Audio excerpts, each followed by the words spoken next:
The Memoirs of Sherlock Holmes. Adventure 1. Silver Blaze. "I am afraid, Watson, that I shall have to go," said Holmes, as we sat down together to our breakfast one morning. "Go? Where to?" "To Dartmoor, to King's Pyland." I was not surprised. Indeed, my only wonder was that he had not already been mixed up in this extraordinary case, which was the one topic of conversation through the length and breadth of England. For a whole day my companion had rambled about the room with his chin upon his chest and his brows knitted, charging and recharging his pipe with the strongest black tobacco, and absolutely deaf to any of my questions or remarks. Fresh editions of every paper had been sent up by our newsagent, only to be glanced over and tossed down into a corner. Yet, silent as he was, I knew perfectly well what it was over which he was brooding. There was but one problem before the public which could challenge his powers of analysis, and that was the singular disappearance of the favourite for the Wessex Cup, and the tragic murder of its trainer. When, therefore, he suddenly announced his intention of setting out for the scene of the drama, it was only what I had been expecting and hoped for. "I should be most happy to go down with you if I should not be in the way," said I. "My dear Watson, you would confer a great favour upon me by coming, and I think that your time will not be misspent, for there are points about the case which promise to make it an absolutely unique one. We have, I think, just time to catch our train at Paddington, and I will go further into the matter upon our journey. You would oblige me by bringing with you your very excellent field-glass."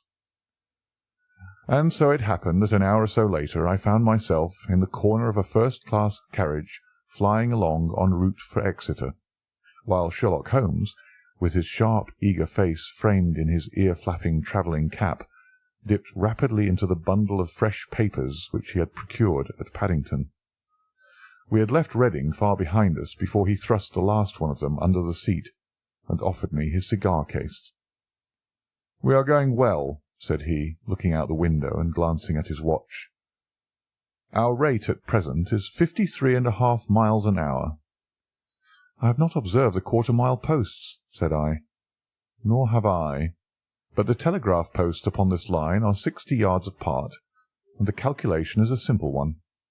I presume that you have looked into this matter of the murder of John Straker and the disappearance of Silver Blaze?" "I've seen what the Telegraph and the Chronicle have to say." "It is one of those cases where the art of the reasoner should be used rather for the sifting of details than for the acquiring of fresh evidence. The tragedy has been so uncommon, so complete, and of such personal importance to so many people, that we are suffering from a plethora of surmise, conjecture, and hypothesis. The difficulty is to detach the framework of fact, of absolute undeniable fact, from the embellishments of theorists and reporters. Then, having established ourselves upon this sound basis, it is our duty to see what inferences may be drawn, and what are the special points upon which the whole mystery turns. On Tuesday evening I received telegrams from both Colonel Ross, the owner of the horse, and from Inspector Gregory, who is looking after the case, inviting my co-operation." "Tuesday evening!" I exclaimed. "This is Thursday morning. Why didn't you go down yesterday?" "Because I made a blunder, my dear Watson, which is, I am afraid, a more common occurrence than anyone would think who only knew me through your memoirs. The fact is that I could not believe it possible that the most remarkable horse in England could long remain concealed, especially in so sparsely inhabited a place as the north of Dartmoor. From hour to hour yesterday I expected to hear that he had been found, and that his abductor was the murderer of John Straker. When, however, another morning had come, and I found that beyond the arrest of young Fitzroy Simpson nothing had been done, I felt that it was time for me to take action. Yet in some ways I feel that yesterday has not been wasted." "You have formed a theory, then?" "At least I have got a grip of the essential facts of the case. I shall enumerate them to you, for nothing clears up a case so much as stating it to another person, and I can hardly expect your cooperation if I do not show you the position from which we start." I lay back against the cushions, puffing at my cigar, while Holmes, leaning forward with his long, thin forefinger, checking off the points upon the palm of his left hand, gave me a sketch of the events which had led to our journey. "Silver Blaze," said he, "is from the Somomi stock, and holds as brilliant a record as his famous ancestor. He is now in his 5th year, and has brought in turn each of the prizes of the turf to Colonel Ross, his fortunate owner. Up to the time of the catastrophe he was the first favourite for the Wessex Cup, the betting being 3-1 on him. He has always, however, been a prime favourite with the racing public, and has never yet disappointed them, so that even at those odds enormous sums of money have been laid upon him. It is obvious, therefore, that there were many people who had the strongest interest in preventing Silver Blaze from being there at the fall of the flag next Tuesday. The fact was, of course, appreciated at King's Pyland, where the Colonel's training stable is situated. Every precaution was taken to guard the favourite. The trainer, John Straker, is a retired jockey who rode in Colonel Ross's colours before he became too heavy for the weighing chair. He has served the Colonel for 5 years as jockey and for 7 as trainer, and has always shown himself to be a zealous and honest servant. Under him were 3 lads, for the establishment was a small one, containing only 4 horses in all. One of these lads sat up each night in the stable, while the others slept in the loft. All 3 bore excellent characters. John Straker, who is a married man, lived in a small villa about 200 yards from the stables. He has no children, keeps 1 maidservant, and is comfortably off. The country round is very lonely, but about half a mile to the north there is a small cluster of villas which have been built by a Tavistock contractor for the use of invalids and others who may wish to enjoy the pure Dartmoor air.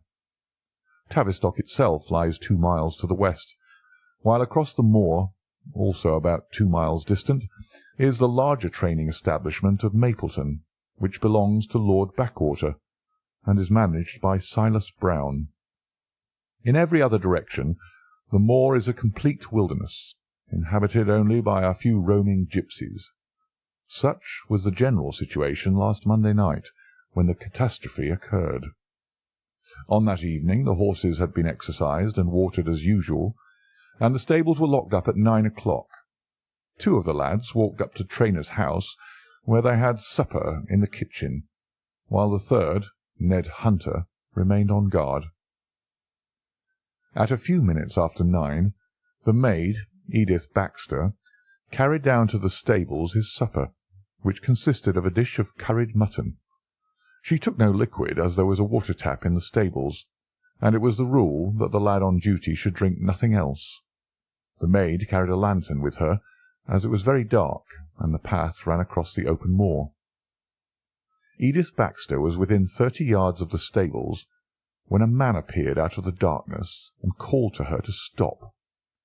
As he stepped into the circle of yellow light thrown by the lantern, she saw that he was a person of gentlemanly bearing, dressed in a grey suit of tweeds with a cloth cap. He wore gaiters and carried a heavy stick with a knob to it. She was most impressed, however, by the extreme pallor of his face, and by the nervousness of his manner.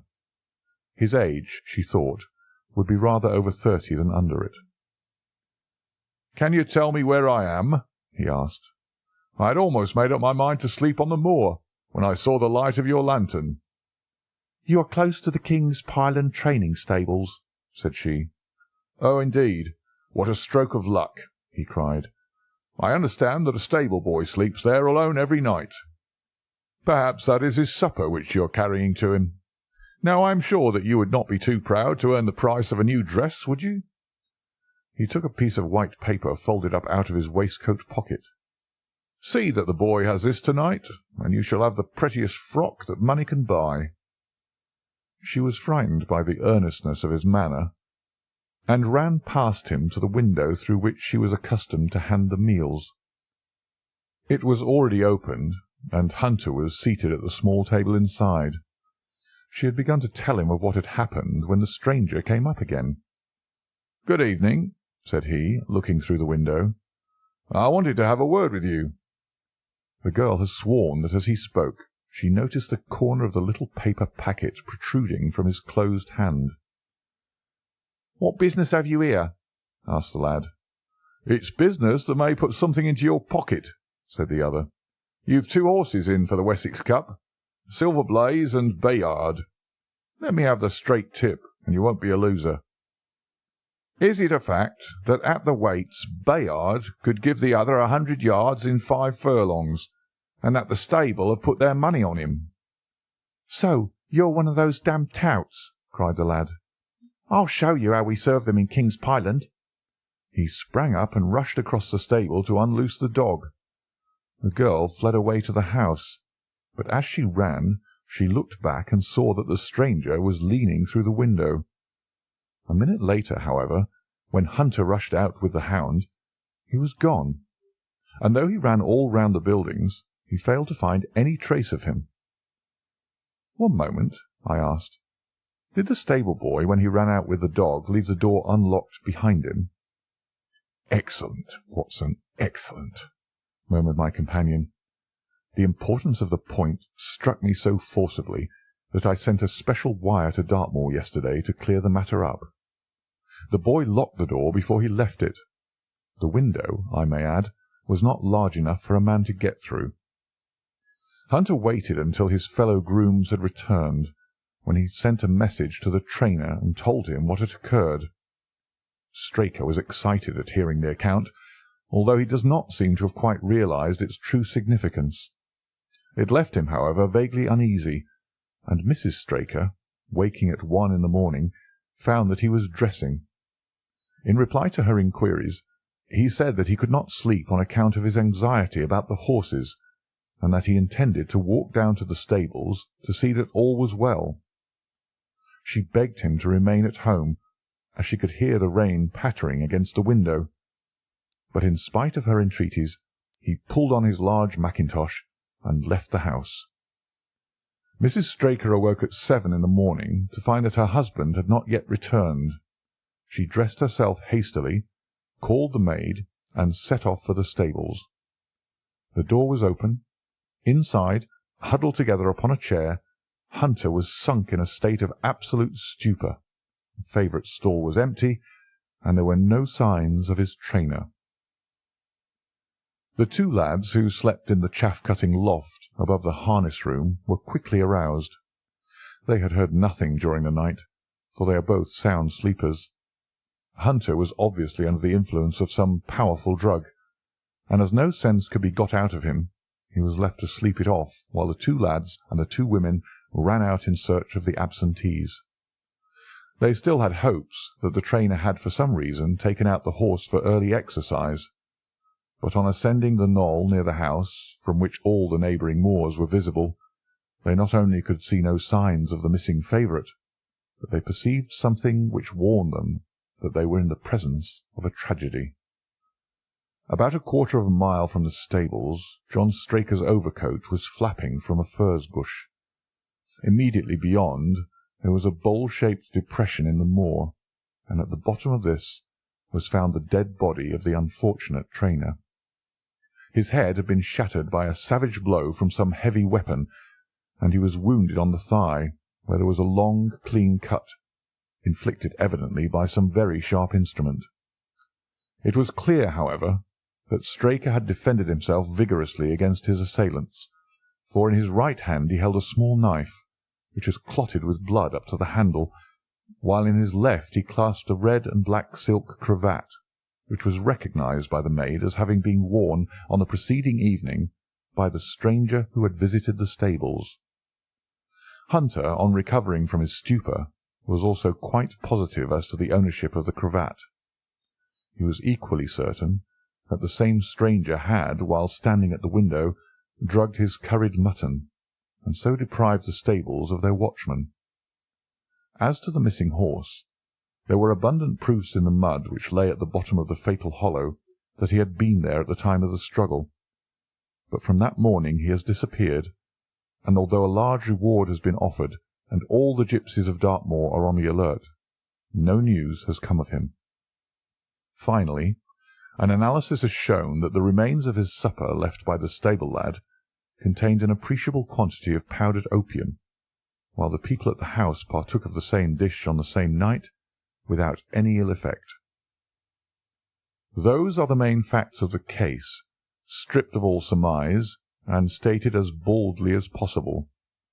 I shall now recapitulate what the police have done in the matter. Inspector Gregory, to whom the case has been committed, is an extremely competent officer. Were he but gifted with imagination, he might rise to great heights in his profession.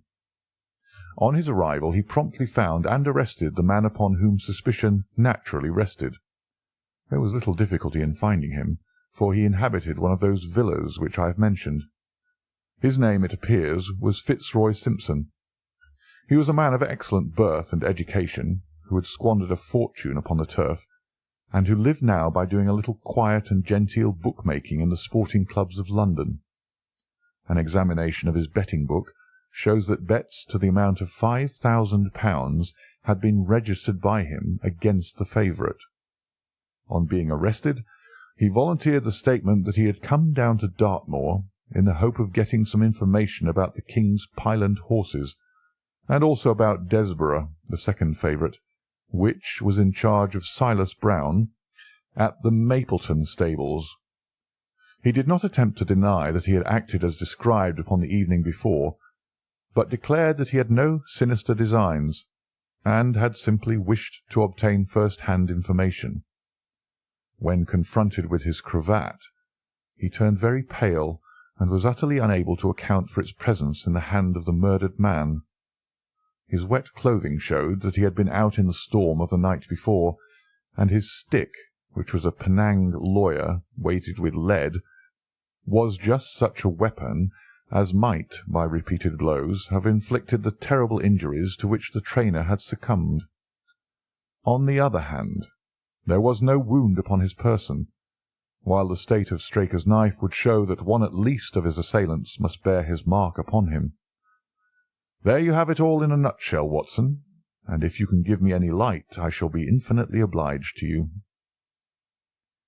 I had listened with the greatest interest to the statement which Holmes, with characteristic clearness, had laid before me. Though most of the facts were familiar to me, I had not sufficiently appreciated their relative importance, nor their connection to each other.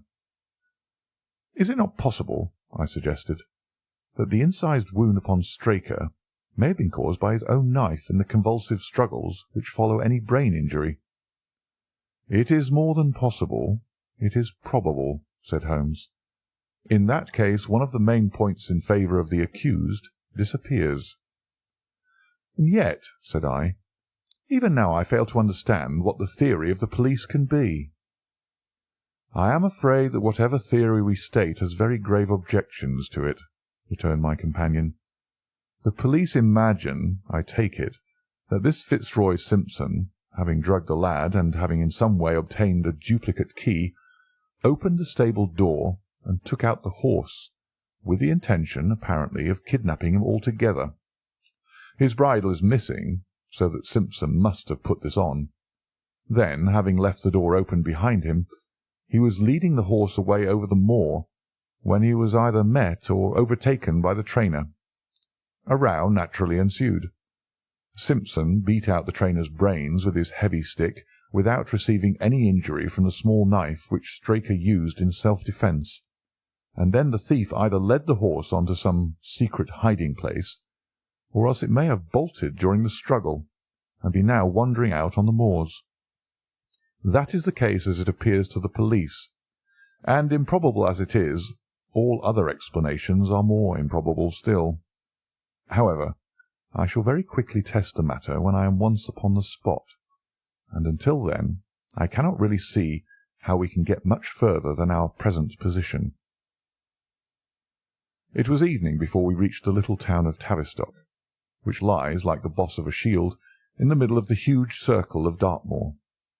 Two gentlemen were waiting us in the station, The one a tall, fair man with lion-like hair and beard, and curiously penetrating light blue eyes. The other a small, alert person, very neat and dapper in a frock coat and gaiters, with trim little side whiskers and an eyeglass. The latter was Colonel Ross, the well-known sportsman. The other Inspector Gregory, a man who was rapidly making his name in the English detective service. "I am delighted that you have come down, Mr. Holmes," said the Colonel. "The Inspector here has done all that could possibly be suggested, but I wish to leave no stone unturned in trying to avenge poor Straker, and in recovering my horse." "Have there been any fresh developments?" asked Holmes. "I'm sorry to say that we have made very little progress," said the Inspector. "We have an open carriage outside, and as you would no doubt like to see the place before the light falls, we might talk it over as we drive." A minute later we were all seated in a comfortable landau, and were rattling through the quaint old Devonshire city. Inspector Gregory was full of his case, and poured out a stream of remarks, while Holmes threw in an occasional question or interjection. Colonel Ross leaned back with his arms folded and his hat tilted over his eyes, while I listened with interest to the dialogue of the two detectives. Gregory was formulating his theory, which was almost exactly what Holmes had foretold in the train. "The net is drawn pretty close round Fitzroy Simpson," he remarked, "and I believe myself that he is our man. At the same time I recognise that the evidence is purely circumstantial, and that some new development may upset it."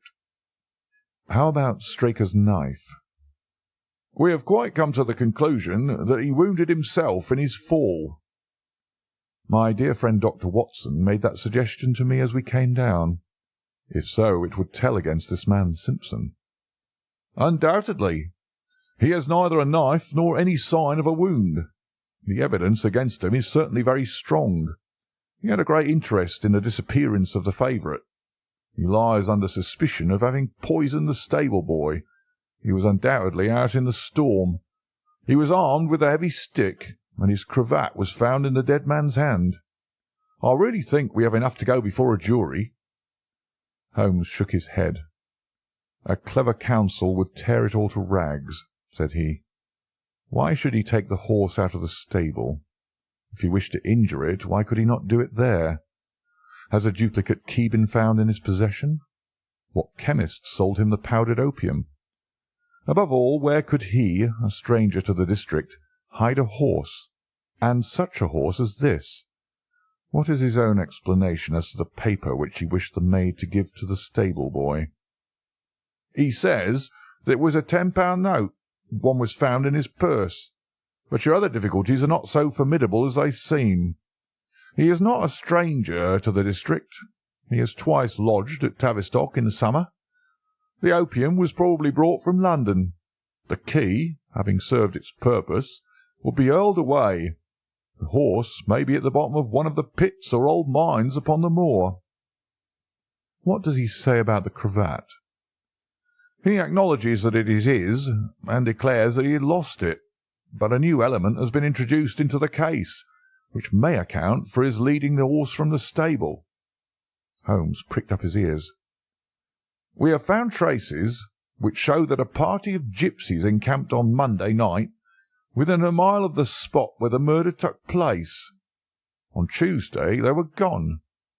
Now, presuming that there was some understanding between Simpson and these gipsies, might he not have been leading the horse to them when he was overtaken, and may they not have him now?" "It is certainly possible." "The moor is being scoured for these gipsies. I have also examined every stable and outhouse in Tavistock, and for a radius of 10 miles.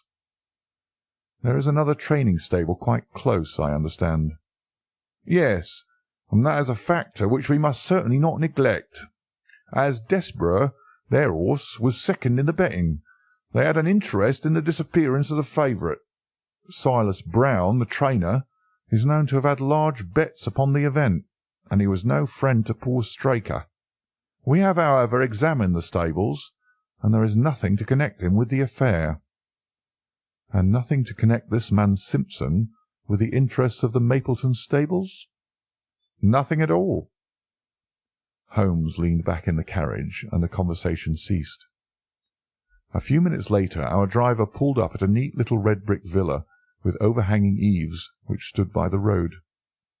Some distance off, across a paddock, lay a long, grey-tiled outbuilding. In every other direction the low curves of the moor, bronze-coloured from the fading ferns, stretched away to the skyline, broken only by the steeples of Tavistock, and by a cluster of houses away to the westward, which marked the Mapleton stables. We all sprang out with the exception of Holmes, who continued to lean back with his eyes fixed upon the sky in front of him, entirely absorbed in his own thoughts. It was only when I touched his arm that he roused himself with a violent start and stepped out of the carriage.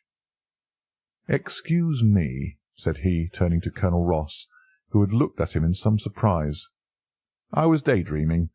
There was a gleam in his eyes and a suppressed excitement in his manner which convinced me, used as I was to his ways, that his hand was upon a clue, though I could not imagine where he had found it. "Perhaps you would prefer at once to go on to the scene of the crime, Mr. Holmes," said Gregory.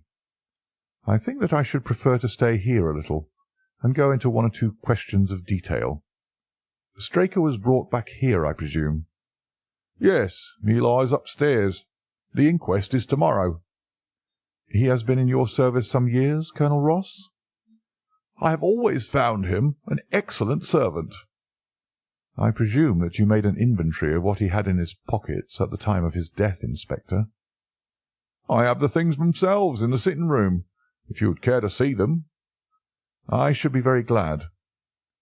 We all filed into the front room and sat round the central table, while the inspector unlocked a square tin box and laid a small heap of things before us. There was a box of vestas, 2 inches of tallow candle, an ADP briar-root pipe, a pouch of sealskin with half an ounce of long-cut Cavendish, a silver watch with a gold chain, 5 sovereigns in gold, an aluminium pencil case, a few papers, and an ivory-handled knife with a very delicate, inflexible blade, marked Weiss & Co., London. "This is a very singular knife," said Holmes, lifting it up and examining it minutely. "I presume, as I see bloodstains upon it, that it is the one which was found in the dead man's grasp. Watson, this knife is surely in your line?" "It's what we call a cataract knife," said I. "I thought so. A very delicate blade, devised for very delicate work. A strange thing for a man to carry with him upon a rough expedition, especially as it would not shut in his pocket." "The tip was guarded by a disc of cork which we found beside his body," said the inspector. "His wife tells us that the knife had lain upon the dressing-table, and that he had picked it up as he left the room.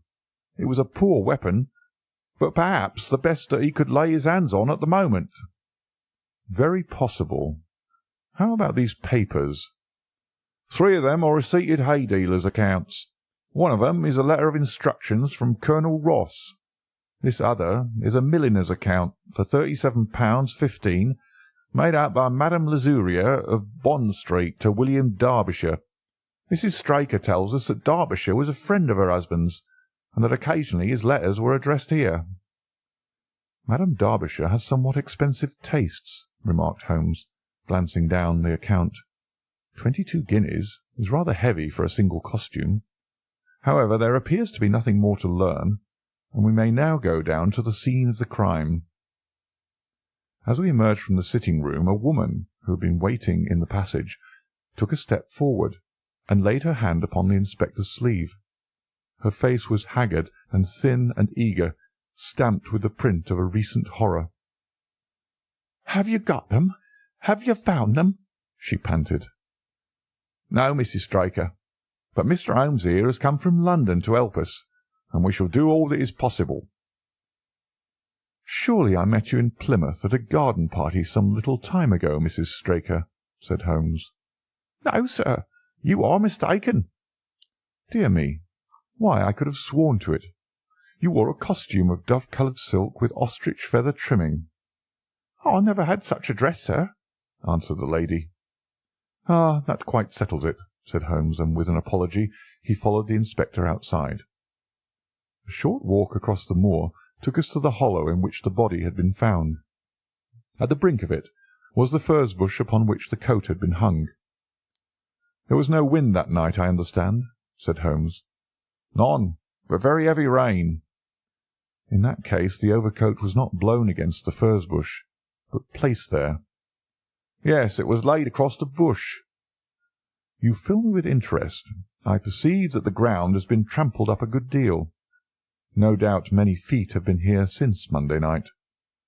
"A piece of matting has been laid here at the side, and we have all stood upon it." "Excellent." "In this bag I have one of the boots which Straker wore, one of Fitzroy Simpson's shoes, and a cast horseshoe of silver blaze." "My dear Inspector, you surpass yourself." Holmes took the bag, and, descending into the hollow, he pushed the matting into a more central position. Then, stretching himself upon his face, and leaning his chin upon his hands, he made a careful study of the trampled mud in front of him. "Hullo!" said he suddenly. "What's this?" It was a wax vesta, half burned, which was so coated with mud that it looked at first like a little chip of wood. "I cannot think how I came to overlook it," said the inspector with an expression of annoyance. "It was invisible, buried in the mud. I only saw it because I was looking for it." "What? You expected to find it?" "I thought it not unlikely." He took the boots from the bag and compared the impressions of each of them with marks upon the ground. Then he clambered up to the rim of the hollow and crawled about among the ferns and bushes. "I'm afraid that there are no more tracks," said the inspector. "I have examined the ground very carefully for 100 yards in each direction." "Indeed," said Holmes, rising. "I should not have the impertinence to do it again after what you say. But I should like to take a little walk over the moor before it grows dark, that I may know my ground to-morrow, and I think that I shall put this horseshoe into my pocket for luck." Colonel Ross, who had shown some signs of impatience at my companion's quiet and systematic method of work, glanced at his watch. "I wish you would come back with me, Inspector," said he. "There are several points on which I should like your advice, and especially as to whether we do not owe it to the public to remove our horse's name from the entries for the Cup." "Certainly not," cried Holmes with decision. "I should let the name stand." The colonel bowed. "I am very glad to have had your opinion, sir," said he. "You will find us at poor Straker's house when you have finished your walk, and we can drive together into Tavistock." He turned back with the inspector, while Holmes and I walked slowly across the moor. The sun was beginning to sink behind the stables of Mapleton, and the long sloping plain in front of us was tinged with gold, deepening into rich ruddy browns where the faded ferns and brambles caught the evening light. But the glories of the landscape were all wasted upon my companion, who was sunk in the deepest thought. "It's this way, Watson," said he at last. "We may leave the question of who killed John Straker for the instant, and confine ourselves to finding out what has become of the horse. Now, supposing that he broke away during or after the tragedy, where could he have gone to? The horse is a very gregarious creature. If left to himself, his instincts would have been either to return to King's Pyland or go over to Mapleton. Why should he run wild upon the moor? He would surely have been seen by now, and why should gipsies kidnap him? These people always clear out when they hear of trouble, for they do not wish to be pestered by the police. They could not hope to sell such a horse. They would run a great risk and gain nothing by taking him. Surely that is clear." "Where is he, then?" "I have already said that he must have gone to King's Pyland or to Mapleton. He is not at King's Pyland. Therefore he is at Mapleton. Let us take that as a working hypothesis, and see what it leads us to. This part of the moor, as the inspector remarked, is very hard and dry, but it falls away towards Mapleton, and you can see from here that there is a long hollow over yonder which must have been very wet on Monday night. If our supposition is correct, then the horse must have crossed that, and there is the point where we should look for his tracks." We had been walking briskly during this conversation, and a few more minutes brought us to the hollow in question. At Holmes' request, I walked down the bank to the right, and he to the left. But I had not taken 50 paces before I heard him give a shout, and saw him waving his hand to me. The track of a horse was plainly outlined in the soft earth in front of him, and the shoe which he took from his pocket exactly fitted the impression. "See the value of imagination," said Holmes. "It is the one quality which Gregory lacks. We imagined what might have happened, acted upon the supposition, and find ourselves justified. Let us proceed." We crossed the marshy bottom, and passed over a quarter of a mile of dry, hard turf. Again the ground sloped, and again we came on the tracks. Then we lost them for half a mile, but only to pick them up once more quite close to Mapleton. It was Holmes who saw them first, and he stood pointing with a look of triumph upon his face. A man's track was visible beside the horse's. "The horse was alone before," I cried. "Quite so. It was alone before. Hullo, what is this?" The double track turned sharp off and took the direction of King's Pyland. Holmes whistled, and we both followed along after it. His eyes were on the trail, but I happened to look a little to one side, and saw to my surprise the same tracks coming back again in the opposite direction. "One for you, Watson," said Holmes when I pointed it out. "You have saved us a long walk, which would have brought us back on our own traces. Let us follow the return track." We had not to go far. It ended at the paving of asphalt which led up to the gates of the Mapleton stables. As we approached, a groom ran out from them. "We don't want any loiterers about here," said he. "I only wish to ask a question," said Holmes, with his finger and thumb in his waistcoat pocket. "Should I be too early to see your master, Mr. Silas Brown, if I were to call at 5 o'clock to-morrow morning?" "Bless you, sir, if anyone is about he will be, for he's always the first stirring. But here he is, sir, to answer your questions for himself. No, sir, no. It is as much as my place is worth to let him see me touch your money. Afterwards, if you like." As Sherlock Holmes replaced the half-crown which he had drawn from his pocket, a fierce-looking elderly man strode out from the gate with a hunting-crop swinging in his hand. "What's this, Dawson?" he cried. "No gossiping. Go about your business. And you, what the devil do you want here?" "10 minutes' talk with you, my good sir," said Holmes in the sweetest of voices. "I've no time to talk every gadabout. We want no stranger here. Be off, or you may find a dog at your heels." Holmes leaned forward and whispered something in the trainer's ear. He started violently and flushed to the temples. "It's a lie!" he shouted. "An infernal lie!" "Very good. Shall we argue about it here in public, or talk it over in your parlour?" "Oh, come in if you wish to." Holmes smiled. "I shall not keep you more than a few minutes, Watson," said he. "Now, Mr. Brown, I am quite at your disposal." It was 20 minutes, and the reds had all faded into greys before Holmes and the trainer reappeared. Never have I seen such a change as had been brought about in Silas Brown in that short time. His face was ashy pale, beads of perspiration shone upon his brow, and his hands shook until the hunting-crop wagged like a branch in the wind. His bullying, overbearing manner was all gone too, and he cringed along at my companion's side like a dog with its master.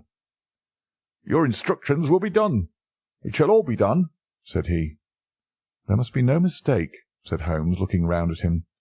The other winced as he read the menace in his eyes. "Oh, no, there shall be no mistake. It shall be here. Should I change it first or not?" Holmes thought a little and then burst out laughing. "No, don't," said he. "I shall write to you about it. No tricks now, or—" "Oh, you can trust me. You can trust me." "Yes, I think I can. Well, you shall hear from me to-morrow." He turned upon his heel, disregarding the trembling hand which the other held out to him, and we set off for King's Pyland. A more perfect compound of the bully, coward, and sneak than Master Silas Brown I have seldom met with, remarked Holmes, as we trudged along together. He has the horse, then? He tried to bluster out of it, but I described to him so exactly what his actions had been upon that morning that he is convinced that I was watching him. Of course, you observe the peculiarly square toes in the impressions, and that his own boots exactly corresponded to them. Again, of course, no subordinate would have dared to do such a thing. I described to him how, when, according to his custom, he was the first down, he perceived a strange horse wandering over the moor, how he went out to it, and his astonishment at recognizing, on the white forehead which has given the favourite its name, that chance had put in his power the only horse which could beat the one upon which he had put his money. Then I described how his first impulse had been to lead him back to King's Pyland, and how the devil had shown him how he could hide the horse until the race was over, and how he had led it back and concealed it at Mapleton. When I told him every detail, he gave it up, and thought only of saving his own skin. But his stables had been searched. Oh, an old horse-faker like him has many a dodge. But are you not afraid to leave the horse in his power now, since he has every interest in injuring it? My dear fellow, he will guard it as the apple of his eye. He knows that his only hope of mercy is to produce it safe. Colonel Ross did not impress me as a man who would be likely to show much mercy in any case. The matter does not rest with Colonel Ross. I follow my own methods, and tell as much or as little as I choose. That is the advantage of being unofficial.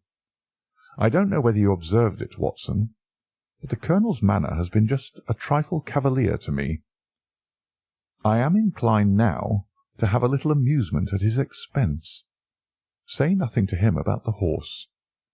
Certainly not without your permission. And, of course, this is all quite a minor point compared to the question of who killed John Straker. And you will devote yourself to that? On the contrary, we both go back to London by the night train. I was thunderstruck by my friend's words. We had only been a few hours in Devonshire, and that he should give up an investigation which he had begun so brilliantly was quite incomprehensible to me. Not a word more could I draw from him until we were back at the trainer's house. The Colonel and the Inspector were awaiting us in the parlour. "My friend and I returned to town by the night express," said Holmes. "We have had a charming little breath of your beautiful Dartmoor air." The Inspector opened his eyes, and the Colonel's lip curled in a sneer. "So you despair of arresting the murderer of poor Straker?" said he.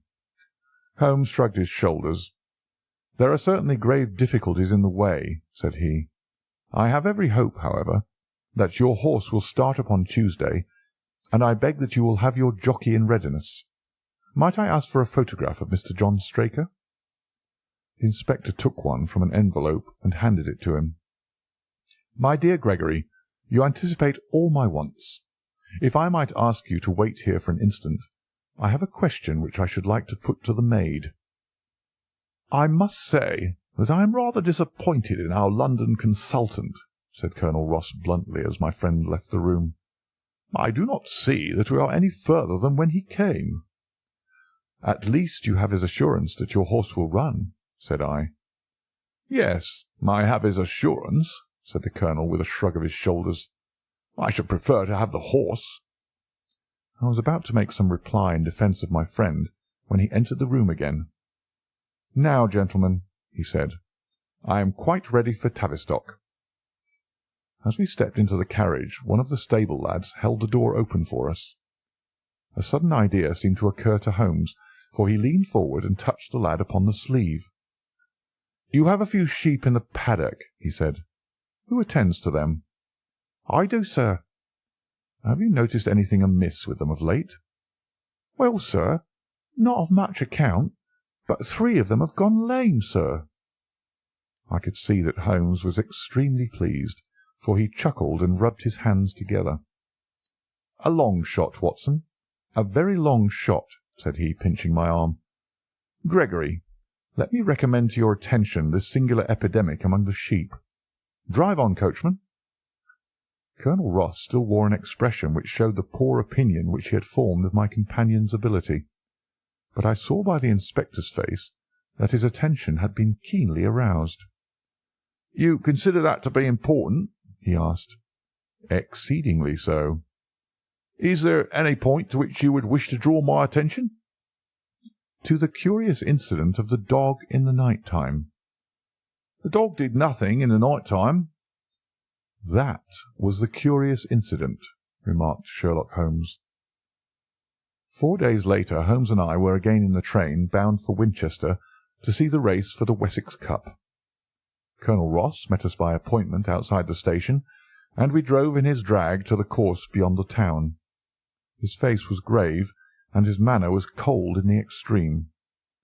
"I have seen nothing of my horse," said he. "I suppose that you would know him when you saw him?" asked Holmes. The colonel was very angry. "I have been on the turf for 20 years, and never was asked such a question as that before," said he. "A child would know Silver Blaze, with his white forehead and his mottled-off foreleg." "How is the betting?" "Well, that is the curious part of it. You could have got 15 to 1 yesterday, but the price has become shorter and shorter, until you can hardly get 3 to 1 now." "Hum," said Holmes. "Somebody knows something. That is clear." As the drag drew up in the enclosure near the grand-stand, I glanced at the card to see the entries. "Wessex Plate," it ran. 50 sovs each, H feet, with 1,000 sovs added for 4 and 5-year-olds. Second L300, third L200. New course, 1 mile and 5 furlongs. Mr. Heath Newton's The Negro, red cap, cinnamon jacket. Colonel Wardlaw's Pugilist, pink cap, blue and black jacket. Lord Backwater's Desborough, yellow cap and sleeves. Colonel Ross's Silver Blaze, black cap, red jacket. Duke of Balmoral's Iris, yellow and black stripes. Lord Singleford's Rasper, purple cap, black sleeves. "We scratched our other one, and put all our hopes on your word," said the colonel. "Why, what is that? Silver Blaze favourite?"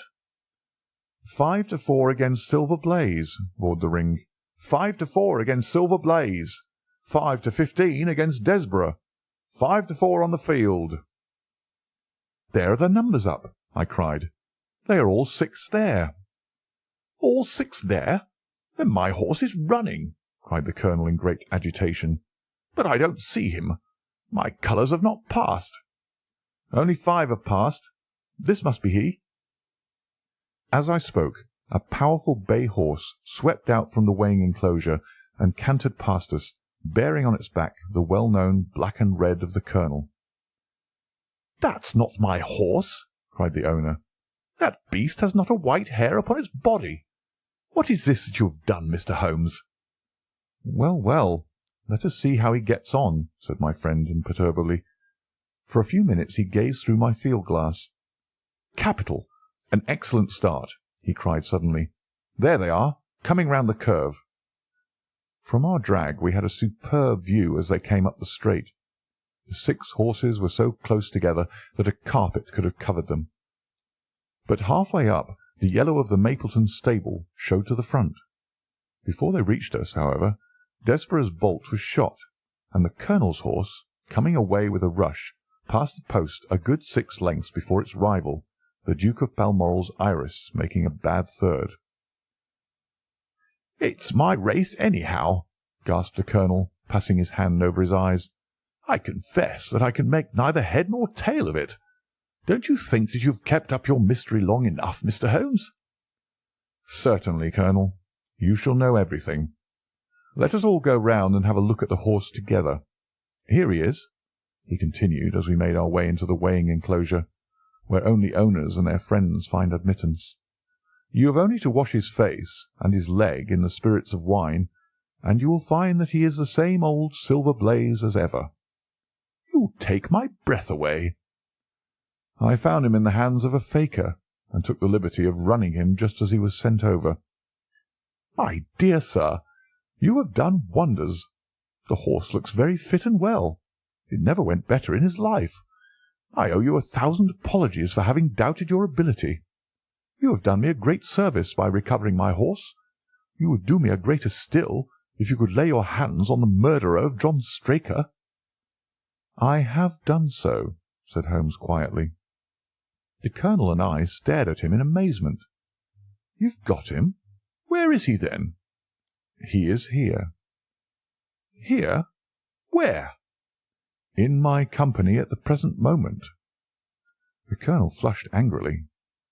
"I quite recognise that I am under obligations to you, Mr. Holmes," said he, "but I must regard what you have just said as either a very bad joke or an insult."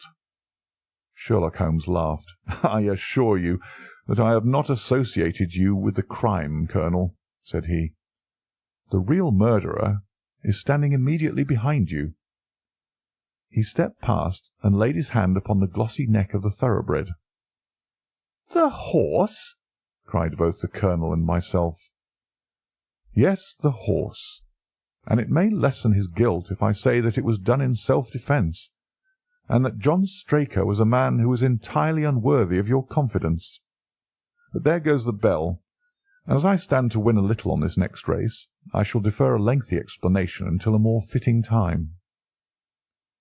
We had the corner of a Pullman car to ourselves that evening as we whirled back to London, and I fancy that the journey was a short one to Colonel Ross as well as to myself, as we listened to our companion's narrative of the events which had occurred at the Dartmoor training stables upon the Monday night, and the means by which he had unravelled them. "I confess," said he, "that any theories which I had formed from the newspaper reports were entirely erroneous. And yet there were indications there, had they not been overlaid by other details which concealed their true import. I went to Devonshire with the conviction that Fitzroy Simpson was the true culprit, although, of course, I saw that the evidence against him was by no means complete. It was while I was in the carriage, just as we reached the trainer's house, that the immense significance of the curried mutton occurred to me. You may remember that I was distrait and remained sitting after you had all alighted. I was marvelling in my own mind how I could possibly have overlooked so obvious a clue. "I confess," said the Colonel, "that even now I cannot see how it helps us." "It was the first link in my chain of reasoning. Powdered opium is by no means tasteless. The flavour is not disagreeable, but it is perceptible. Were it mixed with any ordinary dish, the eater would undoubtedly detect it, and would probably eat no more. A curry was exactly the medium which would disguise this taste. By no possible supposition could this stranger, Fitzroy Simpson, have caused curry to be served in the trainer's family that night, and it is surely too monstrous a coincidence to suppose that he happened to come along with powdered opium upon the very night when a dish happened to be served which would disguise the flavour. That is unthinkable. Therefore Simpson becomes eliminated from the case, and our attention centres upon Straker and his wife, the only two people who could have chosen curried mutton for supper that night. The opium was added after the dish was set aside for the stable boy, for the others had the same for supper with no ill effects. Which of them, then, had access to that dish without the maid seeing them? Before deciding that question, I had grasped the significance of the silence of the dog, for one true inference invariably suggests others.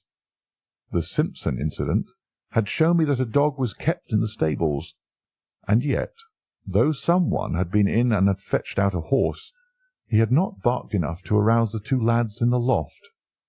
Obviously, the midnight visitor was someone whom the dog knew well. I was already convinced, or almost convinced, that John Straker went down to the stables in the dead of the night and took out Silver Blaze. For what purpose?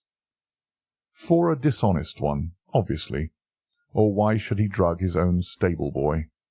And yet I was at a loss to know why. There have been cases before now where trainers have made sure of great sums of money by laying against their own horses through agents, and then preventing them from winning by fraud. Sometimes it is a pulling jockey. Sometimes it is some surer and subtler means. What was it here? I hoped that the contents of his pockets might help me to form a conclusion. And they did so. You cannot have forgotten the singular knife which was found in the dead man's hand. A knife which certainly no sane man would choose for a weapon. It was, as Dr. Watson told us, a form of knife which is used for the most delicate operations known in surgery. And it was to be used for a delicate operation that night. You must know, with your wide experience of turf matters, Colonel Ross, that it is possible to make a slight nick upon the tendons of a horse's ham, and to do it subcutaneously, so as to leave absolutely no trace.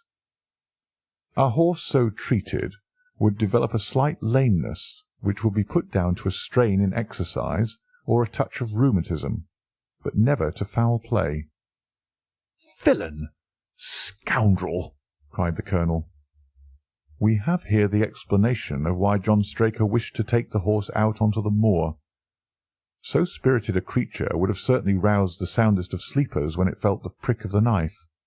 It was absolutely necessary to do it in the open air. "I have been blind!" cried the Colonel. "Of course that was why he needed the candle and struck the match."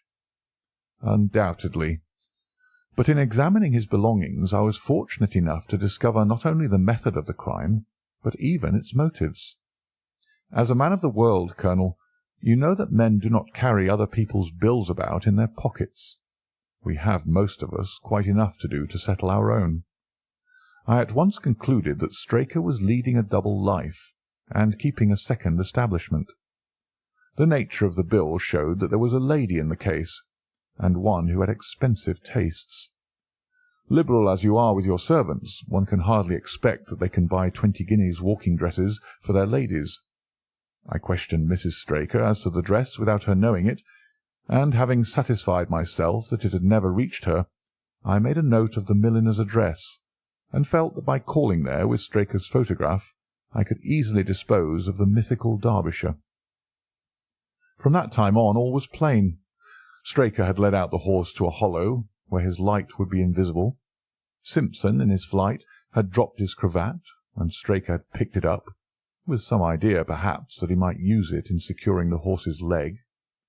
Once in the hollow, he had got behind the horse and had struck a light, but the creature, frightened at the sudden glare, and with the strange instinct of animals feeling that some mischief was intended, had lashed out, and the steel shoe had struck Straker full on the forehead. He had already, in spite of the rain, taken off his overcoat in order to do his delicate task, and so, as he fell, his knife gashed his thigh. Do I make it clear? "Wonderful!" cried the Colonel. "Wonderful! You might have been there." My final shot was, I confess, a very long one. It struck me that so astute a man as Straker would not undertake this delicate tender-nicking without a little practice. What could he practise on? My eyes fell upon the sheep, and I asked a question which, rather to my surprise, showed that my surmise was correct. When I returned to London, I called upon the milliner, who had recognised Straker as an excellent customer of the name of Derbyshire, who had a very dashing wife, with a strong partiality for expensive dresses. I have no doubt that this woman had plunged him over head and ears in debt, and so led him into this miserable plot. "You have explained all but one thing," cried the Colonel. "Where was the horse?" "Ah, it bolted, and was cared for by one of your neighbours. We must have an amnesty in that direction, I think. This is Clapham Junction, if I am not mistaken, and we shall be in Victoria in less than 10 minutes. If you care to smoke a cigar in our rooms, Colonel, I shall be happy to give you any other details which might interest you."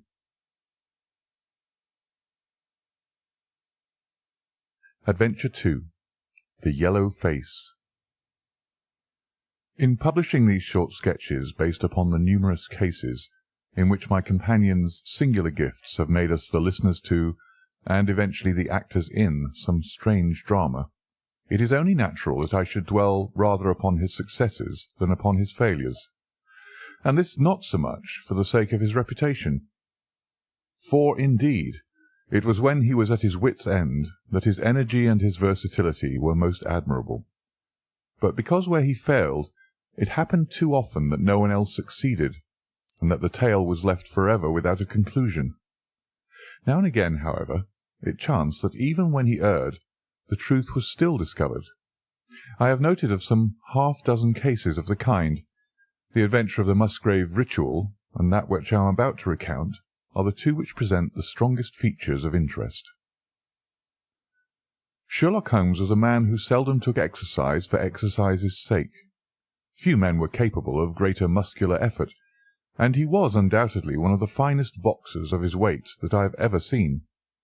But he looked upon aimless bodily exertion as a waste of energy, and he seldom bestirred himself save when there was some professional object to be served. Then he was absolutely untiring and indefatigable. That he should have kept himself in training under such circumstances is remarkable, but his diet was usually of the sparest, and his habits were simple to the verge of austerity. Save for the occasional use of cocaine, he had no vices, and he only turned to the drug as a protest against the monotony of existence when cases were scanty and the papers uninteresting. One day in early spring he had so far relaxed as to go for a walk with me in the park, where the first faint shoots of green were breaking out upon the elms, and the sticky spear heads of the chestnuts were just beginning to burst into their fivefold leaves. For 2 hours we rambled about together, in silence for the most part, as befits two men who know each other intimately. It was nearly 5 before we were back in Baker Street once more. "Beg pardon, sir," said our page boy as he opened the door. "There's been a gentleman here asking for you, sir." Holmes glanced reproachfully at me. "So much for afternoon walks," said he. "Has this gentleman gone, then?" "Yes, sir." "Didn't you ask him in?" "Yes, sir. He came in."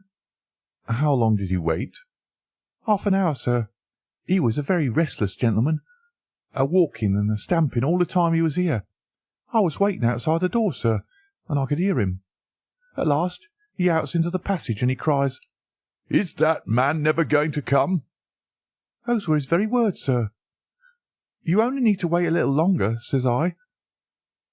'Then I'll wait in the open air, for I feel half choked,' says he. 'I'll be back before long.' And with that he ups and he outs, and all I could say wouldn't hold him back." "Well, well, you did your best," said Holmes as we walked into our room. "It's very annoying, though, Watson. I was badly in need of a case, and this looks, from the man's impatience, as if it were of importance. Hullo, that's not your pipe on the table. He must have left his behind him. A nice old briar with a good long stem of what the tobacconists call amber. I wonder how many real amber mouthpieces there are in London. Some people think that a fly in it is a sign. Well, he must have been disturbed in his mind to leave a pipe behind him which he evidently values highly." "How do you know that he values it highly?" I asked.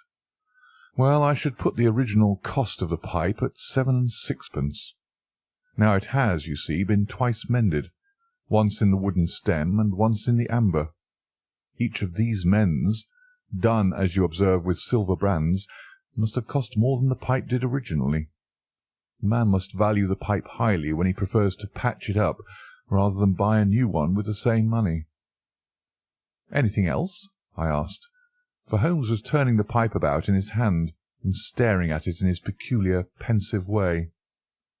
He held it up and tapped on it with his long, thin forefinger, as a professor might who was lecturing on a bone. "Pipes are occasionally of extraordinary interest," said he. "Nothing has more individuality, save perhaps watches and bootlaces. The indications here, however, are neither very marked nor very important. The owner is obviously a muscular man, left-handed with an excellent set of teeth, careless in his habits, and with no need to practise economy." My friend threw out the information in a very off-hand way, but I saw that he cocked his eye at me to see if I had followed his reasoning. "You think a man must be well-to-do if he smokes a 7-shilling pipe?" said I. "This is Grosvenor mixture, at 8d. an ounce," Holmes answered, knocking a little out on his palm. "As he might get an excellent smoke for half the price, He has no need to practise economy." "Any other points?" "He has been in the habit of lighting his pipe at lamps and gas jets. You can see that it is quite charred all down one side. Of course a match could not have done that. Why should a man hold a match to the side of his pipe? But you cannot light it at a lamp without getting the bowl charred, and it is all on the right side of the pipe. From that I gather that he is a left-handed man. You hold your own pipe to the lamp, and see how naturally you, being right-handed, hold the left side to the flame. You might do it once the other way, but not as a constancy. This has always been held so. Then he has bitten through his amber. It takes a muscular, energetic fellow, and one with a good set of teeth, to do that. But if I am not mistaken, I hear him upon the stair, so we shall have something more interesting than his pipe to study." An instant later our door opened, and a tall young man entered the room. He was well but quietly dressed in a dark grey suit, and carried a brown wide-awake in his hand. I should have put him at about 30, though he was really some years older. "I beg your pardon," said he, with some embarrassment. "I suppose I should have knocked. Yes, of course I should have knocked. The fact is that I am a little upset, and you must put it all down to that." He passed his hand over his forehead like a man who is half dazed, and then fell rather than sat down upon a chair. "I can see that you have not slept for a night or two," said Holmes, in his easy, genial way. "That tries a man's nerves more than work, and more even than pleasure. May I ask how I can help you?" "I wanted your advice, sir. I don't know what to do, and my whole life seems to have gone to pieces." "You wish to employ me as a consulting detective?" "Not that only. I want your opinion as a judicious man, as a man of the world. I want to know what I ought to do next. I hope to God you'll be able to tell me." He spoke in little sharp, jerky outbursts, and it seemed to me that to speak at all was very painful to him, and that his will all through was overriding his inclinations. "It's a very delicate thing," said he. "One does not like to speak of one's domestic affairs to strangers. It seems dreadful to discuss the conduct of one's wife with two men whom I have never seen before. It's horrible to have to do it, but I've got to the end of my tether, and I must have advice." "My dear Mr. Grant Munro," began Holmes. Our visitor sprang from his chair. "What!" he cried. "You know my name?" "If you wish to preserve your incognito," said Holmes, smiling, "I would suggest that you cease to write your name upon the lining of your hat, or else that you turn the crown towards the person whom you are addressing.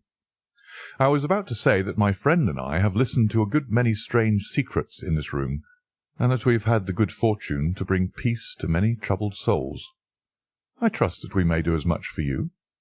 Might I beg you, as time may prove to be of importance, to furnish me with the facts of your case without further delay?" Our visitor again passed his hand over his forehead, as if he found it bitterly hard. From every gesture and expression I could see that he was a reserved, self-contained man, with a dash of pride in his nature, more likely to hide his wounds than to expose them.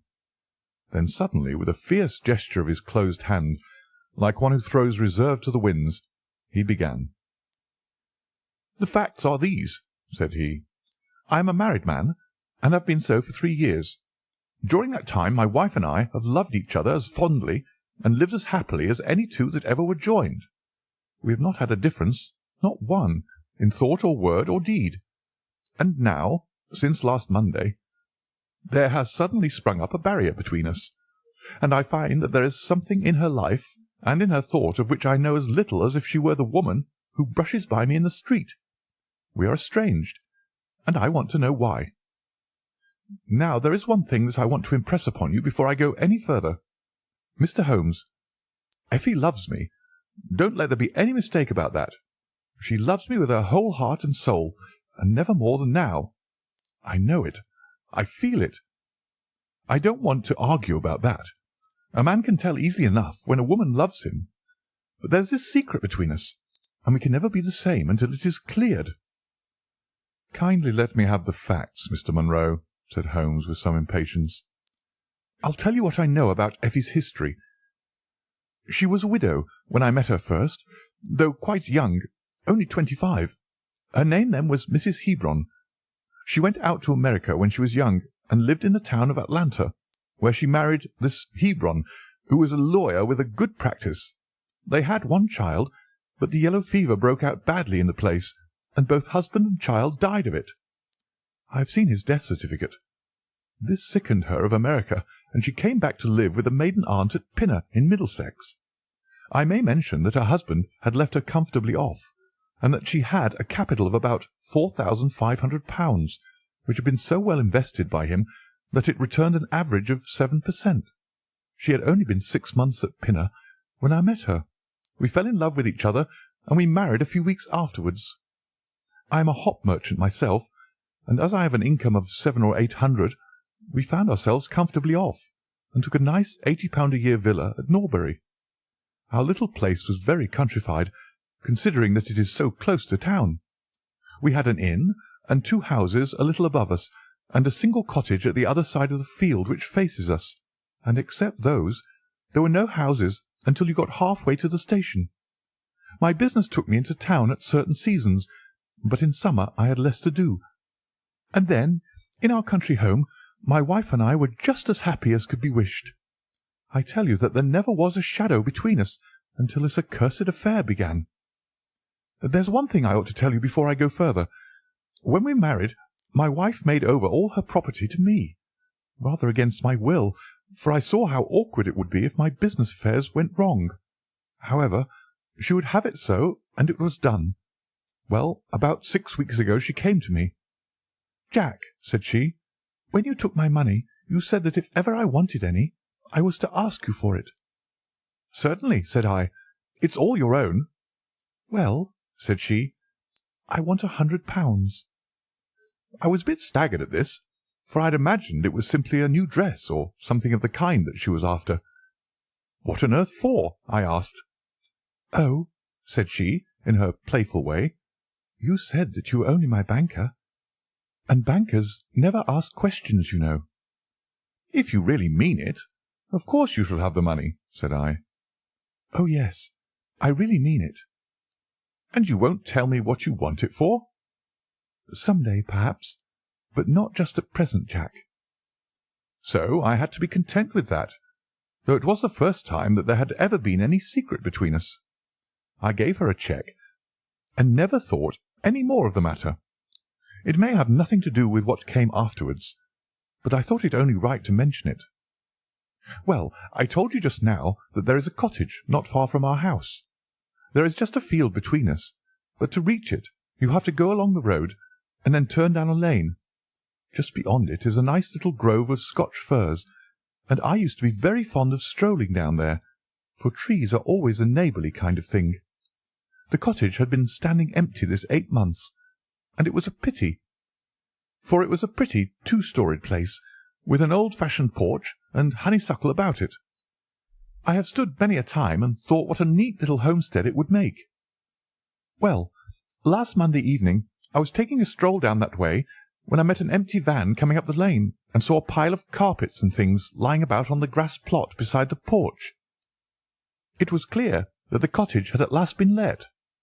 I walked past it, and wondered what sort of folk they were who had come to live so near us, and as I looked, I suddenly became aware that a face was watching me out of one of the upper windows. I don't know what there was about that face, Mr. Holmes, but it seemed to send a chill right down my back. I was some little way off, so that I could not make out the features, but there was something unnatural and inhuman about the face. That was the impression that I had, and I moved quickly forwards to get a nearer view of the person who was watching me. But as I did so, the face suddenly disappeared, so suddenly that it seemed to have been plucked away into the darkness of the room. I stood for 5 minutes thinking the business over, and trying to analyse my impressions. I could not tell if the face were that of a man or a woman. It had been too far from me for that. But its colour was what had impressed me most. It was of a livid, chalky white, and with something set and rigid about it, which was shockingly unnatural. So disturbed was I that I determined to see a little more of the new inmates of the cottage. I approached and knocked at the door, which was instantly opened by a tall, gaunt woman with a harsh, forbidding face. "What may you be wanting?" she asked in a northern accent. "I am your neighbour over yonder," said I, nodding towards my house. "I see that you have only just moved in, so I thought that if I could be of any help to you in any—" "Aye, we'll just ask you when we want you," said she, and shut the door in my face. Annoyed at the churlish rebuff, I turned my back and walked home. All evening, though I tried to think of other things, my mind would still turn to the apparition at the window and the rudeness of the woman. I determined to say nothing about the former to my wife, for she is a nervous, highly strung woman, and I had no wish that she should share the unpleasant impression which had been produced upon myself. I remarked to her, however, before I fell asleep, that the cottage was now occupied, to which she returned no reply. I am usually an extremely sound sleeper. It has been a standing jest in the family that nothing could ever wake me during the night. And yet somehow, on that particular night, whether it may have been the slight excitement produced by my little adventure or not, I know not, but I slept much more lightly than usual. Half in my dreams I was dimly conscious that something was going on in the room, and gradually became aware that my wife had dressed herself and was slipping on her mantle and her bonnet. My lips were parted to murmur out some sleepy words of surprise or remonstrance at this untimely preparation, when suddenly my half-opened eyes fell upon her face, illuminated by the candlelight, and astonishment held me dumb. She wore an expression such as I had never seen before, such as I should have thought her incapable of assuming. She was deadly pale and breathing fast, glancing furtively towards the bed as she fastened her mantle to see if she had disturbed me. Then, thinking that I was still asleep, she slipped noiselessly from the room, and an instant later I heard a sharp creaking which could only come from the hinges of the front door. I sat up in bed and rapped my knuckles against the rail to make certain that I was truly awake. Then I took my watch from under the pillow. It was 3 in the morning. What on this earth could my wife be doing out on the country road at 3 in the morning? I had sat for about 20 minutes, turning the thing over in my mind and trying to find some possible explanation. The more I thought, the more extraordinary and inexplicable did it appear. I was still puzzling over it when I heard the door gently close again, and her footsteps coming up the stairs. "Where in the world have you been, Effie?" I asked as she entered. She gave a violent start and a kind of gasping cry when I spoke, and that cry and start troubled me more than all the rest, for there was something indescribably guilty about them. My wife had always been a woman of a frank and open nature, and it gave me a chill to see her slinking into her own room and crying out and wincing when her own husband spoke to her. "You awake, Jack?" she cried with a nervous laugh. "Why, I thought that nothing could wake you." "Where have you been?" I asked more sternly. "I don't wonder that you're surprised," said she, and I could see that her fingers were trembling as she undid the fastenings of her mantle. "Why, I never remember having done such a thing in my life before. The fact is that I felt as though I were choking, and had a perfect longing for a breath of fresh air. I really think that I should have fainted if I had not gone out. I stood at the door for a few minutes, and now I am quite myself again." All the time she was telling me this story, she never once looked in my direction, and her voice was quite unlike her usual tones. It was evident to me that she was saying what was false. I said nothing in reply, but turned my face to the wall, sick at heart, with my mind filled with 1,000 venomous doubts and suspicions. What was it that my wife was concealing from me? Where had she been during that strange expedition? I felt that I should have no peace until I knew, and yet I shrank from asking her again after once she had told me what was false. All the rest of the night I tossed and tumbled, framing theory after theory, each more unlikely than the last. I should have gone to the city that day, but I was too disturbed in my mind to be able to pay attention to business matters. My wife seemed to be as upset as myself. and I could see from the little questioning glances which she kept shooting at me that she understood that I disbelieved her statement, and that she was at her wits' end what to do. We hardly exchanged a word during breakfast, and immediately afterwards I went out for a walk, that I might think the matter out in the fresh morning air. I went as far as the Crystal Palace, spent an hour in the grounds, and was back in Norbury by 1 o'clock. It happened that my way took me past a cottage, and I stopped for an instant to look at the windows, and to see if I could catch a glimpse of the strange face which had looked out at me on the day before. As I stood there, imagine my surprise, Mr. Holmes, when the door suddenly opened, and my wife walked out. I was struck dumb with astonishment at the sight of her, but my emotions were nothing to those which showed themselves upon her face when our eyes met. She seemed for an instant to wish to shrink back inside the house again, and then, seeing how useless all concealment must be, she came forward with a very white face and frightened eyes, which belied the smile upon her lips. "Ah, Jack," she said, "I have just been in to see if I can be of any assistance to our new neighbours. Why do you look at me like that, Jack? You are not angry with me?" "So," said I, "this is where you went during the night." "What do you mean?" she cried. "You came here. I am sure of it." "Who are these people, that you should visit them at such an hour?" "I have not been here before." "How can you tell me what you know is false?" I cried. "Your very voice changes as you speak. When have I ever had a secret from you? I shall enter that cottage, and I shall probe the matter to the bottom." "No, no, Jack, for God's sake!" she gasped in uncontrollable emotion. Then, as I approached the door, she seized my sleeve and pulled me back with convulsive strength. "I implore you not to do this, Jack," she cried. "I swear that I will tell you everything some day, but nothing but misery can come of it if you enter that cottage." Then, as I tried to shake her off, she clung to me in a frenzy of entreaty. "Trust me, Jack," she cried. "Trust me, only this once. You will never have cause to regret it. You know that I would not have a secret from you if it were not for your own sake. Our whole lives are at stake in this. If you come home with me, all will be well. If you force your way into that cottage, all is over between us." There was such an earnestness, such despair in her manner, that her words arrested me, and I stood irresolute before the door. "I will trust you on one condition, and on one condition only," said I at last. "It is that this mystery comes to an end from now. You are at liberty to preserve your secret, but you must promise me that there shall be no more nightly visits, no more doings which are kept from my knowledge. I am willing to forget those which are past, if you will promise that there shall be no more in the future." "I was sure that you would trust me," she cried, with a great sigh of relief.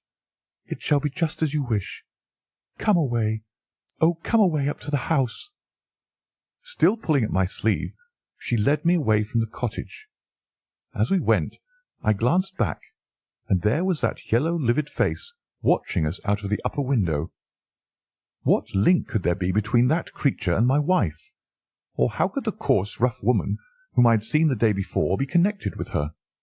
It was a strange puzzle, and yet I knew that my mind could never know ease again until I had solved it. For 2 days after this I stayed at home, and my wife appeared to abide loyally by our engagement, for, as far as I know, she never stirred out of the house. On the 3rd day, however, I had ample evidence that her solemn promise was not enough to hold her back from this secret influence which drew her away from her husband and her duty. I had gone into town on that day, but I returned by the 2:40 instead of the 3:36, which is my usual train. As I entered the house, the maid ran into the hall with a startled face. "Where is your mistress?" I asked. "I think that she's gone out for a walk," she answered. My mind was instantly filled with suspicion. I rushed upstairs to make sure that she was not in the house. As I did so, I happened to glance out of one of the upper windows, and saw the maid with whom I had just been speaking running across the field in the direction of the cottage. Then, of course, I saw exactly what it all meant. my wife had gone over there, and had asked the servant to call her if I should return. Tingling with anger, I rushed down and hurried across, determined to end the matter once and forever. I saw my wife and the maid hurrying back along the lane, but I did not stop to speak with them. In the cottage lay the secret which was casting a shadow over my life. I vowed that, come what might, it should be a secret no longer. I did not even knock when I reached it, but turned the handle and rushed into the passage. It was all still and quiet upon the ground floor. In the kitchen a kettle was singing on the fire, and a large black cat lay coiled up in the basket, but there was no sign of the woman whom I had seen before. I ran into the other room, but it was equally deserted. Then I rushed up the stairs, only to find 2 other rooms empty and deserted at the top. There was no one at all in the whole house. The furniture and pictures were of the most common and vulgar description, save in the one chamber at the window of which I had seen the strange face. That was comfortable and elegant, and all my suspicions rose into a fierce, bitter flame when I saw that on the mantelpiece stood a copy of a full-length photograph of my wife, which had been taken at my request only 3 months ago. I stayed long enough to make certain that the house was absolutely empty. Then I left it, feeling a weight at my heart such as I had never had before. My wife came out into the hall as I entered my house, but I was too hurt and angry to speak with her, and pushing past her, I made my way into my study. She followed me, however, before I could close the door. "I am so sorry that I broke my promise, Jack," said she, "but if you knew all the circumstances, I am sure that you would forgive me." "Tell me everything, then," said I. "I cannot, Jack, I cannot," she cried. "Until you tell me who it is that has been living in that cottage, and who it is to whom you have given that photograph, there can never be any confidence between us," said I, and breaking away from her, I left the house. That was yesterday, Mr. Holmes, and I have not seen her since, nor do I know anything more about this strange business. It is the first shadow that has come between us, and it has so shaken me that I do not know what I should do for the best. Suddenly, this morning, it occurred to me that you were the man to advise me, so I have hurried to you now, and I place myself unreservedly in your hands. If there is any point which I have not made clear, pray question me about it. But above all, tell me quickly what I am to do, for this misery is more than I can bear." Holmes and I had listened with the utmost interest to this extraordinary statement, which had been delivered in the jerky, broken fashion of a man who is under the influence of extreme emotions. My companion sat silent for some time, with his chin upon his hand, lost in thought. "Tell me," said he at last, "could you swear that this was a man's face which you saw at the window?" "Each time that I saw it, I was some distance away from it, so that it is impossible for me to say." "You appear, however, to have been disagreeably impressed by it." "It seemed to be of an unnatural colour, and to have a strange rigidity about the features. When I approached, it vanished with a jerk." "How long is it since your wife asked you for £100? "Nearly 2 months." "Have you ever seen a photograph of her first husband?" "No. There was a great fire at Atlanta very shortly after his death, and all her papers were destroyed." "And yet she had a certificate of death. You say that you saw it?" "Yes. She got a duplicate after the fire." "Did you ever meet anyone who knew her in America?" "No." "Did she ever talk of revisiting the place?" "No." "Or get letters from it?" "No." "Thank you. I should like to think over the matter a little now. If the cottage is now permanently deserted, we may have some difficulty. If, on the other hand, as I fancy is more likely, the inmates were warned of your coming and left before you entered yesterday, then they may be back now, and we should clear it all up easily. Let me advise you, then, to return to Norbury, and to examine the windows of the cottage again. If you have reason to believe that it is inhabited, do not force your way in, but send a wire to my friend and me. We shall be with you within an hour of receiving it, and we shall then very soon get to the bottom of the business." "And if it is still empty?" "In that case I shall come out to-morrow and talk it over with you. Good-bye, and above all, do not fret until you know that you really have a cause for it." "I am afraid that this is a bad business, Watson," said my companion as he returned after accompanying Mr. Grant Munro to the door. "What do you make of it?" "It had an ugly sound," I answered. "Yes, there's blackmail in it, or I am much mistaken." "And who is the blackmailer?" "Well, it must be the creature who lives in the only comfortable room in the place, and has her photograph above his fireplace. Upon my word, Watson, there is something very attractive about that livid face at the window, and I would not have missed the case for worlds." "You have a theory?" "Yes, a provisional one, that I shall be surprised if it does not turn out to be correct. This woman's first husband is in that cottage." "Why do you think so?" "How else can we explain her frenzied anxiety that her second one should not enter it? The facts, as I read them, are something like this. This woman was married in America. Her husband developed some hateful qualities, or shall we say that he contracted some loathsome disease and became a leper or an imbecile. She flies from him at last, returns to England, changes her name, and starts her life, as she thinks, afresh. She has been married 3 years, and believes that her position is quite secure, having shown her husband the death certificate of some man whose name she has assumed, when suddenly her whereabouts is discovered by her first husband, or we may suppose by some unscrupulous woman who has attached herself to the invalid. They write to the wife and threaten to come and expose her. She asks for £100 and endeavours to buy them off. They come in spite of it, and when the husband mentions casually to the wife that there are newcomers in the cottage, she knows in some way that they are her pursuers. She waits until her husband is asleep, and then she rushes down to endeavour to persuade them to leave her in peace. Having no success, she goes again next morning, and her husband meets her, as he has told us, as she comes out. She promises him then not to go there again, but 2 days afterwards the hope of getting rid of those dreadful neighbours was too strong for her, and she made another attempt, taking down with her the photograph which had probably been demanded from her.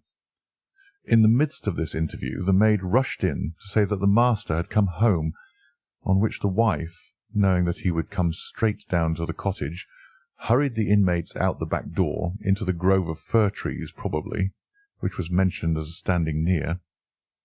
In this way he found the place deserted. I shall be very much surprised, however, if it is still so when he reconnoitres it this evening.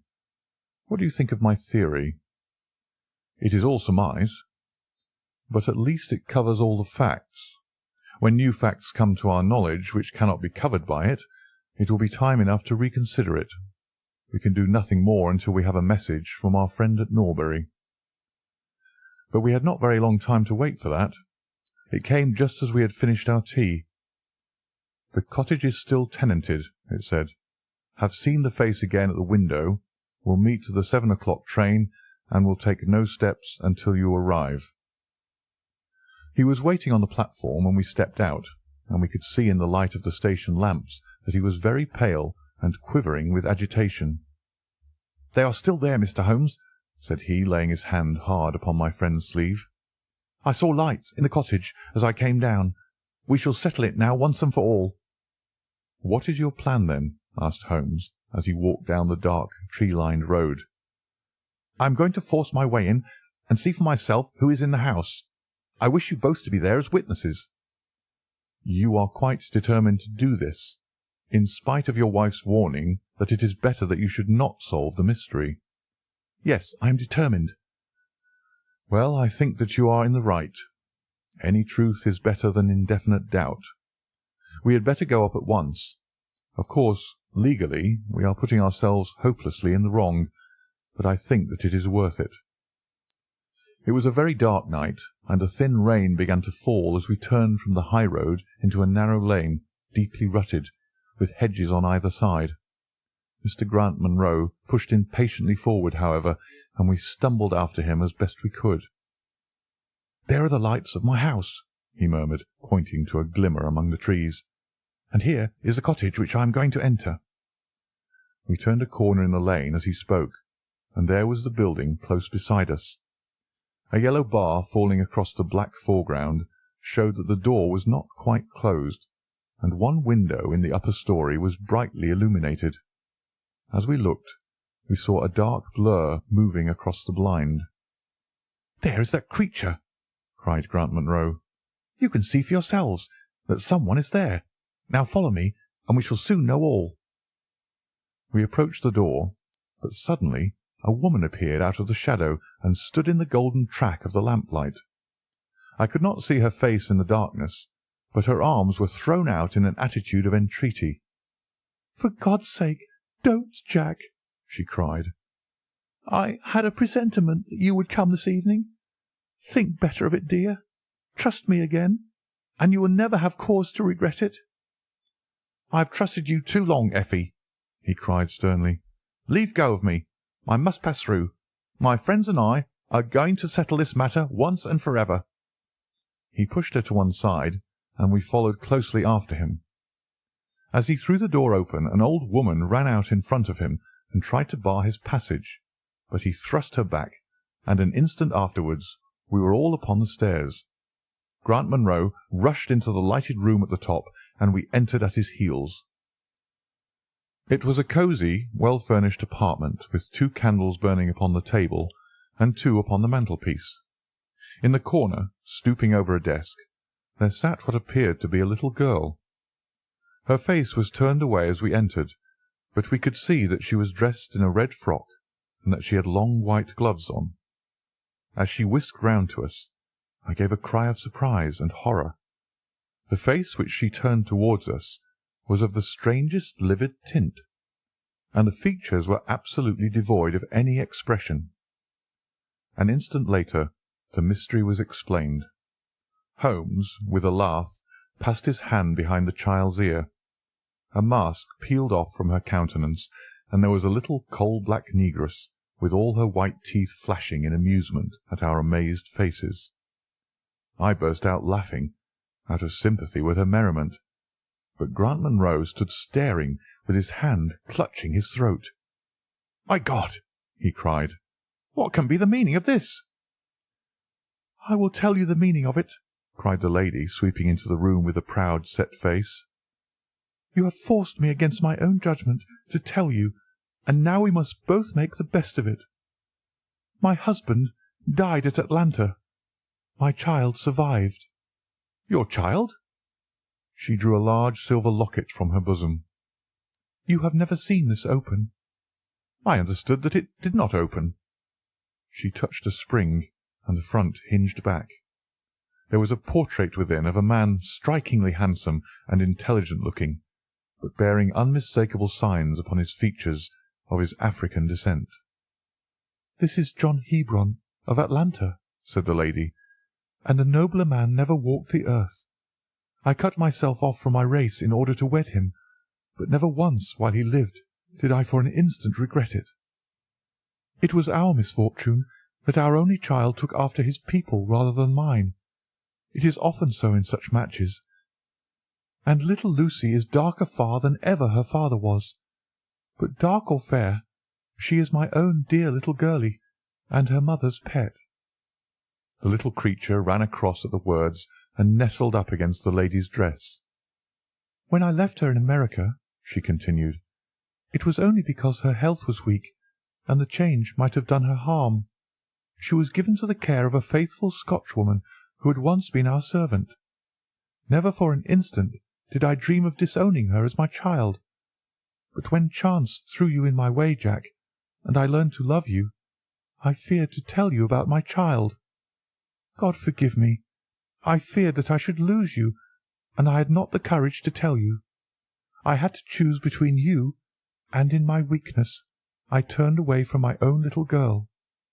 For 3 years I have kept her existence a secret from you, but I heard from the nurse, and I knew that all was well with her. At last, however, there came an overwhelming desire to see the child once more. I struggled against it, but in vain. Though I knew the danger, I determined to have the child over, if it were but for a few weeks. I sent £100 to the nurse, and I gave her instructions about this cottage, so that she might come as a neighbour, without my appearing to be in any way connected with her. I pushed my precautions so far as to order her to keep the child in the house during the daytime, and to cover up her little face and hands, so that even those who might see her at the window should not gossip about there being a black child in the neighbourhood. If I had been less cautious, I might have been more wise, but I was half crazy with fear that you should learn the truth. It was you who told me first that the cottage was occupied. I should have waited for the morning, but I could not sleep for excitement, and so at last I slipped out, knowing how difficult it is to awake you. But you saw me go, and that was the beginning of my troubles. Next day you had my secret at your mercy, but you nobly refrained from pursuing your advantage. 3 days later, however, the nurse and child only just escaped from the back door as you rushed in at the front one, and now to-night you at last know all, and I ask you what is to become of us, my child and me." She clasped her hands and waited for an answer. It was a long 10 minutes before Grant Munro broke the silence, and when his answer came it was one of which I loved to think. He lifted the little child, kissed her, and then, still carrying her, he held his other hand out to his wife and turned towards the door. "We can talk it over more comfortably at home," said he. "I am not a very good man, Effie, but I think that I am a better one than you have given me credit for." Holmes and I followed them down the lane, and my friend plucked at my sleeve as we came out. "I think," said he, "that we shall be of more use in London than in Norbury." Not another word did he say of the case until late that night, when he was turning away with his lighted candle for his bedroom. "Watson," said he, "if it should ever strike you that I am getting a little over-confident in my powers, or giving less pains to a case than it deserves, kindly whisper 'Norbury' in my ear, and I shall be infinitely obliged to you." End of The Yellow Face.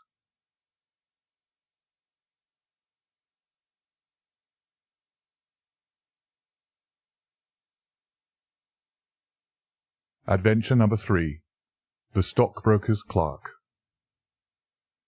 Shortly after my marriage, I had bought a connection in the Paddington district. Old Mr. Farquhar, from whom I purchased it, had at one time an excellent general practice, but his age and an affliction of the nature of St. Vitus's dance, from which he suffered, had very much thinned it. The public, not unnaturally, goes on the principle that he who would heal others must himself be whole, and looks askance at the curative powers of the man whose own case is beyond the reach of his drugs. Thus, as my predecessor weakened, his practice declined, until, when I purchased it from him, it had sunk from 1,200 to little more than 300 a year. I had confidence, however, in my own youth and energy, and was convinced that in a very few years the concern would be as flourishing as ever. For 3 months after taking over the practice, I was kept very closely at work, and saw little of my friend Sherlock Holmes, for I was too busy to visit Baker Street, and he seldom went anywhere himself, save upon professional business. I was surprised, therefore, when one morning in June, as I sat reading the British Medical Journal after breakfast, I heard a ring at the bell, followed by the high, somewhat strident tones of my old companion's voice. "Ah, my dear Watson," said he, striding into the room, "I am very delighted to see you. I trust that Mrs. Watson has entirely recovered from all the little excitements connected with our adventure of the Sign of the Four?" "Thank you, we are both doing very well," said I, shaking him warmly by the hand. "And I hope also," he continued, sitting down in the rocking-chair, "that the cares of medical practice have not entirely obliterated the interest which you used to take in our little deductive problems." "On the contrary," I answered, "it was only last night that I was looking over my old notes and classifying some of our past results." I trust that you don't consider your collection closed." "Not at all. I should wish nothing better than to have some more of such experiences." "To-day, for example?" "Yes, to-day, if you like." "And as far off as Birmingham?" "Certainly, if you wish it." "And the practice?" "I do my neighbour's when he goes. He's always ready to work off the debt." "Ha! Nothing could be better," said Holmes, leaning back in his chair and looking keenly at me from under his half-closed lids. "I perceive that you have been unwell lately. Summer colds are always a little trying." "I was confined to the house by a severe chill for 3 days last week. I thought, however, that I had cast off every trace of it." "So you have. You look remarkably robust." "How, then, did you know it?" "My dear fellow, you know my methods." "You deduced it, then?" "Certainly." "And from what?" "From your slippers." I glanced down at the new patent leathers which I was wearing. "How on earth—" I began, but Holmes answered my question before it was asked. "Your slippers are new," he said. "You could not have had them more than a few weeks. The soles, which you are at this moment presenting to me, are slightly scorched. For a moment I thought they might have got wet and been burned in the drying, but near the instep there is a small circular wafer of paper with the shopman's hieroglyphics upon it. Damp would of course have removed this. You had then been sitting with your feet outstretched to the fire, which a man would hardly do even in so wet a June as this if he were in his full health." Like all Holmes's reasoning, the thing seemed simplicity itself when it was once explained. He read the thought upon my features, and his smile had a tinge of bitterness. "I am afraid that I rather give myself away when I explain," said he. "Results without causes are much more impressive. You are ready to come to Birmingham, then?" "Certainly. What is the case?" "You shall hear it all in the train. My client is outside in a four-wheeler. Can you come at once?" "In an instant." I scribbled a note to my neighbour, rushed upstairs to explain the matter to my wife, and joined Holmes upon the doorstep. "Your neighbour is a doctor," said he, nodding at the brass plate. "Yes, he bought a practice as I did." "An old established one?" "Just the same as mine. Both have been ever since the houses were built." "Ah, then you got hold of the best of the two." "I think I did. But how do you know?" "By the steps, my boy. Yours are worn 3 inches deeper than his. But this gentleman in the cab is my client, Mr. Hall Pycroft. Allow me to introduce you to him. Whip your horse up, cabby, for we have only just time to catch our train." The man whom I found myself facing was a well-built, fresh-complexioned young fellow, with a frank, honest face and a slight, crisp, yellow moustache. He wore a very shiny top-hat and a neat suit of sober black which made him look what he was, a smart young city man of the class who have been labelled cockneys, but who give us our crack volunteer regiments, and who turn out more fine athletes and sportsmen than any body of men in these islands. His round, ruddy face was naturally full of cheeriness, but the corners of his mouth seemed to me to be pulled down in a half-comical distress. It was not, however, until we were all in our first-class carriage and well started upon our journey to Birmingham that I was able to learn what the trouble was which had driven him to Sherlock Holmes. "We have a clear run here of 70 minutes," Holmes remarked. "I want you, Mr. Hall Pycroft, to tell my friend your very interesting experience exactly as you have told it to me, or with more detail if possible. It will be of use to me to hear the succession of events again. It is a case, Watson, which may prove to have something in it, or may prove to have nothing, but which, at least, presents those unusual and outré features which are as dear to you as they are to me. Now, Mr. Pycroft, I shall not interrupt you again." Our young companion looked at me with a twinkle in his eye. "The worst of the story is," said he, "that I should show myself up as such a confounded fool. Of course, it may work out all right, and I don't see that I could have done otherwise. But if I have lost my crib and got nothing in exchange, I shall feel what a soft Johnny I've been. I'm not very good at telling a story, Dr. Watson, but it is like this with me.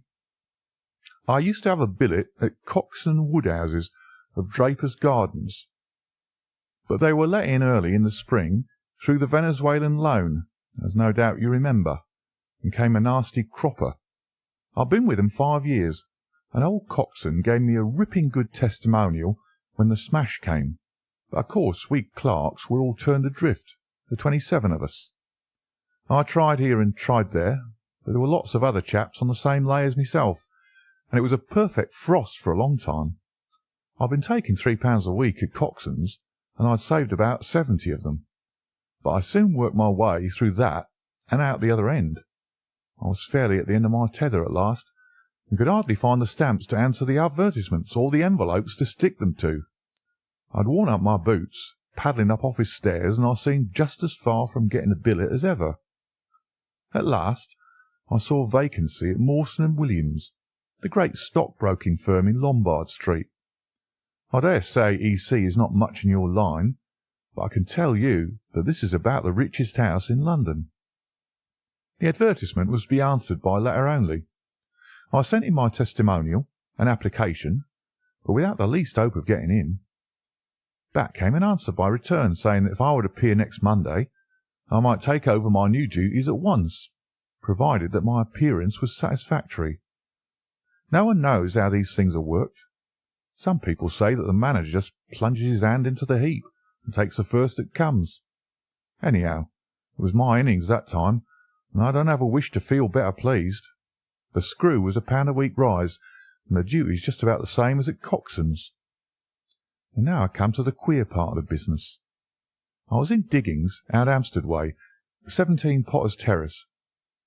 Well, I was sitting doing a smoke that very evening, after I'd been promised the appointment, when up came my landlady with a card which had Arthur Pinner, Financial Agent, printed upon it. I had never heard the name before, and could not imagine what he wanted with me.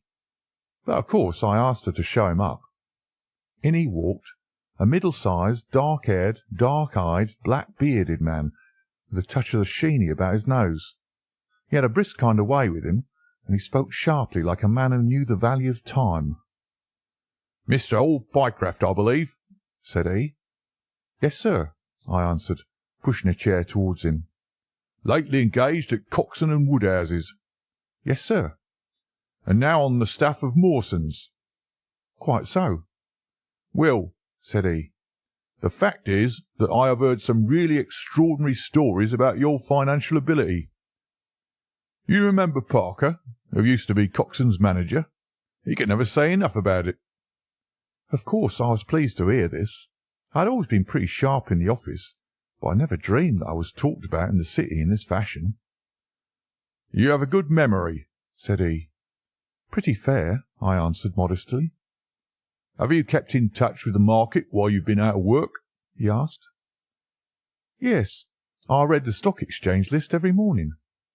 "Now that shows real application," he cried. "This is the way to prosper. You won't mind me testing you, will you? Let me see. How are Ayrshire's?" 106 1/4 to 105 7/8. "And New Zealand Consolidated?" 104. "And British Broken Hills?" 7 to 7 6. "Wonderful!" he cried with his hands up. "This quite fits in with all that I'd heard. My boy, you're very much too good to be a clerk at Mawson's." This outburst rather astonished me, as you can think.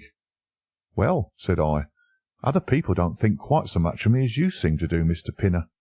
I had a hard enough fight to get this berth, and I'm very glad to have it." "Pooh, man! You should soar above it. You're not in your true sphere. Now, I'll tell you how it stands with me. What I have to offer is little enough when measured by your ability, but when compared with Mawson's, it's light to dark. Let me see. When do you go to Mawson's?" "On Monday." "Aha! I think I would risk a little sporting flutter that you don't go there at all." "Not go to Mawson's?" "No, sir. By that day you will be the business manager of the Franco Midland Hardware Company Limited, with 134 branches in the towns and villages of France, not counting one in Brussels and one in San Remo." This took my breath away. "I never heard of it," said I. "Very likely not. It has been kept very quiet, for the capital was all privately subscribed, and it's too good a thing to let the public into. My brother, Harry Pinner, is promoter, and joins the board after allotment as managing director.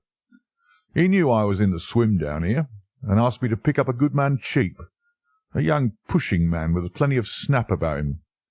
Parker spoke of you, and that brought me here tonight. We can only offer you a beggarly 500 to start with." "500 a year?" I shouted. "Only that at the beginning, but you are to have an overriding commission of 1% on all business done by your agents, and you may take my word for it that this will come to more than your salary." "But I know nothing about hardware." "Tut, my boy, you know about figures." My head buzzed, and I could hardly sit still in my chair. But suddenly a little chill of doubt came upon me. "I must be frank with you," said I. "Mawson only gives me 200, but Mawson is safe. Now, really, I know so little about your company that—" "Ah, smart, smart!" he cried, in a kind of ecstasy of delight. "You are the very man for us. You're not to be talked over, and quite right too. Now, here's a note for £100, and if you think that we can do business, you may just slip it into your pocket as an advance upon your salary." "This is very handsome," said I. "When should I take over my new duties?" "Be in Birmingham to-morrow at 1, said he. "I have a note in my pocket here which you will take to my brother. You'll find him at 126B, Corporation Street, where the temporary offices of the company are situated. Of course, he must confirm your engagement, but between ourselves it will be all right."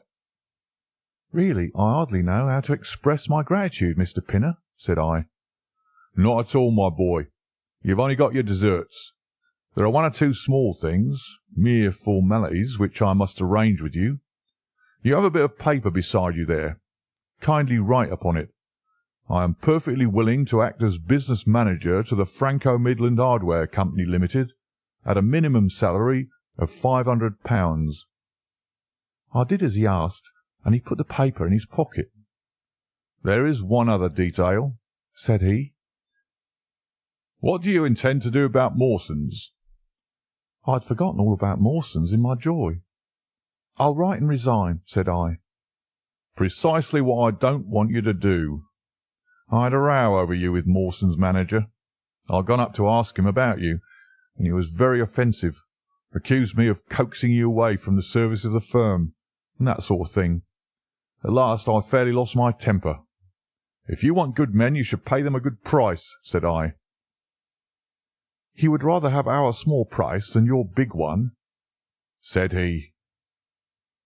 "'I'll lay you a fiver,' said I, 'that when he has my offer you'll never so much as hear from him again.' "'Done,' said he. "'We picked him out of the gutter, and he won't leave us so easily.' Those were his very words. "'The impudent scoundrel!' I cried. "'I've never so much as seen him in my life.' "'Why should I consider him in any way? I shall certainly not write if you would rather I didn't.' "'Good. That's a promise,' said he, rising from his chair. "Well, I'm delighted to have got so good a man for my brother. Here's your advance of £100, and here is the letter.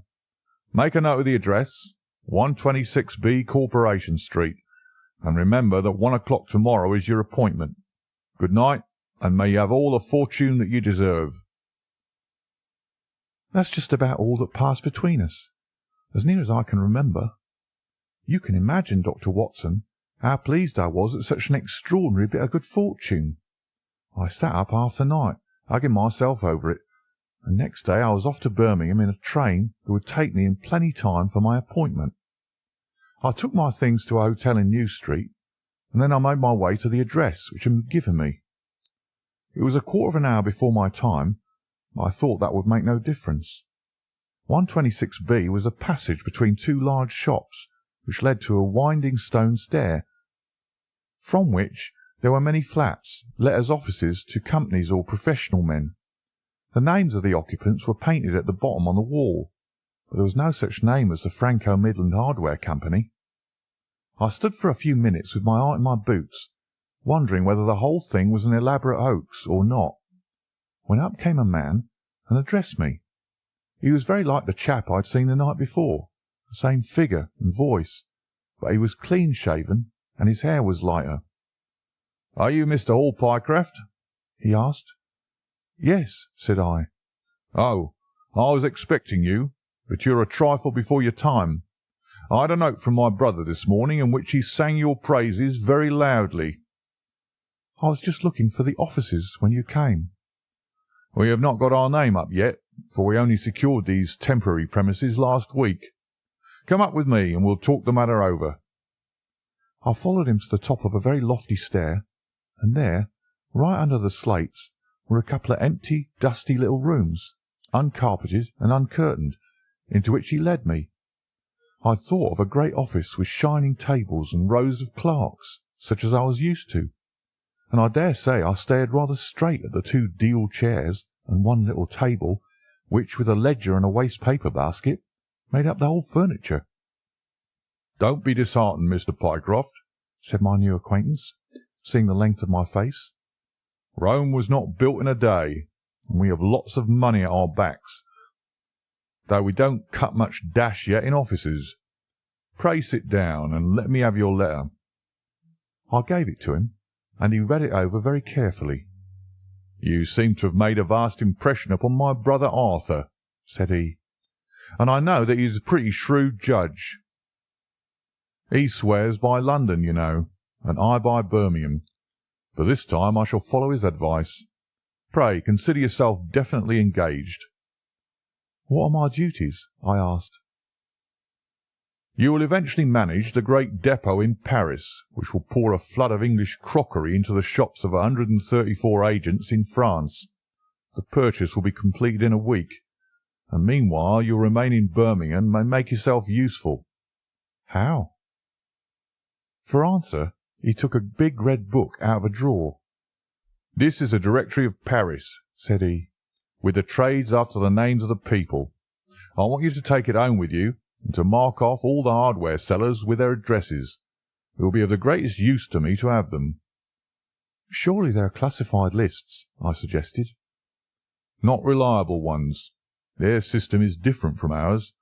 Stick at it, and let me have the list by Monday at 12. Good day, Mr. Pycroft. If you continue to show zeal and intelligence, you will find the company a good master." I went back to the hotel with the big book under my arm, and with very conflicting feelings in my breast. On the one hand, I was definitely engaged, and I had £100 in my pocket. On the other, the look of the offices, the absence of name on the wall, and other of the points which would strike a business man, had left a bad impression as to the position of my employers. However, come what might, I had my money, so I settled down to my task. All Sunday I was kept hard at work, and yet by Monday I had only got as far as H. I went round to my employer, found him in the same dismantled kind of room, and was told to keep at it until Wednesday, and then come again. On Wednesday it was still unfinished, so I hammered away until Friday, that is, yesterday. Then I brought it round to Mr. Harry Pinner. "Thank you very much," said he. "I fear that I underrated the difficulty of the task. This list will be of very material assistance to me." "It took some time," said I. "And now," said he, "I want you to make a list of the furniture shops, for they all sell crockery." "Very good." "And you can come up to-morrow evening at 7 and let me know how you're getting on. Don't overwork yourself. A couple of hours at Day's Music Hall in the evening would do you no harm after your labours." He laughed as he spoke, and I saw with a thrill that his second tooth upon the left-hand side had been very badly stuffed with gold. Sherlock Holmes rubbed his hands with delight, and I stared with astonishment at our client. "You may well look surprised, Dr. Watson, but it is this way," said he. "When I was speaking to the other chap in London, at the time that he laughed at my not going to Mawson's, I happened to notice that his tooth was stuffed in this very identical fashion. The glint of the gold in each case caught my eye, you see. When I put that with the voice and figure being the same, and only those things altered which might be changed by a razor or a wig, I could not doubt that it was the same man. Of course you expect two brothers to be alike, but not that they should have the same tooth stuffed in the same way. He bowed me out, and I found myself in the street, hardly knowing whether I was on my head or on my heels. Back I went to my hotel, put my head in a basin of cold water, and tried to think it out. Why had he sent me from London to Birmingham? Why had he got there before me? And why had he written a letter from himself to himself? It was altogether too much for me, and I could make no sense of it. And then suddenly it struck me that what was dark to me might be very light to Mr. Sherlock Holmes. I had just time to get up to town by the night train to see him this morning, and to bring you both back with me to Birmingham. There was a pause after the stockbroker's clerk had concluded his surprising experience. Then Sherlock Holmes cocked his eye at me, leaning back on the cushions with a pleased and yet critical face, like a connoisseur who has just taken his first sip of a Comet vintage. "Rather fine, Watson, is it not?" said he. "There are points in it which please me. I think that you will agree with me that an interview with Mr. Arthur Harry Pinner in the temporary offices of the Franco-Midland Hardware Company, Limited, would be a rather interesting experience for both of us." "But how can we do it?" I asked. "Oh, easily enough," said Hall Pycroft cheerily. "You are two friends of mine who are in want of a billet, and what could be more natural than that I should bring you both round to the managing director?" "Quite so, of course," said Holmes. "I should like to have a look at the gentleman, and see if I can make anything of his little game. What qualities have you, my friend, which would make your services so valuable? Or is it possible that—" He began biting his nails and staring blankly out of the window, and we hardly drew another word from him until we were in New Street. At 7 o'clock that evening we were walking, the three of us, down Corporation Street to the company's offices. "It is no use our being at all before our time," said our client. "He only comes there to see me, apparently, for the place is deserted up to the very hour he names." "That is suggestive," remarked Holmes. "By Jove, I told you so!" cried the clerk. "That's he walking ahead of us there." He pointed to a smallish, dark, well-dressed man who was bustling along the other side of the road. As we watched him, he looked across at a boy who was bawling out the latest edition of the evening paper, and running over among the cabs and buses, he bought one from him. Then, clutching it in his hand, he vanished through a doorway.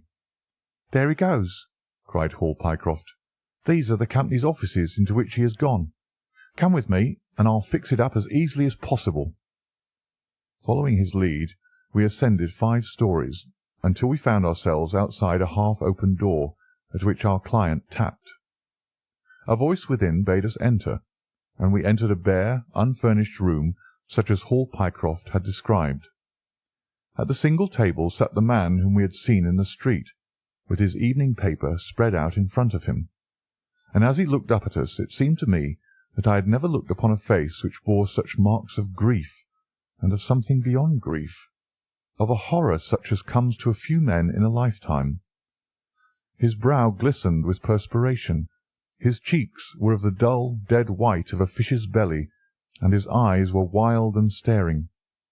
He looked at his clerk as though he failed to recognize him, and I could see by the astonishment depicted upon our conductor's face that this was by no means the usual appearance of his employer.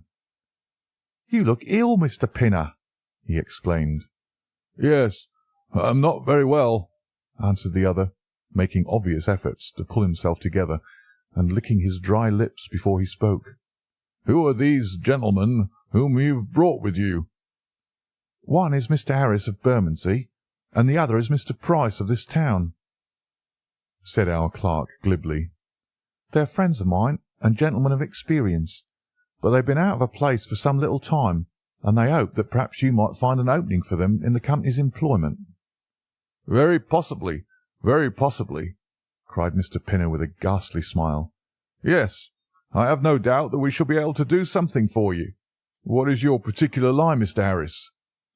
I am an accountant, said Holmes. Oh, yes, we shall want something of the sort. And you, Mr. Price? A clerk, said I. I have every hope that the company may accommodate you. I will let you know about it as soon as we come to any conclusion. And now I beg that you will go. For God's sake, leave me to myself.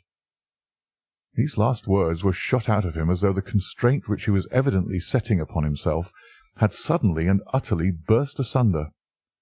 Holmes and I glanced at each other, and Hall Pycroft took a step towards the table.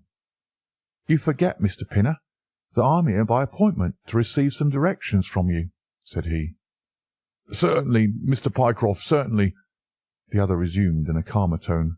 "You may wait here a moment, and there is no reason why your friends should not wait with you. I will be entirely at your service in 3 minutes, if I may trespass upon your patience so far." He rose with a very courteous air, and, bowing to us, he passed through a door at the farther end of the room, which he closed behind him. "What now?" whispered Holmes. "Is he giving us the slip?" "Impossible," answered Pycroft. "Why so?"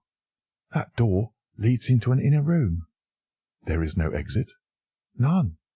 "Is it furnished?" "It was empty yesterday." "Then what on earth can he be doing?" There is something which I don't understand in this manner. If ever a man was 3 parts mad with terror, that man's name is Pinner. What can have put the shivers on him? "He suspects that we're detectives," I suggested. "That's it, Pycroft." Holmes shook his head. He did not turn pale. "He was pale when we entered the room," said he. "It is just possible that—" His words were interrupted by a sharp rat-tat from the direction of the inner door. "What the deuce is he knocking at his own door for?" cried the clerk. Again, and much louder, came the rat-tat-tat. We all gazed expectantly at the closed door. Glancing at Holmes, I saw his face turn rigid, and he leaned forward in intense excitement. Then suddenly came a low, guggling, gargling sound, and a brisk drumming upon woodwork. Holmes sprang frantically across the room and pushed at the door. It was fastened on the inner side. Following his example, we threw ourselves upon it with all our weight. One hinge snapped, then the other, and down came the door with a crash. Rushing over it, we found ourselves in the inner room. It was empty. But it was only for a moment that we were at fault. At one corner, the corner nearest the room which we had left, there was a second door. Holmes sprang to it and pulled it open. A coat and waistcoat were lying on the floor, and from a hook behind the door, with his own braces round his neck, was hanging the managing director of the Franco-Midland Hardware Company. His knees were drawn up, his head hung at a dreadful angle to his body, and the clatter of his heels against the door made the noise which had broken in upon our conversation. In an instant I had caught him round the waist and held him up while Holmes and Pycroft untied the elastic bands which had disappeared between the livid creases of skin. Then we carried him into the other room, where he lay with a clay-coloured face, puffing his purple lips in and out with every breath, a dreadful wreck of all that he had been but 5 minutes before. "What do you think of him, Watson?" asked Holmes. I stooped over him and examined him. His pulse was feeble and intermittent, but his breathing grew longer, and there was a little shivering of his eyelids, which showed a thin white slit of ball beneath. "It has been touch and go with him," said I, "but he'll live now. Just open that window and hand me the water carafe." I undid his collar, poured the cold water over his face, and raised and sank his arms until he drew a long, natural breath. "It's only a question of time now," said I, as I turned away from him. Holmes stood by the table with his hands deep in his trousers pockets and his chin upon his breast. "I suppose we ought to call the police in now," said he, "and yet I confess that I'd like to give them a complete case when they come." "It's a blessed mystery to me," cried Pycroft, scratching his head. Whatever they wanted to bring me all the way up here for, and then—" "Pooh! All that is clear enough," said Holmes impatiently. "It is this last sudden move." "You can understand the rest, then?" "I think that it is fairly obvious. What do you say, Watson?" I shrugged my shoulders. "I must confess I am out of my depths," said I. "Oh, surely, if you consider the events at first, they can only point to one conclusion." "What do you make of them?" "Well, the whole thing hinges upon 2 points. The first is the making of Pycroft write a declaration by which he entered the service of this preposterous company. Do you not see how very suggestive that is?" "I'm afraid I missed the point." "Well, why did they want him to do it? Not as a business matter, for these arrangements are usually verbal, and there was no earthly business reason why this should be an exception. Don't you see, my young friend, that they were very anxious to obtain a specimen of your handwriting, and had no other way of doing it?" "And why?" "Quite so. Why? When we answer that, we have made some progress with our little problem. Why? There can be only one adequate reason. Someone wanted to learn to imitate your writing, and had to procure a specimen of it first. And now if we pass on to the second point, we find that each throws light upon the other. That point is the request made by Pinner that you should not resign your place, but should leave the manager of his important business in the full expectation that a Mr. Hall Pycroft, whom he had never seen, was about to enter the office upon the Monday morning." "My God!" cried our client. "What a blind beetle I've been!" "Now you see the point about the handwriting. Suppose that someone turned up in your place who wrote a completely different hand from that in which you had applied for the vacancy. Of course the game would have been up. But in the interval the rogue had learned to imitate you, and his position was therefore secure, as I presume that nobody in the office had ever set eyes upon you." "Not a soul," groaned Hall Pycroft. "Very good. Of course it was of the utmost importance to prevent you from thinking better of it, and also to keep you from coming into contact with anyone who might tell you that your double was at work in Mawson's office. Therefore they gave you a handsome advance on your salary, and ran you off to the Midlands, where they gave you enough work to do to prevent you going to London, where you might have burst their little game up. That is all plain enough." "But why should this man pretend to be his own brother?" "Well, that is pretty clear also. There are evidently only 2 of them in it. The other is impersonating you at the office. This one acted as your engager, and then found that he could not find you an employer without admitting a third person into his plot. That he was most unwilling to do. He changed his appearance as far as he could, and trusted that the likeness, which you could not fail to observe, would be put down to a family resemblance. But for the happy chance of the gold stuffing, your suspicions would probably never have been aroused." Hall Pycroft shook his clinched hands in the air. "Good Lord!" he cried. "While I have been fooled in this way, what has this other Hall Pycroft been doing at Mawson's? What shall we do, Mr. Holmes? Tell me what to do." "We must wire to Mawson's." "They shut at 12 on Saturdays." "Never mind. There may be some doorkeeper or attendant." "Oh, yes. They keep a permanent guard there on account of the value of the securities that they hold. I remember hearing it talked of in the city." "Very good. We shall wire to him and see if all is well and if a clerk of your name is working there. That is clear enough. But what is not so clear is why at the sight of us one of the rogues should instantly walk out of the room and hang himself." "The paper!" croaked a voice behind us. The man was sitting up, blanched and ghastly, with returning reason in his eyes, and hands which rubbed nervously at the broad red band which still encircled his throat. "The paper! Of course!" yelled Holmes, in a paroxysm of excitement. Idiot that I was! I thought so much of our visit that the paper had never entered my head for an instant. To be sure, the secret must be there. He flattened it upon the table, and a cry of triumph burst from his lips. "Look at this, Watson," he cried. "It is a London paper, an early edition of the Evening Standard. Here is what we want. Look at the headlines. Crime in the City. Murder at Mawson and Williams. Gigantic attempted robbery. Capture of the criminal.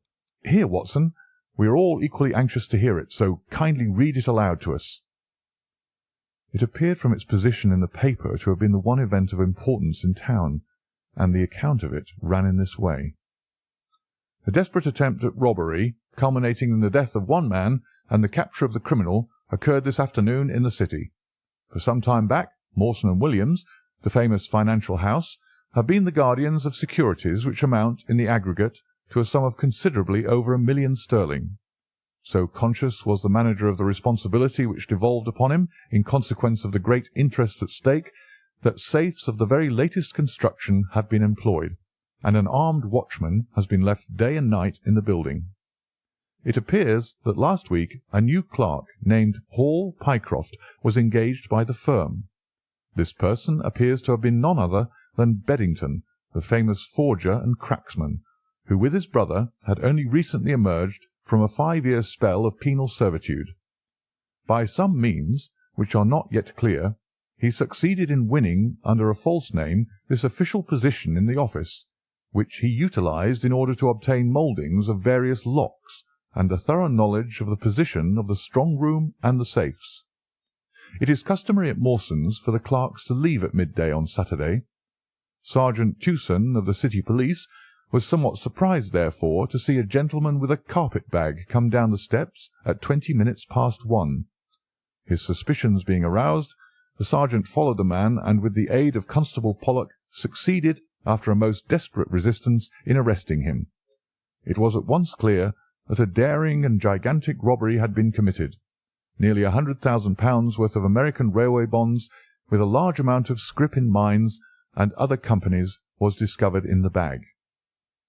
On examining the premises, the body of the unfortunate watchman was found doubled up and thrust into the largest of the safes, where it would not have been discovered until Monday morning had it not been for the prompt action of Sergeant Tewson.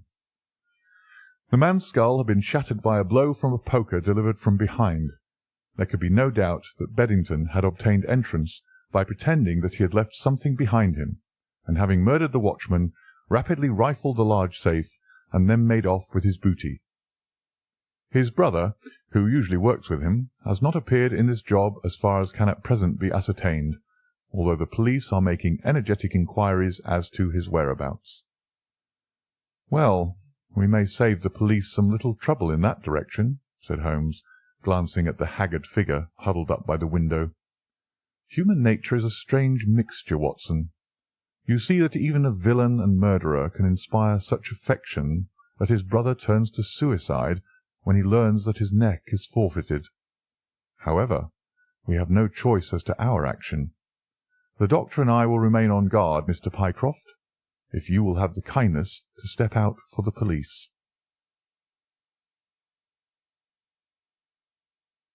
Adventure 4. The Gloria Scott. "I have some papers here," said my friend Sherlock Holmes, as we sat one winter's night on either side of the fire, "which I really think, Watson, that it would be worth your while to glance over. These are the documents in the extraordinary case of the Gloria Scott, and this is the message which struck Justice of the Peace Trevor dead with horror when he read it." He had picked from a drawer a little tarnished cylinder, and undoing the tape he handed me a short note scrawled upon a half-sheet of slate-grey paper.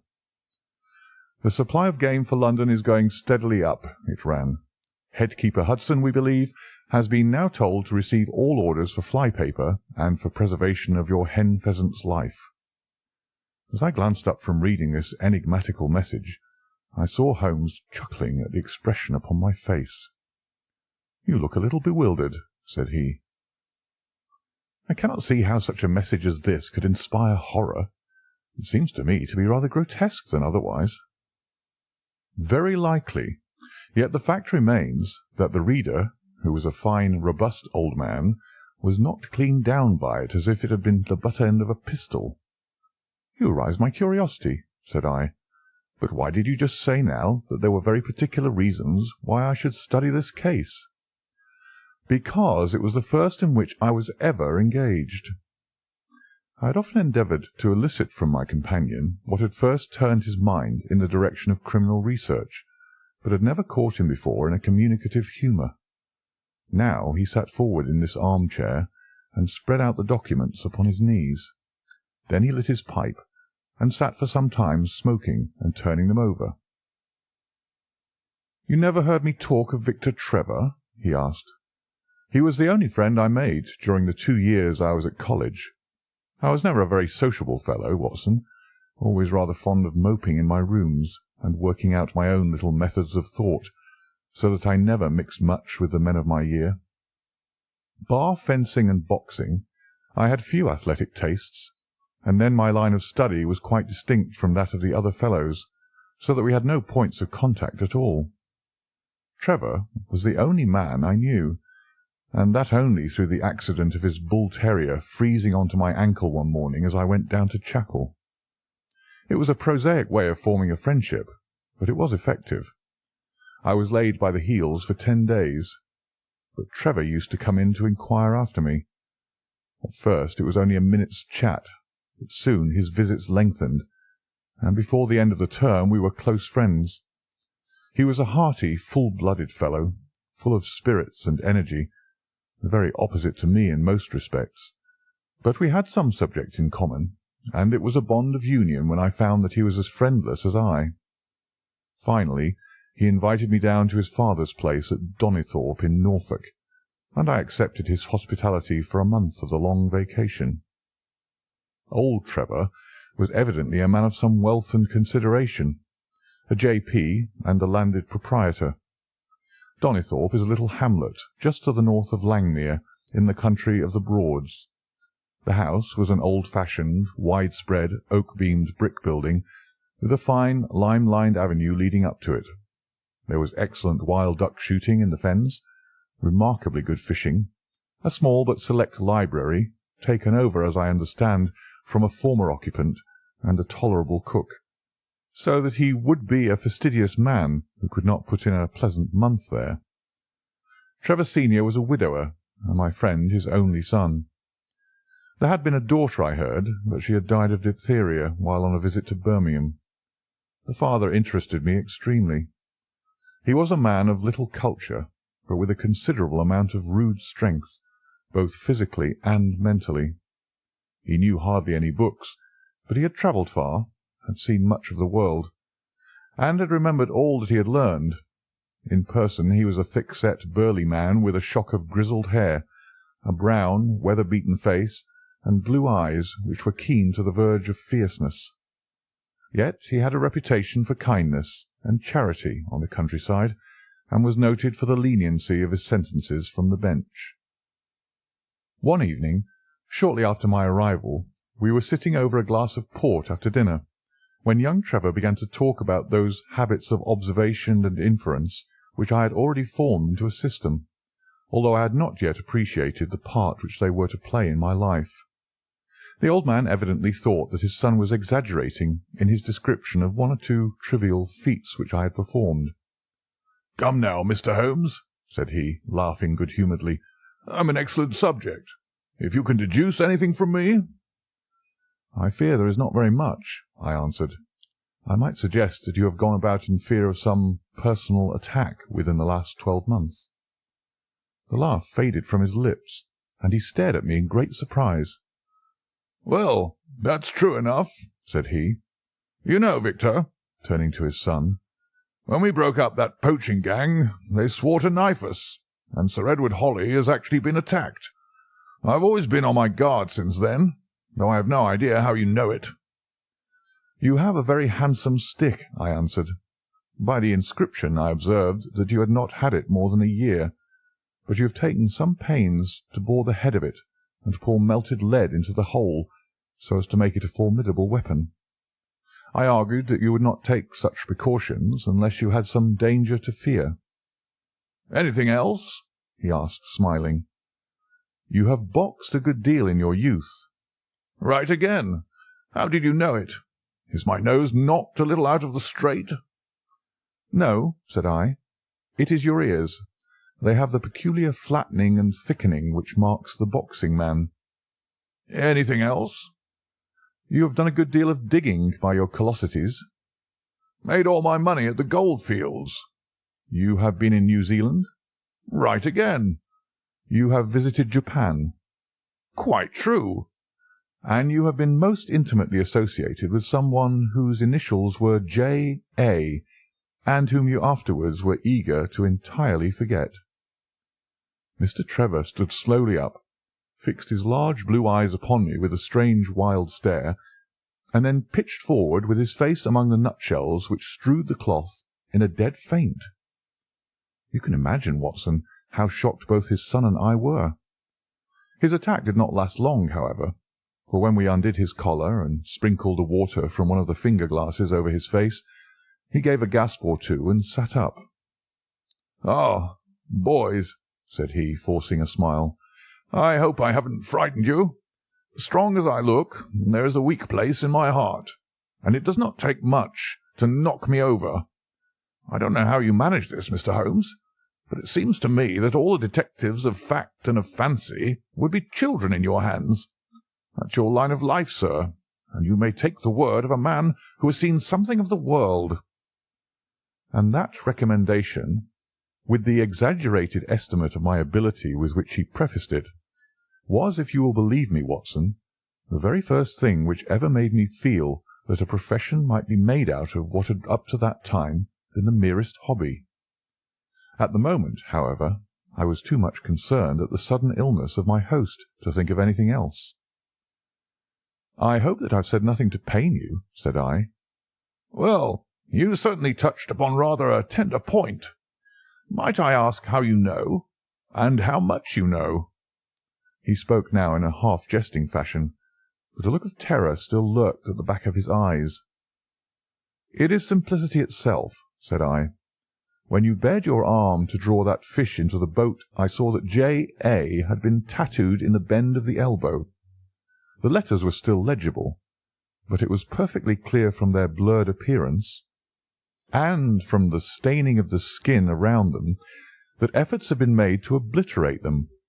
It was obvious then that those initials had once been very familiar to you, and that you had afterwards wished to forget them." "What an eye you have!" he cried, with a sigh of relief. "It is just as you say. But we won't talk of it. Of all ghosts, the ghosts of our old lovers are the worst. Come into the billiard-room and have a quiet cigar." From that day, amid all his cordiality, there was always a touch of suspicion in Mr. Trevor's manner towards me. Even his son remarked it. "You've given the governor such a turn," said he, "that he'll never be sure again of what you know and what you don't know." He did not mean to show it, I am sure, but it was so strongly in his mind that it peeped out at every action. At last I became so convinced that I was causing him uneasiness that I drew my visit to a close. On the very day, however, before I left, an incident occurred which proved in the sequel to be of importance.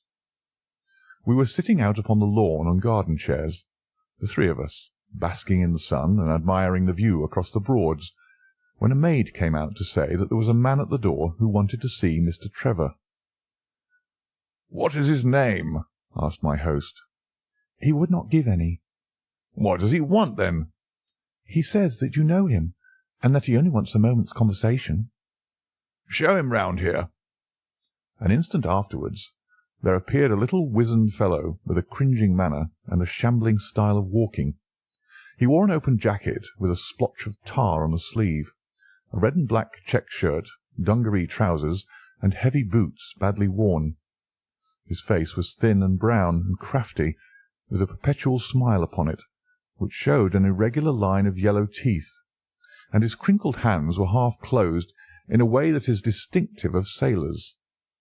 As he came slouching across the lawn, I heard Mr. Trevor made a sort of hiccuping noise in his throat, and jumping out of his chair, he ran into the house. He was back in a moment, and I smelt a strong reek of brandy as he passed me. "Well, my man," said he, "what can I do for you?" The sailor stood looking at him with puckered eyes and with the same loose-lipped smile upon his face. "You don't know me?" he asked. "Why, dear me, it is surely Hudson," said Mr. Trevor in a tone of surprise. "Hudson it is, sir," said the seaman. "Why, it's 30 year and more since I saw you last. Here you are in your house, and me still picking my salt meat out of the harness cask."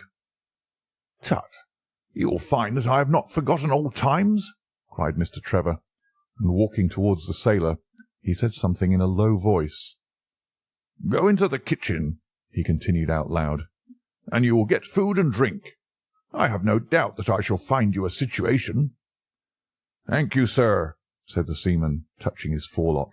"I'm just off a 2-yearer in an 8-knot tramp, short-handed at that, and I wants a rest. I thought I'd get it either with Mr. Beddoes or with you." "Ah!" cried Trevor. "You know where Mr. Beddoes is?" "Bless you, sir, I know where all my old friends are," said the fellow with a sinister smile, and he slouched off after the maid to the kitchen. Mr. Trevor mumbled something to us about having been shipmate with the man when he was going back to the diggings, and then, leaving us on the lawn, he went indoors. An hour later, when we entered the house, we found him stretched dead drunk upon the dining-room sofa. The whole incident left a most ugly impression upon my mind, and I was not sorry next day to leave Donnithorpe behind me, for I felt that my presence must be a source of embarrassment to my friend. All this occurred during the first month of the long vacation. I went up to my London rooms, where I spent 7 weeks working out a few experiments in organic chemistry. One day, however, when the autumn was far advanced, and the vacation drawing to a close, I received a telegram from my friend imploring me to return to Donnithorpe, and saying that he was in great need of my advice and assistance. Of course, I dropped everything and set out for the north once more. He met me with the dog-cart at the station, and I saw at a glance that the last 2 months had been very trying ones for him. He had grown thin and careworn, and had lost the loud, cheery manner for which he had been remarkable. "The governor is dying," were the first words he said. "Impossible!" I cried. "What is the matter?" "Apoplexy, nervous shock. He's been on the verge all day.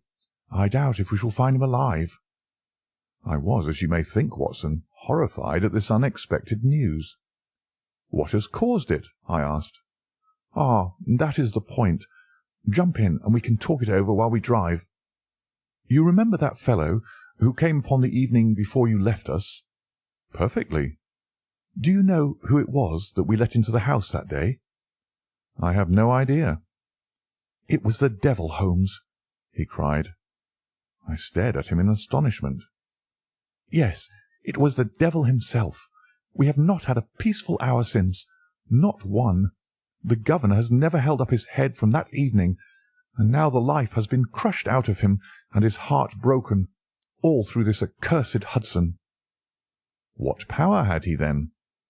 "Ah, that is what I would give so much to know. The kindly, charitable, good old governor. How could he have fallen into the clutches of such a ruffian? But I am so glad that you have come, Holmes. I trust very much to your judgment and discretion, and I know that you will advise me for the best." We were dashing along the smooth white country road, with the long stretch of the Broads in front of us glimmering in the red light of the setting sun. From a grove upon our left I could already see the high chimneys and the flagstaff which marked the squire's dwelling.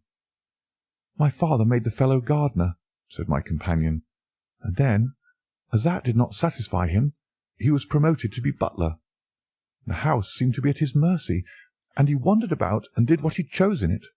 The maids complained of his drunken habits and his vile language. The dad raised their wages all round to recompense them for the annoyance. The fellow would take the boat and my father's best gun, and treat himself to little shooting trips, and all this with such a sneering, leering, insolent face that I would have knocked him down 20 times over if he'd been a man of my own age. I tell you, Holmes, I have had to keep a tight hold upon myself all this time, and now I am asking myself whether, if I had let myself go a little more, I might not have been a wiser man. Well, matters went from bad to worse with us, and this animal Hudson became more and more intrusive, until at last, on making some insolent reply to my father in my presence one day, I took him by the shoulders and turned him out of the room. He slunk away with a livid face and 2 venomous eyes which uttered more threats than his tongue could do. I don't know what passed between the poor dad and him after that, but the dad came to me next day and asked me whether I would mind apologizing to Hudson. I refused, as you can imagine, and asked my father how he could allow such a wretch to take such liberties with himself and his household. "Ah, my boy," said he, "it is all very well to talk, but you don't know how I am placed. But you shall know, Victor. I'll see that you shall know, come what may. You wouldn't believe harm of your poor old father, would you, lad?" He was very much moved, and shut himself up in the study all day, where I could see through the window that he was writing busily. That evening there came what seemed to me to be a grand release, for Hudson told us that he was going to leave us. He walked into the dining-room as we sat after dinner, and announced his intention in the thick voice of a half-drunken man. "I've had enough of Norfolk," said he. "I'll run down to Mr. Beddoes in Hampshire. He'll be as glad to see me as you were, I dare say."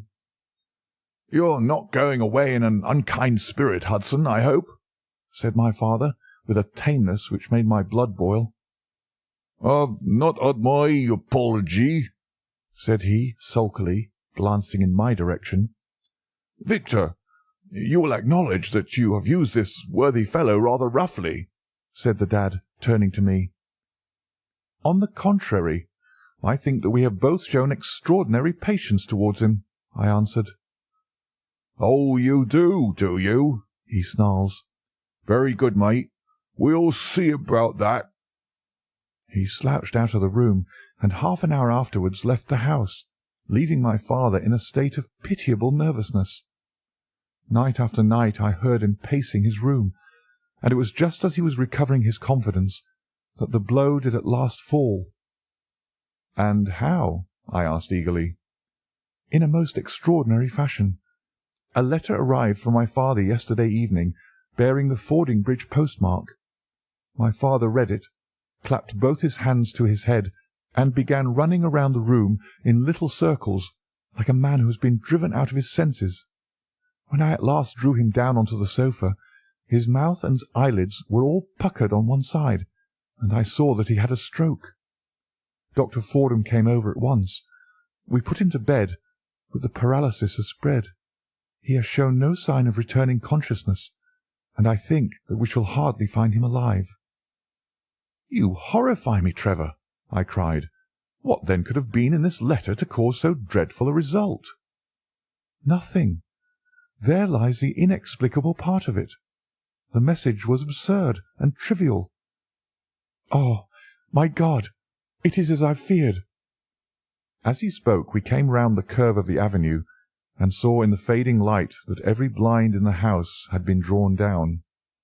As we dashed up to the door, my friend's face convulsed with grief. A gentleman in black emerged from it. "When did it happen, Doctor?" asked Trevor. "Almost immediately after you left." "Did he recover consciousness?" "For an instant before the end." "Any message for me?" "Only that the papers were in the back drawer of the Japanese cabinet." My friend ascended with the doctor to the chamber of death, while I remained in the study, turning the whole matter over and over in my head, and feeling as sombre as ever I had done in my life. What was the past of this Trevor, pugilist, traveller, and gold-digger, and how had he placed himself in the power of this acid-faced seaman? Why, too, should he faint at an allusion to the half-effaced initials upon his arm, and die of fright when he had a letter from Fordingham? Then I remembered that Fordingham was in Hampshire, and that this Mr. Beddoes, whom the seaman had gone to visit, and presumably to blackmail, had also been mentioned as living in Hampshire. The letter, then, might either come from Hudson, the seaman, saying that he had betrayed the guilty secret which appeared to exist, or it might come from Beddoes, warning an old confederate that such a betrayal was imminent. So far it seemed clear enough. But then how could this letter be trivial and grotesque, as described by the son? He must have misread it. If so, it must have been one of those ingenious secret codes which mean one thing while they seem to mean another. I must see this letter. If there were a hidden meaning in it, I was confident that I could pluck it forth. For an hour I sat pondering over it in the gloom, until at last a weeping maid brought in a lamp, and close at her heels came my friend Trevor, pale but composed, with these very papers which lie upon my knee held in his grasp. He sat down opposite to me, drew the lamp to the edge of the table, and handed me a short note, scribbled as you see upon a single sheet of grey paper. "The supply of game for London is going steadily up," it ran. "Headkeeper Hudson, we believe, has been now told to receive all orders for fly paper and for preservation of your hen pheasant's life." I dare say my face looked as bewildered as yours did just now when first I read this message. Then I reread it very carefully. It was evidently as I had thought, and some secret meaning must lie buried in this strange combination of words. Or could it be that there was a prearranged significance to such phrases as fly paper and hen pheasant?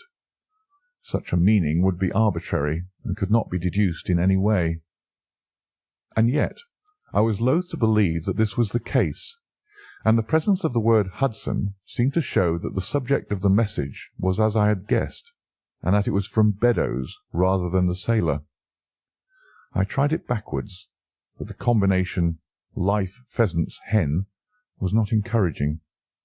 Then I tried alternate words, but neither the or for, nor supply game London promised to throw any light upon it.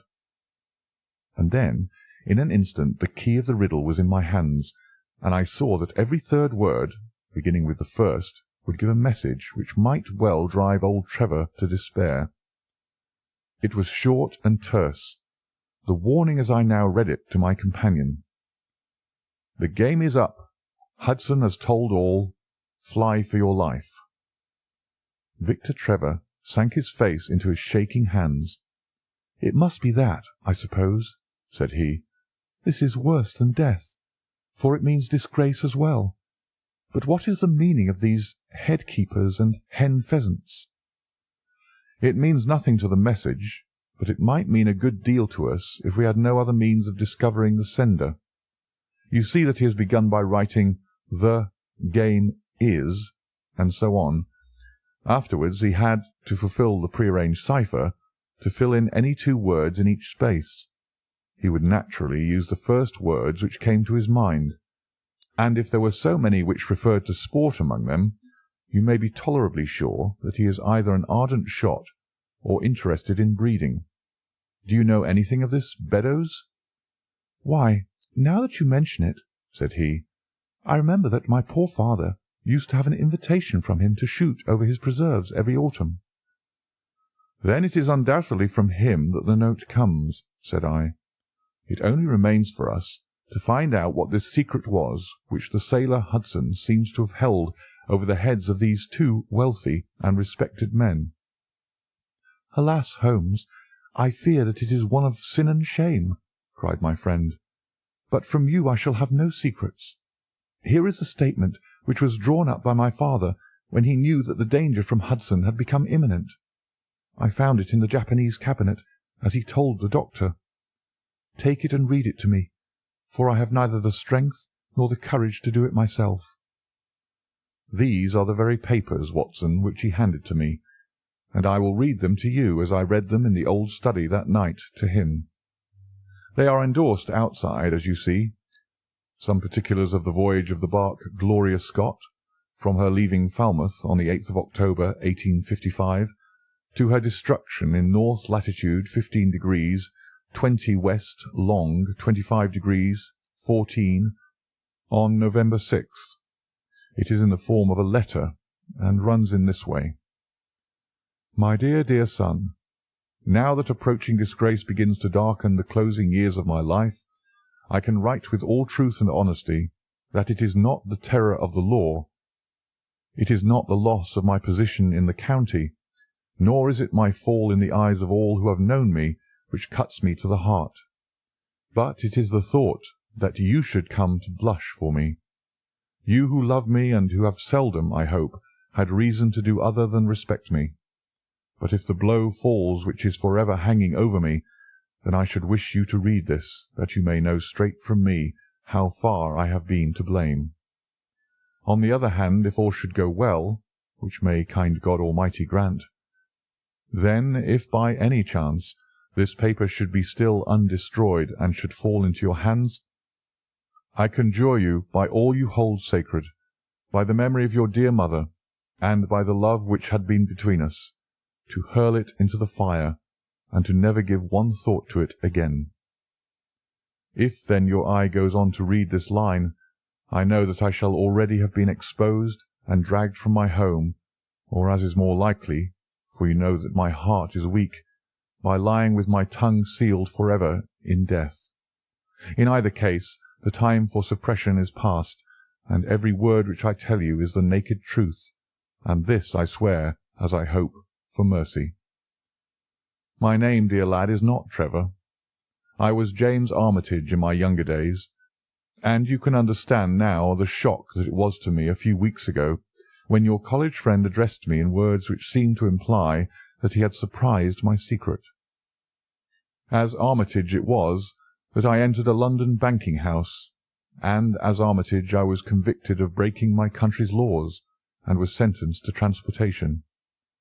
Do not think very harshly of me, laddie. It was a debt of honour, so-called, which I had to pay, and I used money which was not my own to do it, in the certainty that I could replace it before there could be any possibility of its being missed. But the most dreadful ill luck pursued me. The money which I had reckoned upon never came to hand, and a premature examination of accounts exposed my deficit.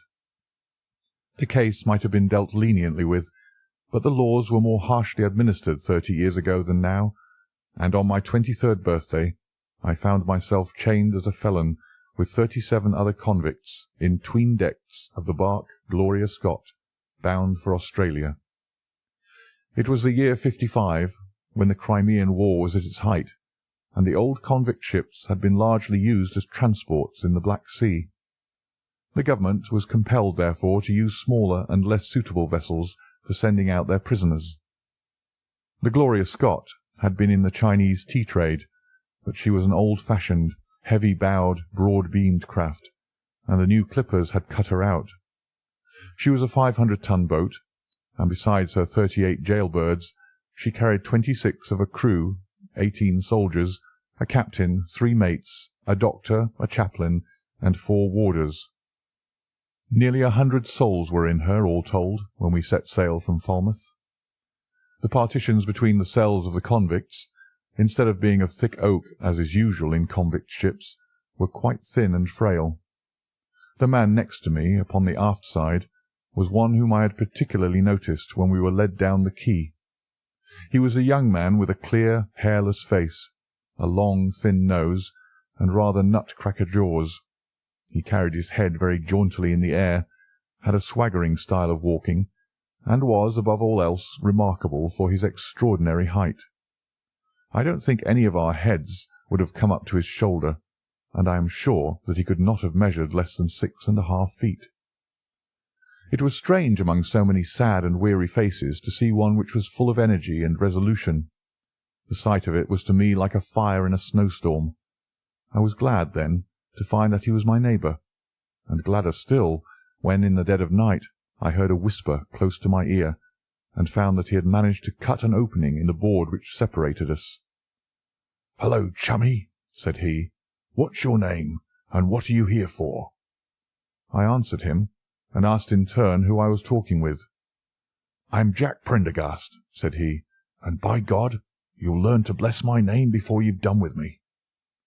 I remembered hearing of his case, for it was one which had made an immense sensation throughout the country some time before my own arrest.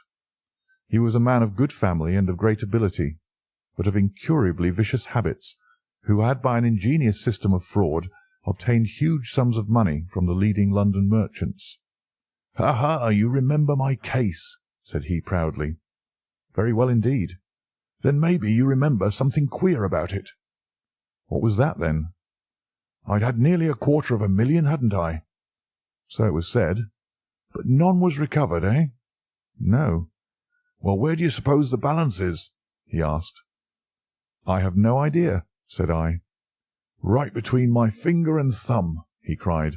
"By God, I've got more pounds to my name than you've had hairs on your head. And if you've money, my son, and know how to handle it and spread it, you can do anything. Now, you don't think it likely that a man who could do anything is going to wear his breeches out sitting in the stinking hold of a rat-gutted, beetle-ridden, mouldy old coffin of a China coaster? No, sir. Such a man will look after himself and will look after his chums. You may lay to that. You hold on to him, and you may kiss the book that he'll haul you through." That was his style of talk, and at first I thought it meant nothing. But after a while, when he had tested me and sworn me in with all possible solemnity, he let me understand that there really was a plot to gain command of the vessel. A dozen of the prisoners had hatched it before they came aboard. Prendergast was the leader, and his money was the motive power. "I'd a partner," said he, "a rare good man, as true as a stock to a barrel. He's got the dibs, he has, and where do you think he is at this moment? Why, he's the chaplain of this ship. The chaplain, no less. He came aboard with a black coat and his papers right, and money enough in his box to buy the thing right up from keel to main truck. The crew are his, body and soul. He could buy 'em at so much a gross with a cash discount, and he did it before ever they signed on.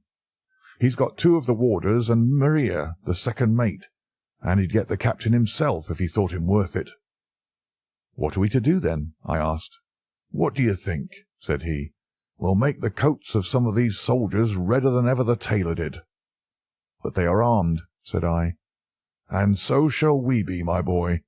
There's a brace of pistols for every mother's son of us, and if we can't carry this ship with the crew at our back, it's time we were all sent to a young missus' boarding school. You speak to your mate upon the left tonight, and see if he is to be trusted." I did so, and found my other neighbour to be a young fellow in much the same position as myself, whose crime had been forgery. His name was Evans, but he afterwards changed it, like myself, and he is now a rich and prosperous man in the south of England.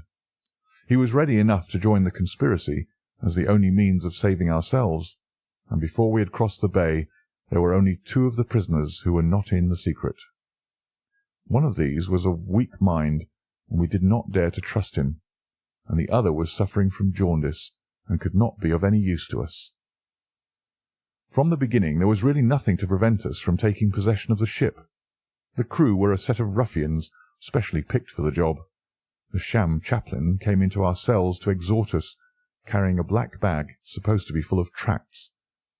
And so often did he come that by the 3rd day we had each stowed away at the foot of our beds a file, a brace of pistols, a pound of powder, and 20 slugs. 2 of the warders were agents of Prendergast, and the second mate was his right-hand man. The captain, the 2 mates, 2 warders, Lieutenant Martin, his 18 soldiers, and the doctor were all that we had against us. Yet, safe as it was, we determined to neglect no precaution, and to make our attack suddenly by night. It came, however, more quickly than we expected, and in this way. One evening, about the 3rd week after our start, the doctor had come down to see one of the prisoners who was ill, and putting his hand down on the bottom of his bunk, he felt the outline of the pistols. If he had been silent, he might have blown the whole thing. But he was a nervous little chap, so he gave a cry of surprise, and turned so pale that the man knew what was up in an instant and seized him. He was gagged before he could give the alarm, and tied down upon the bed. He had unlocked the door that led to the deck, and we were through it in a rush. The 2 sentries were shot down, and so was a corporal who came running to see what was the matter. There were 2 more soldiers at the door of the state-room, and their muskets seemed not to be loaded, for they never fired upon us, and they were shot while trying to fix their bayonets. Then we rushed on into the captain's cabin, but as we pushed open the door, there was an explosion from within, and there he lay with his brains smeared over the chart of the Atlantic which was pinned upon the table, while the chaplain stood with a smoking pistol in his hand at his elbow. The two mates had both been seized by the crew, and the whole business seemed to be settled. The state-room was next to the cabin, and we flocked in there and flopped down on the settees, all speaking together, for we were just mad with the feeling that we were free once more. There were lockers all round, and Wilson, the sham chaplain, knocked one of them in, and pulled out a dozen of brown sherry. We cracked off the necks of the bottles, poured the stuff out into tumblers, and were just tossing them off, when in an instant, without warning, there came the roar of muskets in our ears, and the saloon was so full of smoke that we couldn't see across the table. When it cleared again, the place was a shambles. Wilson and 8 others were wriggling on the top of each other on the floor, and the blood and the brown sherry on that table turn me sick now when I think of it. We were so cowed by the sight that I think we should have given the job up if it had not been for Prendergast. He bellowed like a bull and rushed for the door with all that were left alive at his heels.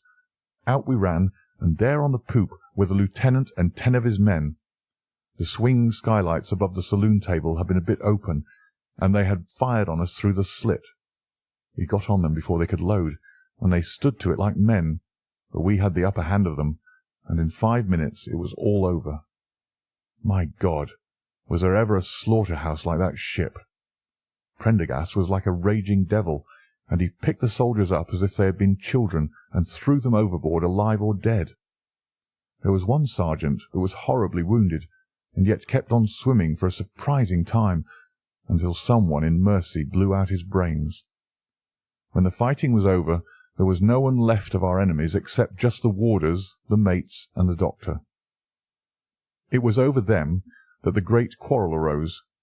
There were many of us who were glad enough to win back our freedom, and yet who had no wish to have murder on our souls.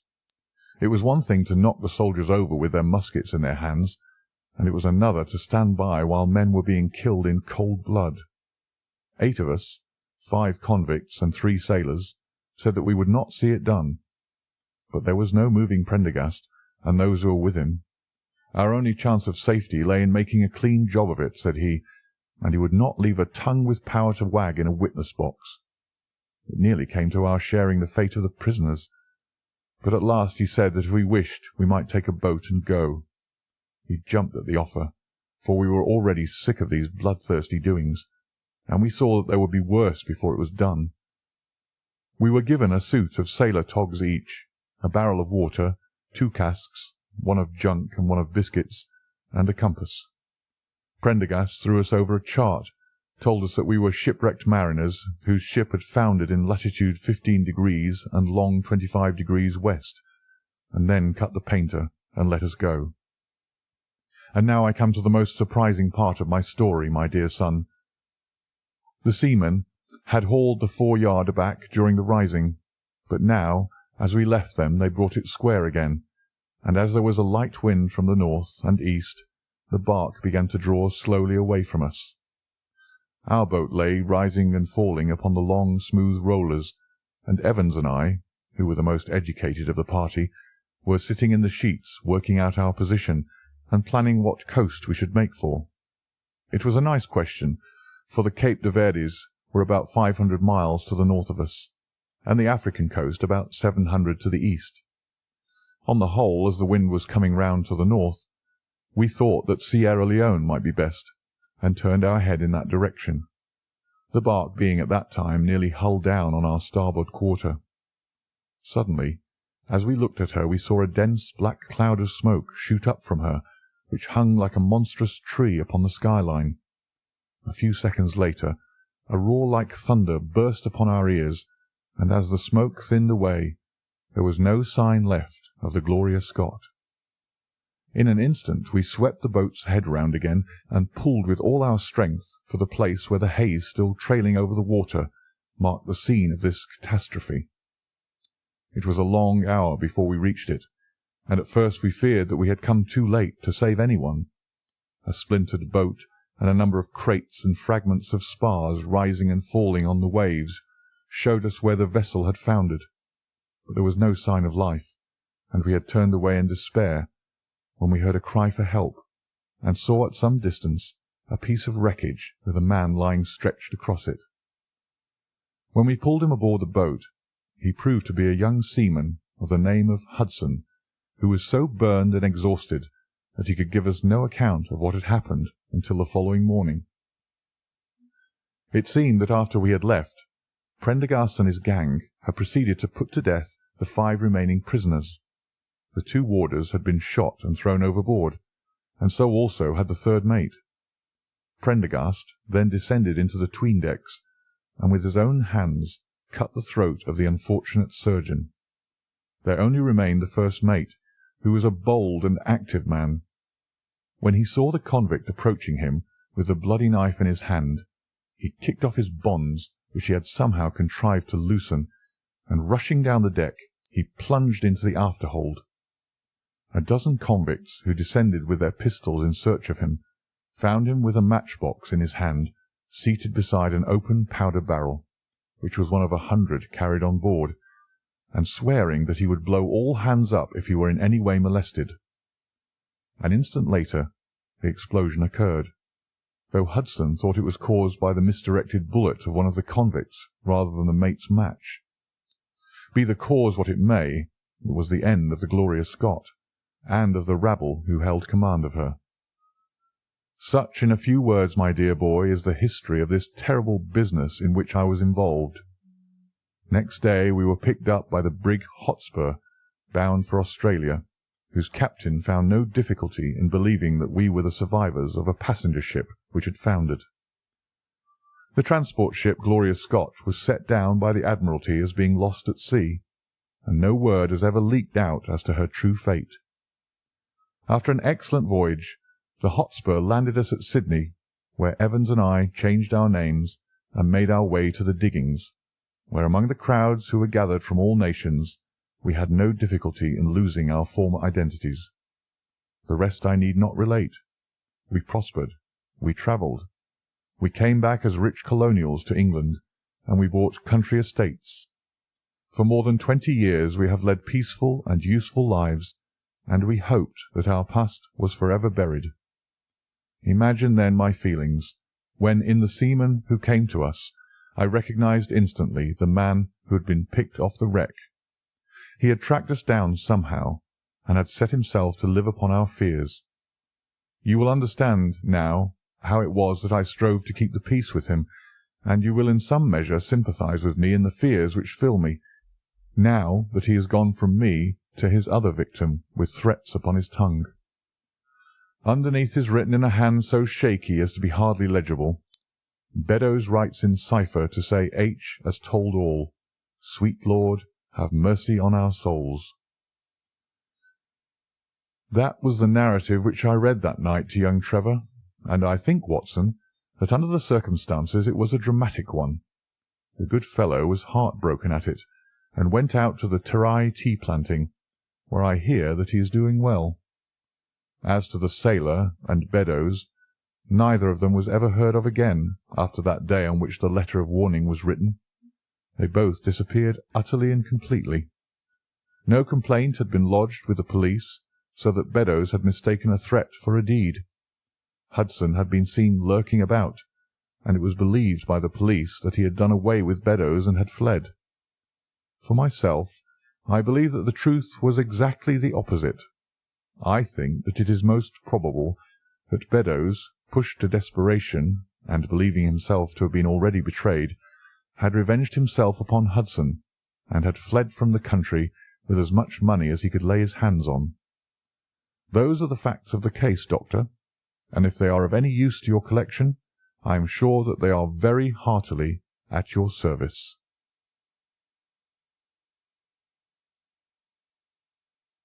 Adventure 5. The Musgrave Ritual. An anomaly which often struck me in the character of my friend Sherlock Holmes was that although in his methods of thought he was the neatest and most methodical of mankind, and although also he affected a certain quiet primness of dress, he was none the less in his personal habits one of the most untidy men that ever drove a fellow lodger to distraction. Not that I am in the least conventional in that respect myself. The rough-and-tumble work in Afghanistan, coming on the top of a natural bohemianism of disposition, has made me rather more lax than befits a medical man. But with me there is a limit, and when I find a man who keeps his cigars in the coal-scuttle, his tobacco in the toe-end of a Persian slipper, and his unanswered correspondence transfixed by a jackknife into the very centre of his wooden mantelpiece, then I begin to give myself virtuous airs.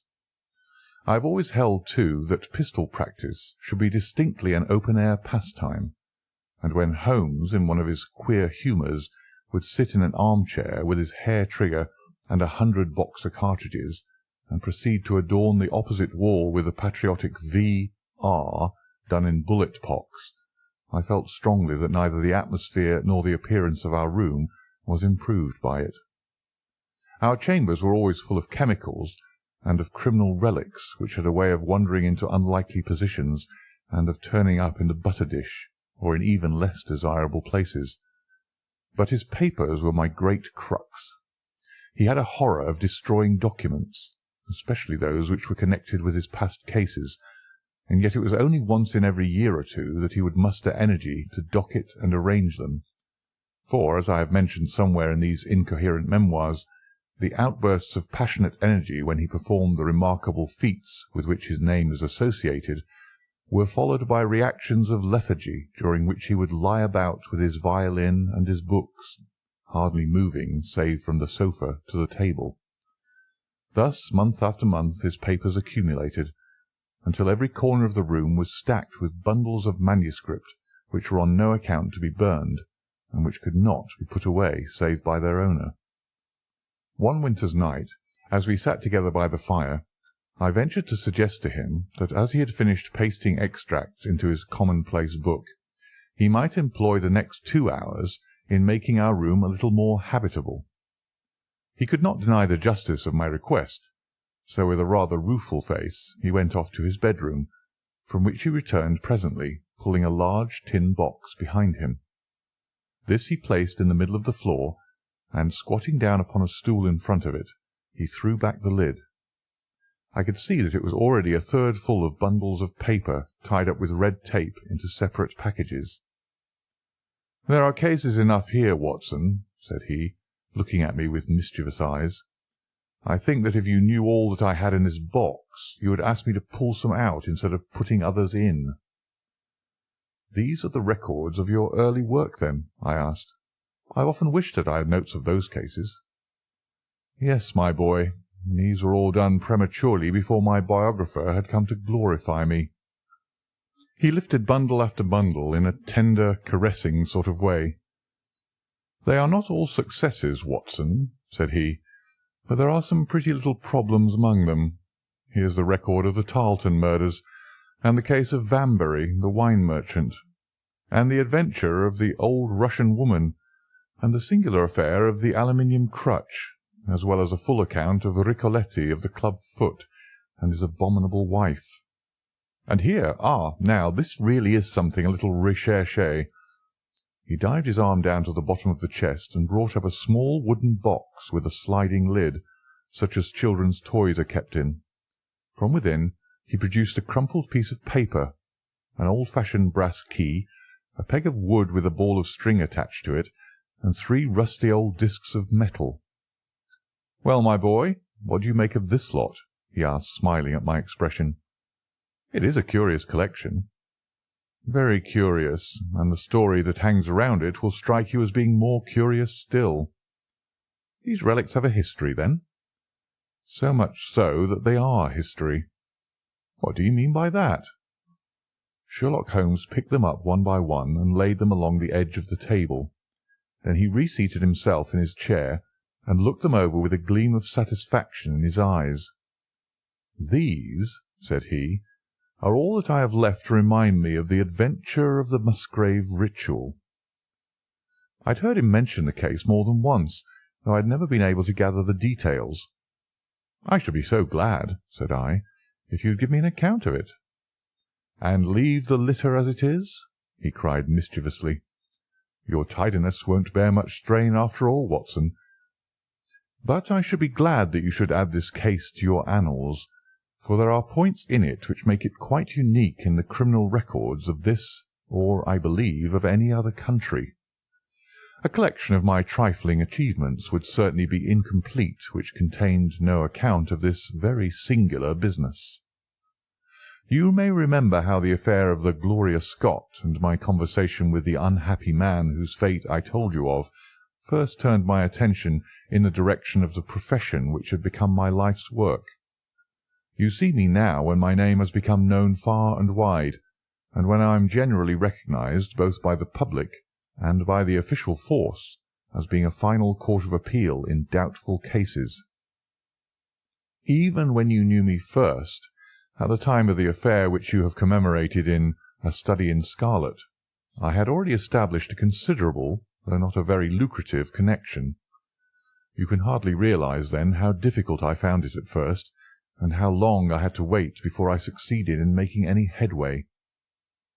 When I first came up to London, I had rooms in Montague Street, just round the corner from the British Museum, and there I waited, filling in my too abundant leisure time by studying all those branches of science which might make me more efficient. Now and again cases came in my way, principally through the introduction of old fellow students, for during my last years at the university there was a good deal of talk there about myself and my methods. The third of these cases was that of the Musgrave ritual, and it is to the interest which was aroused by that singular chain of events, and the large issues which proved to be at stake, that I trace my first stride towards the position which I now hold. Reginald Musgrave had been in the same college as myself, and I had some slight acquaintance with him. He was not generally popular among the undergraduates, though it always seemed to me that what was set down as pride was really an attempt to cover extreme natural diffidence. In appearance he was a man of exceedingly aristocratic type, thin, high-nosed, and large-eyed, with languid and yet courtly manners. He was indeed a scion of one of the very oldest families in the kingdom, though his branch was a cadet one which had separated from the northern Musgraves some time in the 16th century, and had established itself in western Sussex, where the manor house of Hurlstone is perhaps the oldest inhabited building in the county. Something of his birthplace seemed to cling to the man, and I never looked at his pale, keen face, or the poise of his head, without associating him with grey archways and mullioned windows, and all the venerable wreckage of a feudal keep. Once or twice we drifted into talk, and I can remember that more than once he expressed a keen interest in my methods of observation and inference. For 4 years I had seen nothing of him until one morning he walked into my room in Montague Street. He had changed little, was dressed like a young man of fashion. He was always a bit of a dandy, and preserved the same quiet, suave manner which had formerly distinguished him. "How has all gone with you, Musgrave?" I asked, after we had cordially shaken hands. "You probably heard of my poor father's death," said he. "He was carried off about 2 years ago. Since then I have, of course, had the Hurlstone estates to manage, and as I am member for my district as well, my life has been a busy one. But I understand, Holmes, that you are turning to practical ends those powers with which you used to amaze us." "Yes," said I have taken to living by my wits." "I am delighted to hear it, for your advice at present would be exceedingly valuable to me. We have had some very strange doings at Hurlstone, and the police have been able to throw no light upon the matter. It is really the most extraordinary and inexplicable business."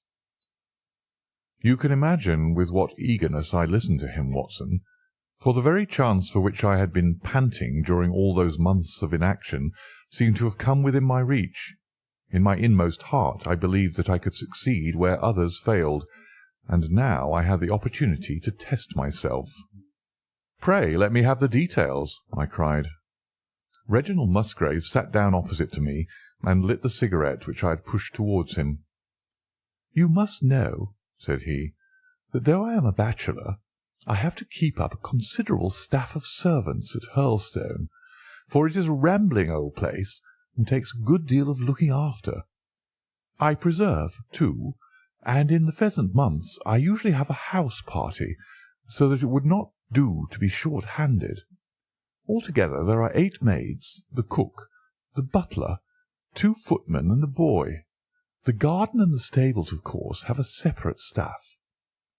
Of those servants, the one who had been longest in our service was Brunton the butler.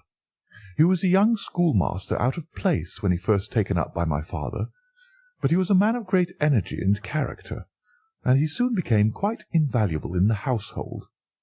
He was a well-grown, handsome man with a splendid forehead, and though he has been with us for 20 years, he cannot be more than 40 now. With his personal advantages and his extraordinary gifts, for he can speak several languages and play nearly every musical instrument, it is wonderful that he should have been satisfied so long in such a position. But I suppose that he was comfortable and lacked energy to make any change. The butler of Hurlstone is always a thing that is remembered by all who visit us. But this paragon has one fault. He is a bit of a Don Juan, and you can imagine that for a man like him it is not a very difficult part to play in a quiet country district. When he was married it was all right, but since he has been a widower we have had no end of trouble with him. A few months ago we were in hopes that he was about to settle down again, for we became engaged to Rachel Howells, our second housemaid, but he has thrown her over since then, and taken up with Janet Tregellis, the daughter of the head gamekeeper. Rachel, who is a very good girl, but of an excitable Welsh temperament, had a sharp touch of brain fever, and goes about the house now, or did until yesterday, like a black-eyed shadow of her former self. That was our first drama at Hurlstone, but a second one came to drive it from our minds, and it was prefaced by the disgrace and dismissal of Butler Brunton. This is how it came about. I have said that the man was intelligent, and this very intelligence has caused his ruin, for it seems to have led to an insatiable curiosity about things which did not in the least concern him. I had no idea of the lengths to which this would carry him, until the merest accident opened my eyes to it. I have said that the house is a rambling one. One day last week, on Thursday night to be more exact, I found that I could not sleep, having foolishly taken a cup of strong café noir after my dinner. After struggling against it until 2 in the morning, I felt that it was quite hopeless, so I rose and lit the candle with the intention of continuing a novel which I was reading. The book, however, had been left in the billiard-room, so I pulled on my dressing-gown and started off to get it. In order to reach the billiard-room, I had to descend a flight of stairs, and then to cross the head of a passage which led to the library and the gun-room. You can imagine my surprise when, as I looked down this corridor, I saw a glimmer of light coming from the open door of the library. I had myself extinguished the lamp and closed the door before coming to bed. Naturally, my first thought was of burglars. The corridors at Hurlstone have their walls largely decorated with trophies of old weapons. From one of these I picked a battle-axe, and then, leaving my candle behind me, I crept on tiptoe down the passage and peeped in at the open door. Brunton the butler was in the library. He was sitting, fully dressed, in an easy-chair with a slip of paper which looked like a map upon his knee, and his forehead sunk forward upon his hand in deep thought. I stood dumb with astonishment, watching him from the darkness. A small taper on the edge of the table shed a feeble light which sufficed to show me that he was fully dressed. Suddenly, as I looked, he rose from his chair, and walking over to a bureau at the side, he unlocked it and drew out one of the drawers. From this he took a paper, and returning to his seat, he flattened it out beside the taper on the edge of the table, and began to study it with minute attention. My indignation at this calm examination of our family documents overcame me so far that I took a step forward. Brunton, looking up, saw me standing in the doorway. He sprang to his feet, his face turned livid with fear, and he thrust into his breast the chart-like paper which he had been originally studying. "So," said I, This is how you repay the trust which we have reposed in you. You will leave my service to-morrow." He bowed with the look of a man who is utterly crushed, and slunk past me without a word. The taper was still on the table, and by its light I glanced to see what the paper was which Brunton had taken from the bureau. To my surprise, it was nothing of any importance at all, but simply a copy of the questions and answers in the singular old observance called the Musgrave Ritual. It is a sort of ceremony peculiar to our family, which each Musgrave for centuries past has gone through on his coming of age, a thing of private interest, and perhaps of some little importance to the archaeologist, like our own blazonings and charges, but of no practical use whatever. "We had better come back to the paper afterwards," said I. "If you think it really necessary," he answered with some hesitation. To continue my statement, however, I relocked the bureau, using the key which Brunton had left, and I had turned to go when I was surprised to find that the butler had returned and was standing before me. "Mr. Musgrave, sir," he cried, in a voice which was hoarse with emotion, "I cannot bear disgrace, sir. I have always been proud above my station in life, and disgrace would kill me. My blood will be on your head, sir. It will indeed, if you drive me to despair. If you cannot keep me after what has passed, then for God's sake let me give you notice and leave in a month, as if of my own free will. I could stand that, Mr. Musgrave, but not to be cast out before all the folk that I know so well." "You don't deserve much consideration, Brunton," I answered. "Your conduct has been most infamous. However, as you have been a long time in the family, I have no wish to bring public disgrace upon you. A month, however, is too long. Take yourself away in a week, and give what reason you like for going." "Only a week, sir," he cried, in a despairing voice.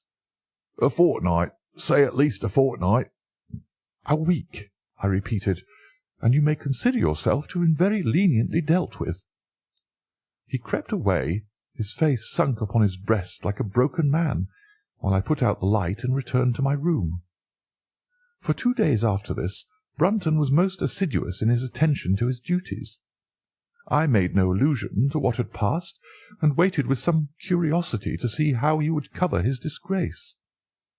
On the 3rd morning, however, he did not appear, as was his custom after breakfast, to receive my instructions for the day. As I left the dining-room, I happened to meet Rachel Howells, the maid. I have told you that she had only recently recovered from an illness, and was looking so wretchedly pale and wan that I remonstrated with her for being at work. "You should be in bed," I said. "Come back to your duties when you are stronger."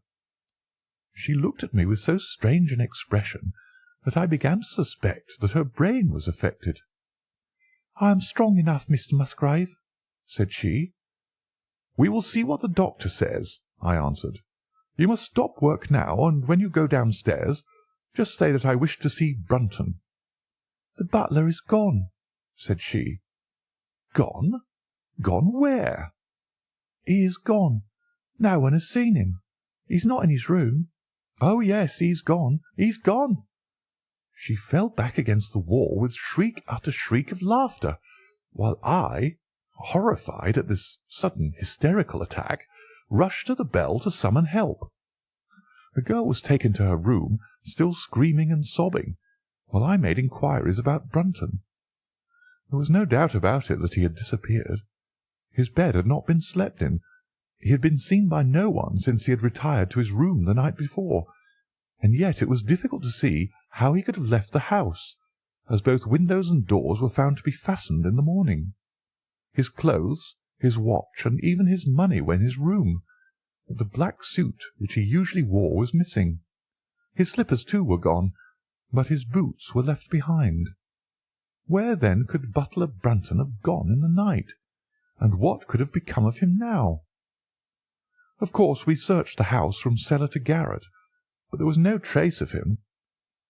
It is, as I have said, a labyrinth of an old house, especially the original wing, which is now practically uninhabited, but we ransacked every room and cellar without discovering the least sign of the missing man. It was incredible to me that he could have gone away, leaving all his property behind him, and yet where could he be? I called in the local police, but without success. Rain had fallen on the night before, and we examined the lawn and the paths all round the house, but in vain. Matters were in this state when a new development quite drew our attention away from the original mystery. For 2 days Rachel Howells had been so ill, sometimes delirious, sometimes hysterical, that a nurse had been employed to sit up with her at night. On the 3rd night after Brunton's disappearance, the nurse, finding her patient sleeping nicely, had dropped into a nap in the armchair, when she woke in the early morning to find the bed empty, the window open, and no signs of the invalid. I was instantly aroused, and, with the 2 footmen, started off at once in search of the missing girl. It was not difficult to tell the direction which she had taken, for, starting from under her window, we could follow her footmarks easily across the lawn to the edge of the mere, where they vanished close to the gravel path which leads out of the grounds. The lake there is 8 feet deep, and you can imagine our feelings when we saw that the trail of the poor demented girl came to an end at the edge of it. Of course we had the drags at once, and set to work to recover the remains, but no trace of the body could we find. On the other hand, we brought to the surface an object of a most unexpected kind.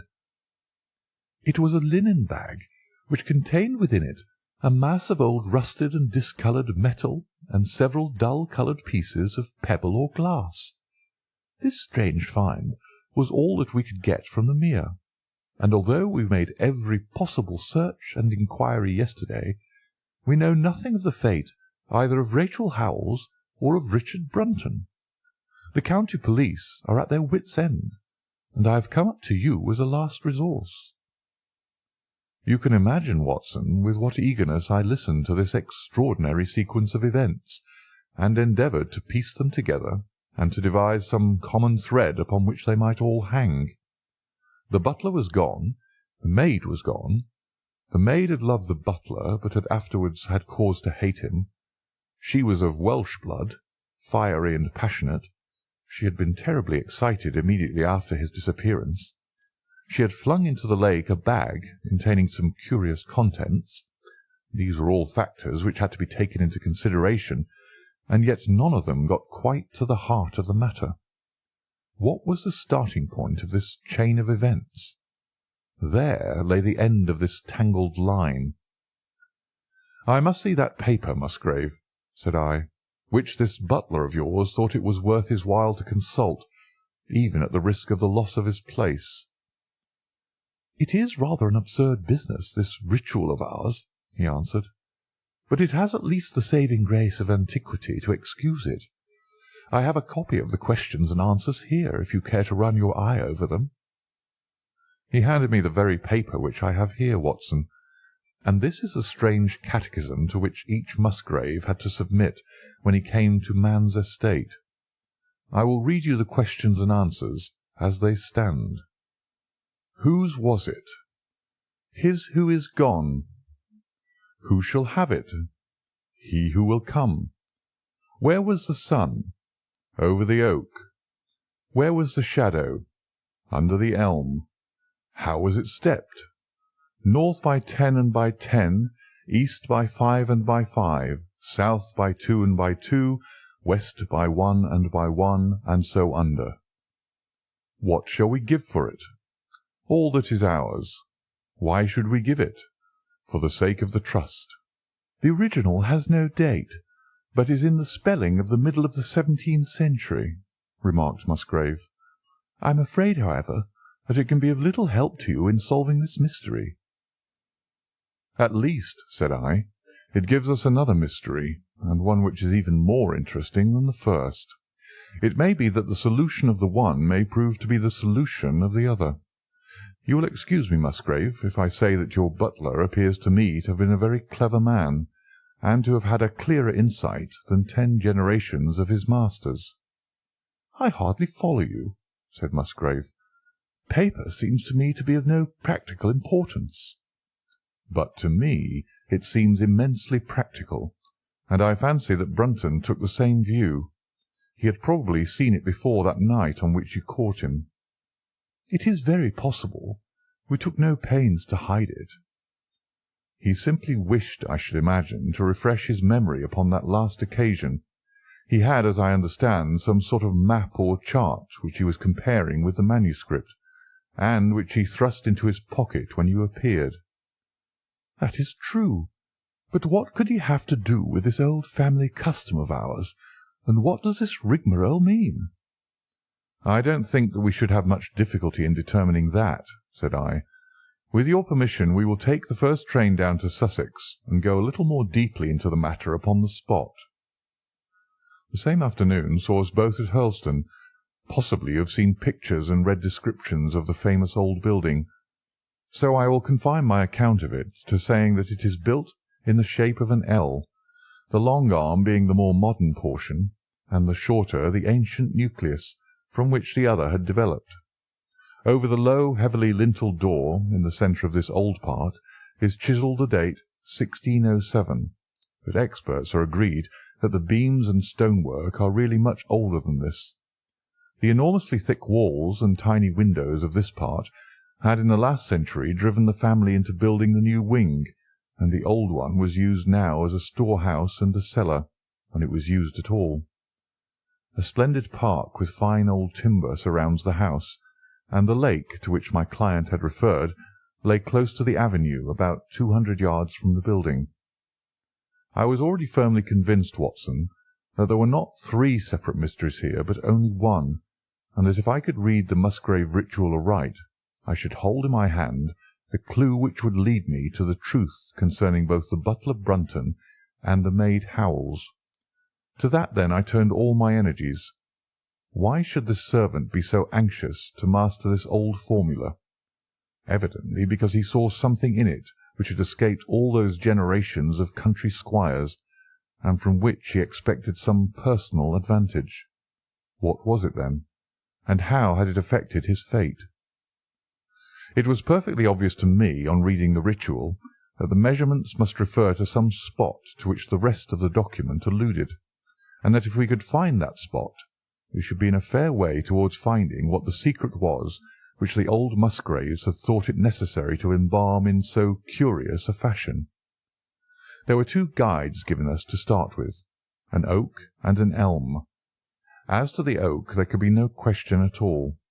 Right in front of the house, upon the left-hand side of the drive, there stood a patriarch among oaks, one of the most magnificent trees that I have ever seen.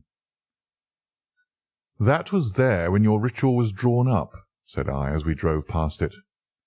"It was there at the Norman Conquest in all probability," he answered. "It has a girth of 23 feet. "Have you any old elms?" I asked. "There used to be a very old one over yonder, but it was struck by lightning 10 years ago, and we cut down the stump." "You can see where it used to be?" "Oh, yes." "There are no other elms?" "No old ones, but plenty of beeches." "I should like to see where it grew." We had driven up in a dog-cart, and my client led me away at once, without our entering the house, to the scar on the lawn where the elm had stood. It was nearly midway between the oak and the house. My investigation seemed to be progressing. "I suppose it is impossible to find out how high the elm was?" I asked. "I can give you it at once. It was 64 feet. "How do you come to know it?" I asked in surprise. "When my old tutor used to give me an exercise in trigonometry, it always took the shape of measuring heights. When I was a lad, I worked out every tree and building in the estate." This was an unexpected piece of luck. My data were coming more quickly than I could have reasonably hoped. "Tell me," I asked, "did your butler ever ask you such a question?" Reginald Musgrave looked at me in astonishment. "Now that you call it to my mind," he answered, "Brunton did ask me about the height of the tree some months ago, in connection with some little argument with the groom." This was excellent news, Watson. for it showed me that I was on the right road. I looked up at the sun. It was low in the heavens, and I calculated that in less than an hour it would lie just above the topmost branches of the old oak.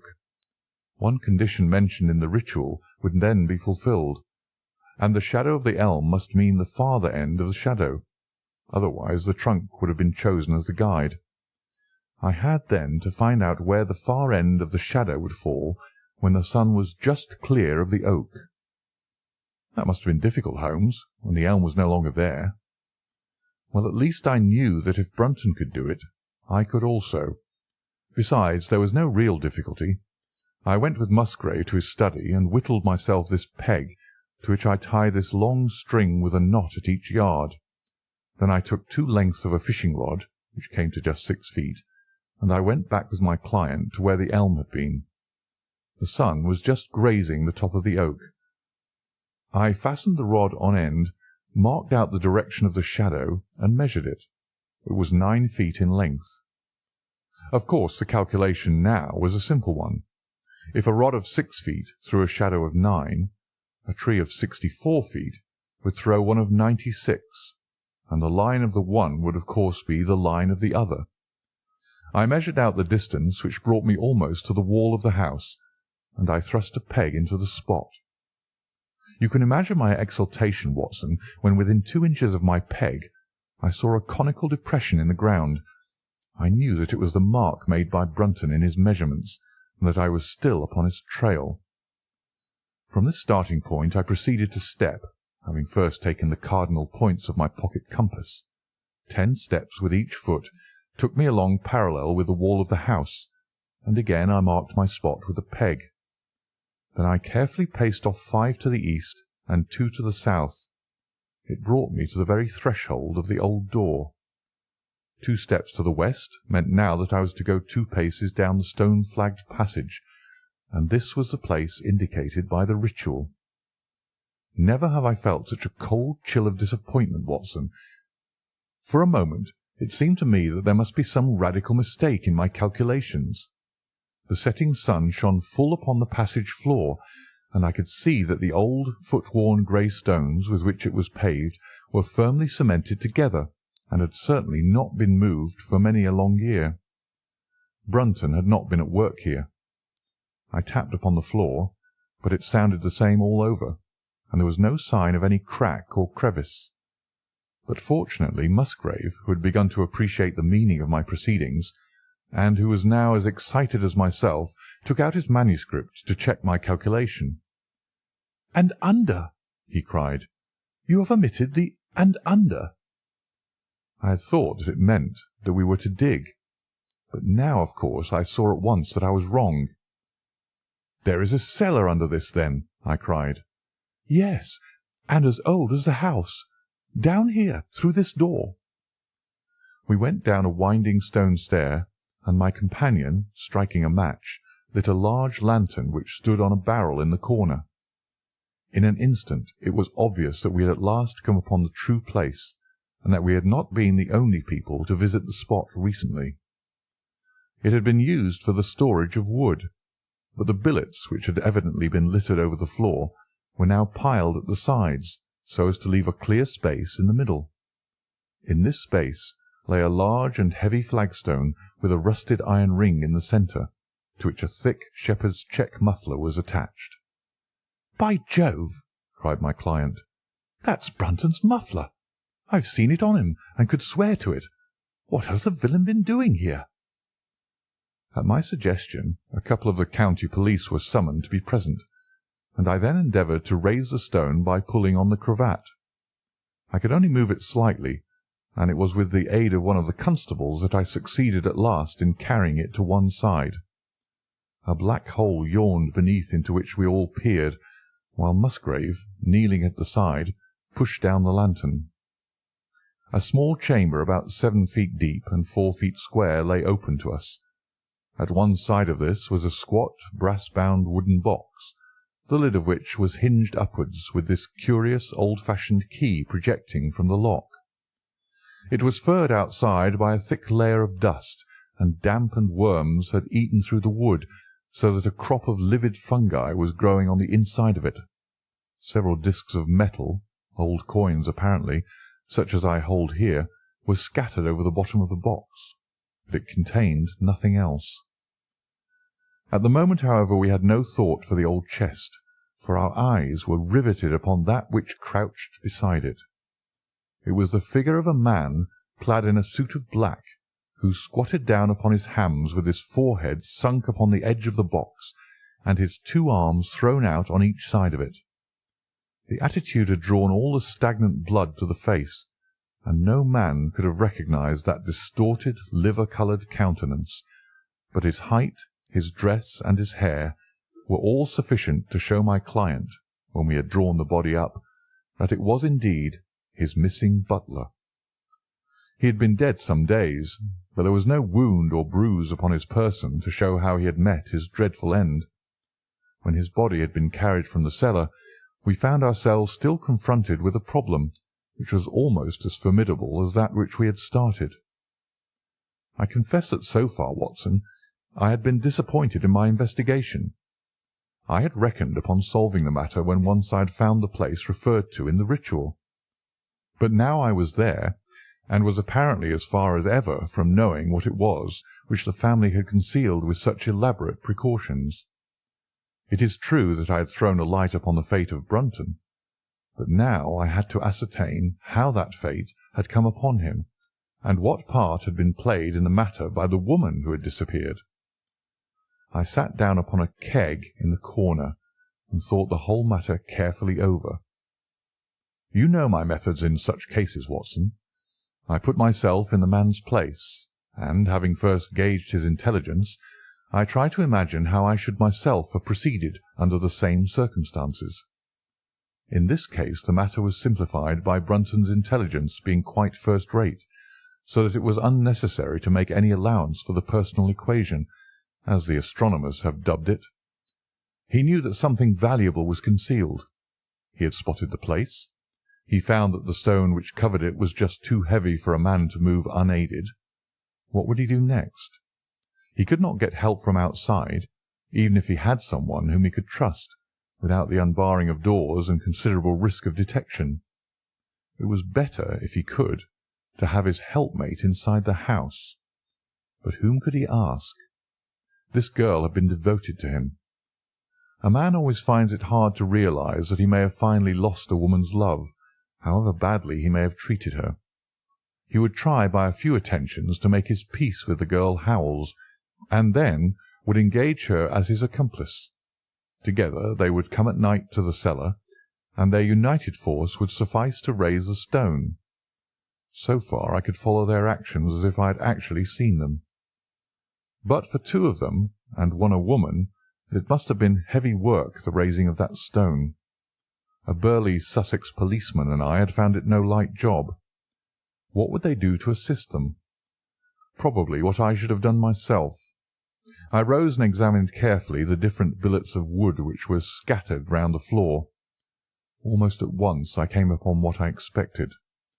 One piece, about 3 feet in length, had a very marked indentation at one end, while several were flattened at the sides as if they had been compressed by some considerable weight. Evidently, as they had dragged the stone up, they had thrust the chunks of wood into the chink, until at last, when the opening was large enough to crawl through, they would hold it open by a billet placed lengthwise, which might very well become indented at the lower end, since the whole weight of the stone would press it down to the edge of this other slab. So far I was still on safe ground. And now how was I to proceed to reconstruct this midnight drama? Clearly only one could fit into the hole, and that one was Brunton. The girl must have waited above. Brunton then unlocked the box, handed up the contents, presumably, since they were not to be found, and then what happened?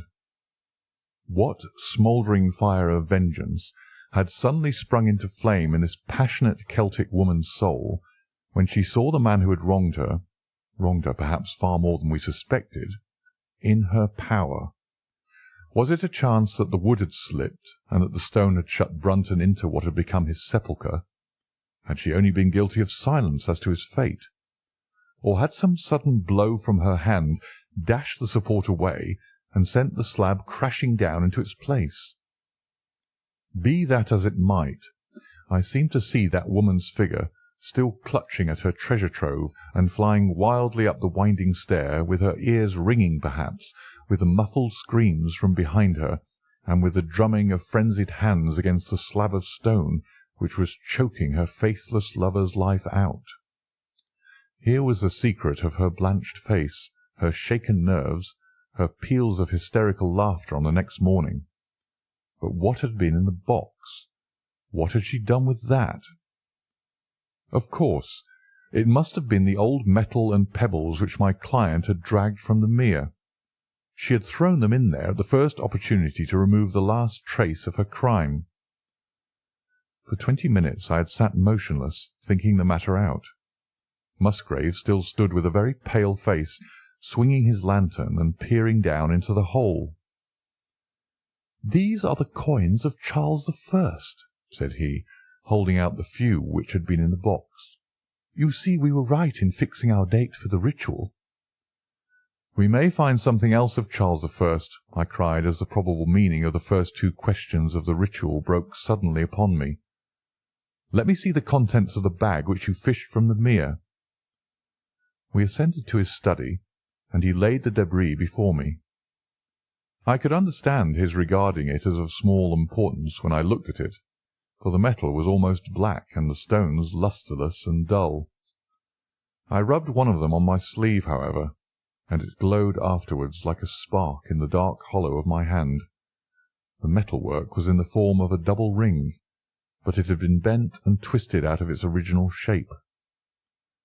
"You must bear in mind," said I, "that the royal party made head in England even after the death of the king, and that when they at last fled they probably left many of their most precious possessions buried behind them, with the intention of returning for them in more peaceful times." "My ancestor, Sir Ralph Musgrave, was a prominent cavalier, and the right-hand man of Charles II in his wanderings," said my friend. "Ah, indeed," I answered. "Well now, I think that really should give us the last link that we wanted.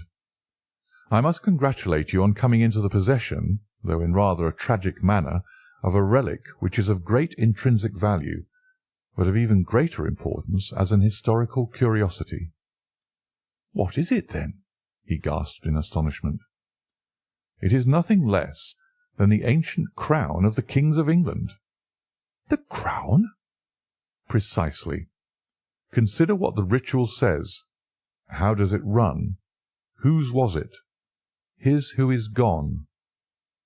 That was after the execution of Charles. Then, who shall have it? He who will come. That was Charles II, whose advent was already foreseen. There can, I think, be no doubt that this battered and shapeless diadem once encircled the brows of the royal Stuarts." "And how came it in the pond?"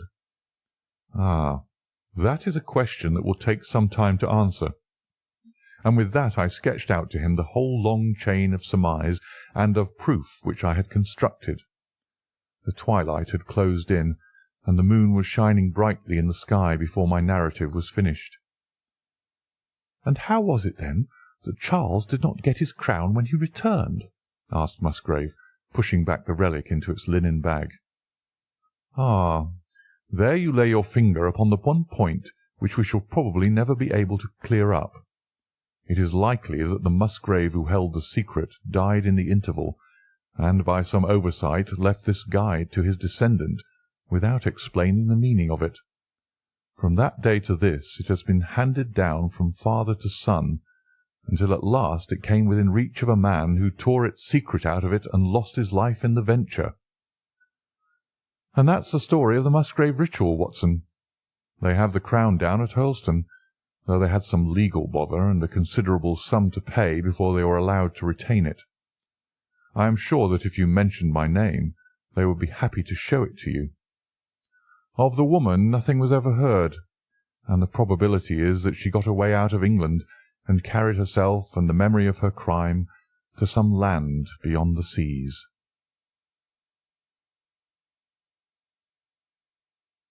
Adventure 6. The Reigate Puzzle. It was some time before the health of my friend Mr. Sherlock Holmes recovered from the strain caused by his immense exertions in the spring of '87. The whole question of the Netherlands Sumatra Company and of the colossal schemes of Baron Maupertuis are too recent in the minds of the public, and are too intimately concerned with politics and finance to be fitting subjects for this series of sketches.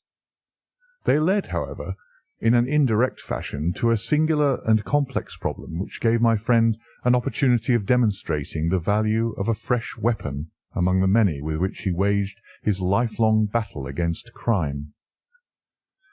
On referring to my notes, I see that it was upon the 14th of April that I received a telegram from Lyons, which informed me that Holmes was lying ill in the Hôtel Dulong. Within 24 hours I was in his sick room, and was relieved to find that there was nothing formidable in his symptoms. Even his iron constitution, however, had broken down under the strain of an investigation which had extended over 2 months, during which period he had never worked less than 15 hours a day, and had more than once, as he assured me, kept to his task for 5 days at a stretch. Even the triumphant issue of his labours could not save him from reaction after so terrible an exertion, and at a time when Europe was ringing with his name, and when his room was literally ankle-deep with congratulatory telegrams. I found him a prey to the blackest depression. Even the knowledge that he had succeeded where the police of 3 countries had failed, and that he had outmanoeuvred at every point the most accomplished swindler in Europe, was insufficient to rouse him from his nervous prostration. 3 days later we were back in Baker Street together, but it was evident that my friend would be much the better for a change, and the thought of a week of springtime in the country was full of attractions to me also. My old friend Colonel Hayter, who had come under my professional care in Afghanistan, had now taken a house near Reigate in Surrey, and had frequently asked me to come down to him upon a visit. On the last occasion he had remarked that if my friend would only come with me, he would be glad to extend his hospitality to him also. A little diplomacy was needed, but when Holmes understood that the establishment was a bachelor one, and that he would be allowed the fullest freedom, he fell in with my plans, and a week after our return from Lyons we were under the colonel's roof. Hayter was a fine old soldier who had seen much of the world, and he soon found, as I had expected, that Holmes and he had much in common. On the evening of our arrival we were sitting in the colonel's gun-room after dinner, Holmes stretched upon the sofa, while Hayter and I looked over his little armoury of Eastern weapons. "By the way," said he suddenly, "I think I'll take one of these pistols upstairs with me in case we have an alarm." "An alarm?" said I. "Yes, we've had a scare in this part lately. Old Acton, who is one of our county magnates, had his house broken into last Monday. No great damage done, but the fellows are still at large." "No clue?" asked Holmes, cocking his eye at the colonel. "None as yet, but the affair is a petty one. One of our little country crimes, which must seem too small for your attention, Mr. Holmes, after this great international affair." Holmes waved away the compliment, though his smile showed that it had pleased him. "Was there any feature of interest?" "I fancy not. The thieves ransacked the library and got very little for their pains. The whole place was turned upside down, drawers burst open, and presses ransacked, with the result that an odd volume of Pope's Homer, 2 plated candlesticks, an ivory letter-weight, a small oak barometer, and a ball of twine are all that have vanished." "What an extraordinary assortment!" I exclaimed. "Oh, the fellows evidently grabbed hold of everything they could get." Holmes grunted from the sofa. "The county police ought to make something of that," said he. "Why, it is surely obvious that—" But I held up a warning finger. "You are here for a rest, my dear fellow. For heaven's sake, don't get started on a new problem when your nerves are all in shreds." Holmes shrugged his shoulders with a glance of comic resignation towards the colonel, and the talk drifted away into less dangerous channels. It was destined, however, that all my professional caution should be wasted, for next morning the problem obtruded itself upon us in such a way that it was impossible to ignore it, and our country visit took a turn which neither of us could have anticipated. We were at breakfast when the Colonel's butler rushed in with all his propriety shaken out of him. "Have you heard the news, sir?" he gasped. "At the Cunninghams, sir." "Burglary?" cried the Colonel, with his coffee-cup in mid-air. "Murder." The Colonel whistled. "By Jove!" said he. "Who's killed, then? The J.P. or his son?" "Neither, sir. It was William, the coachman. Shot through the heart, sir, and never spoke again." "Who shot him, then?" "The burglar, sir. He was off like a shot and got clean away. He just broke in at the pantry window when William came on him and met his end in saving his master's property." "What time?" "It was late last night, sir. Somewhere about 12. "Ah, then, we'll step over afterwards," said the Colonel, coolly settling down to his breakfast again. "It's a baddish business," he added, when the butler had gone. "He's our leading man about here, is old Cunningham, and a very decent fellow, too. He'll be cut up over this, for the man has been in his service for years, and was a good servant. It's evidently the same villains who broke into Acton's." "And stole that very singular collection," said Holmes thoughtfully. "Precisely."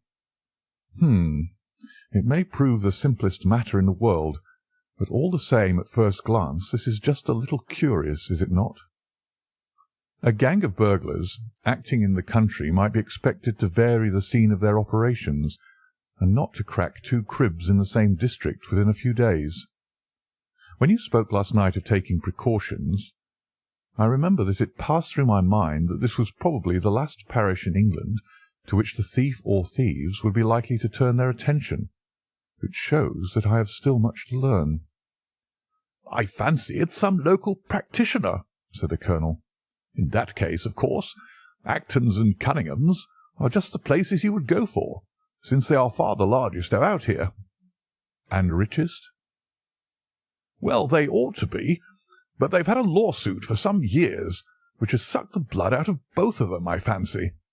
Old Acton has some claim on half of Cunningham's estate, and the lawyers have been at it with both hands." "If it's a local villain, there should not be much difficulty in running him down," said Holmes with a yawn. "All right, Watson. I don't intend to meddle." "Inspector Forrester, sir," said the butler, throwing open the door. The official, a smart, keen-faced young fellow, stepped into the room. "Good morning, Colonel," said he. "I hope I don't intrude, but we hear that Mr. Holmes of Baker Street is here." The Colonel waved his hand towards my friend, and the inspector bowed. "We thought that perhaps you would care to step across, Mr. Holmes." "The fates are against you, Watson," said he, laughing. "We were chatting about the matter when you came in, Inspector. Perhaps you can let us have a few details." As he leaned back in his chair in the familiar attitude, I knew that the case was hopeless. "We had no clue in the Acton affair, but here we have plenty to go on, and there's no doubt it is the same party in each case. The man was seen." "Ah."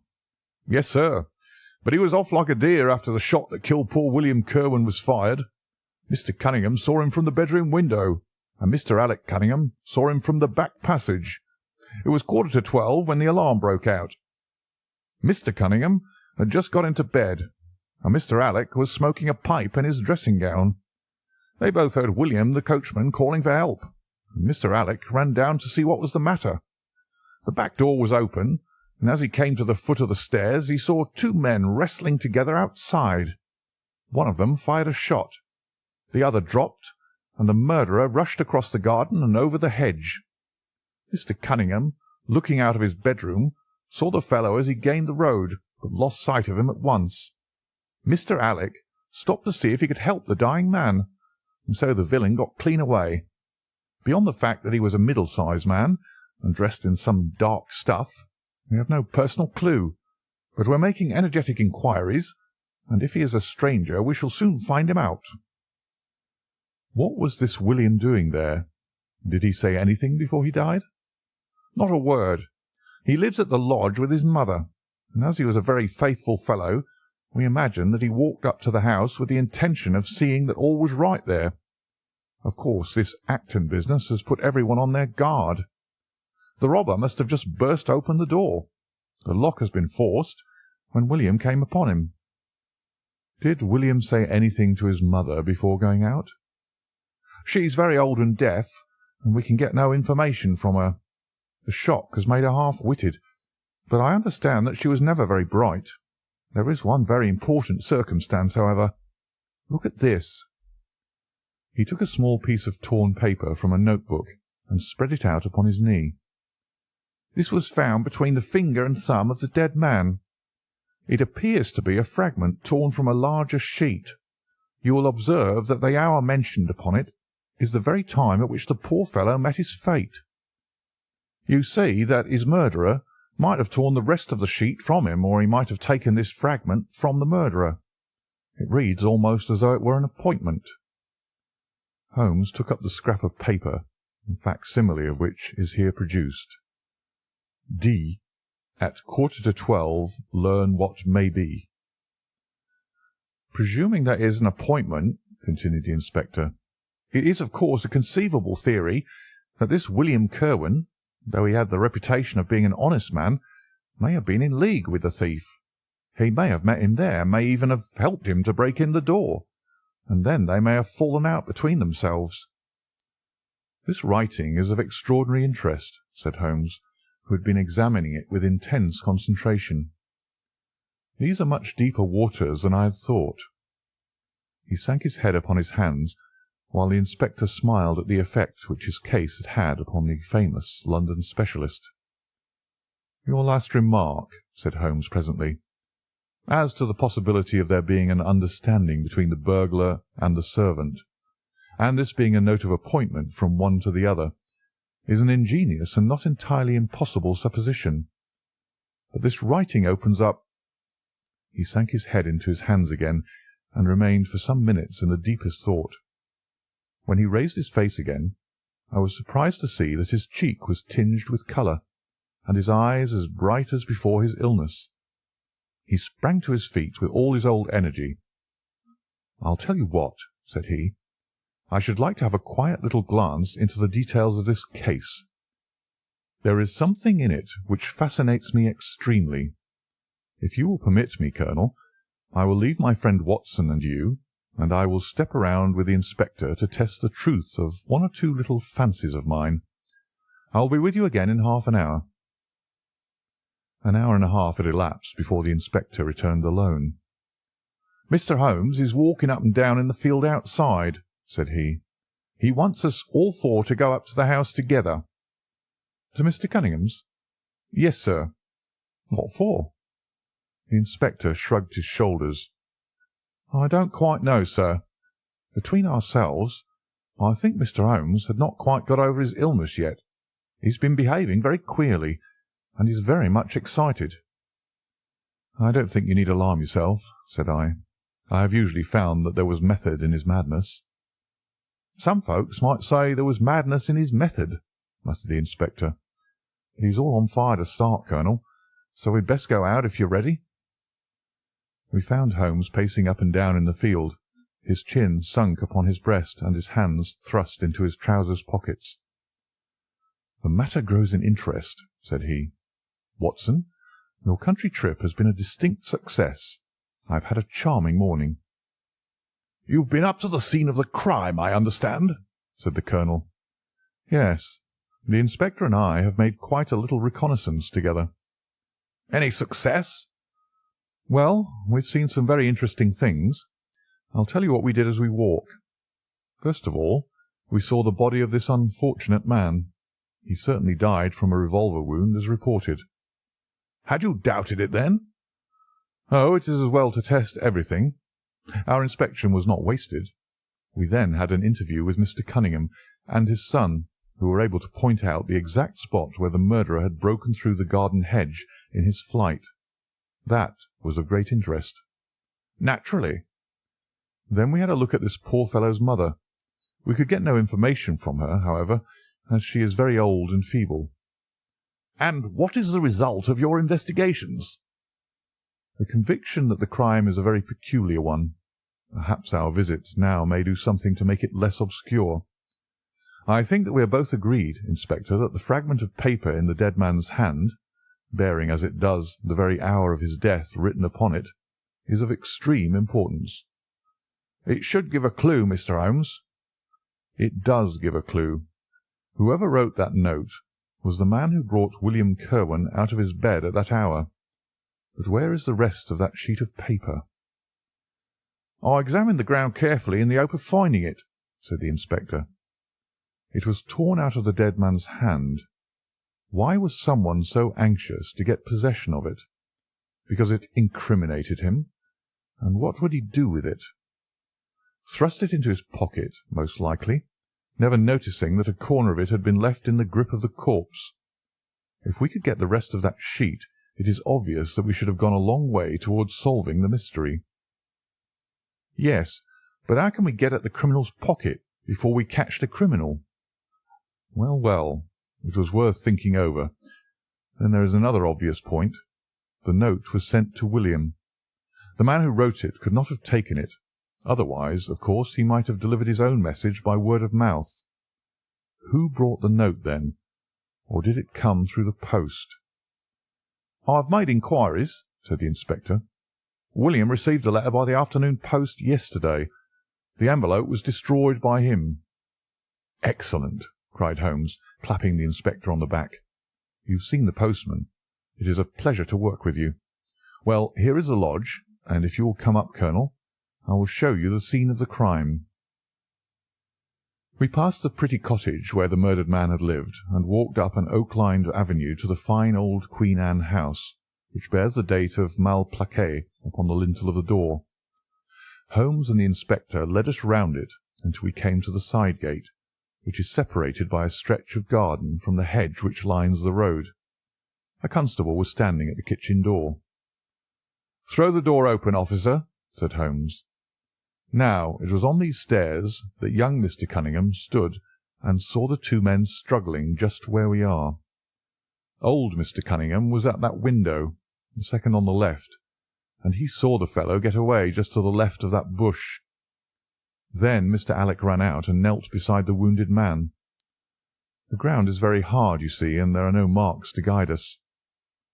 As he spoke, two men came down to the garden path, from round the angle of the house.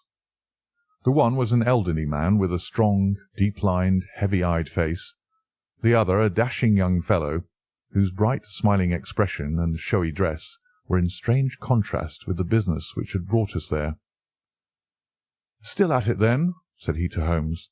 "I thought you Londoners were never at fault. You don't seem to be so very quick, after all." "Ah, you must give us a little time," said Holmes good-humouredly. "You'll want it," said young Alec Cunningham. "Why, I don't see that we have any clue at all." "There's only one," answered the inspector. "We thought that if we could only find— Good heavens, Mr. Holmes, what is the matter?" My poor friend's face had suddenly assumed the most dreadful expression. His eyes rolled upwards, his features writhed in agony, and with a suppressed groan he dropped on his face upon the ground. Horrified at the suddenness and severity of the attack, we carried him into the kitchen, where he lay back in a large chair and breathed heavily for some minutes. Finally, with a shamefaced apology for his weakness, he rose once more. "Watson would tell you that I have only just recovered from a severe illness," he explained. "I am liable to these sudden nervous attacks." "Shall I send you home in my trap?" asked old Cunningham. "Well, since I'm here, there is one point on which I should like to feel sure. We can very easily verify it." "What was it?" "Well, it seems to me that it is just possible that the arrival of this poor fellow William was not before, but after, the entrance of the burglar into the house. You appear to take it for granted that although the door was forced, the robber never got in." "I fancy that is quite obvious," said Mr. Cunningham gravely. "Why, my son Alec had not yet gone to bed, and he would certainly have heard anyone moving about." "Where was he sitting?" "I was smoking in my dressing-room." "Which window is that?" "The last on the left, next to my father's." "Both of your lamps were lit, of course?" "Undoubtedly." "There are some very singular points here," said Holmes, smiling. "Is it not extraordinary that a burglar, and a burglar who had had some previous experience, should deliberately break into a house at a time when he could see from the lights that two of the family were still afoot? He must have been a cool hand." "Well, of course, if the case were not an odd one, we should not have been driven to ask you for an explanation," said young Mr. Alec. "But as to your ideas that the man has robbed the house before William tackled him, I think it a most absurd notion. Wouldn't we have found the place disarranged, and missed the things which he had taken?" "It depends on what the things were," said Holmes. "You must remember that we are dealing with a burglar who is a very peculiar fellow, and who appears to work on lines of his own. Look, for example, at the queer lot of things which he took from Acton's. What was it? A ball of string, a letter weight, and I don't know what other odds and ends." "Well, we are quite in your hands, Mr. Holmes," said old Cunningham. "Anything which you or the inspector may suggest will most certainly be done." "In the first place," said Holmes, "I should like you to offer a reward, coming from yourself, for the officials may take a little time before they would agree upon the sum, and these things cannot be done too promptly. I have jotted down the form here. If you would not mind signing it, £50 was quite enough, I thought." "I would willingly give you 500, said the J.P., taking the slip of paper and the pencil which Holmes handed to him. "This is not quite correct, however," he added, glancing over the document. "I wrote it rather hurriedly." "You see, you begin, 'Whereas at about 1:45 on Tuesday morning an attempt was made,' and so on. It was at 11:45, as a matter of fact." I was pained at the mistake, for I knew how keenly Holmes would feel any slip of the kind. It was his speciality to be accurate as to fact, but his recent illness had shaken him, and this one little incident was enough to show me that he was still far from being himself.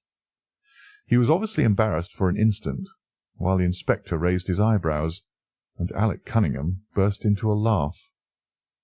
The old gentleman corrected the mistake, however, and handed the paper back to Holmes. "Get it printed as soon as possible," he said. "I think your idea is an excellent one." Holmes put the slip of paper carefully away into his pocket-book. "And now," said he, "it really would be a good thing that we should all go over the house together, and make certain that this rather erratic burglar did not, after all, carry anything away with him." Before entering, Holmes made an examination of the door which had been forced. It was evident that a chisel or strong knife had been thrust in, and the lock forced back with it. We could see the marks in the wood where it had been pushed in. "You don't use bars, then?" he asked. "We have never found it necessary." "You don't keep a dog?" "Yes, but he is chained on the other side of the house." "When do your servants go to bed?" "About 10. "I understand that William was usually in bed also at that hour." "Yes." "It is singular that on this particular night he should have been up. Now, I should be very glad if you would have the kindness to show us over the house, Mr. Cunningham." A stone-flagged passage, with the kitchens branching away from it, led by a wooden staircase directly to the first floor of the house. It came out upon the landing opposite to a second, more ornamental stair, which came up from the front hall. Out of this landing opened the drawing-room and several bedrooms, including those of Mr. Cunningham and his son. Holmes walked slowly, taking keen note of the architecture of the house. I could tell from his expression that he was on a hot scent, and yet I could not in the least imagine in what direction his inferences were leading him. "My good sir," said Mr. Cunningham with some impatience, "this is surely very unnecessary. That is my room at the end of the stairs, and my son's is the one beyond it. I leave it to your judgment whether it was possible for the thief to have come up here without disturbing us." "You must try round and get on a fresh scent, I fancy," said the son with a rather malicious smile. Still, I must ask you to humour me a little further. I should like, for example, to see how far the windows of the bedrooms command the front. This, I understand, is your son's room." He pushed open the door. "And that, I presume, is the dressing-room in which he sat smoking when the alarm was given. Where does the window of that look out to?" He stepped across the bedroom, pushed open the door, and glanced around the other chamber. "I hope that you are satisfied now," said Mr. Cunningham tartly. "Thank you. I think I have seen all that I wished." "Then if it is really necessary we can go into my room." "If it is not too much trouble." The J.P. shrugged his shoulders and led the way into his own chamber, which was a plainly furnished and commonplace room. As we moved across it in the direction of the window, Holmes fell back until he and I were the last of the group. Near the foot of the bed stood a dish of oranges and a carafe of water. As we passed it, Holmes, to my unutterable astonishment, leaned over in front of me and deliberately knocked the whole thing over. The glass smashed into 1,000 pieces, and the fruit rolled about into every corner of the room. "You've done it now, Watson," said he coolly. "A pretty mess you've made of the carpet." I stooped in some confusion and began to pick up the fruit, understanding for some reason my companion desired me to take the blame upon myself. The others did the same, and set the table on its legs again. "Hullo!" cried the inspector. "Where's he got to?" Holmes had disappeared. "Wait here an instant," said young Alec Cunningham. "Fellow is off his head, in my opinion. Come with me, father, and see where he has got to." They rushed out of the room, leaving the inspector, the colonel, and me staring at each other. "'Pon my word, I'm inclined to agree with Master Alec," said the official. "It may be the effect of his illness, but it seems to me that—" His words were cut short by a sudden scream of "Help! Help! Murder!" With a thrill I recognised the voice of that of my friend. I rushed madly from the room on to the landing. The cries, which had sunk down into a hoarse, inarticulate shouting, came from the room which we had first visited. I dashed in and on into the dressing-room beyond. The two Cunninghams were bending over the prostrate figure of Sherlock Holmes, the younger clutching his throat with both hands, while the elder seemed to be twisting one of his wrists. In an instant the three of us had torn them away from him, and Holmes staggered to his feet, very pale and evidently greatly exhausted. "Arrest these men, Inspector," he gasped. "On what charge?" "That of murdering their coachman, William Kirwan." The inspector stared about him in bewilderment. "Oh, come now, Mr. Holmes," said he at last. "I'm sure you don't really mean to—" "Tut, man, look at their faces," cried Holmes curtly. Never certainly have I seen a plainer confession of guilt upon human countenances. The older man seemed numbed and dazed, with a heavy, sullen expression upon his strongly marked face. The son, on the other hand, had dropped all that jaunty, dashing style which had characterized him, and the ferocity of a dangerous wild beast gleamed in his dark eyes and distorted his handsome features. The inspector said nothing, but stepping to the door he blew his whistle. Two of his constables came at the call. "I have no alternative, Mr. Cunningham," said he. "I trust that this may all prove to be an absurd mistake, but you can see that— would you— Drop it!" He struck out with his hand, and a revolver which the younger man was in the act of cocking clattered down upon the floor. "Keep that," said Holmes quietly, putting his foot upon it. "You will find it useful at the trial. But this is what we really wanted." He held up a little crumpled piece of paper. "The remainder of the sheet!" cried the inspector. "Precisely." "And where was it?" "Where I was sure it must be. I'll make the whole matter clear to you presently. I think, Colonel, that you and Watson might return now, and I will be with you again in an hour at the furthest. The inspector and I must have a word with the prisoners, but you will certainly see me back at luncheon time." Sherlock Holmes was as good as his word, for about 1 o'clock he rejoined us in the colonel's smoking-room.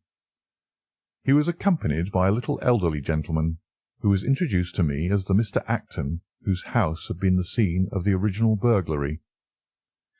"I wish Mr. Acton to be present while I demonstrated this small matter to you," said Holmes, "for it is natural that he should take a keen interest in the details. I am afraid, my dear Colonel, that you must regret the hour that you took in such a stormy petrel as I am." "On the contrary," answered the Colonel warmly, "I consider it the greatest privilege to have been permitted to study your methods of working. I confess that they quite surpass my expectations, and that I am utterly unable to account for your result. I have not yet seen the vestige of a clue." "I am afraid that my explanation may disillusion you, but it has always been my habit to hide none of my methods, either from my friend Watson or from anyone who might take an intelligent interest in them. But first, as I am rather shaken by the knocking about which I had in the dressing-room, I think that I shall help myself to a dash of your brandy, Colonel. My strength had been rather tried of late." "I trust that you had no more of those nervous attacks."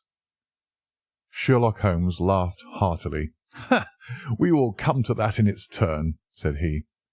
"I will lay an account of the case before you in its due order, showing you the various points which guided me in my decision. Pray interrupt me if there is any inference which is not perfectly clear to you.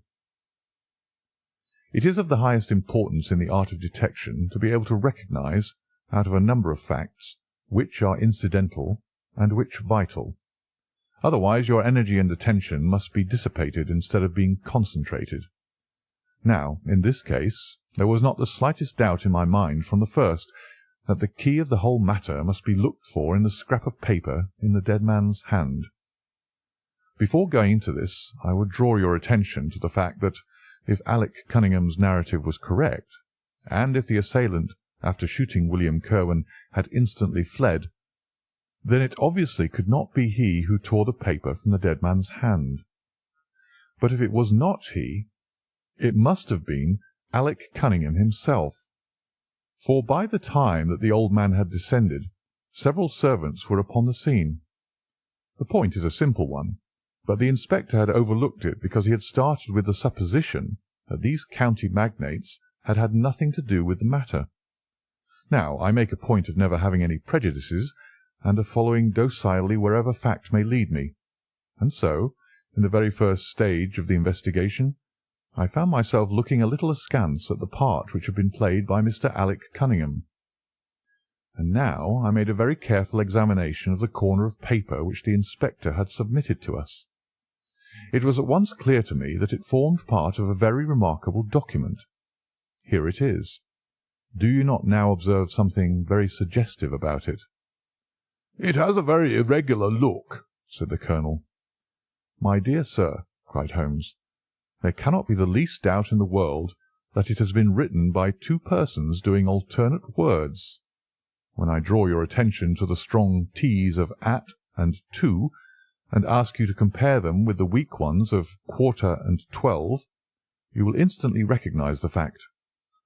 A very brief analysis of these four words would enable you to say with the utmost confidence that the learn and the maybe are written in the stronger hand, and that the what in the weaker." "By Jove, it's as clear as day," cried the Colonel. "Why on earth should two men write a letter in such a fashion?" Obviously the business was a bad one, and one of the men who distrusted the other was determined that whatever was done, each should have an equal hand in it. Now, of the two men, it is clear that the one who wrote the at and to was the ringleader. "How do you get at that?" We might deduce it from the mere character of the one hand as compared with the other, but we have more assured reasons than that for supposing it. If you examine this scrap with attention, you will come to the conclusion that the man with the stronger hand wrote all his words first, leaving blanks for the other to fill up. These blanks were not always sufficient, and you can see that the second man had a squeeze to fit his quarter in between the at and the to, showing that the latter was already written. The man who wrote all his words first is undoubtedly the man who planned the affair." "Excellent!" cried Mr. Acton. "But very superficial," said Holmes. "We come now, however, to a point which is of importance. You may not be aware that the deduction of a man's age from his writing is one which has been brought to considerable accuracy by experts. In normal cases one can place a man in his true decade with tolerable confidence. I say normal cases, because ill health and physical weakness reproduce the signs of old age, even when the invalid is a youth.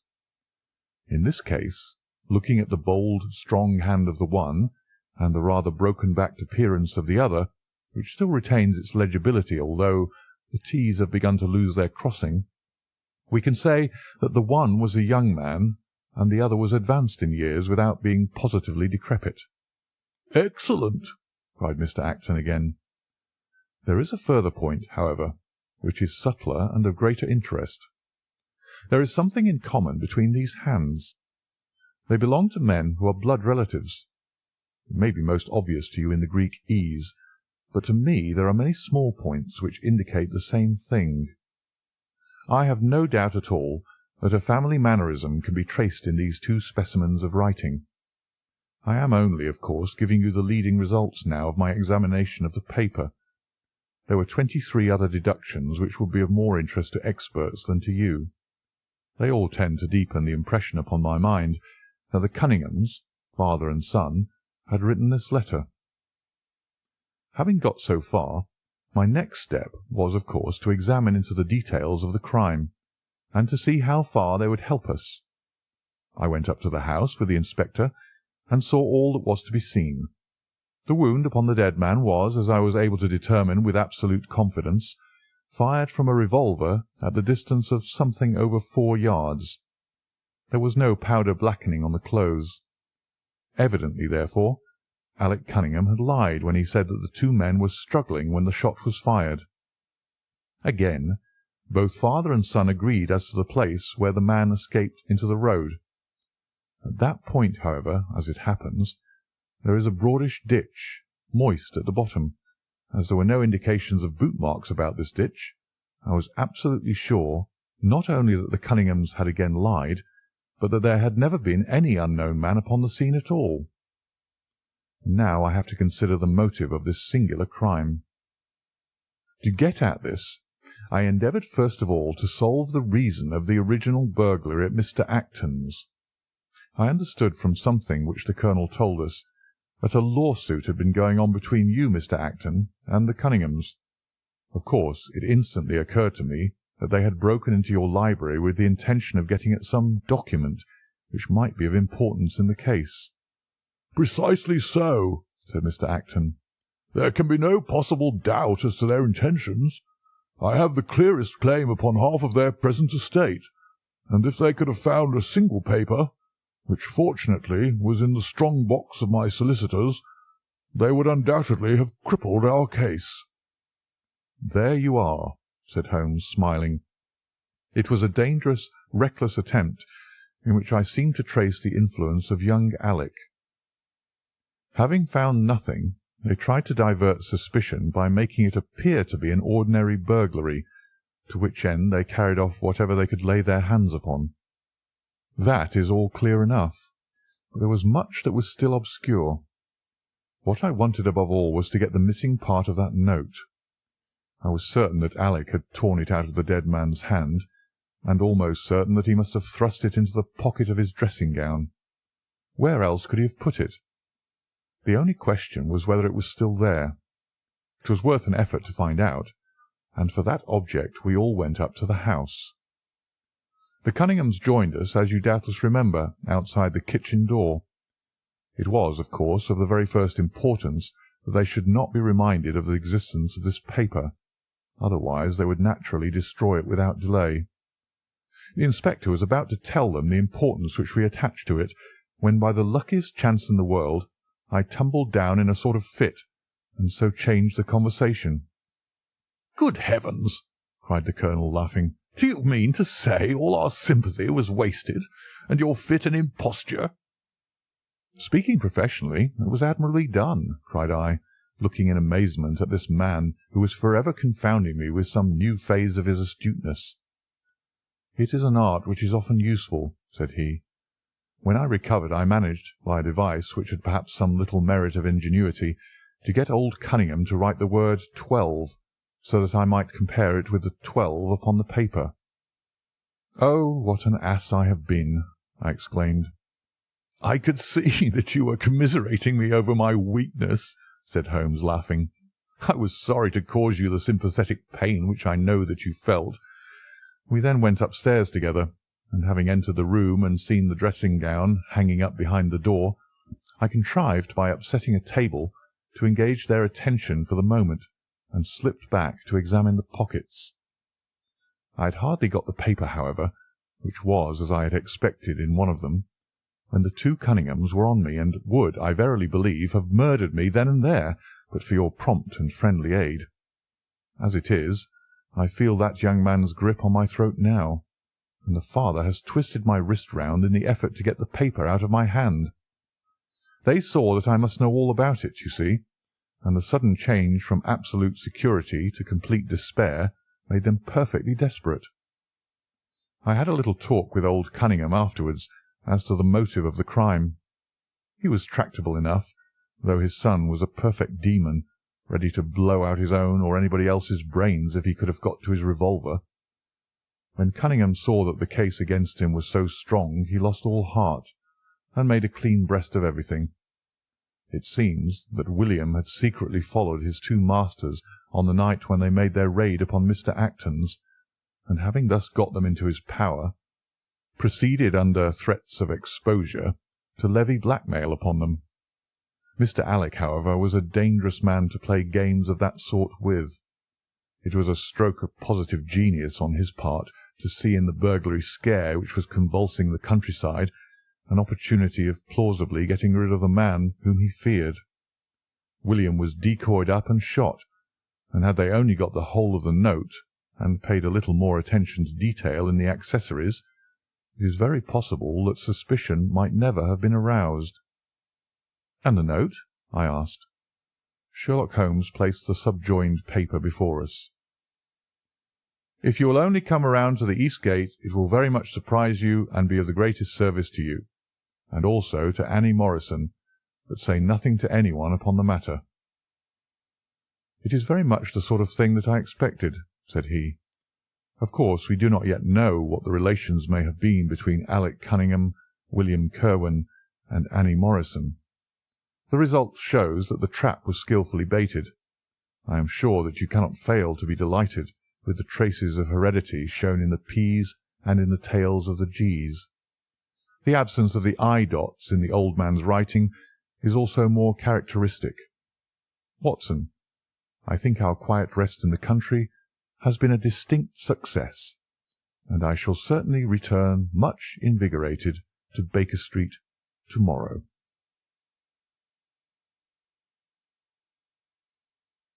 Adventure 7. The Crooked Man. One summer night, a few months after my marriage, I was seated by my own hearth, smoking a last pipe and nodding over a novel, for my day's work had been an exhausting one.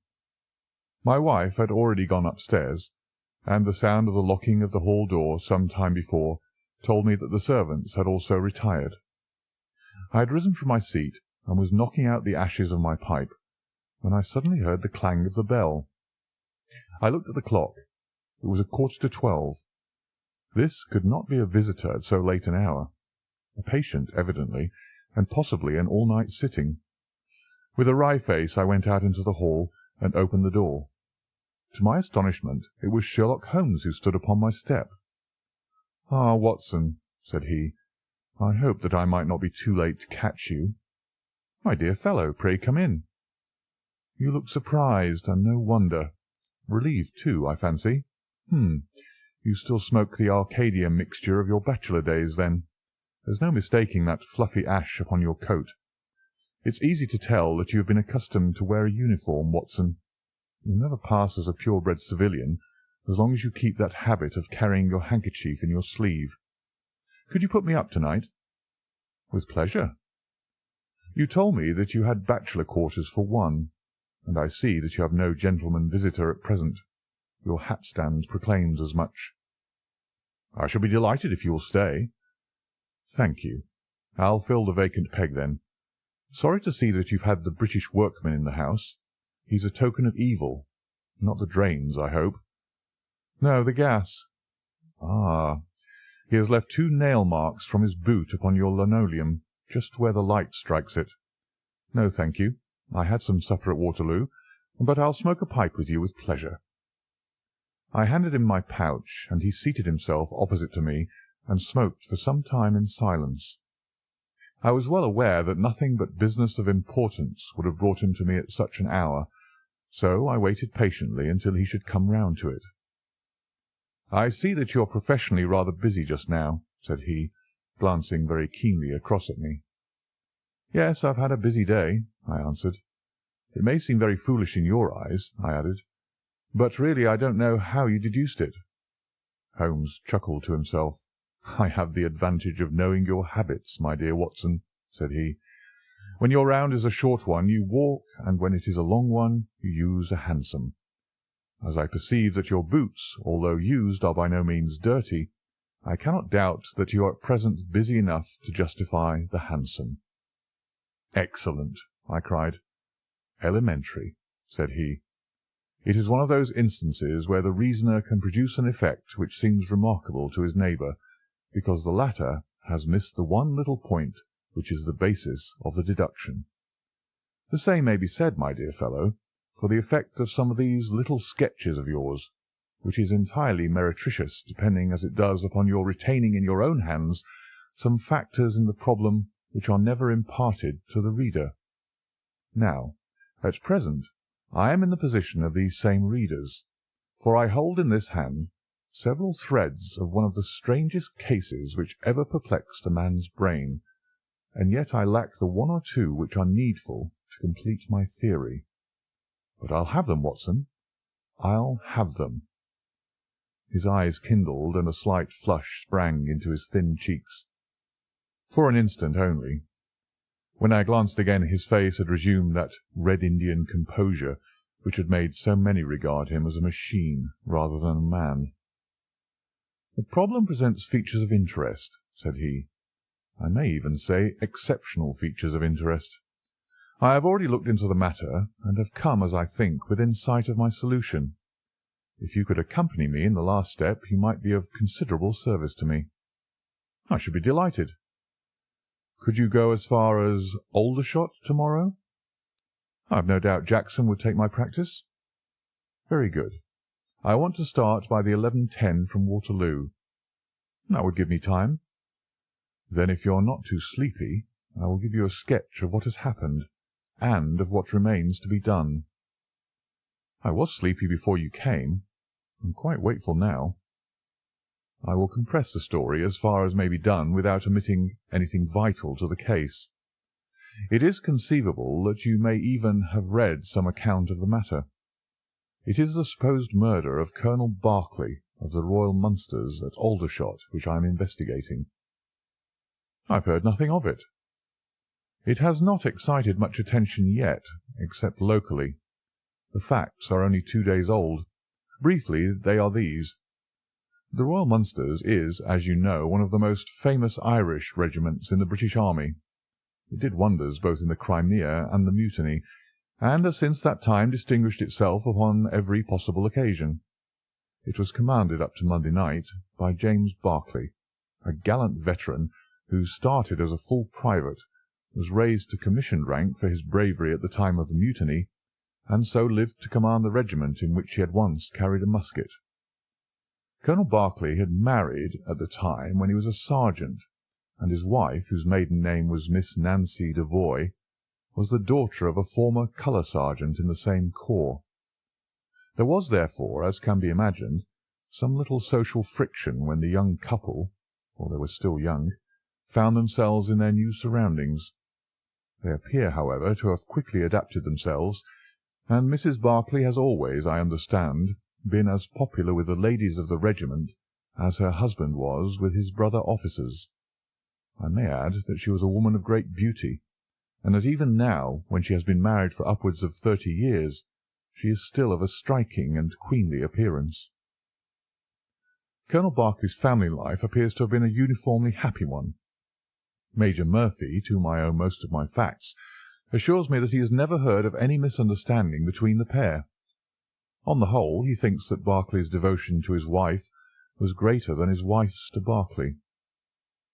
He was acutely uneasy if he were absent from her for a day. She, on the other hand, though devoted and faithful, was less obtrusively affectionate, but they were regarded in the regiment as the very model of a middle-aged couple.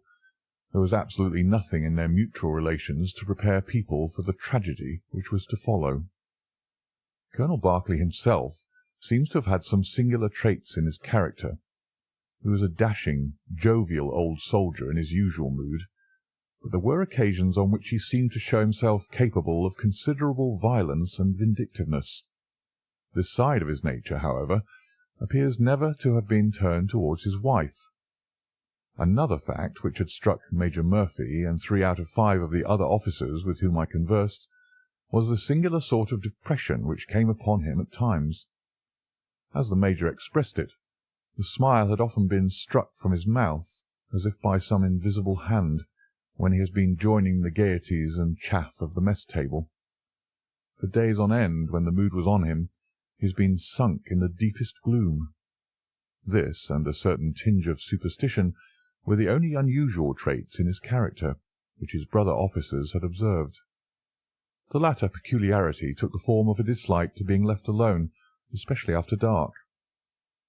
This puerile feature, in a nature which was conspicuously manly, had often given rise to comment and conjecture. The 1st Battalion of the Royal Munsters, which is the old 117th, has been stationed at Aldershot for some years. The married officers live out of barracks, and the colonel has during all this time occupied a villa called Lachine, about half a mile from the North Camp. The house stands in its own grounds, but the west side of it is not more than 30 yards from the high road. A coachman and 2 maids form the staff of servants. These, with their master and mistress, were the sole occupants of Lachine, for the Berkeleys had no children, nor was it usual for them to have resident visitors. Now for the events at Lachine between 9 and 10 on the evening of last Monday. Mrs. Berkeley was, it appears, a member of the Roman Catholic Church, and had interested herself very much in the establishment of the Guild of St. George, which was formed in connection with the Watt Street Chapel for the purpose of supplying the poor with cast-off clothing. A meeting of the Guild had been held that evening at 8, and Mrs. Berkeley had hurried over her dinner in order to be present at it. When leaving the house, she was heard by the coachman to make some commonplace remark to her husband, and to assure him that she would be back before very long. She then called for Miss Morrison, a young lady who lives in the next villa, and the two went off together to their meeting. It lasted 40 minutes, and at 9:15 Mrs. Berkeley returned home, having left Miss Morrison at her door as she passed. There is a room which is used as a morning-room at Lachine. This faces the road, and opens by a large glass folding door onto the lawn. The lawn is 30 yards across, and is only divided from the highway by a low wall with an iron rail above it. It was into this room that Mrs. Berkeley went upon her return. The blinds were not down, for the room was seldom used in the evening, but Mrs. Berkeley herself lit the lamp and then rang the bell, asking Jane Stewart, the housemaid, to bring her a cup of tea, which was quite contrary to her usual habits. The colonel had been sitting in the dining-room, but hearing that his wife had returned, he joined her in the morning-room. The coachman saw him cross the hall and enter it. He was never seen again alive. The tea which had been ordered was brought up at the end of 10 minutes, but the maid, as she approached the door, was surprised to hear the voices of her master and mistress in furious altercation. She knocked without receiving any answer, and even turned the handle, but only to find that the door was locked upon the inside. Naturally enough, she ran down to tell the cook, and the 2 women with the coachman came up into the hall and listened to the dispute, which was still raging. They all agreed that only 2 voices were to be heard, those of Berkeley and of his wife. Berkeley's remarks were subdued and abrupt, so that none of them were audible to the listeners. The ladies, on the other hand, were most bitter, and when she raised her voice could be plainly heard. "You coward!" she repeated over and over again. "What can be done? What can be done now? Give me back my life. I will never so much as breathe the same air with you again, you coward, you coward!" Those were scraps of her conversation, ending in a sudden dreadful cry in the man's voice, with a crash and a piercing scream from the woman. Convinced that some tragedy had occurred, the coachman rushed to the door and strove to force it, while scream after scream issued from within. He was unable, however, to make his way in, and the maids were too distracted with fear to be of any assistance to him. A sudden thought struck him, however, and he ran through the hall door and round to the lawn, upon which the long French windows open. One side of the window was open, which I understand was quite usual in the summer-time, and he passed without difficulty into the room. His mistress had ceased to scream, and was stretched insensible upon a couch, while with his feet tilted over the side of an armchair, and his head upon the ground near the corner of the fender, was lying the unfortunate soldier, stone dead, in a pool of his own blood. Naturally, the coachman's first thought, on finding that he could do nothing for his master, was to open the door. But here an unexpected and singular difficulty presented itself. The key was not in the inner side of the door, nor could he find it anywhere in the room. He went out again, therefore, through the window, and having obtained the help of a policeman and of a medical man, he returned. The lady, against whom naturally the strongest suspicion rested, was removed to her room, still in a state of insensibility. The colonel's body was then placed upon the sofa, and a careful examination made of the scene of the tragedy. The injury from which the unfortunate veteran was suffering was found to be a jagged cut some 2 inches long at the back part of his head, which had evidently been caused by a violent blow from a blunt weapon. Nor was it difficult to guess what that weapon may have been. Upon the floor, close to the body, was lying a singular club of hard carved wood with a bone handle. The colonel possessed a varied collection of weapons brought from the different countries in which he had fought, and it is conjectured by the police that his club was among his trophies. The servants deny having seen it before, but among the numerous curiosities in the house it is possible that it may have been overlooked. Nothing else of importance was discovered in the room by the police, save the inexplicable fact that neither upon Mrs. Barclay's person, nor upon that of the victim, nor in any part of the room, was the missing key to be found. The door had eventually to be opened by a locksmith from Aldershot. That was the state of things, Watson, when upon the Tuesday morning I, at the request of Major Murphy, went down to Aldershot to supplement the efforts of the police. I think that you will acknowledge that the problem was already one of interest, but my observations soon made me realize that it was in truth much more extraordinary than would at first sight appear. Before examining the room, I cross-questioned the servants, but only succeeded in eliciting the facts which I have already stated. One other detail of interest was remembered by Jane Stewart, the housemaid. You will remember that on hearing the sound of the quarrel, she descended and returned with the other servants. On that first occasion, when she was alone, she says that the voices of her master and mistress were sunk so low that she could hear hardly anything, and judged by their tones rather than their words that they had fallen out. On my pressing her, however, she remembered that she heard the word David uttered twice by the lady. The point is of the utmost importance as guiding us towards the reason of the sudden quarrel. The colonel's name, you remember, was James. There was one thing in the case which had made the deepest impression both upon the servants and the police. This was the contortion of the colonel's face. It had set, according to their account, into the most dreadful expression of fear and horror which a human countenance is capable of assuming.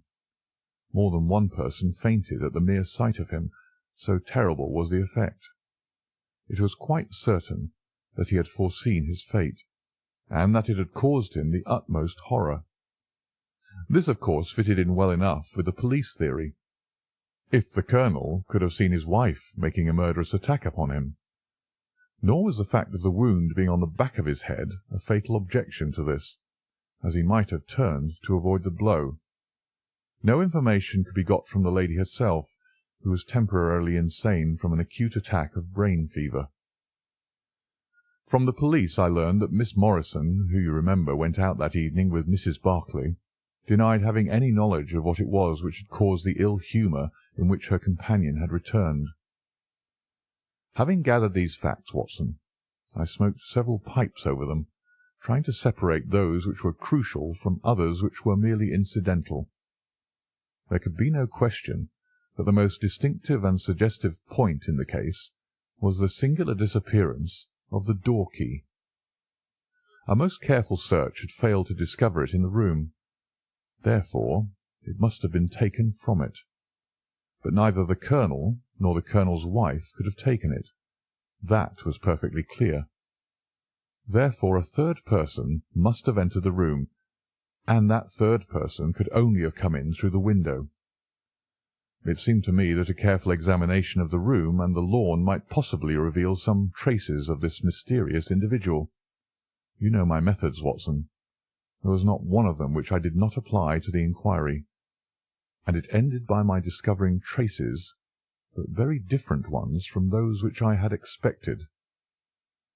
There had been a man in the room, and he had crossed the lawn coming from the road.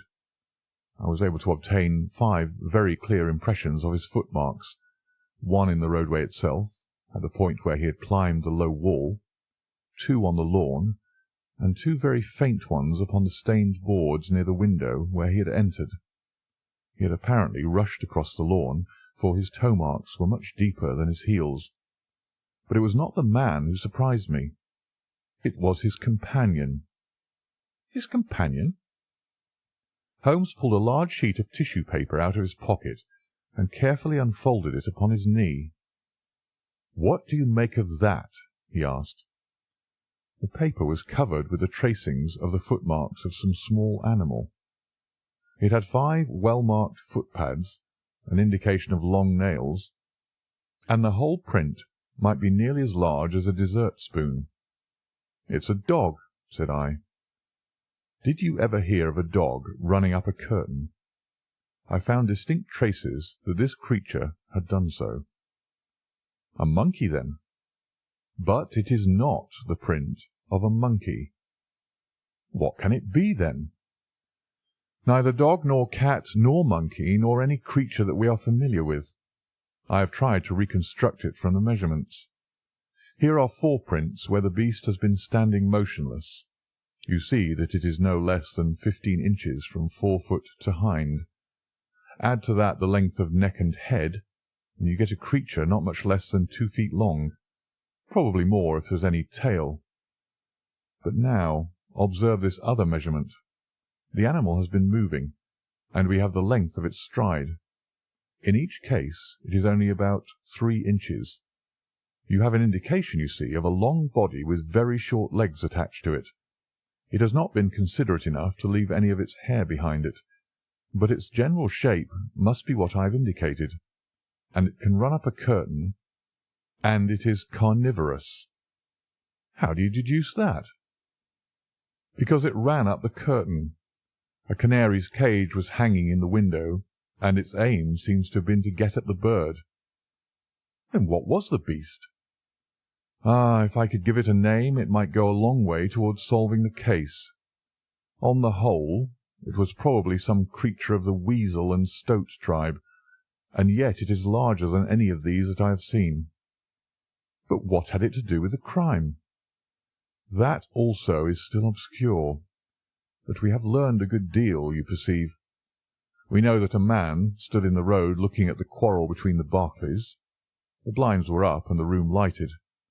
We know also that he ran across the lawn, entered the room, accompanied by a strange animal, and that he either struck the colonel or, as is equally possible, that the colonel fell down from sheer fright at the sight of him, and cut his head on the corner of the fender. Finally, we have the curious fact that the intruder carried away the key with him when he left."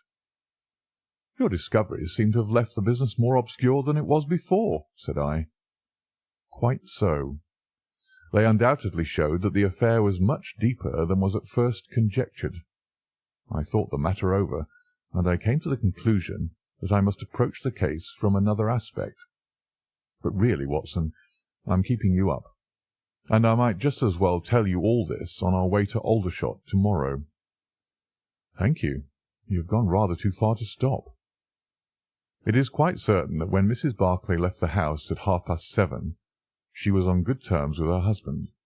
She was never, as I think I've said, ostentatiously affectionate, but she was heard by the coachman chatting with the colonel in a friendly fashion. Now, it was equally certain that immediately on her return she had gone to the room in which she was least likely to see her husband, had flown to tea as an agitated woman will, and finally, on his coming in to her, had broken into violent recriminations. Therefore something had occurred between 7:30 and 9 o'clock which had completely altered her feelings towards him. But Miss Morrison had been with her during the whole of that hour and a half. It was absolutely certain, therefore, in spite of her denial, that she must know something of the matter. My first conjecture was that possibly there had been some passages between this young lady and the old soldier, which the former had now confessed to the wife. That would account for the angry return, and also for the girl's denial that anything had occurred. Nor would it be entirely incompatible with most of the words overheard. But there was the reference to David, and there was the known affection of the colonel for his wife to weigh against it, to say nothing of the tragic intrusion of this other man, which might of course be entirely disconnected with what had gone before. It was not easy to pick one's steps, but on the whole I was inclined to dismiss the idea that there had been anything between the colonel and Miss Morrison, but more than ever convinced that the young lady held the clue as to what it was which had turned Mrs. Barclay to hatred of her husband. I took the obvious course, therefore, of calling upon Miss M., of explaining to her that I was perfectly certain that she held the facts in her possession, and of assuring her that her friend Mrs. Barclay might find herself in the dock upon a capital charge unless the matter were cleared up. Miss Morrison is a little ethereal slip of a girl, with timid eyes and blonde hair, but I found her by no means wanting in shrewdness and common sense. She sat thinking for some time after I had spoken, and then turning to me with a brisk air of resolution, she broke into a remarkable statement, which I will condense for your benefit. "I promised my friend that I would say nothing of the matter, and a promise is a promise," said she. "But if I can really help her when so serious a charge is laid against her, and when her own mouth, poor darling, is closed by illness, then I think I am absolved from my promise. I will tell you exactly what happened upon Monday evening. We were returning from the Watt Street Mission about 9:15 o'clock. On our way we had to pass through Hudson Street, which is a very quiet thoroughfare.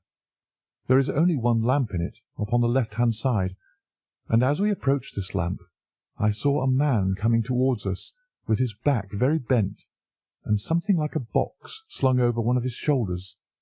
He appeared to be deformed, for he carried his head low and walked with his knees bent.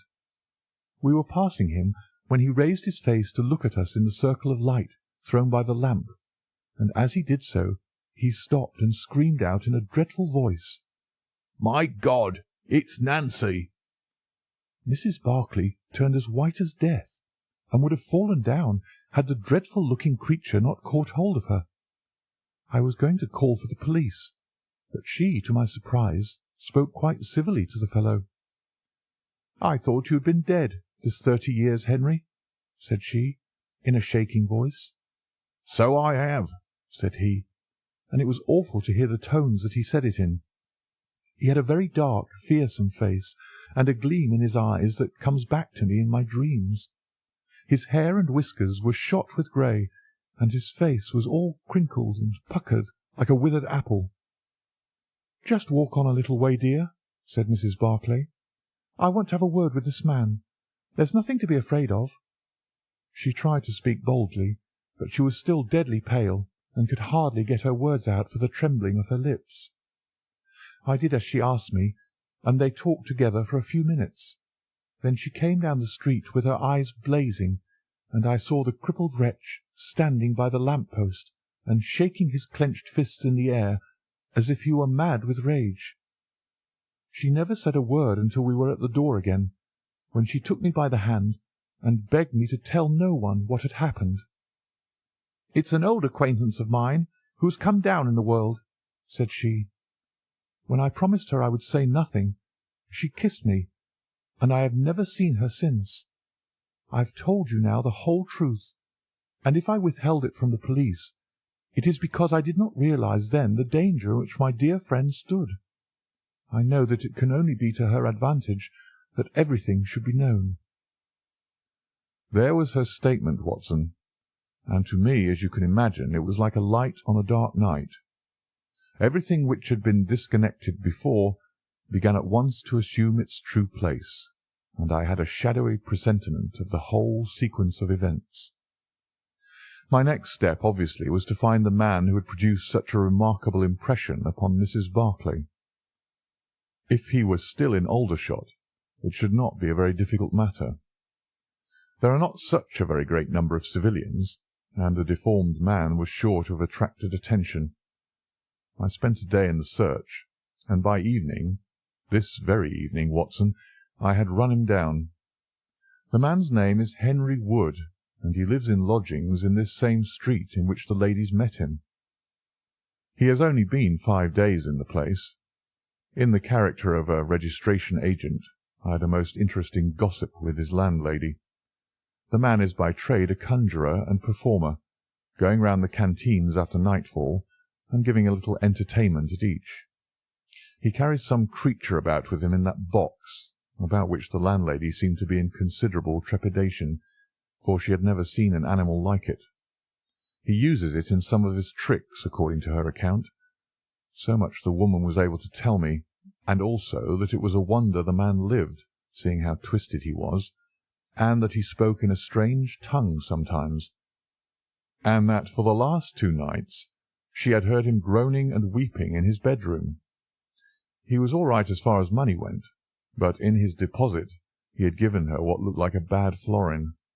She showed it to me, Watson, and it was an Indian rupee. So now, my dear fellow, you see exactly how we stand and why it is I want you. It is perfectly plain that after the ladies parted from this man he followed them at a distance, that he saw the quarrel between husband and wife through the window, that he rushed in, and that the creature which he carried in his box got loose. That is all very certain, but he is the only person in this world who can tell us exactly what happened in that room." "And you intend to ask him?" "Most certainly, but in the presence of a witness." "And I am the witness?" "If you will be so good. If he can clear the matter up, well and good. If he refuses, we have no alternative but to apply for a warrant." "But how do you know he'll be there when we return?" "You may be sure that I took some precautions. I have one of my Baker Street boys mounting guard over him, who would stick to him like a burr, go where he might. We shall find him in Hudson Street to-morrow, Watson, and meanwhile I should be the criminal myself if I kept you out of bed any longer." It was midday when we found ourselves at the scene of the tragedy, and under my companion's guidance we made our way at once to Hudson Street. In spite of his capacity for concealing his emotions, I could easily see that Holmes was in a state of suppressed excitement, while I was myself tingling with that half-sporting, half-intellectual pleasure which I invariably experienced when I associated myself with him in his investigations. "This is the street," said he, as we turned into a short thoroughfare lined with plain 2-storied brick houses. "Ah, here is Simpson to report." "He's in all right, Mr. Holmes," cried a small street Arab running up to us. "Good, Simpson," said Holmes, patting him on the head. "Come along, Watson. This is the house." He sent in his card with a message that he had come on important business, and a moment later we were face to face with the man whom we had come to see. In spite of the warm weather, he was crouching over a fire, and the little room was like an oven. The man sat all twisted and huddled in his chair, in a way which gave an indescribable impression of deformity, but the face which he turned towards us, though worn and swarthy, must at some time have been remarkable for its beauty. He looked suspiciously at us now out of yellow-shot, bilious eyes, and without speaking or rising, he waved towards two chairs. "Mr. Henry Wood, late of India, I believe," said Holmes affably. "I've come over this little matter of Colonel Berkeley's death." "What should I know about that?" "That's what I want to ascertain. You know, I suppose, that unless the matter is cleared up, Mrs. Berkeley, who is an old friend of yours, will in all probability be tried for murder." The man gave a violent start. "I don't know who you are," he cried, "nor how you come to know what you do know. But will you swear that this is true that you tell me?" "Why, they are only waiting for her to come to her senses to arrest her." "My God! Are you in the police yourself?" "No." "What business is it of yours, then?" "It's every man's business to see justice done." "You can take my word that she is innocent." "Then you are guilty." "No, I'm not." "Who killed Colonel James Berkeley, then?" "It was a just Providence that killed him. But mind you this, that if I had knocked his brains out, as it was in my heart to do, he would have had no more than his due from my hands. If his own guilty conscience had not struck him down, it is likely enough that I may have had his blood upon my soul. You want me to tell the story? Well, I don't know why I shouldn't, for there's no cause for me to be ashamed of it. It was in this way, sir. You see me now, with my back like a camel and my ribs all awry, but there was a time when Corporal Henry Wood was the smartest man in the 117th Foot. We were in India then, in cantonments, at a place we'll call Burti. Berkeley, who died the other day, was sergeant in the same company as myself. And the belle of the regiment, aye, and the finest girl that ever had the breath of life between her lips, was Nancy Devoy, the daughter of the colour sergeant. There were two men who loved her, and one that she loved. And you'll smile when you look at this poor thing huddled before the fire, and hear me say that it was for my good looks that she loved me. Well, though I had her heart, her father was set upon her marrying Berkeley. I was a harum-scarum, reckless lad, and he had had an education and was already marked for the sword belt. But the girl held true to me, and it seemed that I would have had her when the mutiny broke out, and all hell was loose in the country. We were shut up in Burti, the regiment of us with half a battery of artillery, a company of Sikhs, and a lot of civilians and women folk.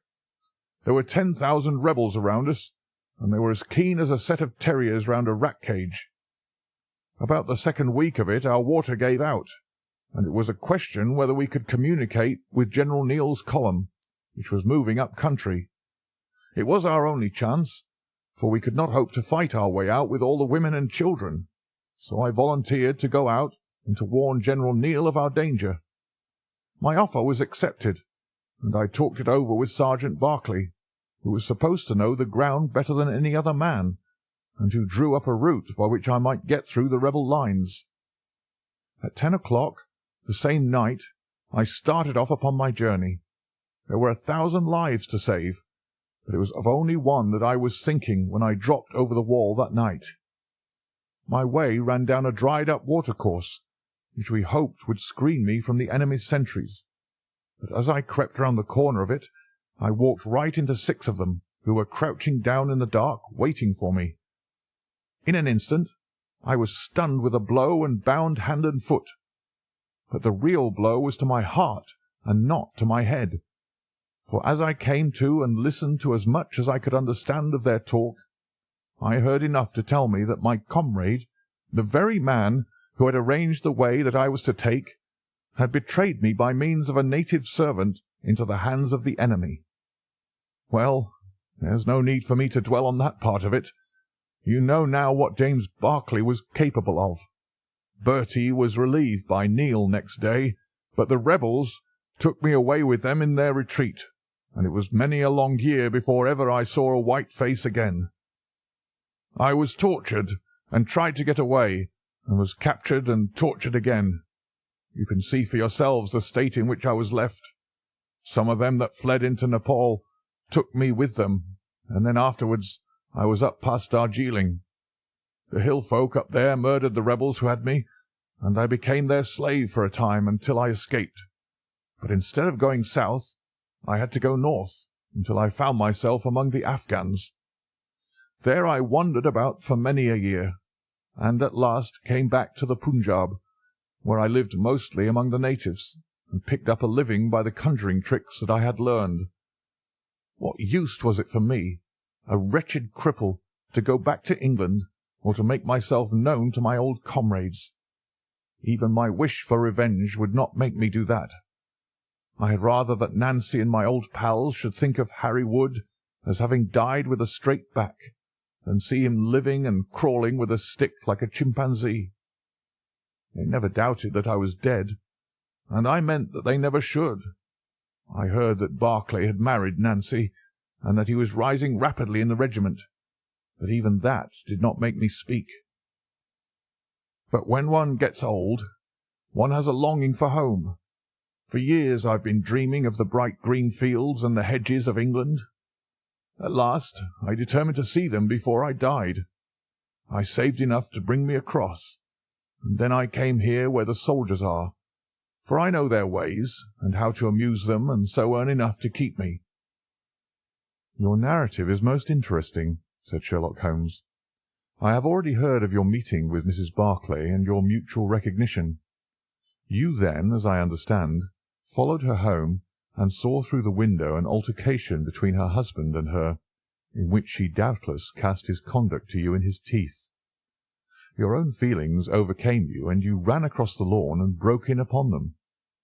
"I did, sir, and at the sight of me he looked as I have never seen a man look before, and over he went with his head on the fender. But he was dead before he fell. I read death on his face as plain as I can read that text over the fire. The bare sight of me was like a bullet through his guilty heart." "And then?" "Then Nancy fainted, and I caught up the key of the door from her hand, intending to unlock it and get help. But as I was doing it, it seemed to me better to leave it alone and get away, for the thing might look black against me, and anyway my secret would be out if I were taken. In my haste I thrust the key into my pocket, and dropped my stick while I was chasing Teddy, who had run up the curtain. When I got him into his box, from which he had slipped, I was off as fast as I could run." "Who's Teddy?" asked Holmes. The man leaned over and pulled up the front of a kind of hutch in the corner.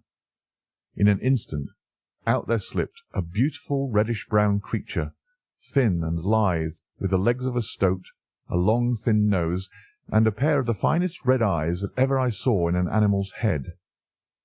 "It's a mongoose!" I cried. "Well, some call them that, and some call them ichneumon," said the man. "Snake-catcher is what I call them, and Teddy is amazing quick on cobras. I have one here without the fangs, and Teddy catches it every night to please the folk in the canteen. Any other point, sir?" "Well, we may have to apply to you again if Mrs. Barclay should prove to be in serious trouble." "In that case, of course, I'd come forward." "But if not, there is no object in raking up this scandal against a dead man, foully as he has acted. You have at least the satisfaction of knowing that for 30 years of his life his conscience bitterly reproached him for this wicked deed. Ah, there goes Major Murphy on the other side of the street. Good-bye, Wood. I want to learn if anything has happened since yesterday." We were in time to overtake the Major before he reached the corner. "Oh, Holmes," he said, "I suppose you've heard that all this fuss has come to nothing." "What then?" "The inquest is just over. The medical evidence shows conclusively that death was due to apoplexy. You see, it was quite a simple case after all." "Oh, remarkably superficial," said Holmes, smiling. "Come, Watson, I don't think we shall be wanted in Aldershot any more. "There's one thing," said I, as we walked down to the station. "If the husband's name was James, and the other was Henry, what was this talk about David?" "That one word, my dear Watson, should have told me the whole story had I been the ideal reasoner which you are so fond of depicting. It was evidently a term of reproach." "Of reproach?" "Yes. David strayed a little occasionally, you know, and on one occasion in the same direction as Sergeant James Barclay. You remember the small affair of Uriah and Bathsheba. My biblical knowledge is a trifle rusty, I fear, but you will find the story in the 1st or 2nd of Samuel.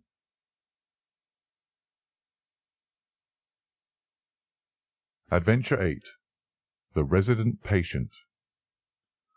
Glancing over the somewhat incoherent series of memoirs with which I have endeavoured to illustrate a few of the mental peculiarities of my friend Mr. Sherlock Holmes, I have been struck by the difficulty which I have experienced in picking out examples which shall in every way answer my purpose.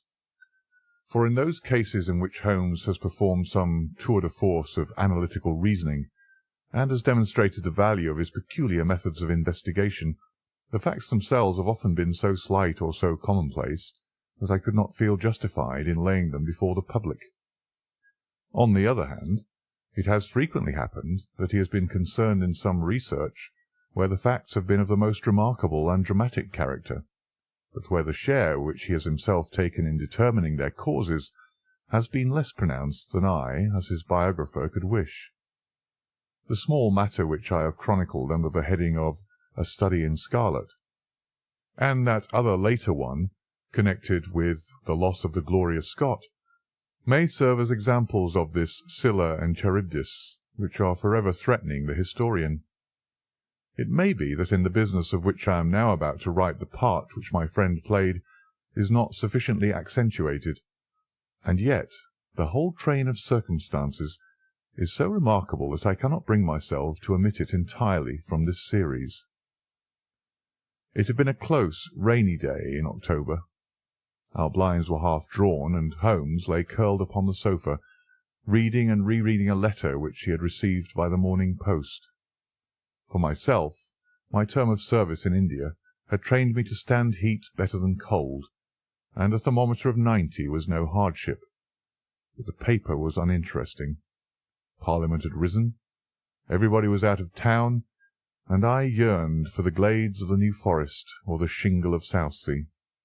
A depleted bank account had caused me to postpone my holiday, and as to my companion, neither the country nor the sea presented the slightest attraction to him. He loved to lie in the very centre of 5 millions of people, with his filaments stretching out and running through them, responsive to every little rumour or suspicion of unsolved crime. Appreciation of nature found no place among his many gifts, and his only change was when he turned his mind from the evil-doer of the town to track down his brother of the country.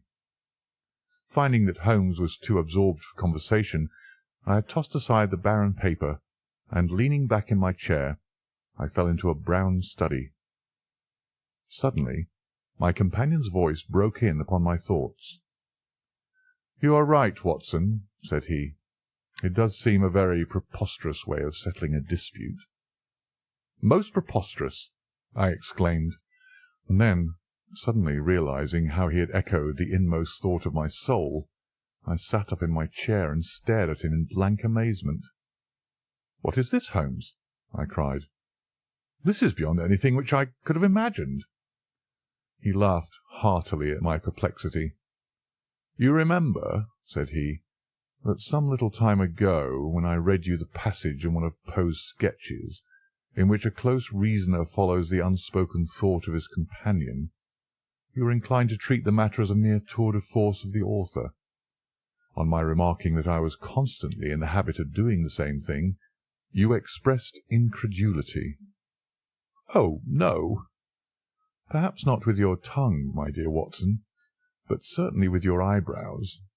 So when I saw you throw down your paper and enter upon a train of thought, I was very happy to have the opportunity of reading it off, and eventually of breaking into it, as a proof that I had been in rapport with you. But I was still far from satisfied. "In the example which you read to me," said I, "the reasoner drew his conclusions from the actions of the man whom he observed.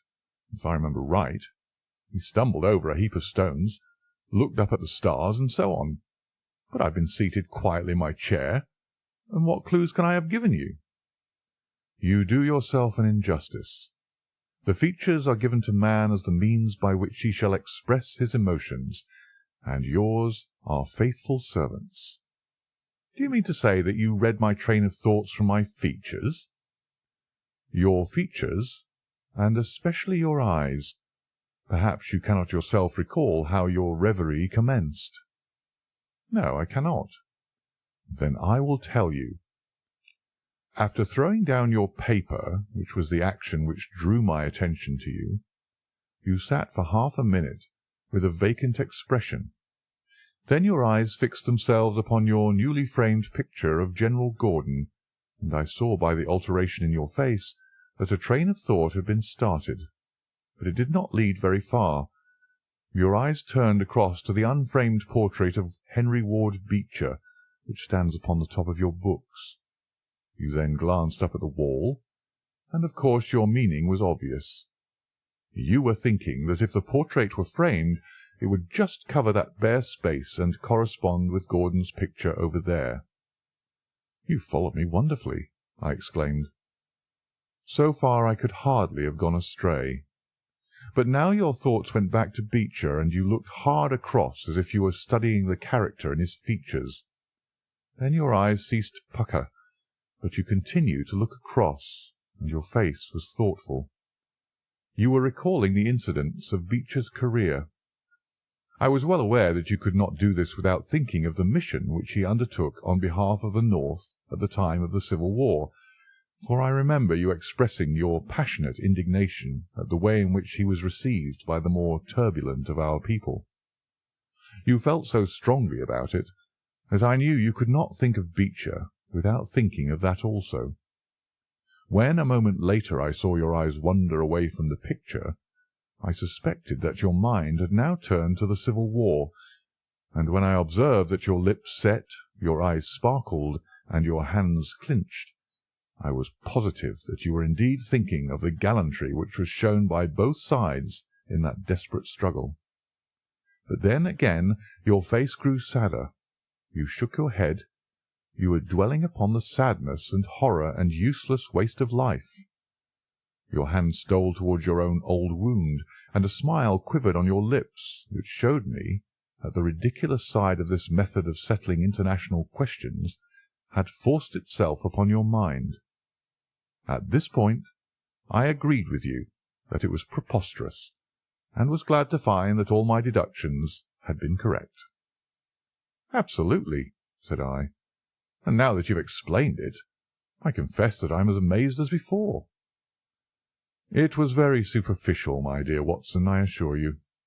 I should not have intruded it upon your attention had you not shown some incredulity the other day, but the evening has brought a breeze with it. What do you say to a ramble through London?" I was weary of our little sitting-room, and gladly acquiesced. For 3 hours we strolled about together, watching the ever-changing kaleidoscope of life as it ebbs and flows through Fleet Street and the Strand.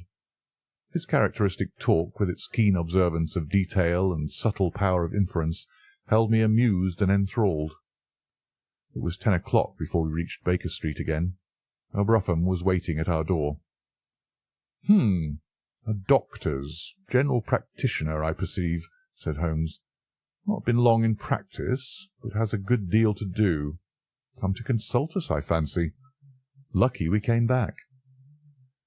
I was sufficiently conversant with Holmes's methods to be able to follow his reasoning, and to see that the nature and state of the various medical instruments in the wicker basket which hung in the lamplight inside the brougham had given him the data for his swift deduction. The light in our window above showed that his late visit was indeed intended for us. With some curiosity as to what could have sent a brother medico to us at such an hour, I followed Holmes into our sanctum. A pale, taper-faced man with sandy whiskers rose up from a chair by the fire as we entered. His age may not have been more than 3 or 4 and 30, but his haggard expression and unhealthy hue told of a life which had sapped his strength and robbed him of his youth. His manner was nervous and shy, like that of a sensitive gentleman, and the thin white hand which he laid on the mantelpiece as he rose was that of an artist rather than of a surgeon. His dress was quiet and sombre, a black frock coat, dark trousers, and a touch of colour about his necktie. "Good evening, Doctor," said Holmes cheerily. "I am glad to see that you have only been waiting a very few minutes." "You spoke to my coachman, then?" "No, it was the candle on the side table that told me. Pray resume your seat, and let me know how I can serve you." "My name is Dr. Percy Trevelyan," said our visitor, "and I live at 403 Brook Street." "Are you not the author of a monograph upon obscure nervous lesions?" I asked. His pale cheeks flushed with pleasure at hearing that his work was known to me. "I so seldom hear of the work that I thought it was quite dead," said he. "My publishers gave me a most discouraging account of its sale. You are yourself, I presume, a medical man?" "A retired army surgeon." "My own hobby has always been nervous disease. I should wish to make it an absolute speciality, but of course a man must take what he can get at first. This, however, is beside the question, Mr. Sherlock Holmes, and I quite appreciate how valuable your time is. The fact is that a very singular train of events has occurred recently at my house in Brook Street, and to-night they came to such a head that I felt it was quite impossible for me to wait another hour before asking for your advice and assistance." Sherlock Holmes sat down and lit his pipe. "You are very welcome to both," said he. "Pray let me have a detailed account of what the circumstances are which have disturbed you." "One or two of them are so trivial," said Dr. Trevelyan, "that really I am almost ashamed to mention them. But the matter is so inexplicable, and the recent turn which it has taken is so elaborate, that I shall lay it all before you, and you shall judge what is essential and what is not. I am compelled to begin with to say something of my own college career. I am a London University man, you know, and I am sure that you will not think that I am unduly singing my own praises if I say that my student career was considered by my professors to be a very promising one. After I graduated, I continued to devote myself to research, occupying a minor position in King's College Hospital, and I was fortunate enough to excite considerable interest by my research into the pathology of catalepsy, and finally to win the Bruce Pinkerton Prize and medal by the monograph on nervous lesions to which your friend has just alluded. I should not go too far if I were to say that there was a general impression at the time that a distinguished career lay before me. But the one great stumbling block lay in my want of capital. As you will readily understand, a specialist who aims high is compelled to start in one of a dozen streets in the Cavendish Square quarter, all of which entail enormous rents and furnishing expenses. Besides this preliminary outlay, he must be prepared to keep himself for some years, and to hire a presentable carriage and horse. To do this was quite beyond my power, and I could only hope that by economy I might in 10 years' time save enough to enable me to put up my plate. Suddenly, however, an unexpected incident opened up quite a new prospect to me. This was a visit from a gentleman of the name of Blessington, who was a complete stranger to me. He came up to my room one morning and plunged into business in an instant. "You are the same Percy Trevelyan who has had so distinguished a career and won a great prize lately?" said he. I bowed. "Answer me frankly," he continued, "for you'll find it to your interest to do so. You have all the cleverness which makes a successful man. Have you the tact?" I could not help smiling at the abruptness of the question. "I trust that I have my share," I said. "Any bad habits? Not drawn towards drink, eh?" "Really, sir," I cried. "Quite right. That's all right. But I was bound to ask, with all these qualities, why are you not in practice?" I shrugged my shoulders. "Come, come," said he, in his bustling way. "It's the old story. More in your brains than in your pocket, eh? What would you say if I were to start you in Brook Street?" I stared at him in astonishment. "Oh, it's for my sake, not for yours," he cried. "I'll be perfectly frank with you, and if it suits you, it'll suit me very well. I have a few thousands to invest, do you see, and I think I'll sink them in you." "But why?" I gasped. "Well, it's just like any other speculation, and safer than most." "What am I to do, then?" "I'll tell you. I'll take the house, furnish it, pay the maids, and run the whole place. All you have to do is just to wear out your chair in the consulting room. I'll let you have pocket money and everything, and you hand over to me 3/4 of what you earn, and you keep the other quarter for yourself." This was the strange proposal, Mr. Holmes, with which the man Blessington approached me. I won't weary you with the account of how we bargained and negotiated. It ended in my moving into the house next Lady Day, and starting in practice on very much the same conditions as he had suggested. He came himself to live with me in the character of a resident patient. His heart was weak, it appears, and he needed constant medical supervision. He turned the 2 best rooms of the first floor into a sitting-room and bedroom for himself. He was a man of singular habits, shunning company and very seldom going out. His life was irregular, but in one respect he was regularity itself. Every evening, at the same hour, he walked into the consulting-room, examined the books, put down 5 and 3d for every guinea that I had earned, and carried the rest off to the strong-box in his own room. I may say with confidence that he never had occasion to regret his speculation. From the first it was a success. A few good cases, and the reputation which I had won in the hospital brought me rapidly to the front, and during the last few years I have made him a rich man. So much, Mr. Holmes, for my past history and my relations with Mr. Blessington. It only remains for me now to tell you what has occurred to bring me here to-night. Some weeks ago Mr. Blessington came down to me in, as it seemed to me, a state of considerable agitation. He spoke of some burglary which, he said, had been committed in the West End, and he appeared, I remember, to be quite unnecessarily excited about it, declaring that a day should not pass before we should add stronger bolts to our windows and doors. For a week he continued to be in a peculiar state of restlessness, peering continually out of the windows, and ceasing to take the short walk which had usually been the prelude to his dinner. From his manner it struck me that he was in mortal dread of something or somebody, but when I questioned him upon the point, he became so offensive that I was compelled to drop the subject. Gradually, as time passed, his fears appeared to die away, and he had renewed his former habits, when a fresh event reduced him to the pitiable state of prostration in which he now lies. What happened was this. 2 days ago I received the letter which I now read to you. Neither address nor date is attached to it.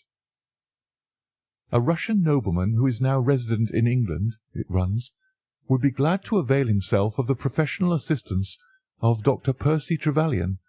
He has been for some years a victim to cataleptic attacks, on which, as is well known, Dr. Trevelyan is an authority. He proposes to call at about 6:15 to-morrow evening, if Dr. Trevelyan will make it convenient to be at home." This letter interested me deeply, because the chief difficulty in the study of catalepsy is the rareness of the disease. You may believe, then, that I was in my consulting-room when, at the appointed hour, the page showed in the patient. He was an elderly man, thin, demure, and commonplace. By no means the conception one forms of a Russian nobleman. I was much more struck by the appearance of his companion. This was a tall young man, surprisingly handsome, with a dark, fierce face, and the lips and chest of a Hercules. He had his hand under the other's arm as they entered, and helped him to a chair with a tenderness which one would hardly have expected from his appearance. "You will excuse me coming in, doctor," said he to me, speaking English with a slight lisp. "This is my father, and his health is a matter of the most overwhelming importance to me." I was touched by his filial anxiety. "You would perhaps care to remain during the consultation?" said I. "Not for the world," he cried with a gesture of horror. "It is more painful to me than I can express. If I were to see my father in one of those dreadful seizures, I am convinced that I should never survive it. My own nervous system is an exceptionally sensitive one. With your permission, I will remain in the waiting-room while you go into my father's case." To this, of course, I assented, and the young man withdrew. The patient and I then plunged into a discussion of his case, of which I took exhaustive notes. He was not remarkable for intelligence, and his answers were frequently obscure, which I attributed to his limited acquaintance with our language. Suddenly, however, as I sat writing, he ceased to give any answer at all to my inquiries, and on my turning towards him, I was shocked to see that he was sitting bolt upright in his chair, staring at me with a perfectly blank and rigid face. He was again in the grip of his mysterious malady. My first feeling, as I have just said, was one of pity and horror. My second, I fear, was rather one of professional satisfaction. I made notes of my patient's pulse and temperature, tested the rigidity of his muscles, and examined his reflexes.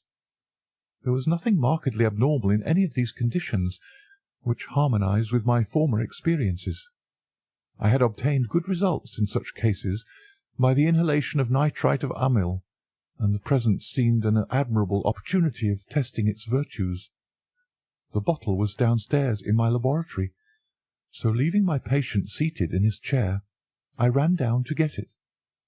There was some little delay in finding it, 5 minutes, let us say, and then I returned. Imagine my amazement to find the room empty and the patient gone. Of course, my first act was to run into the waiting-room. The son had gone also. The hall door had been closed, but not shut.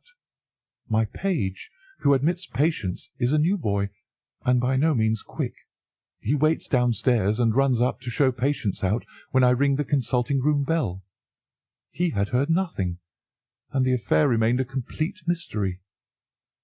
Mr. Blessington came in from his walk shortly afterwards, but I did not say anything to him upon the subject, for, to tell the truth, I have got in the way of late of holding as little communication with him as possible. Well, I never thought that I should see anything more of the Russian and his son, so you can imagine my amazement when, at the very same hour this evening, they both came marching into my consulting-room just as they had done before. "I feel that I owe you a great many apologies for my abrupt departure yesterday, doctor," said my patient. "I confess that I was very much surprised at it," said I. "Well, the fact is," he remarked, "that when I recover from these attacks, my mind is always very clouded as to all that has gone before. I woke up in a strange room, as it seemed to me, and made my way out into the street in a sort of dazed way when you were absent. And I," said the son, "seeing my father pass the door of the waiting-room, naturally thought that the consultation had come to an end. It was not until we had reached home that I began to realize the true state of affairs." "Well," said I, laughing, "there is no harm done, except that you puzzled me terribly. So if you, sir, would kindly step into the waiting-room, I shall be happy to continue our consultation, which was brought to so abrupt an ending." For half an hour or so I discussed that old gentleman's symptoms with him, and then, having prescribed for him, I saw him go off upon the arm of his son. I have told you that Mr. Blessington generally chose this hour of the day for his exercise. He came in shortly afterwards and passed upstairs. An instant later I heard him running down, and he burst into my consulting-room like a man who is mad with panic. "Who has been in my room?" he cried. "No one," said I. "It's a lie!" he yelled. "Come up and look." I passed over the grossness of his language, as he seemed half out of his mind with fear. When I went upstairs with him, he pointed to several footprints upon the light carpet. "Do you mean to say those are mine?" he cried. They were certainly very much larger than any which he could have made, and were evidently quite fresh. It rained hard this afternoon, as you know, and my patients were the only people who called. It must have been the case, then, that the man in the waiting-room had, for some unknown reason, while I was busy with the other, ascended to the room of my resident patient. Nothing had been touched or taken, but there were the footprints to prove that the intrusion was an undoubted fact. Mr. Blessington seemed more excited over the matter than I should have thought possible, though of course it was enough to disturb anybody's peace of mind. He actually sat crying in an armchair, and I could hardly get him to speak coherently. It was his suggestion that I should come round to you, and of course I at once saw the propriety of it, for certainly the incident is a very singular one, though he appears to completely overrate its importance. If you would only come back with me in my brougham, you would at least be able to soothe him, though I can hardly hope that you will be able to explain this remarkable occurrence." Sherlock Holmes had listened to this long narrative with an intentness which showed me that his interest was keenly aroused. His face was as impassive as ever, but his lids had dropped more heavily over his eyes, and his smoke had curled up more thickly from his pipe to emphasize each curious episode in the doctor's tale. As our visitor concluded, Holmes sprang up without a word, handed me my hat, picked his own from the table, and followed Dr. Trevelyan to the door. Within a quarter of an hour we had been dropped at the door of the physician's residence in Brook Street, one of those sombre, flat-faced houses which one associates with a West End practice. A small page admitted us, and we began at once to ascend the broad, well-carpeted stair. But a singular interruption brought us to a standstill. The light at the top was suddenly whisked out, and from the darkness came a reedy, quivering voice. "I have a pistol," it cried.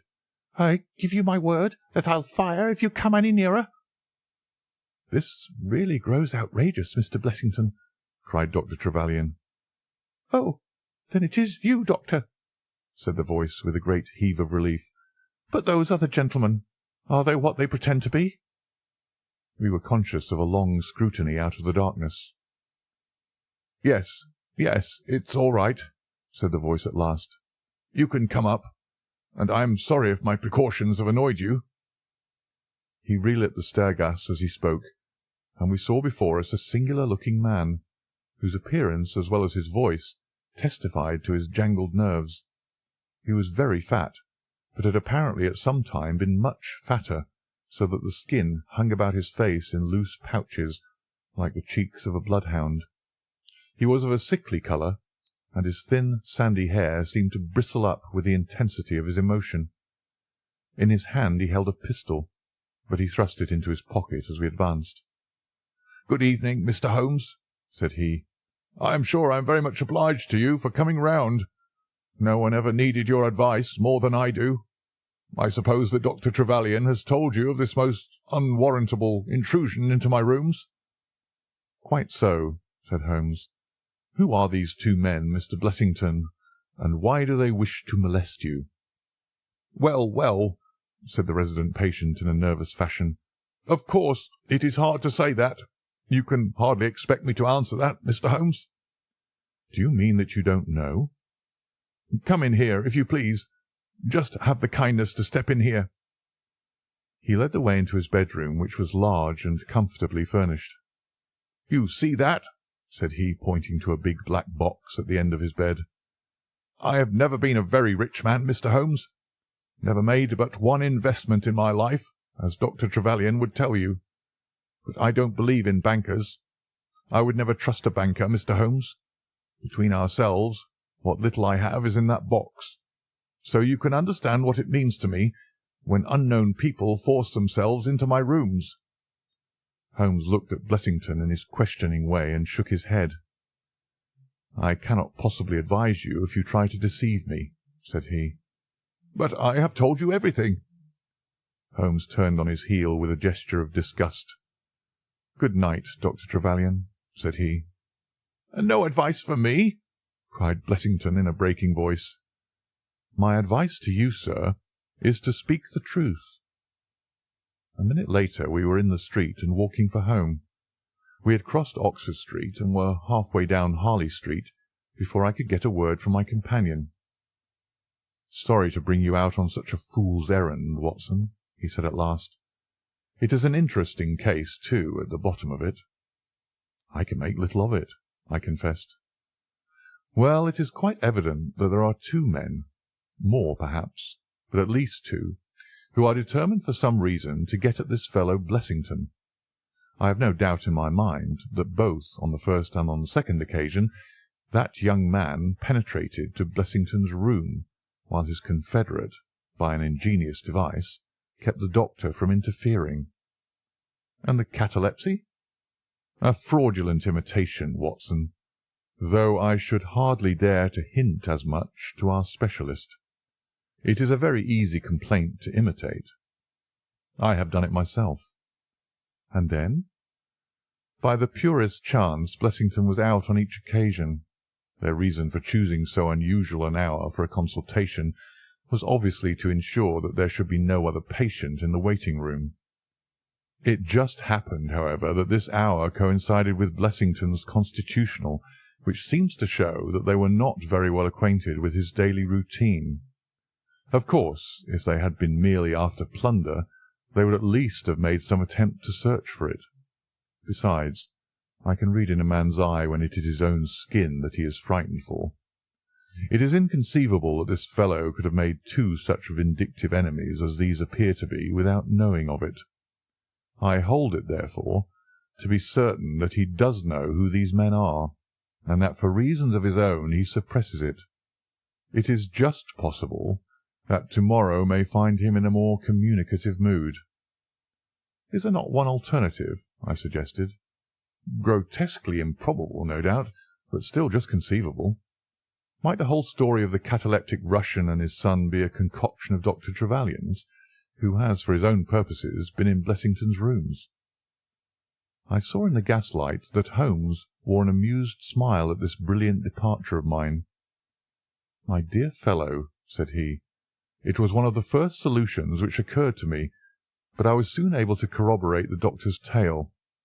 This young man has left prints upon the stair carpet, which made it quite superfluous for me to ask to see those which he had made in the room. When I tell you that his shoes were square-toed, instead of being pointed like Blessington's, and were quite an inch and a third longer than the doctor's, you will acknowledge that there can be no doubt as to his individuality. But we may sleep on it now, for I shall be surprised if we do not hear something further from Brook Street in the morning." Sherlock Holmes's prophecy was soon fulfilled, and in a dramatic fashion. At 7:30 next morning, in the first glimmer of daylight, I found him standing by my bedside in his dressing-gown. "There's a brougham waiting for us, Watson," said he. "What's the matter, then?" "The Brook Street business." "Any fresh news?" "Tragic, but ambiguous," said he, pulling up the blind. "Look at this." A sheet from a notebook with "For God's sake, come at once. P.T." scrawled upon it in pencil. Our friend the doctor was hard put to it when he wrote this. Come along, my dear fellow, for it's an urgent call. In a quarter of an hour or so we were back at the physician's house. He came running out to meet us with a face of horror. "Oh, such a business!" he cried, with his hands to his temples. "What then?" "Blessington has committed suicide." Holmes whistled. "Yes, he hanged himself during the night." We had entered, and the doctor had preceded us into what was evidently his waiting-room. "I really hardly know what I'm doing," he cried. "The police are already upstairs. It has shaken me most dreadfully." "When did you find out?" "He has a cup of tea taken in to him early every morning. When the maid entered about 7, there the unfortunate fellow was hanging in the middle of the room. He had tied his cord to the hook on which the heavy lamp used to hang, and he had jumped off from the top of the very box that he showed us yesterday." Holmes stood for a moment in deep thought. "With your permission," said he at last, "I should like to go upstairs and look into the matter." We both ascended, followed by the doctor. It was a dreadful sight which met us as we entered the bedroom door. I have spoken of the impression of flabbiness which this man Blessington conveyed. As he dangled from the hook, it was exaggerated and intensified until he was scarce human in his appearance. The neck was drawn out like a plucked chicken's, making the rest of him seem the more obese and unnatural by contrast. He was clad only in his long night-dress, and his swollen ankles and ungainly feet protruded starkly from beneath it. Beside him stood a smart-looking police inspector, who was taking notes in a pocket-book. "Ah, Mr. Holmes," said he heartily as my friend entered. "I'm delighted to see you." "Good morning, Lanner," answered Holmes. "You won't think me an intruder, I am sure. Have you heard of the events which led up to this affair?" "Yes, I heard something of them." "Have you formed any opinion?"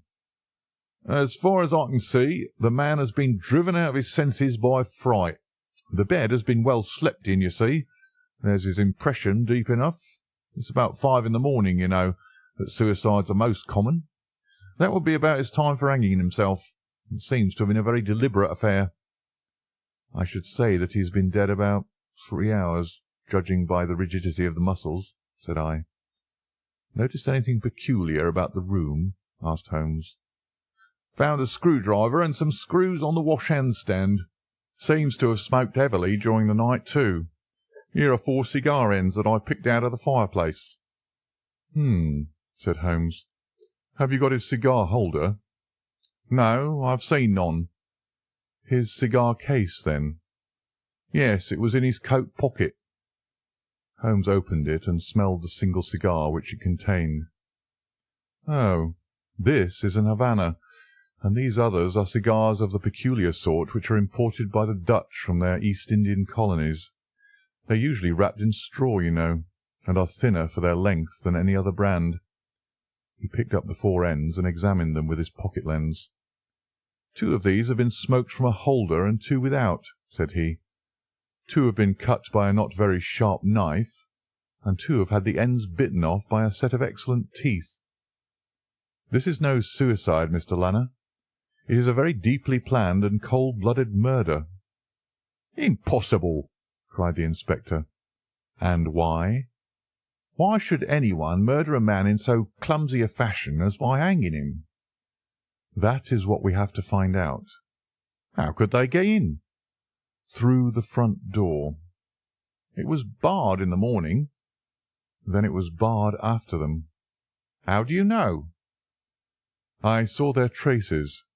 Excuse me a moment, and I may be able to give you some further information about it." He went over to the door, and turning the lock he examined it in his methodical way. Then he took out the key, which was on the inside, and inspected that also. The bed, the carpet, the chairs, the mantelpiece, the dead body, and the rope were each in turn examined, until at last he professed himself satisfied, and with my aid and that of the inspector cut down the wretched object and laid it reverently under a sheet.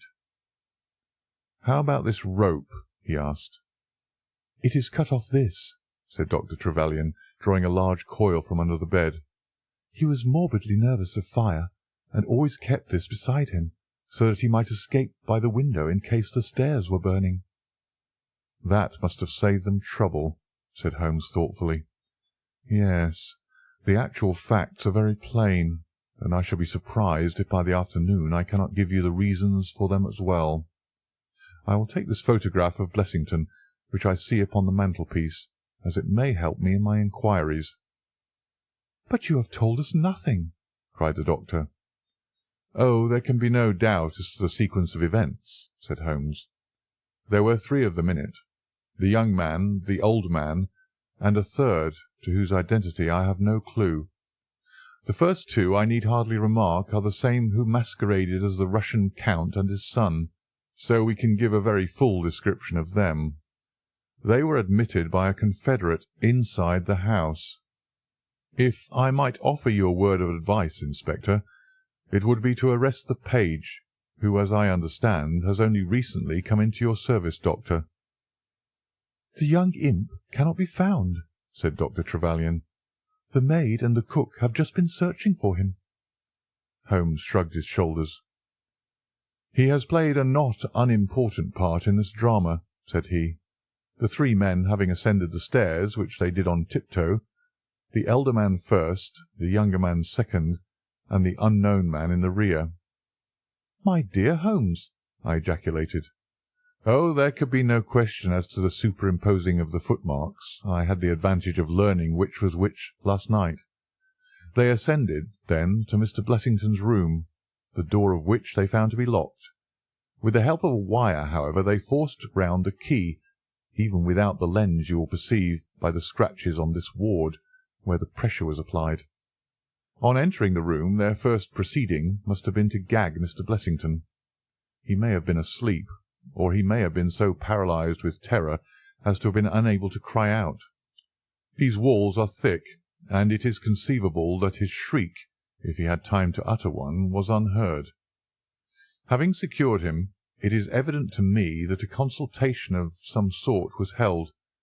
Probably it was something in the nature of a judicial proceeding. It must have lasted for some time, for it was then that these cigars were smoked. The older man sat in that wicker chair. It was he who used the cigar-holder. The younger man sat over yonder. He knocked his ash off against the chest of drawers. The third fellow paced up and down. Blessington, I think, sat upright in the bed, but of that I cannot be absolutely certain. Well, it ended by their taking Blessington and hanging him. The matter was so prearranged that it is my belief that they brought with them some sort of block or pulley which might serve as a gallows. That screwdriver and those screws were, as I conceive, for fixing it up. Seeing the hook, however, they naturally saved themselves the trouble. Having finished their work, they made off, and the door was barred behind them by their confederate.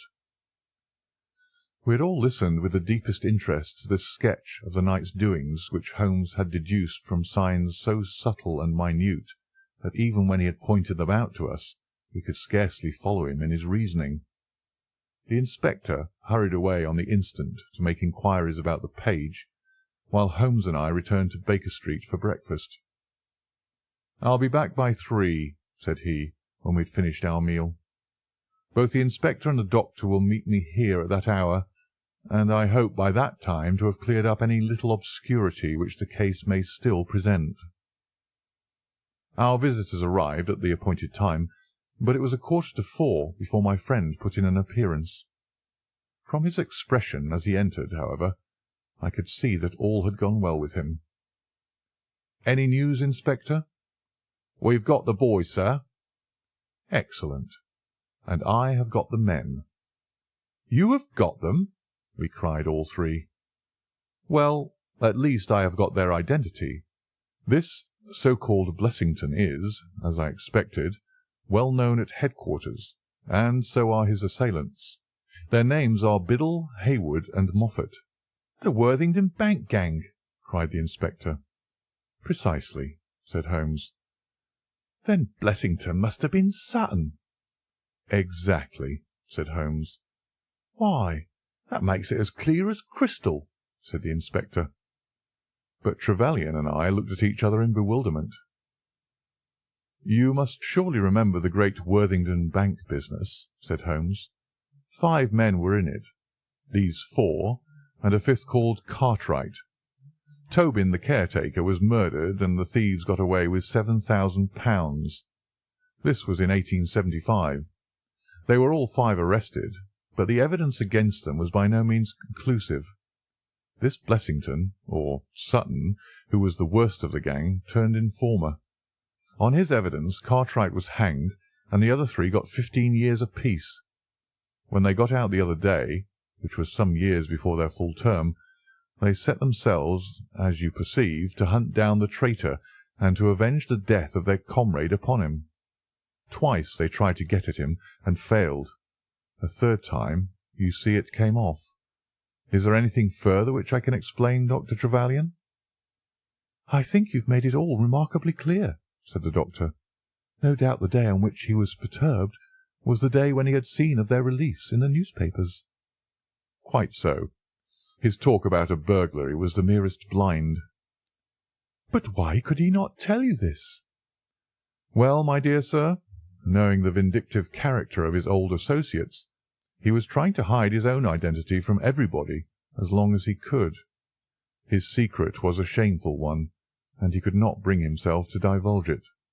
However, wretch as he was still living under the shield of British law, and I have no doubt, Inspector, that you will see that though that shield might fail to guard, the sword of justice is still there to avenge." Such were the singular circumstances in connection with the resident patient and the Brook Street doctor. From that night nothing has been seen of the three murderers by the police, and it is surmised at Scotland Yard that they were among the passengers of the ill-fated steamer Nora Creina, which was lost some years ago with all hands upon the Portuguese coast, some leagues to the north of Oporto.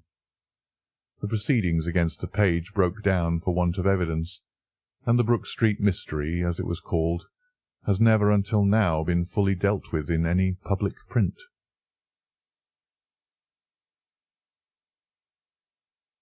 Adventure 9. The Greek Interpreter.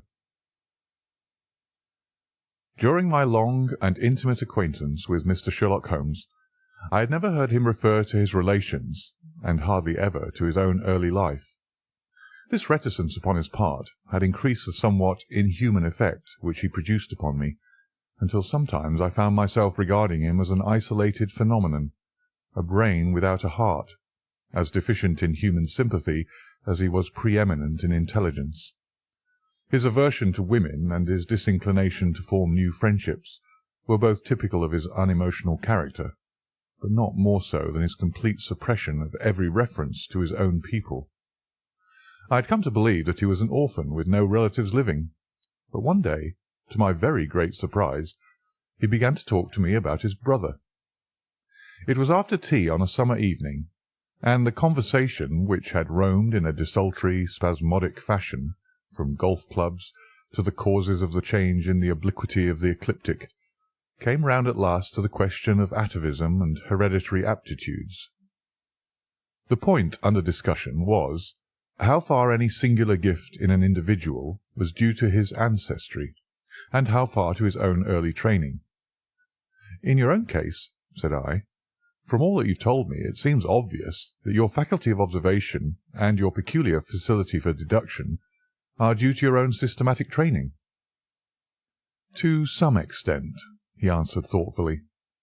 "My ancestors were country squires, who appear to have led much the same life as is natural to their class, but none the less my turn that way is in my veins, and may have come with my grandmother, who was the sister of Vernet, the French artist.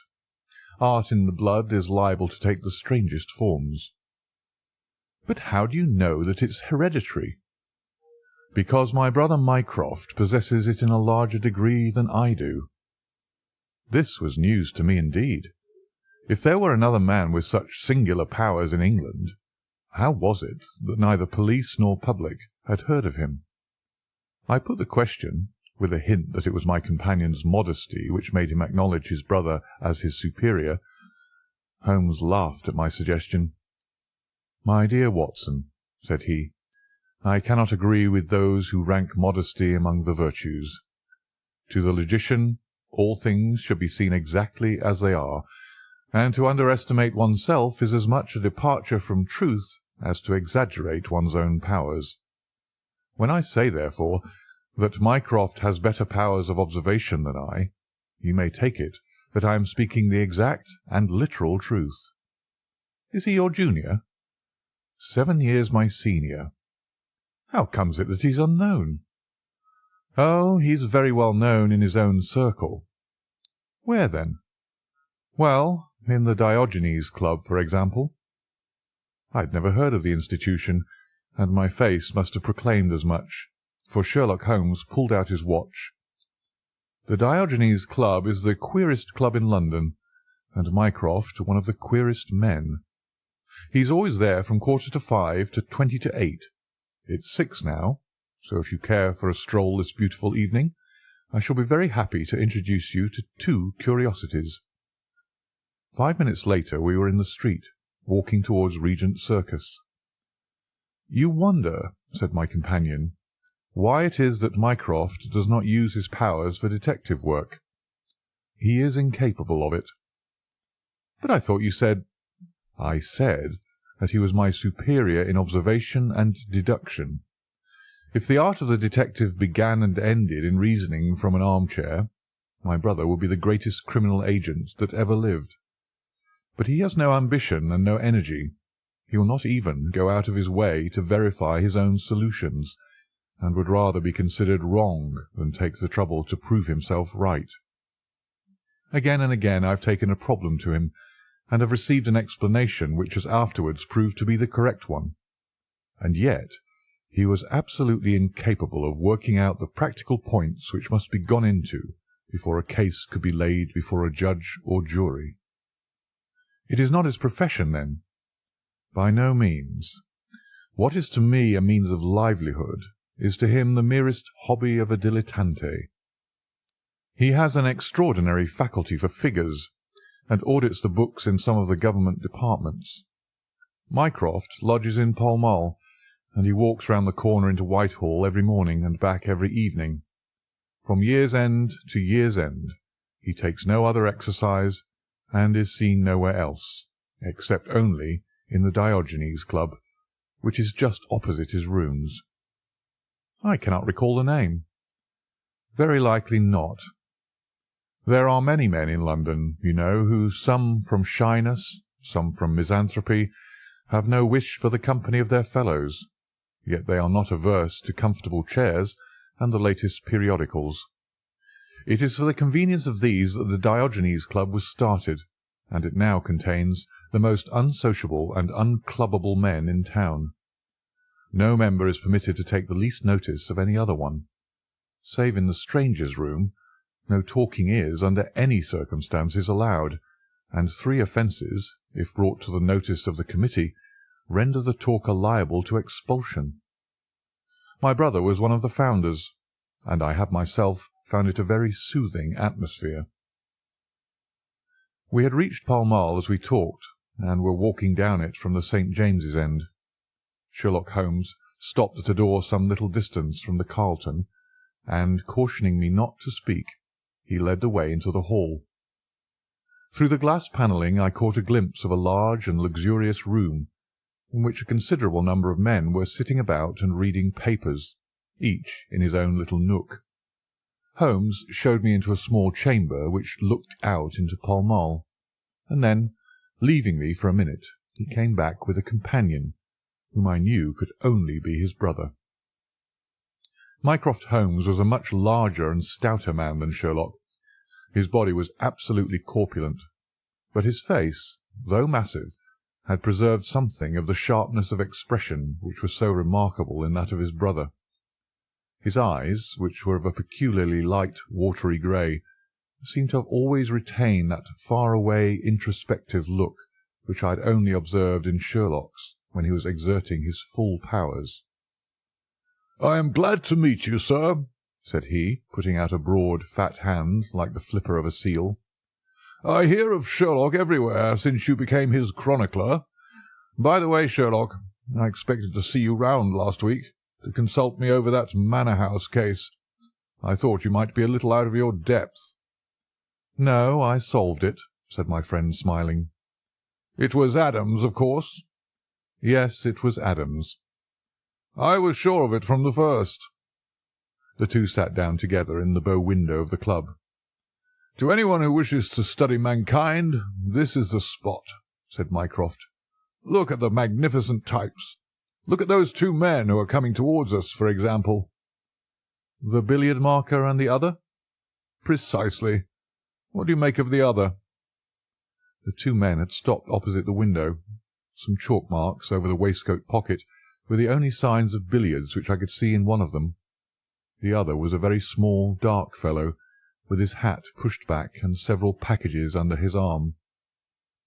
"An old soldier, I perceive," said Sherlock. "And very recently discharged.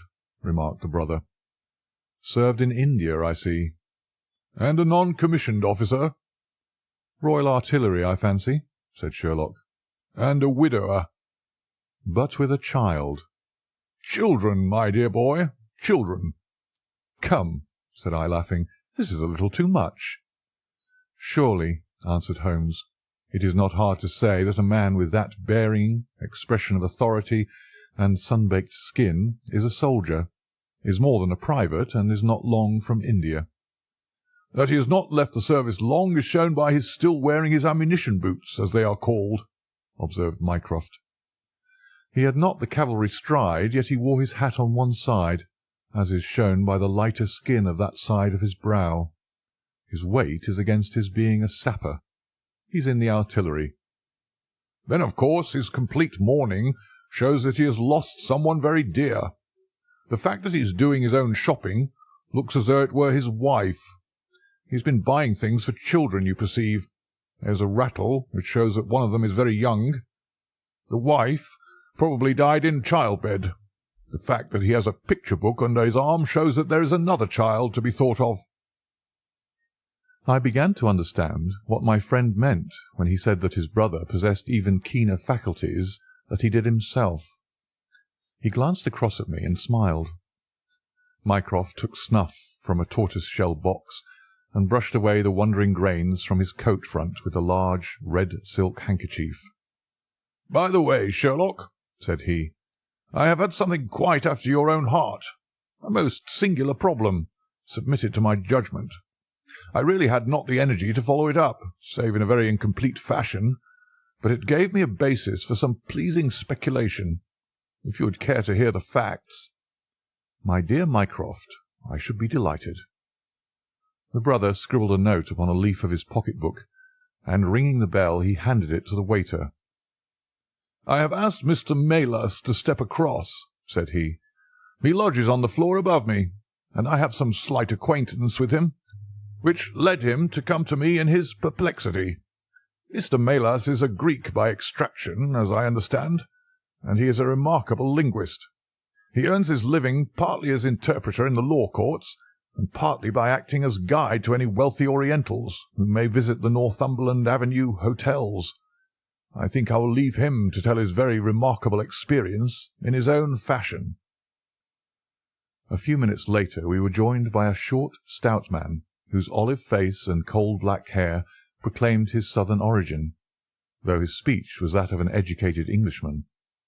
He shook hands eagerly with Sherlock Holmes, and his dark eyes sparkled with pleasure when he understood that the specialist was anxious to hear his story. "I do not believe that the police credit me.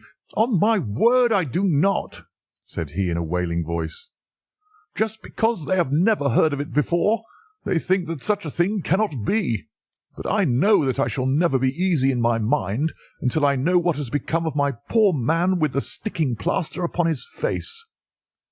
"I am all attention," said Sherlock Holmes. "This is Wednesday evening," said Mr. Melas. "Well, then, it was Monday night, only 2 days ago, you understand, that all this happened. I am an interpreter, as perhaps my neighbour there has told you.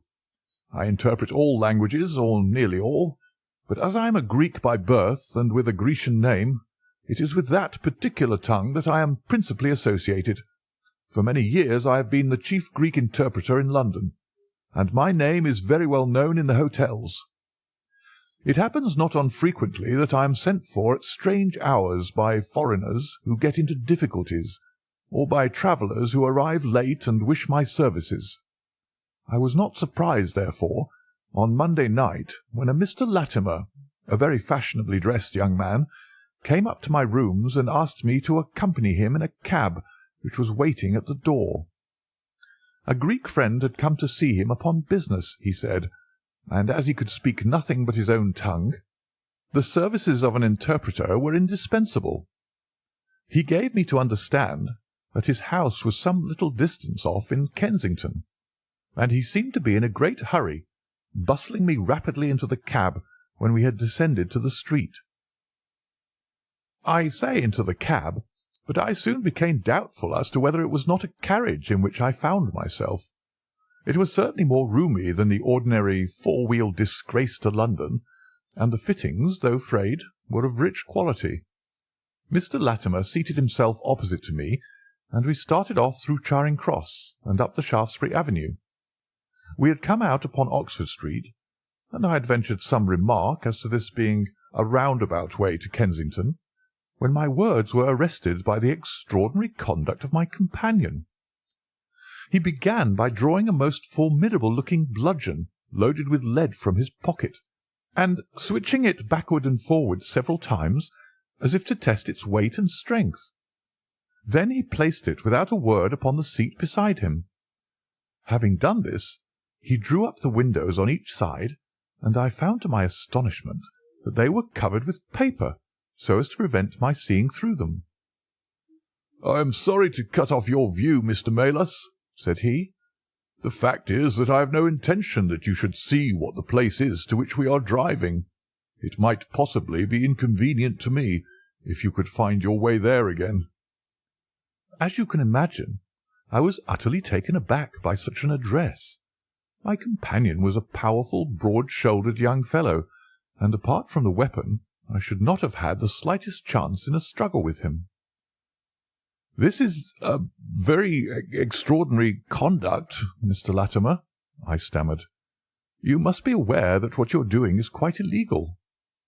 "It is something of a liberty, no doubt," said he. "But we'll make it up to you. I must warn you, however, Mr. Melas, that if at any time to-night you attempt to raise an alarm, or do anything which is against my interests, you will find it a very serious thing. I beg you to remember that no one knows where you are, and that, whether you are in this carriage or in my house, you are equally in my power." His words were quiet, but he had a rasping way of saying them which was very menacing. I sat in silence, wondering what on earth could be his reason for kidnapping me in this extraordinary fashion. Whatever it might be, it was perfectly clear that there was no possible use in my resisting, and that I could only wait to see what might befall. For nearly 2 hours we drove without my having the least clue as to where we were going. Sometimes the rattle of the stones told of a paved causeway, and at others our smooth, silent course suggested asphalt. But save by this variation in sound, there was nothing at all which could in the remotest way help me to form a guess as to where we were. The paper over each window was impenetrable to light, and a blue curtain was drawn across the glasswork in front. It was 7:15 when we left Pall Mall, and my watch showed me that it was 10 minutes to 9 when we at last came to a standstill. My companion let down the window, and I caught a glimpse of a low, arched doorway with a lamp burning above it. As I was hurried from the carriage it swung open, and I found myself inside the house, with a vague impression of a lawn and trees on each side of me as I entered. Whether these were private grounds, however, or bona fide country, was more than I could possibly venture to say. There was a coloured gas lamp inside, which was turned so low that I could see little, save that the hall was of some size and hung with pictures.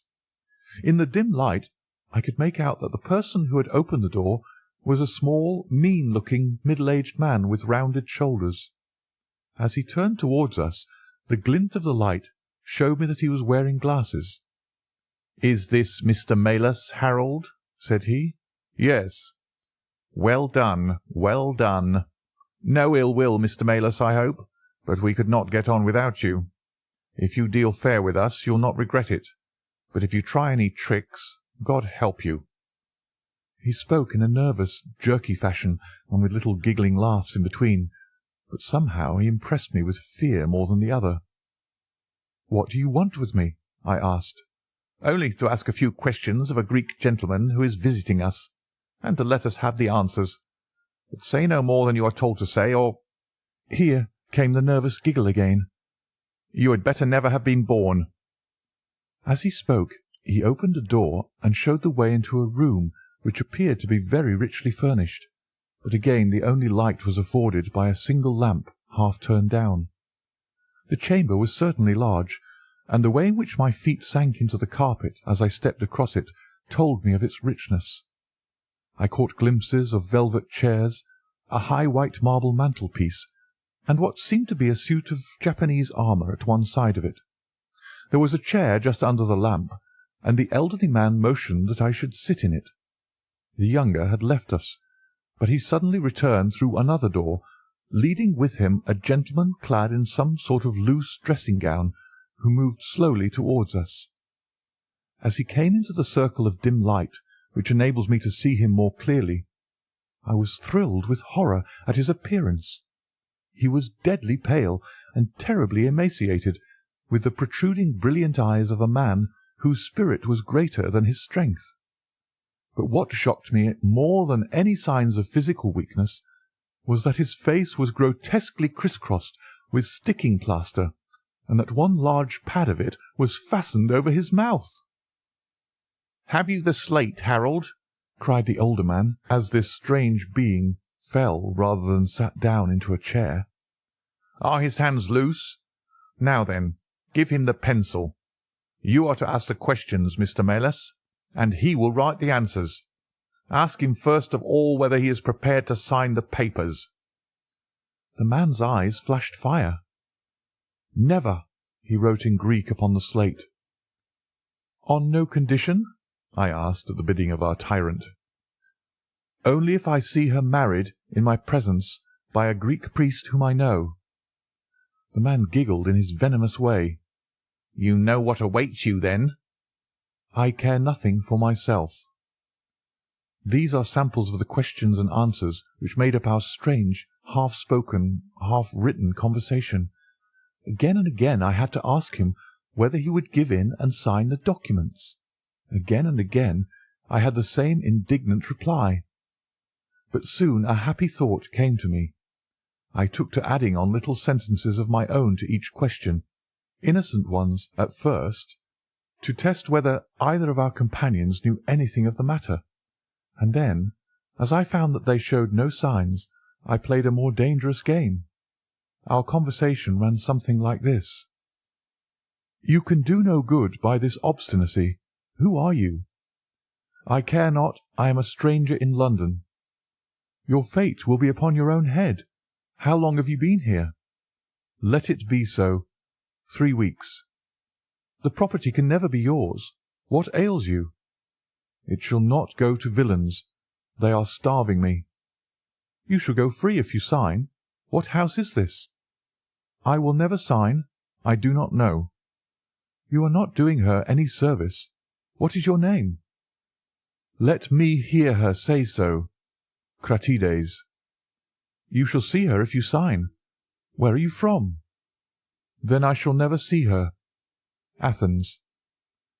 Another 5 minutes, Mr. Holmes, and I should have wormed out the whole story under their very noses. My very next question might have cleared the matter up, but at that instant the door opened and a woman stepped into the room. I could not see her clearly enough to know more than that she was tall and graceful, with black hair and clad in some sort of loose white gown.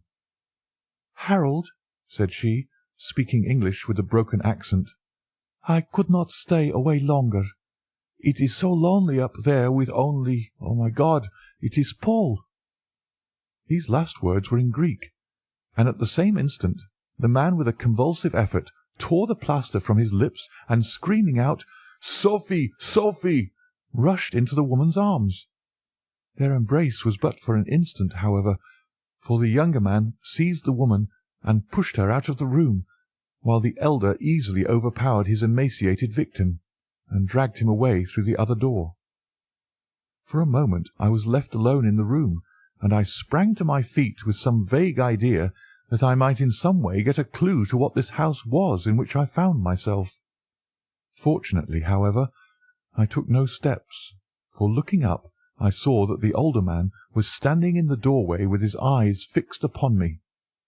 "That will do, Mr. Melas," said he. "You perceive that we have taken you into our confidence over some very private business. We should not have troubled you, only that our friend who speaks Greek, and who began these negotiations, has been forced to return to the East. It was quite necessary for us to find someone to take his place, and we were fortunate in hearing of your powers." I bowed. "There are 5 sovereigns here," said he, walking up to me, "which will, I hope, be a sufficient fee. But remember," he added, tapping me lightly on the chest and giggling, "if you speak to a human soul about this, one human soul, mind, well, may God have mercy upon your soul." I cannot tell you the loathing and horror with which this insignificant-looking man inspired me. I could see him better now as the lamplight shone upon him. His features were peaky and sallow, and his little pointed beard was thready and ill-nourished. He pushed his face forward as he spoke, and his lips and eyelids were continually twitching like a man with St. Vitus's dance. I could not help thinking that his strange, catchy little laugh was also a symptom of some nervous malady. The terror of his face lay in his eyes, however, steel-grey and glistening coldly with a malignant, inexorable cruelty in their depths. "We shall know if you speak of this," said he. "We have our own means of information. Now you'll find the carriage waiting, and my friend will see you on your way." I was hurried through the hall and into the vehicle, again obtaining that momentary glimpse of trees and a garden. Mr. Latimer followed closely at my heels, and took his place opposite to me without a word.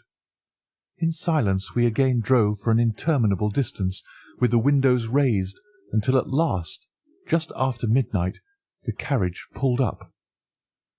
"You will get down here, Mr. Melas," said my companion. "I am sorry to leave you so far from your house, but there is no alternative. Any attempt upon your part to follow the carriage can only end in injury to yourself." He opened the door as he spoke, and I had hardly time to spring out when the coachman lashed the horse and the carriage rattled away.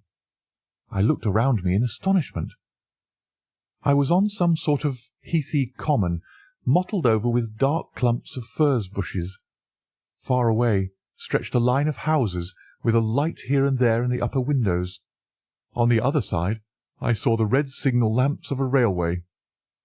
The carriage which had brought me was already out of sight. I stood gazing round and wondering where on earth I might be, when I saw someone coming towards me in the darkness. As he came up to me, I made out that he was a railway porter. "Can you tell me what place this is?" I asked. "Wandsworth Common," said he. "Can I get a train into town?" "If you walk on a mile or so to Clapham Junction," said he, "you'll just be in time for the last Victoria." So that was the end of my adventure, Mr. Holmes.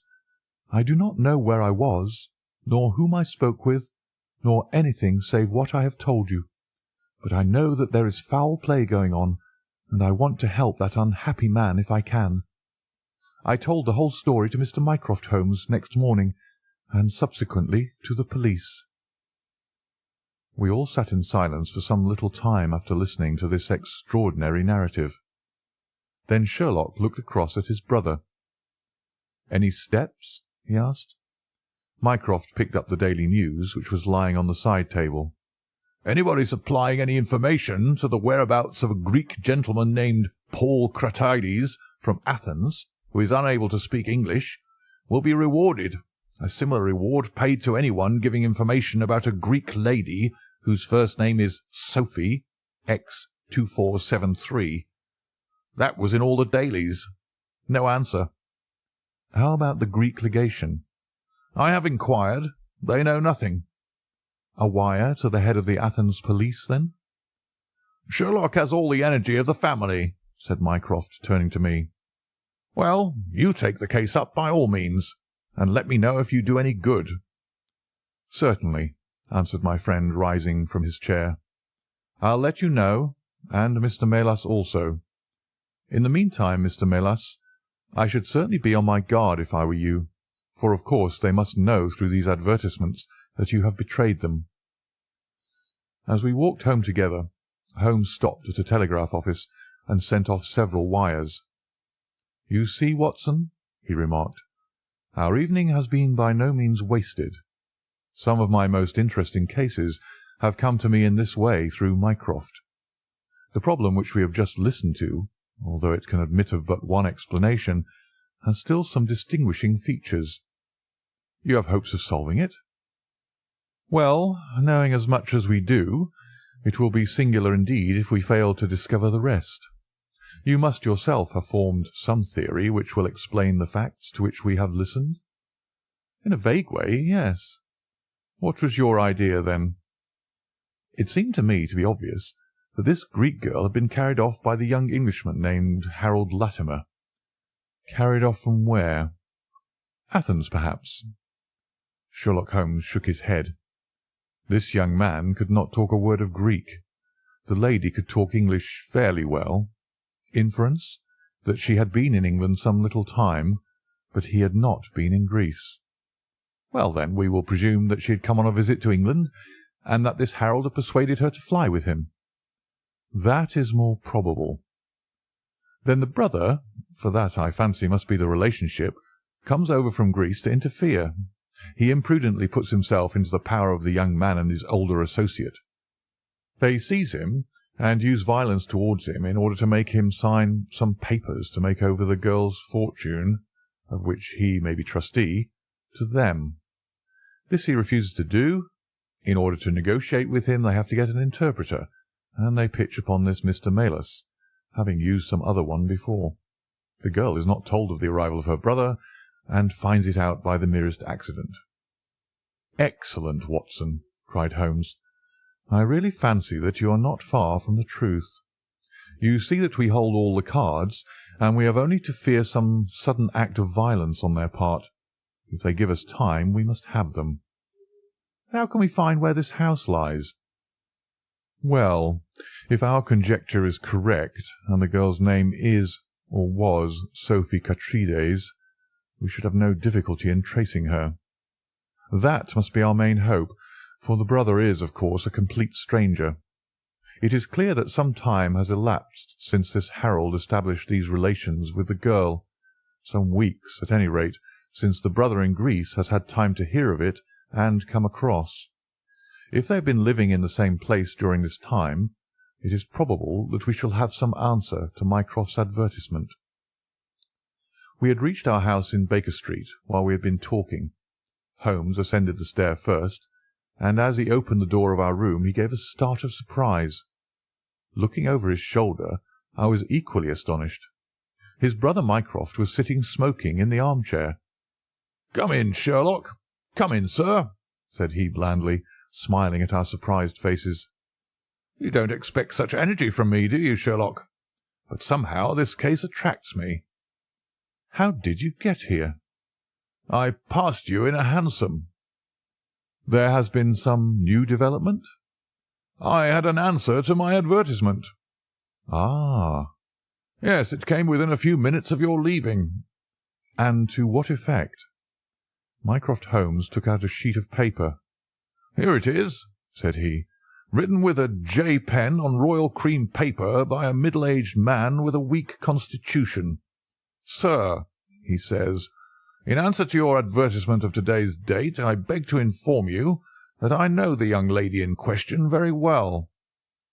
If you should care to call upon me, I could give you some particulars as to her painful history.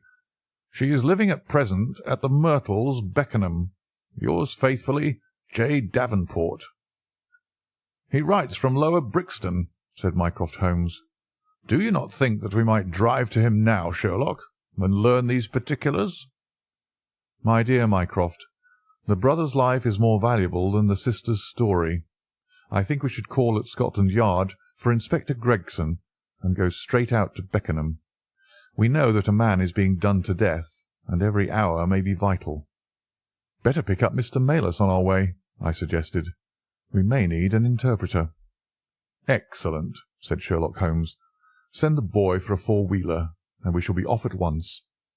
He opened the table drawer as he spoke, and I noticed that he slipped his revolver into his pocket. "Yes," said he in answer to my glance, "I should say from what we have heard that we are dealing with a particularly dangerous gang." It was almost dark before we found ourselves in Pall Mall at the rooms of Mr. Melas. A gentleman had just called for him, and he was gone. "Can you tell me where?" asked Mycroft Holmes. "I don't know, sir," answered the woman who had opened the door. "I only know that he drove away with a gentleman in a carriage." "Did the gentleman give a name?" "No, sir." "He wasn't a tall, handsome, dark young man?" "Oh, no, sir. He was a little gentleman with glasses, thin in the face, but very pleasant in his ways, for he was laughing all the time that he was talking." "Come along," cried Sherlock Holmes abruptly. "This grows serious," he observed as we drove to Scotland Yard. "These men have got hold of Melas again. He is a man of no physical courage, as they are well aware from their experience the other night. This villain was able to terrorise him the instant that he got into his presence. No doubt they want his professional services, but having used him, they may be inclined to punish him for what they will regard as his treachery." Our hope was that by taking the train we might get to Beckenham as soon or sooner than the carriage. On reaching Scotland Yard, however, it was more than an hour before we could get Inspector Gregson and comply with the legal formalities which would enable us to enter the house. It was 9:45 before we reached London Bridge, and 9:30 before the four of us alighted on the Beckenham platform. A drive of half a mile brought us to the Myrtles, a large, dark house standing back from the road in its own grounds. Here we dismissed our cab and made our way up the drive together. "The windows are all dark," remarked the inspector. "The house seems deserted." "Our birds are flown and the nest empty," said Holmes. "Why do you say so?" "A carriage heavily loaded with luggage has passed out during the last hour." The inspector laughed. "I saw the wheel tracks in the light of the gate lamp. But where does the luggage come in?" "You may have observed the same wheel tracks going the other way, but the outward bound ones were very much deeper, so much so that we can say for a certainty that there was a very considerable weight on the carriage." "You get a trifle beyond me there," said the inspector, shrugging his shoulder. "It will not be an easy door to force, but we will try if we cannot make some one hear us." He hammered loudly at the knocker and pulled at the bell, but without any success. Holmes had slipped away, but he came back in a few minutes. "I have a window open," said he.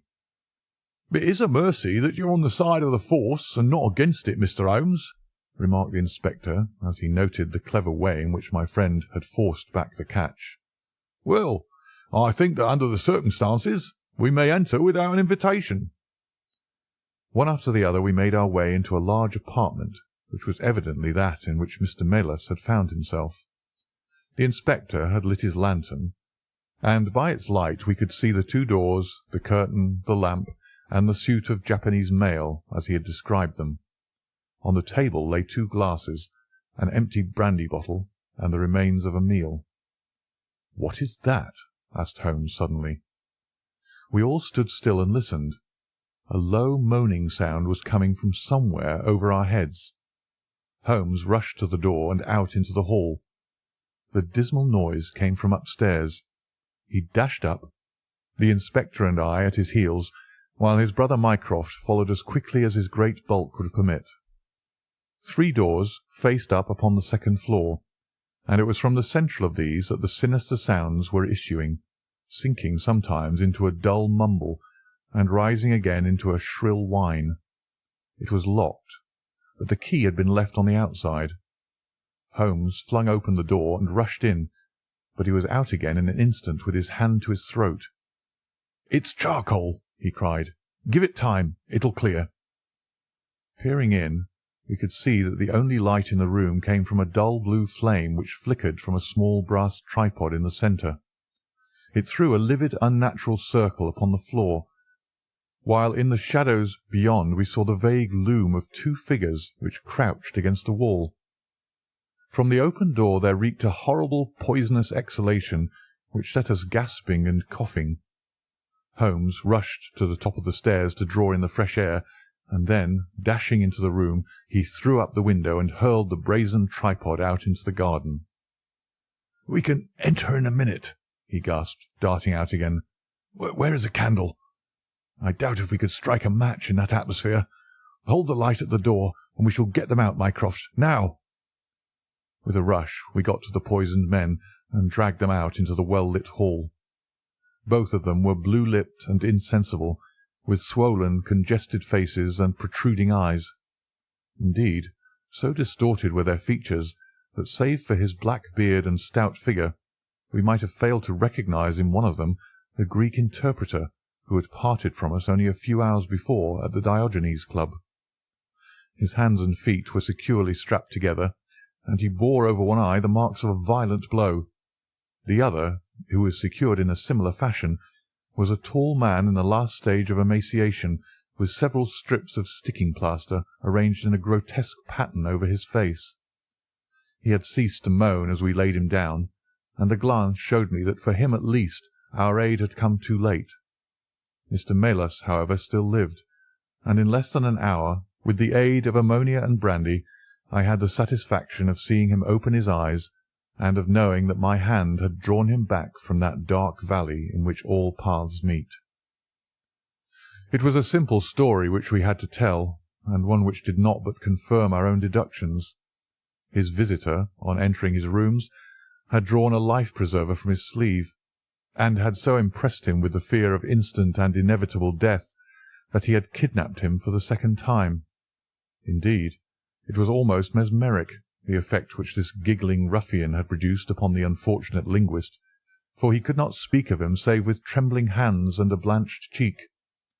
He had been taken swiftly to Beckenham, and had acted as interpreter in a second interview, even more dramatic than the first, in which the two Englishmen had menaced their prisoner with instant death if he did not comply with their demands. Finally, finding him proof against every threat, they had hurled him back into his prison, and after reproaching Melas with his treachery, which appeared from the newspaper advertisement, they had stunned him with a blow from a stick, and he remembered nothing more until he found us bending over him.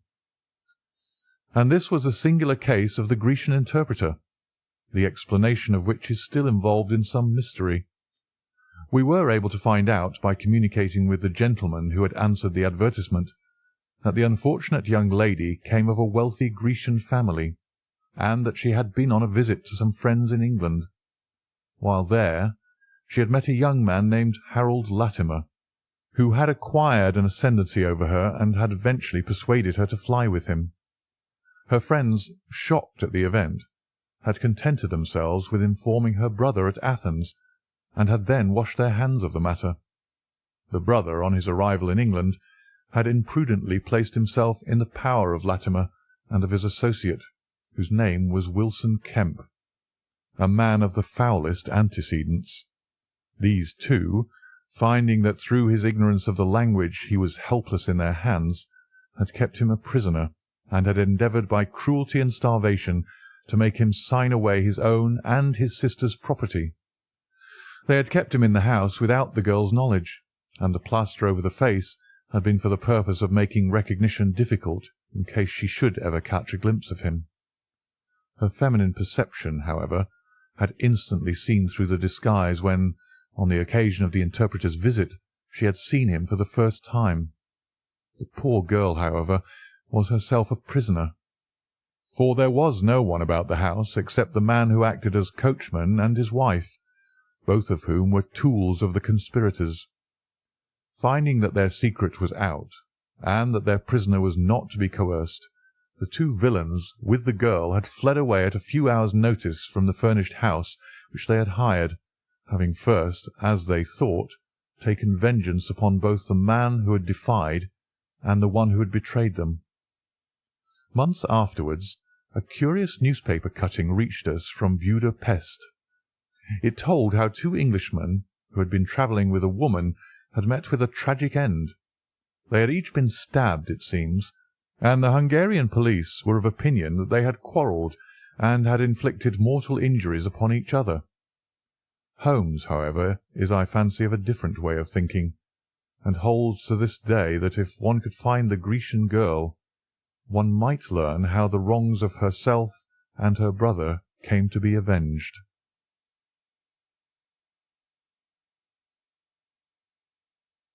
Adventure 10. The Naval Treaty. Part 1. The July which immediately succeeded my marriage was made memorable by 3 cases of interest, in which I had the privilege of being associated with Sherlock Holmes and of studying his methods. I find them recorded in my notes under the headings of The Adventure of the Second Stain, The Adventure of the Naval Treaty, and The Adventure of the Tired Captain. The first of these, however, deals with interest of such importance and implicates so many of the first families in the kingdom that for many years it will be impossible to make it public. No case, however, in which Holmes was engaged has ever illustrated the value of his analytical methods so clearly or has impressed those who were associated with him so deeply. I still retain an almost verbatim report of the interview in which he demonstrated the true facts of the case to Monsieur de Bugue of the Paris police, and Fritz von Waldbaum, the well-known specialist of Danzig, both of whom had wasted their energies upon what proved to be side issues. The new century will have come, however, before the story can be safely told. Meanwhile I pass on to the second on my list, which promised also at one time to be of national importance, and was marked by several incidents which give it a quite unique character. During my school days I had been intimately associated with a lad named Percy Phelps, who was of much the same age as myself, though he was 2 classes ahead of me. He was a very brilliant boy, and carried away every prize which the school had to offer, finished his exploits by winning a scholarship which sent him on to continue his triumphant career at Cambridge. He was, I remember, extremely well connected, and even when we were all little boys together, we knew that his mother's brother was Lord Holdhurst, the great Conservative politician. This gaudy relationship did him little good at school. On the contrary, it seemed rather a piquant thing to us to chevy him about the playground and hit him over the shins with a wicket, but it was another thing when he came out into the world. I heard vaguely that his abilities and the influences which he commanded had won him a good position at the Foreign Office, and then he passed completely out of my mind until the following letter recalled his existence. Briarbrae, Woking. My dear Watson, I have no doubt that you can remember Tadpole Phelps, who was in the 5th form when you were in the 3rd. It is possible even that you may have heard that through my uncle's influence I obtained a good appointment at the Foreign Office, and that I was in a situation of trust and honour until a horrible misfortune came suddenly to blast my career. There is no use writing of the details of that dreadful event. In the event of your acceding to my request, it is probable that I shall have to narrate them to you. I have only just recovered from 9 weeks of brain fever, and am still exceedingly weak. Do you think that you could bring your friend Mr. Holmes down to see me? I should like to have his opinion of the case, though the authorities assure me that nothing more can be done. Do try to bring him down, and as soon as possible. Every minute seems an hour while I live in this state of horrible suspense. Assure him that if I have not asked his advice sooner, it was not because I did not appreciate his talents, but because I have been off my head ever since the blow fell. Now I am clear again, though I dare not think of it too much for fear of a relapse. I am still so weak that I have to write, as you see, by dictating. Do try to bring him. Your old schoolfellow, Percy Phelps. There was something that touched me as I read this letter, something pitiable in the reiterated appeals to bring Holmes. So moved was I that even had it been a difficult matter, I should have tried it. But of course I knew well that Holmes loved his art, so that he was ever as ready to bring his aid as his client could be to receive it. My wife agreed with me that not a moment should be lost in laying the matter before him, and so within an hour of breakfast time I found myself back once more in the old rooms in Baker Street. Holmes was seated at his side table, clad in his dressing-gown, and working hard over a chemical investigation. A large curved retort was boiling furiously in the bluish flame of a Bunsen burner, and the distilled drops were condensing into a 2-litre measure. My friend hardly glanced up as I entered, and I, seeing that his investigation must be of importance, seated myself in an armchair and waited. He dipped into this bottle or that, drawing out a few drops of each with his glass pipette, and finally brought a test-tube containing a solution over to the table. In his right hand he held a slip of litmus paper. "You come at a crisis, Watson," said he. "If this paper remains blue, all is well. If it turns red, it means a man's life." He dipped it into the test-tube, and it flushed at once into a dull, dirty crimson. I thought as much," he cried. "I will be at your service in an instant, Watson. You will find tobacco in the Persian slipper." He turned to his desk and scribbled off several telegrams, which were handed over to the page boy. Then he threw himself down into the chair opposite, and drew up his knees until his fingers clasped round his long, thin shins. "A very commonplace little murder," said he. "You've got something better, I fancy. You are the stormy petrel of crime, Watson. What is it?" I handed him the letter, which he read with the most concentrated attention. "It does not tell us very much, does it?" he remarked, as he handed it back to me. "Hardly anything. And yet the writing is of interest. But the writing is not his own." "Precisely. It is a woman's." "A man's, surely," I cried. "No, a woman's, and a woman of rare character. You see, at the commencement of an investigation, it is something to know that your client is in close contact with someone who, for good or evil, has an exceptional nature. My interest is already awakened in the case. If you are ready, we will start at once for Woking, and see this diplomatist who is in such evil case, and the lady to whom he dictates his letter." We were fortunate enough to catch an early train at Waterloo, and in a little under an hour we found ourselves among the fir woods and the heather of Woking. Briarbrae proved to be a large, detached house, standing in extensive grounds within a few minutes' walk of the station. On sending in our cards, we were shown into an elegantly appointed drawing-room, where we were joined in a few minutes by a rather stout man, who received us with much hospitality. His age may have been nearer 40 than 30, but his cheeks were so ruddy and his eyes so merry that he still conveyed the impression of a plump and mischievous boy. "I am so glad that you've come," said he, shaking our hands with effusion. "Percy has been inquiring for you all morning. Ah, poor old chap! He clings to any straw. His father and his mother asked me to see you, for the mere mention of the subject is very painful to them." "We have no details yet," observed Holmes. "I perceive that you are not yourself a member of the family." Our acquaintance looked surprised, and then, glancing down, he began to laugh. "Of course you saw the J.H. monogram on my locket," said he. "For a moment I thought you had done something clever. Joseph Harrison is my name, and as Percy is to marry my sister Annie, I shall at least be a relation by marriage. You will find my sister in his room, for she has nursed him hand and foot this 2 months back. Perhaps we'd better go in at once, for I know how impatient he is." The chamber in which we were shown was on the same floor as the drawing-room.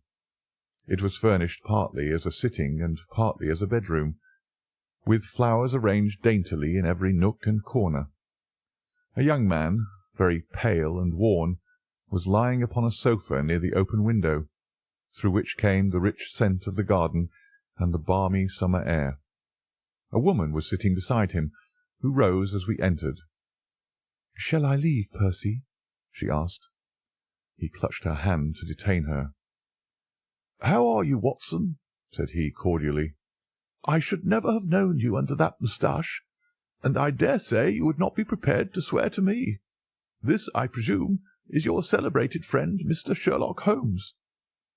I introduced him in a few words, and we both sat down. The stout young man had left us, but his sister still remained with her hand in that of the invalid. She was a striking-looking woman, a little short and thick for symmetry, but with a beautiful olive complexion, large, dark Italian eyes, and a wealth of deep black hair. Her rich tints made the white face of her companion the more worn and haggard by the contrast. "I won't waste your time," said he, raising himself upon the sofa. I'll plunge into the matter without further preamble. I was a happy and successful man, Mr. Holmes, and on the eve of being married, when a sudden and dreadful misfortune wrecked all my prospects in life.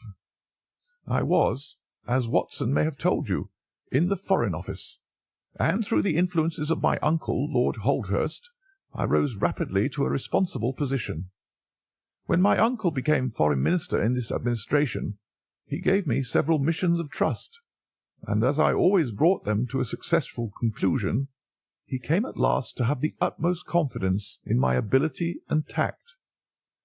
Nearly 10 weeks ago, to be more accurate, on the 23rd of May, he called me into his private room, and after complimenting me on the good work which I had done, he informed me that he had a new commission of trust for me to execute.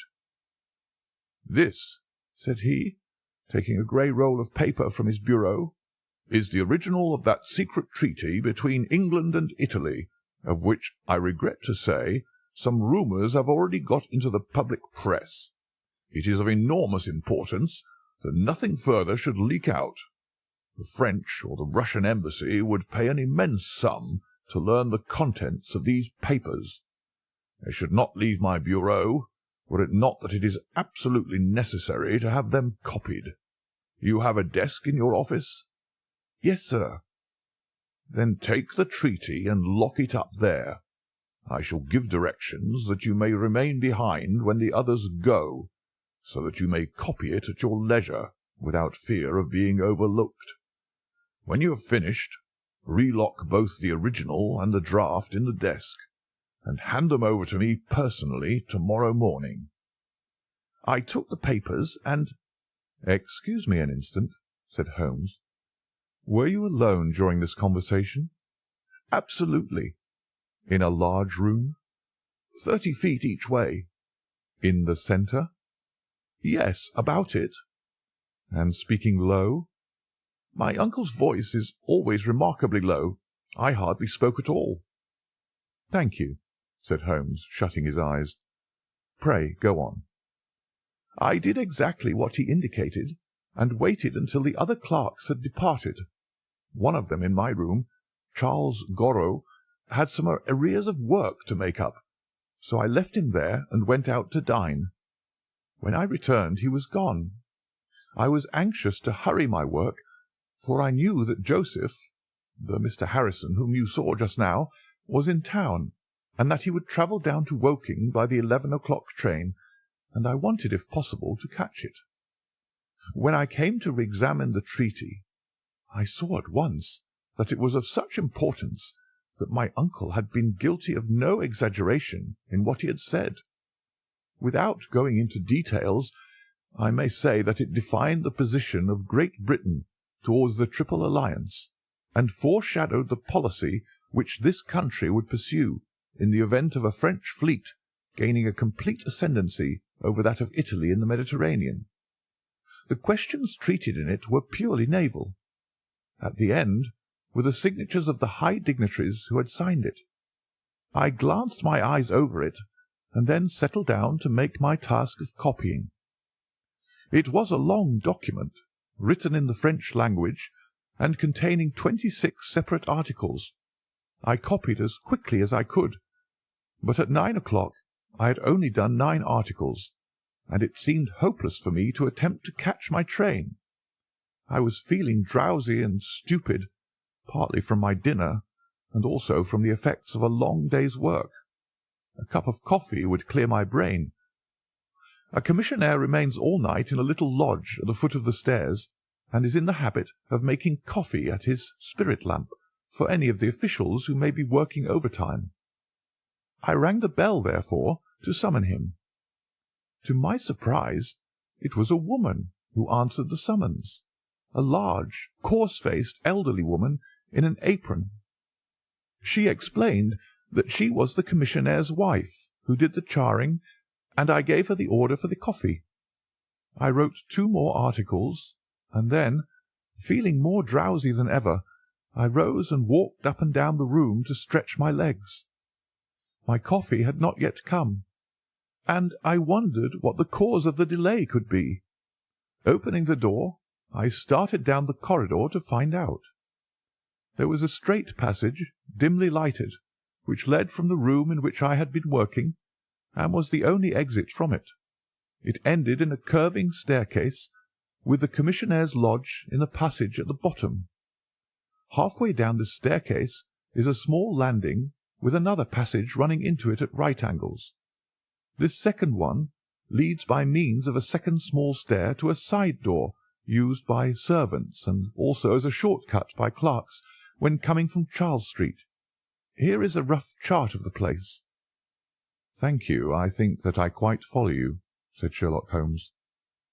"It is of the utmost importance that you should notice this point.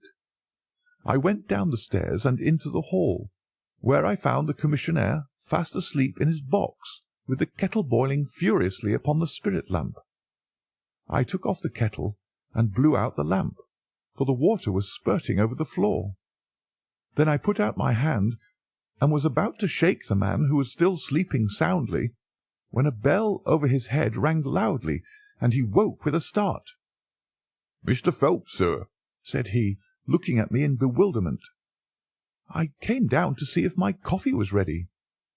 "I was boiling the kettle when I fell asleep, sir."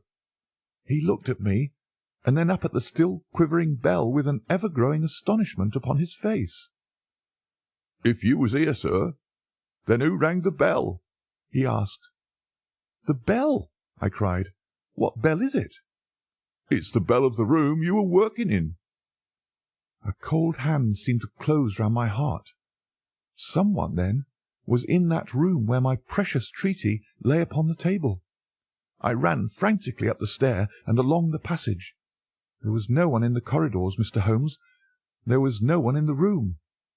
All was exactly as I left it, save only that the papers which had been committed to my care had been taken from the desk on which they lay. The copy was there, and the original was gone.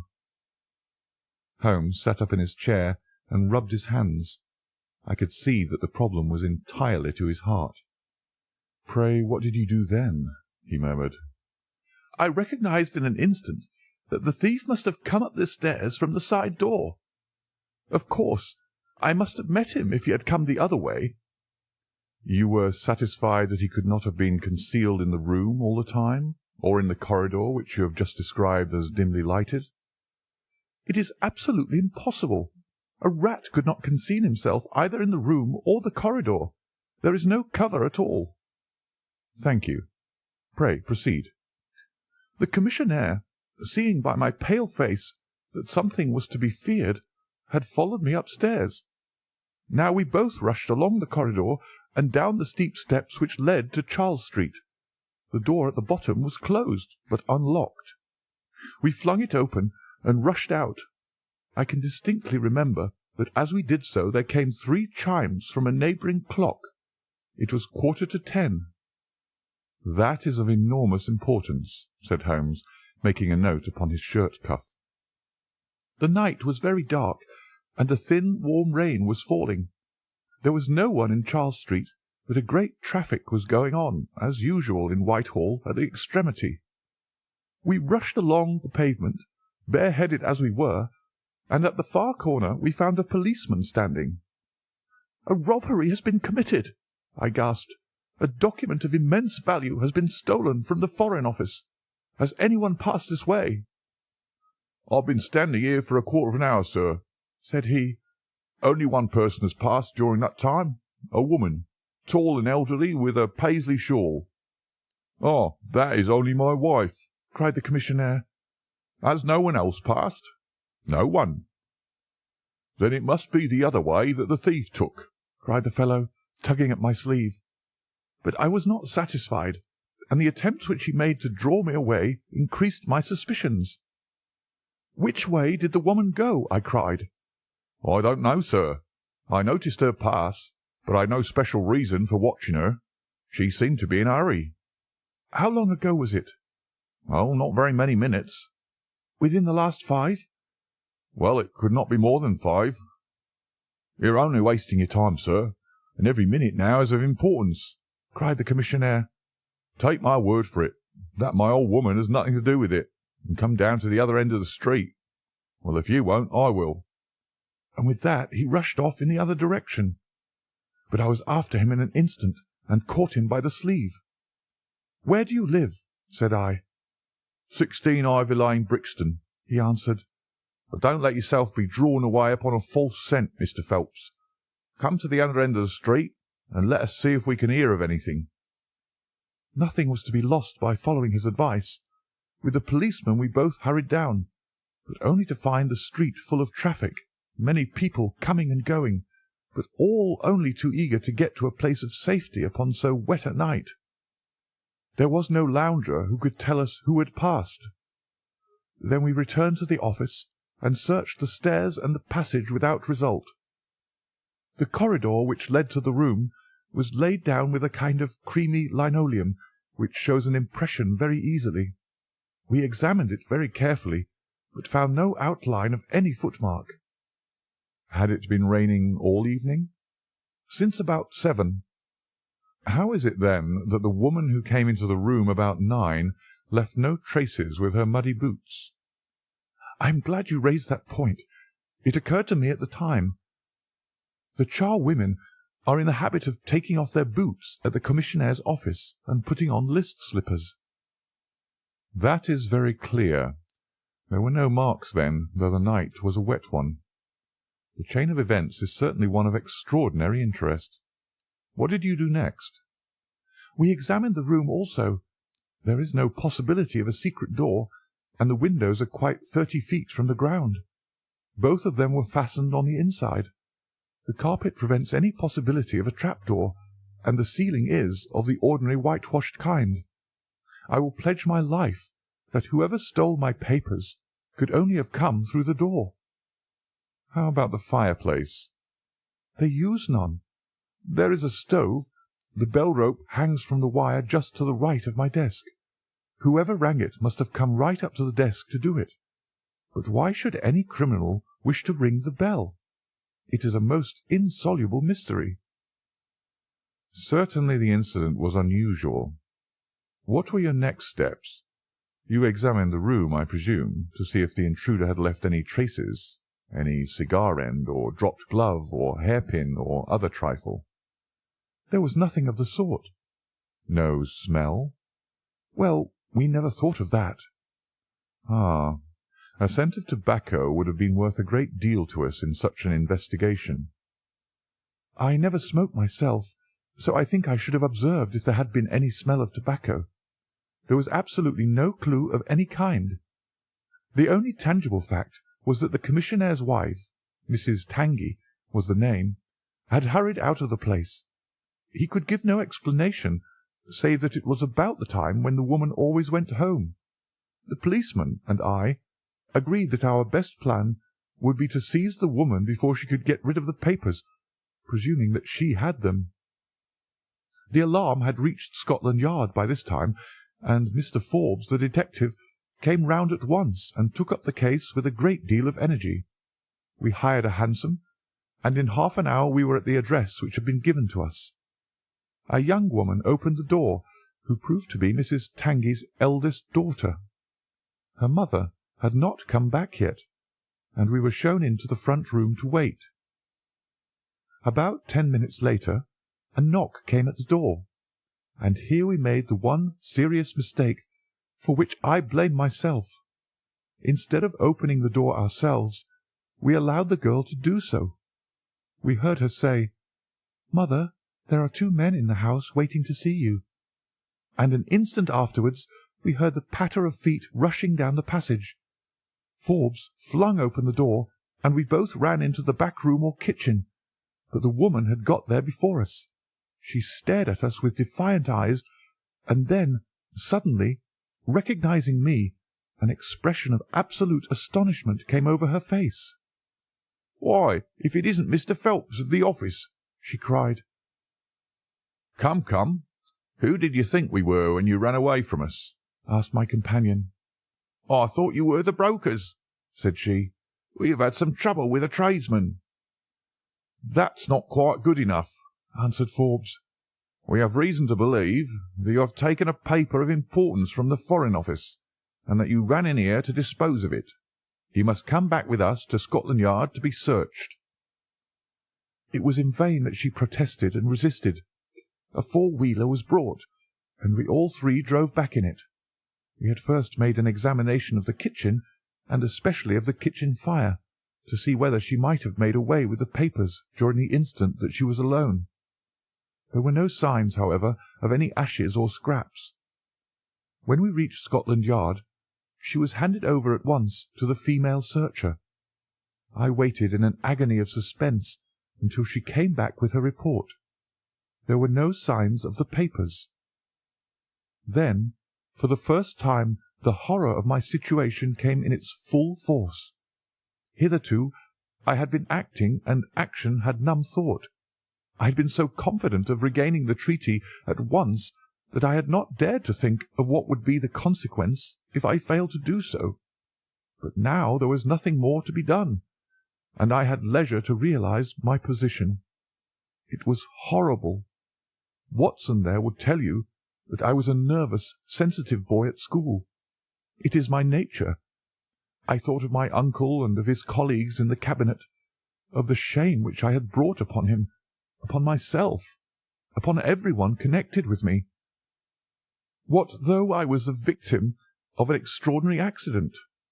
No allowance is made for accidents where diplomatic interests are at stake. I was ruined, shamefully, hopelessly ruined. I don't know what I did. I fancy I must have made a scene. I have a dim recollection of a group of officials who crowded round me, endeavouring to soothe me. One of them drove down with me to Waterloo, and saw me into the Woking train. I believe that he would have come all the way, had it not been that Dr. Ferrier, who lives near me, was going down by that very train. The doctor most kindly took charge of me, and it was well he did so, for I had a fit in the station, and before we reached home I was practically a raving maniac. You can imagine the state of things here when they were roused from their beds by the doctor's ringing, and found me in this condition. Poor Annie here and my mother were broken-hearted. Dr. Ferrier had just heard enough from the detective at the station to be able to give an idea of what had happened, and his story did not mend matters. It was evident to all that I was in for a long illness, so Joseph was bundled out of this cheery bedroom, and it was turned into a sick-room for me. Here I have lain, Mr. Holmes, for over 9 weeks, unconscious and raving with brain fever. If it had not been for Mrs. Harrison here, and for the doctor's care, I should not be speaking to you now. She has nursed me by day, and a hired nurse has looked after me by night, for in my mad fits I was capable of anything. Slowly my reason has cleared, but it is only during the last 3 days that my memory has quite returned. Sometimes I wish that it never had. The first thing that I did was to wire to Mr. Forbes, who had the case in hand. He came out and assures me that, though everything has been done, no trace of a clue has been discovered. The commissionaire and his wife have been examined in every way, without any light being thrown upon the matter. The suspicions of the police then rested upon young Goro, who, as you may remember, stayed over time in the office that night. His remaining behind and his French name were really the only 2 points which could suggest suspicion, but as a matter of fact I did not begin work until he had gone, and his people are of Huguenot extraction, but as English in sympathy and tradition as you and I are. Nothing was found to implicate him in any way, and there the matter dropped. I turn to you, Mr. Holmes, as absolutely my last hope. If you fail me, then my honour, as well as my position, are forever forfeited." The invalid sank back upon his cushions, tired out by this long recital, while his nurse poured him out a glass of some stimulating medicine. Holmes sat silently with his head thrown back and his eyes closed, in an attitude which might seem listless to a stranger, but which I knew betokened the most intense self-absorption. "Your statement has been so explicit," said he at last, "that you have really left me very few questions to ask.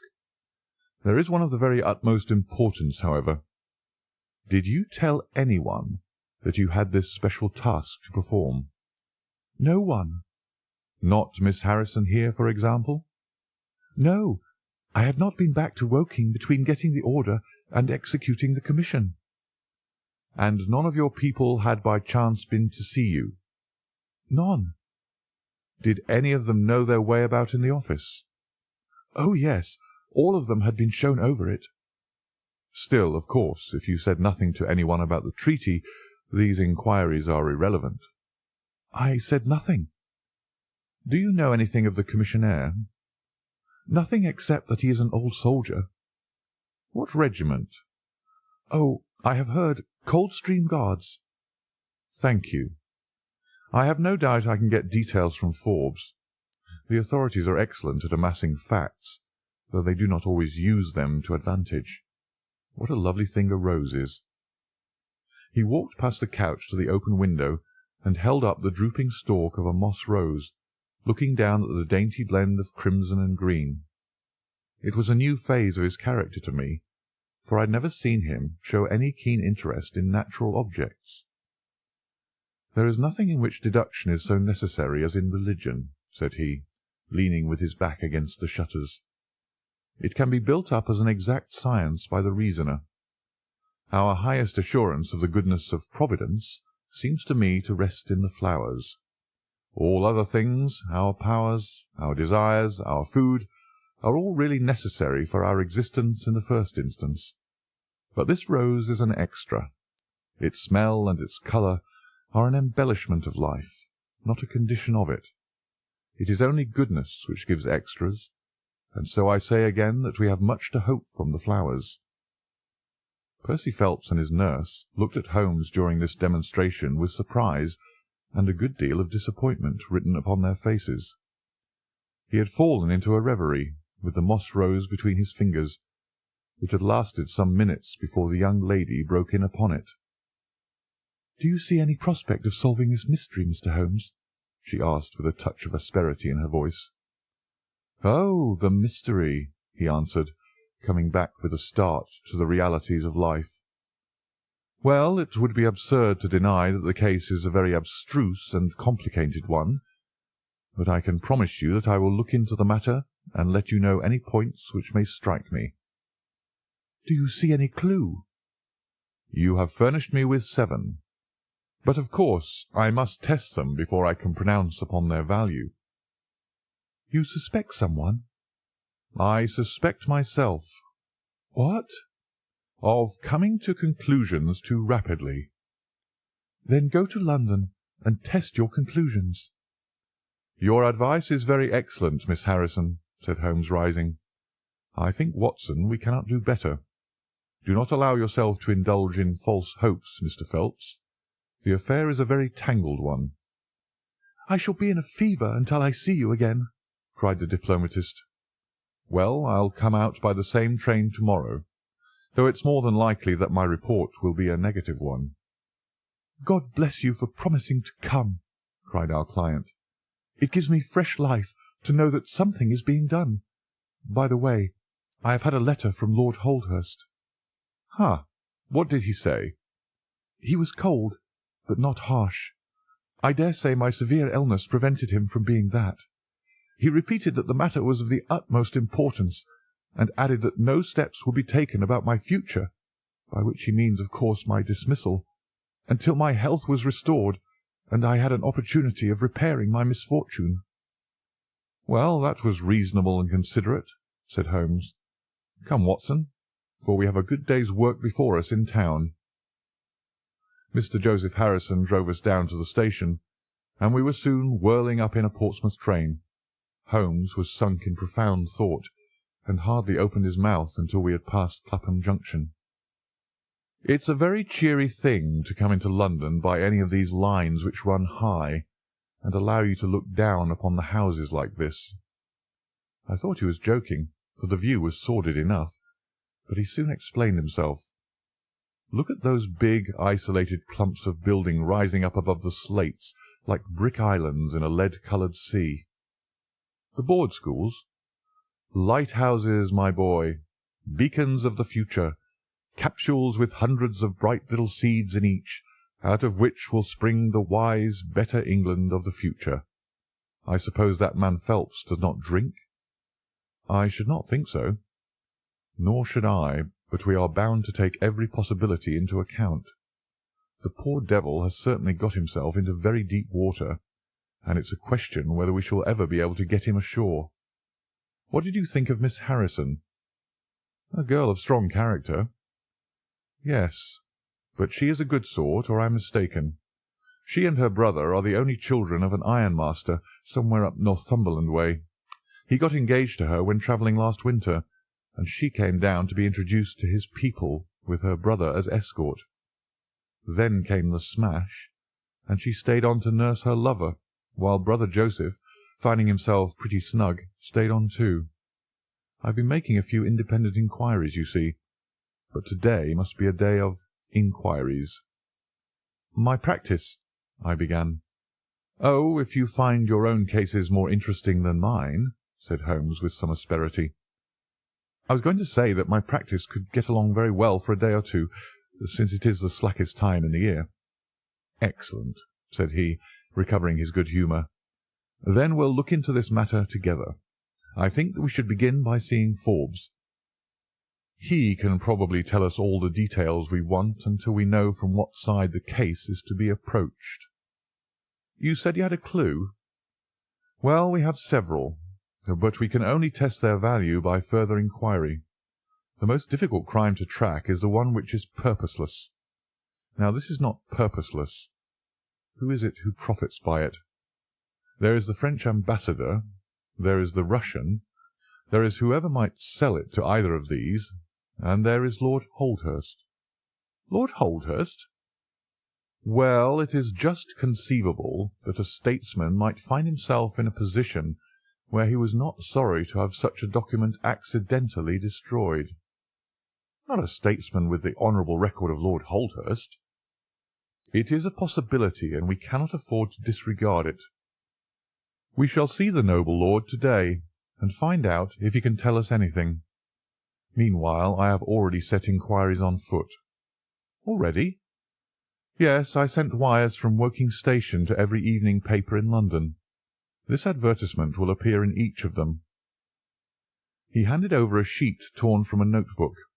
On it was scribbled in pencil, £10 reward, the number of the cab which dropped the fare at or about the door of the Foreign Office in Charles Street at 9:45 in the evening of May 23rd. Apply 221B, Baker Street. "You're confident that the thief came in a cab?" "If not, there is no harm done.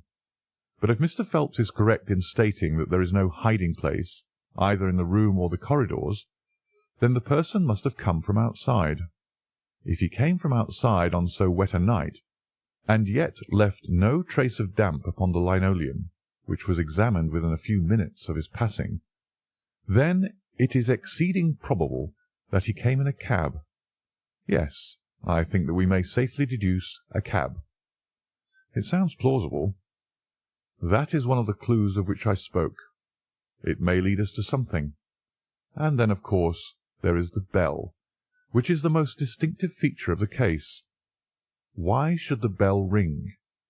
Was it the thief who did it out of bravado, or was it someone who was with the thief who did it in order to prevent the crime, or was it an accident, or was it—" He sank back into the state of intense and silent thought from which he had emerged, but it seemed to me, accustomed as I was to his every mood, that some new possibility had dawned suddenly upon him.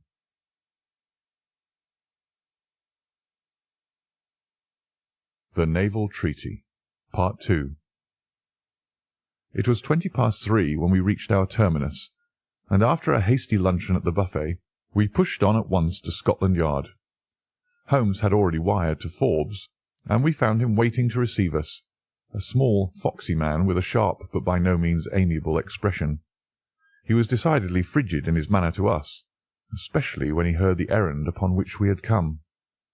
"I've heard of your methods before now, Mr. Holmes," said he tartly. "You're ready enough to use all the information that the police can lay at your disposal, and then you try to finish the case yourself and bring discredit on 'em. "On the contrary," said Holmes. "Out of my last 53 cases my name has only appeared in 4, and the police have had all the credit in 49. I don't blame you for not knowing this, for you are young and inexperienced. But if you wish to get on in your new duties, you will work with me and not against me." "I'll be very glad of a hint or two," said the detective, changing his manner. "I've certainly had no credit from the case so far." "What steps have you taken?" "Tangey, the commissionaire, has been shadowed. He left the Guards with a good character, and we can find nothing against him. His wife is a bad lot, though. I fancy she knows more about this than appears." "Have you shadowed her?" "We have set one of our women on to her. Mrs. Tangey drinks, and our woman has been with her twice when she was well on, but she could get nothing out of her." "I understand that they have brokers in the house." "Yes, but they were paid off." "Where did the money come from?"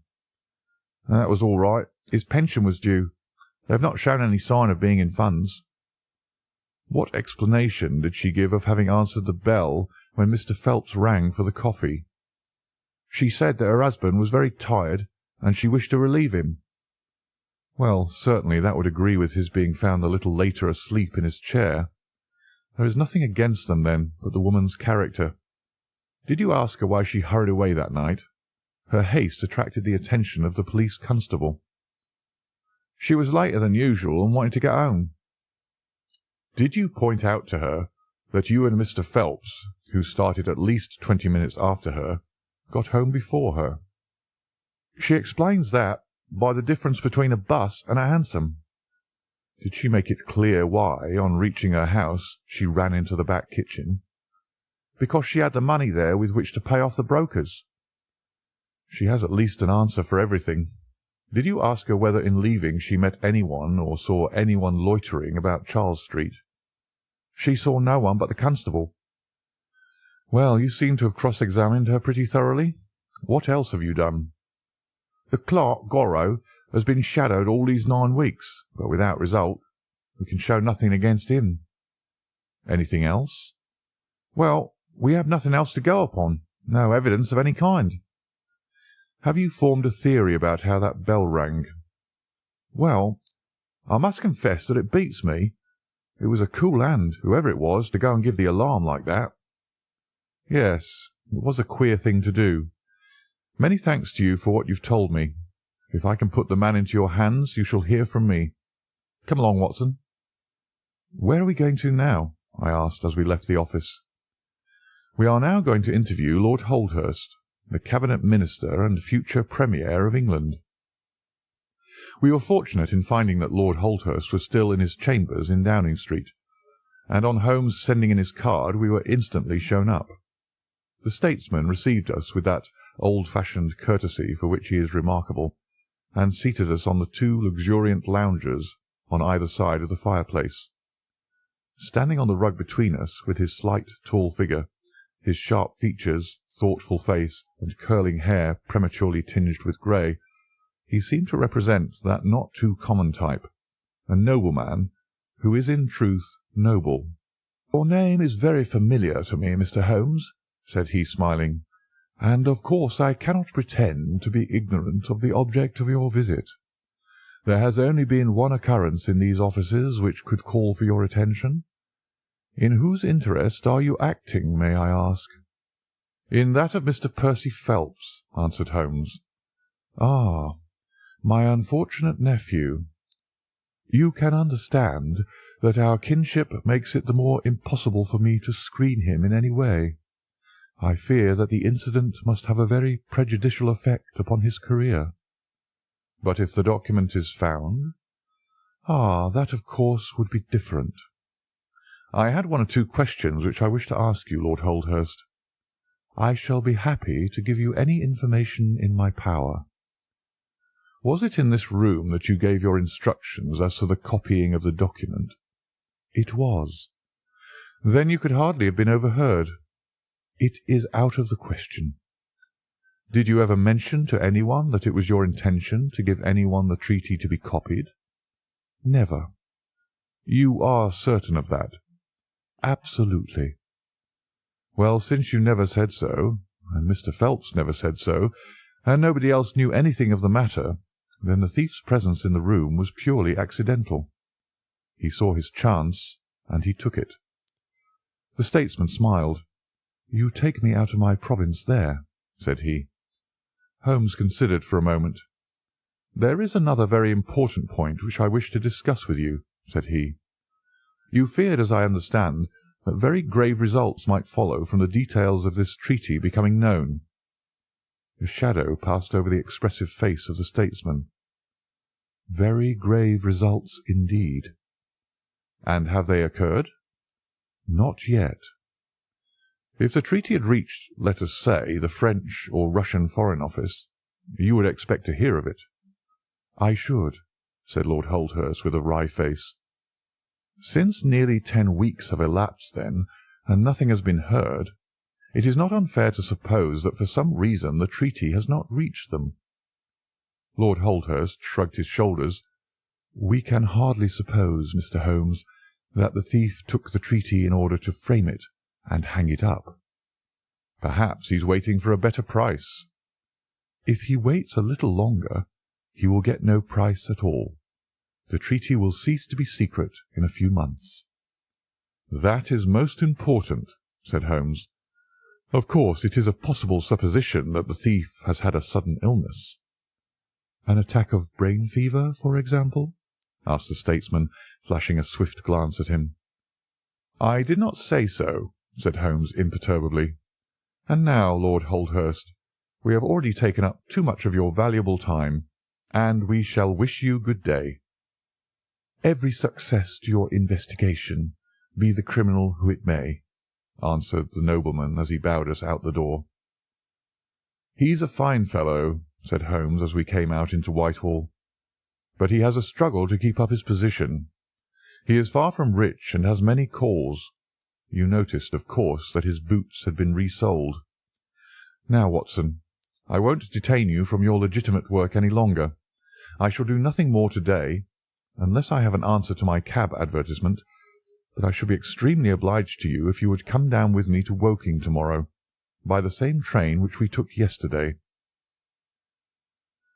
I met him accordingly next morning, and we travelled down to Woking together.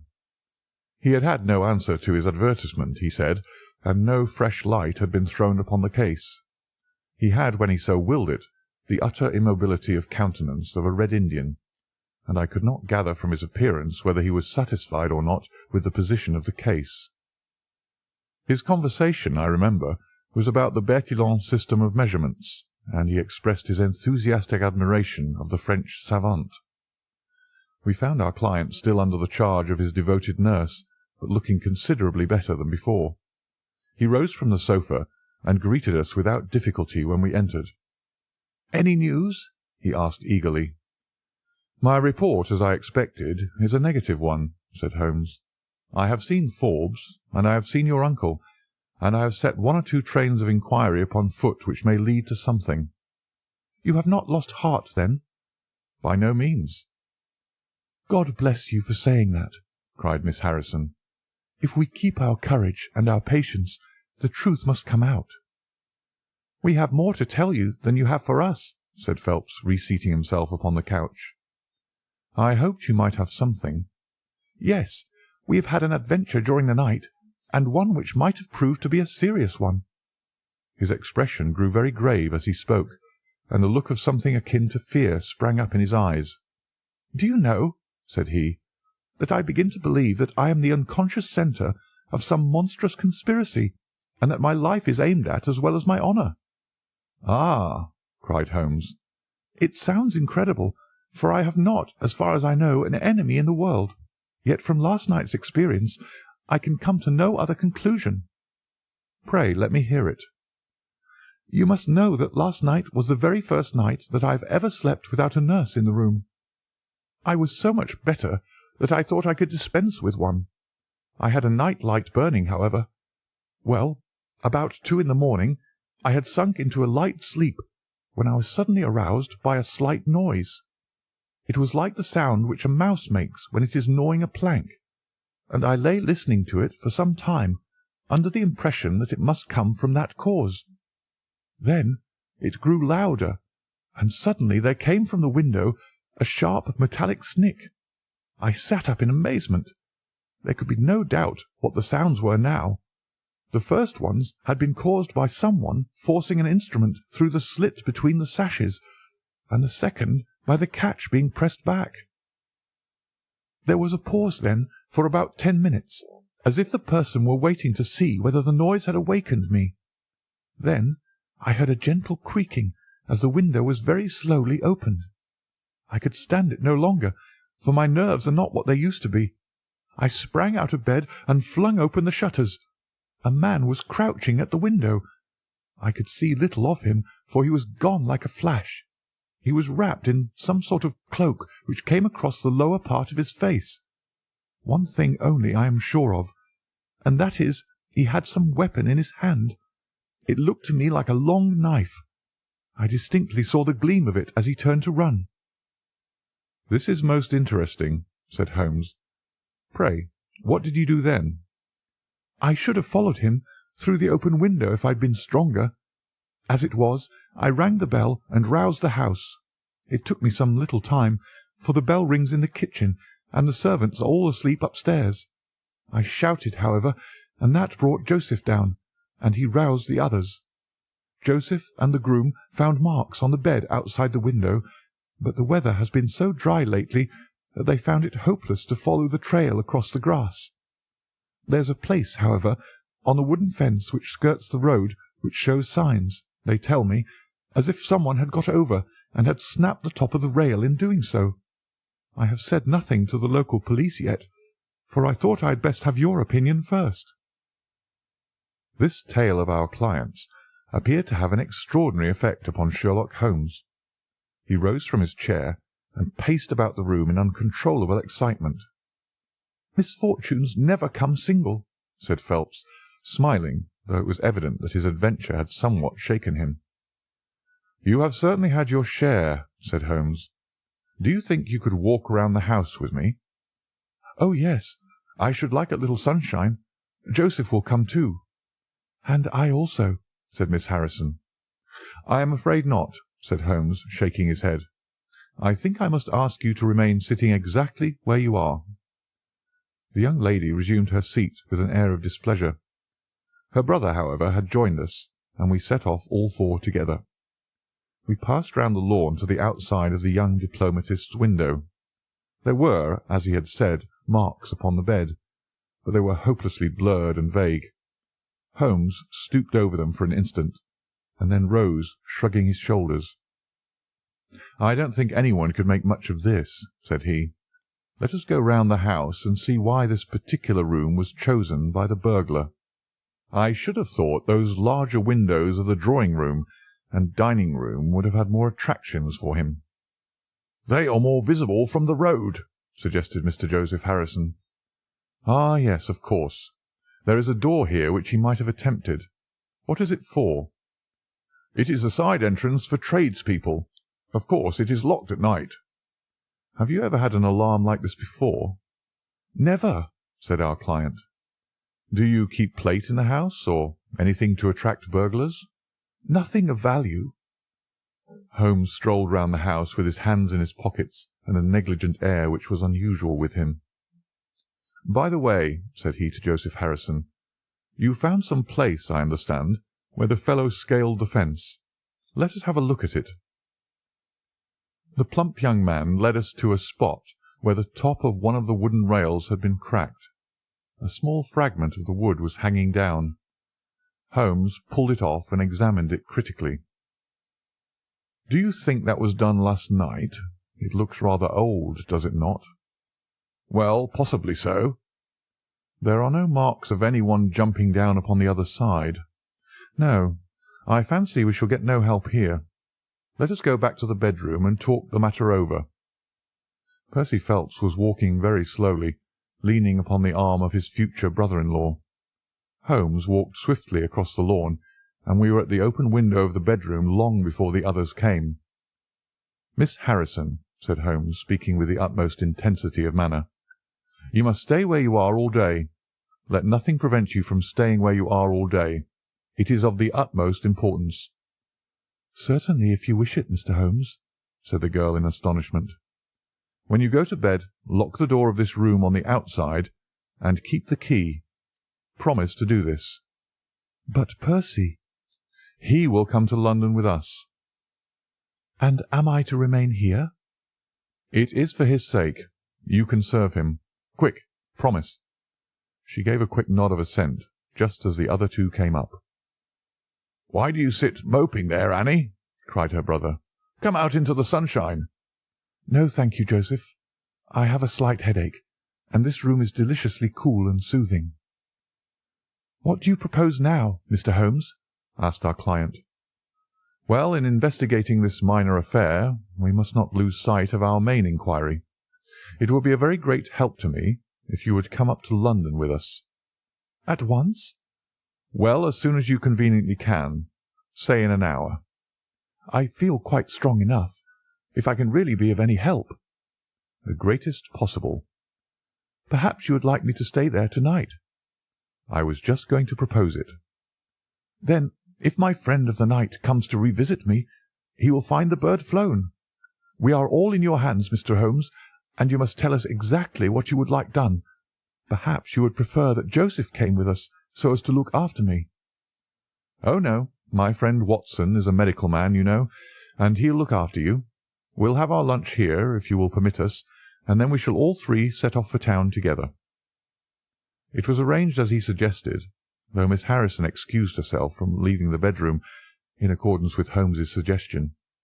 What the object of my friend's manoeuvres was I could not conceive, unless it were to keep the lady away from Phelps, who, rejoiced by his returning health and by the prospect of action, lunched with us in the dining-room.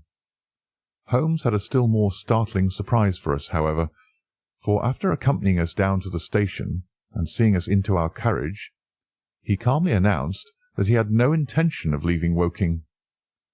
"There are one or two small points which I should desire to clear up before I go," said he. "Your absence, Mr. Phelps, will in some ways rather assist me. Watson, when you reach London, you would oblige me by driving at once to Baker Street with our friend here, and remaining with him until I see you again. It is fortunate that you are old schoolfellows, as you must have much to talk over. Mr. Phelps can have the spare bedroom to-night, and I will be with you in time for breakfast, for there is a train which will take me into Waterloo at 8. "But how about our investigation in London?" asked Phelps ruefully. "We can do that to-morrow. I think that just at present I can be of more immediate use here." "You might tell them at Briarbrae that I hope to be back to-morrow night," cried Phelps as we began to move from the platform. "I hardly expect to go back to Briarbrae," answered Holmes, and waved his hand to us cheerily as we shot out from the station. Phelps and I talked it over on our journey, but neither of us could devise a satisfactory reason for this new development. "I suppose he wants to find out some clue as to the burglary last night, if a burglar it was. For myself, I don't believe it was an ordinary thief." "What is your own idea, then?" "Upon my word, you may put it down to my weak nerves or not, but I believe there is some deep political intrigue going on around me, and that for some reason that passes my understanding, my life is aimed at by the conspirators. It sounds high-flown and absurd, but consider the facts. Why should a thief try to break in at a bedroom window, where there could be no hope of any plunder? And why should he come with a long knife in his hand?" "You're sure it was not a housebreaker's jimmy?" "Oh, no, it was a knife. I saw the flash of the blade quite distinctly." "Why on earth should you be pursued with such animosity?" "Ah, that is the question." "Well, if Holmes takes the same view, that would account for his action, would it not? Presuming that your theory is correct, if he can lay his hands upon the man who threatened you last night, he will have gone a long way toward finding who took the naval treaty. It is absurd to suppose that you have two enemies, one of whom robs you while the other threatens your life." "But Holmes said that he was not going to Briarbrae." "I have known him for some time," said I, "but I never know him to do anything yet without a very good reason." And with that our conversation drifted off on to other topics. But it was a weary day for me. Phelps was still weak after his long illness, and his misfortune made him querulous and nervous. In vain I endeavoured to interest him in Afghanistan, in India, in social questions, in anything which might take his mind out of the groove.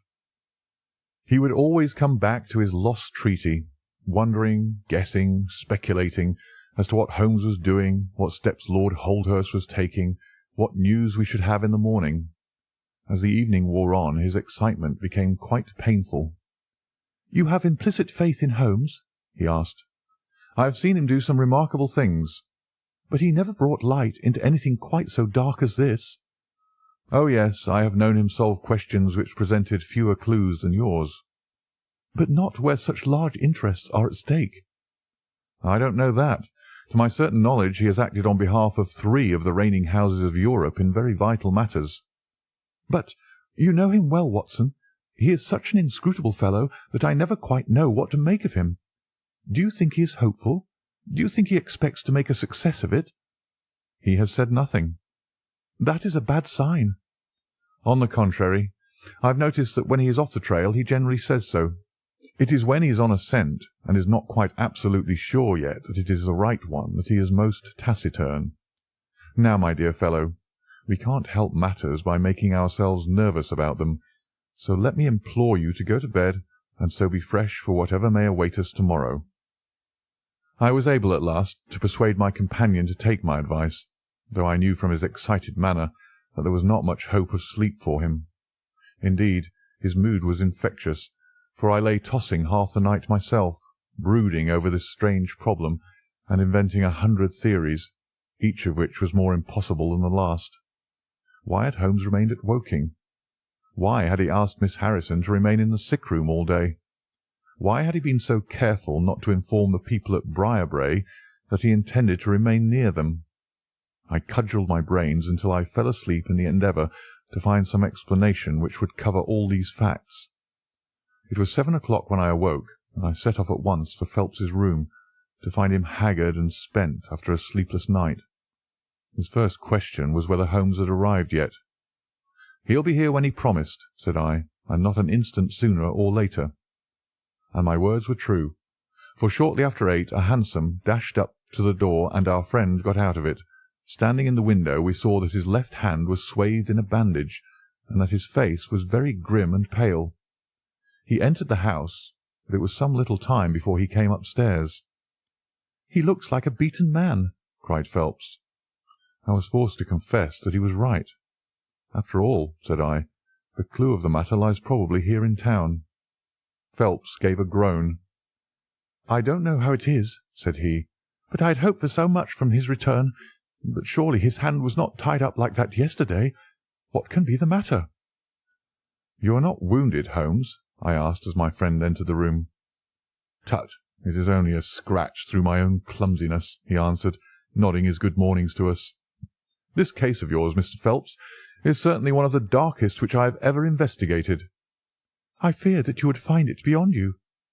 "It has been a most remarkable experience." "That bandage tells of adventures," said I.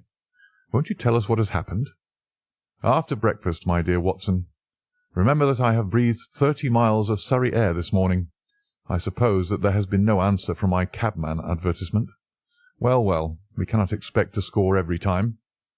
The table was all laid, and just as I was about to ring, Mrs. Hudson entered with the tea and coffee. A few minutes later she brought in 3 covers, and we all drew up to the table. Holmes ravenous, I curious, and Phelps in the gloomiest state of depression. "Mrs. Hudson has risen to the occasion," said Holmes, uncovering a dish of curried chicken. "Her cuisine is a little limited, but she has as good an idea of breakfast as a Scotchwoman. What have you here, Watson?" "Ham and eggs," I answered. "Good. What are you going to take, Mr. Phelps? Curried fowl or eggs, or will you help yourself?" "Thank you, I can eat nothing," said Phelps. "Oh, come, try the dish before you." "Thank you, I would really rather not." "Well, then," said Holmes with a mischievous twinkle, "I suppose that you have no objection to helping me?" Phelps raised the cover, and as he did so he uttered a scream, and sat there staring with a face as white as the plate upon which he looked.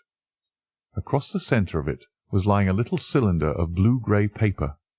He caught it up devoured it with his eyes, and then danced madly about the room, pressing it to his bosom and shrieking out in his delight.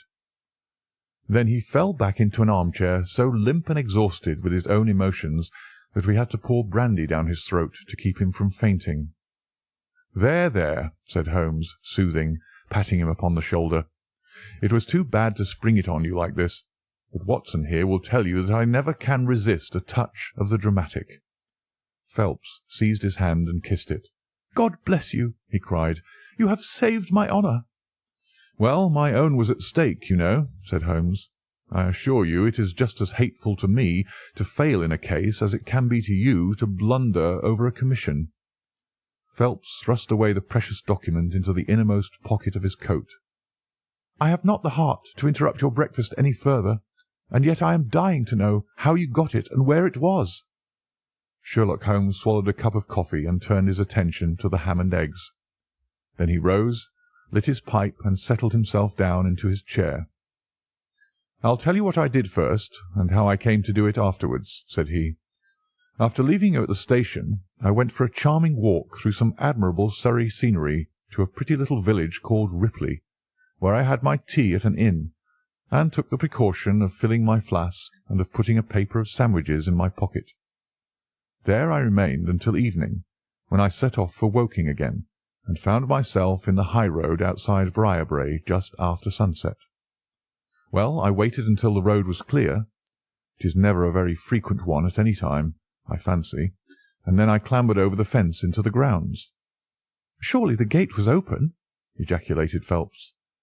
"Yes, but I have a peculiar taste in these matters.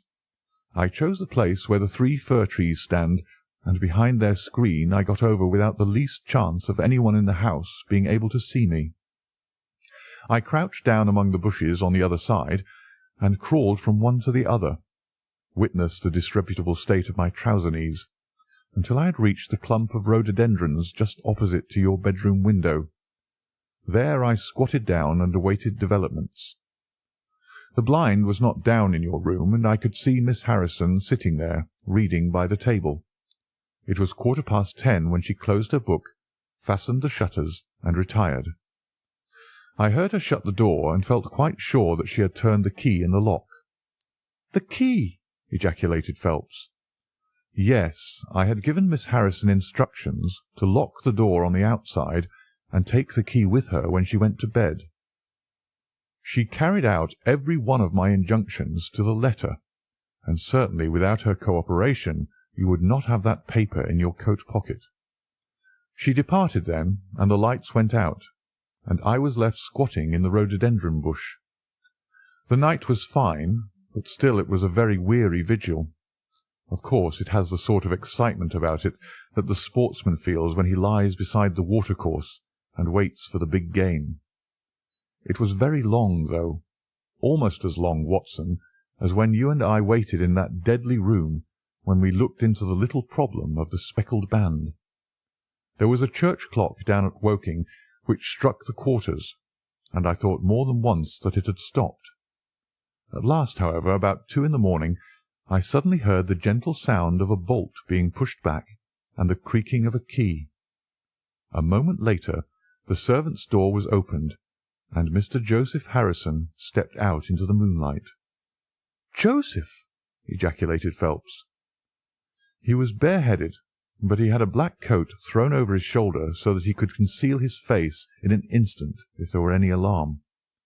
He walked on tiptoe under the shadow of the wall, and when he reached the window he worked a long-bladed knife through the sash and pushed back the catch.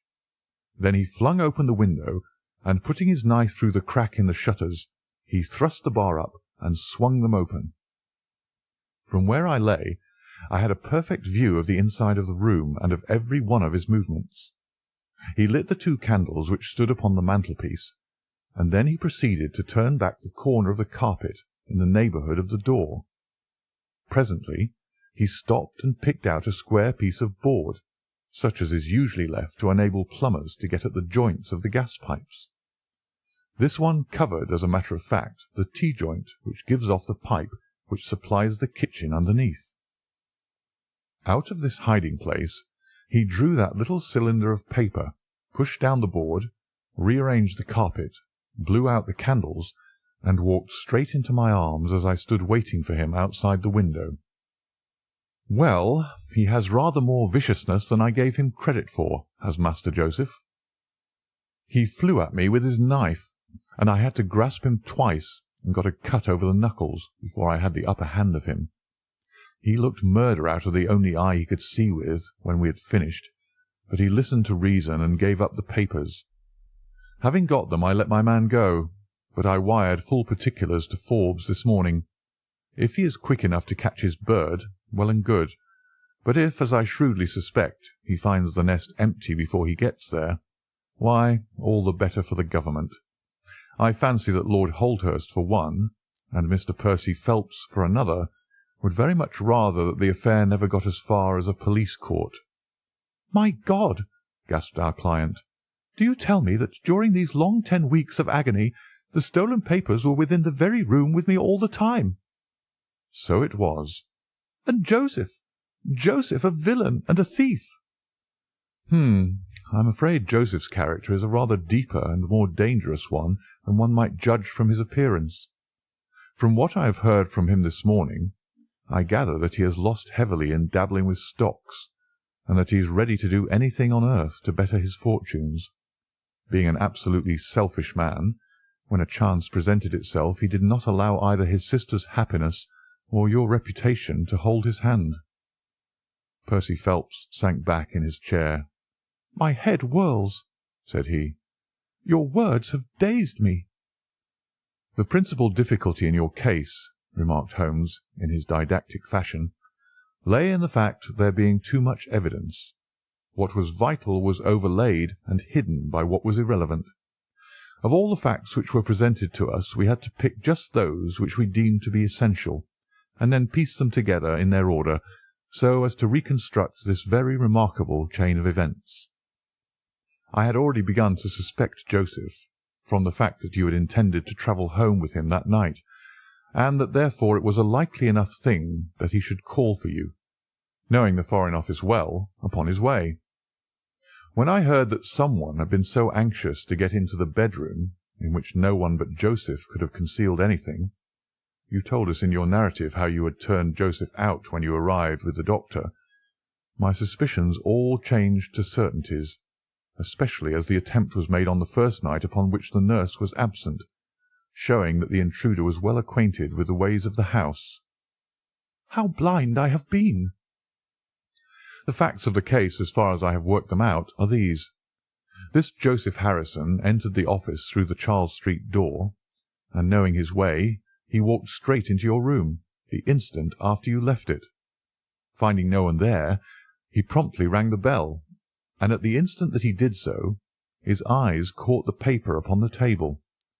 A glance showed him that chance had put in his way a state document of immense value, and in an instant he had thrust it into his pocket and was gone. A few minutes elapsed, as you remember, before the sleepy commissionaire drew your attention to the bell, and those were just enough to give the thief time to make his escape. He made his way to Woking by the first train, and having examined his booty, and assured himself that it really was of immense value, he had concealed it in what he thought was a very safe place, with the intention of taking it out again in a day or two, and carrying it to the French embassy, or wherever he thought that a long price was to be had. Then came your sudden return. He, without a moment's warning, was bundled out of his room, and from that time onward there were always at least 2 of you there to prevent him from regaining his treasure. The situation to him must have been a maddening one. But at last he thought he saw his chance. He tried to steal in, but was baffled by your wakefulness. You remember that you did not take your usual draught that night." "I remember." "I fancy that he had taken steps to make that draught efficacious, and that he quite relied upon you being unconscious. Of course, I understood that he would repeat the attempt whenever it could be done with safety. Your leaving the room gave him the chance he wanted. I kept Miss Harrison in it all day so that he might not anticipate us. Then, having given him the idea that the coast was clear, I kept guard as I have described. I already knew that the papers were probably in the room, but I had no desire to rip up all the planking and skirting in search of them. I let him take them, therefore, from the hiding-place, and so saved myself an infinity of trouble. Is there any other point which I can make clear?" "Why did he try the window on the first occasion?" I asked, "when he might have entered by the door?" "In reaching the door he would have to pass 7 bedrooms. On the other hand, he could get out onto the lawn with ease. Anything else?" "You do not think," asked Phelps, "that he had any murderous intention? The knife was only meant as a tool." "It may be so," answered Holmes, shrugging his shoulders. "I can only say for certain that Mr. Joseph Harrison is a gentleman to whose mercy I should be extremely unwilling to trust."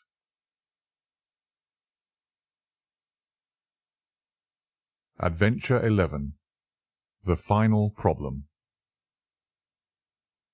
It is with a heavy heart that I take up my pen to write these the last words in which I shall ever record the singular gifts by which my friend Mr. Sherlock Holmes was distinguished.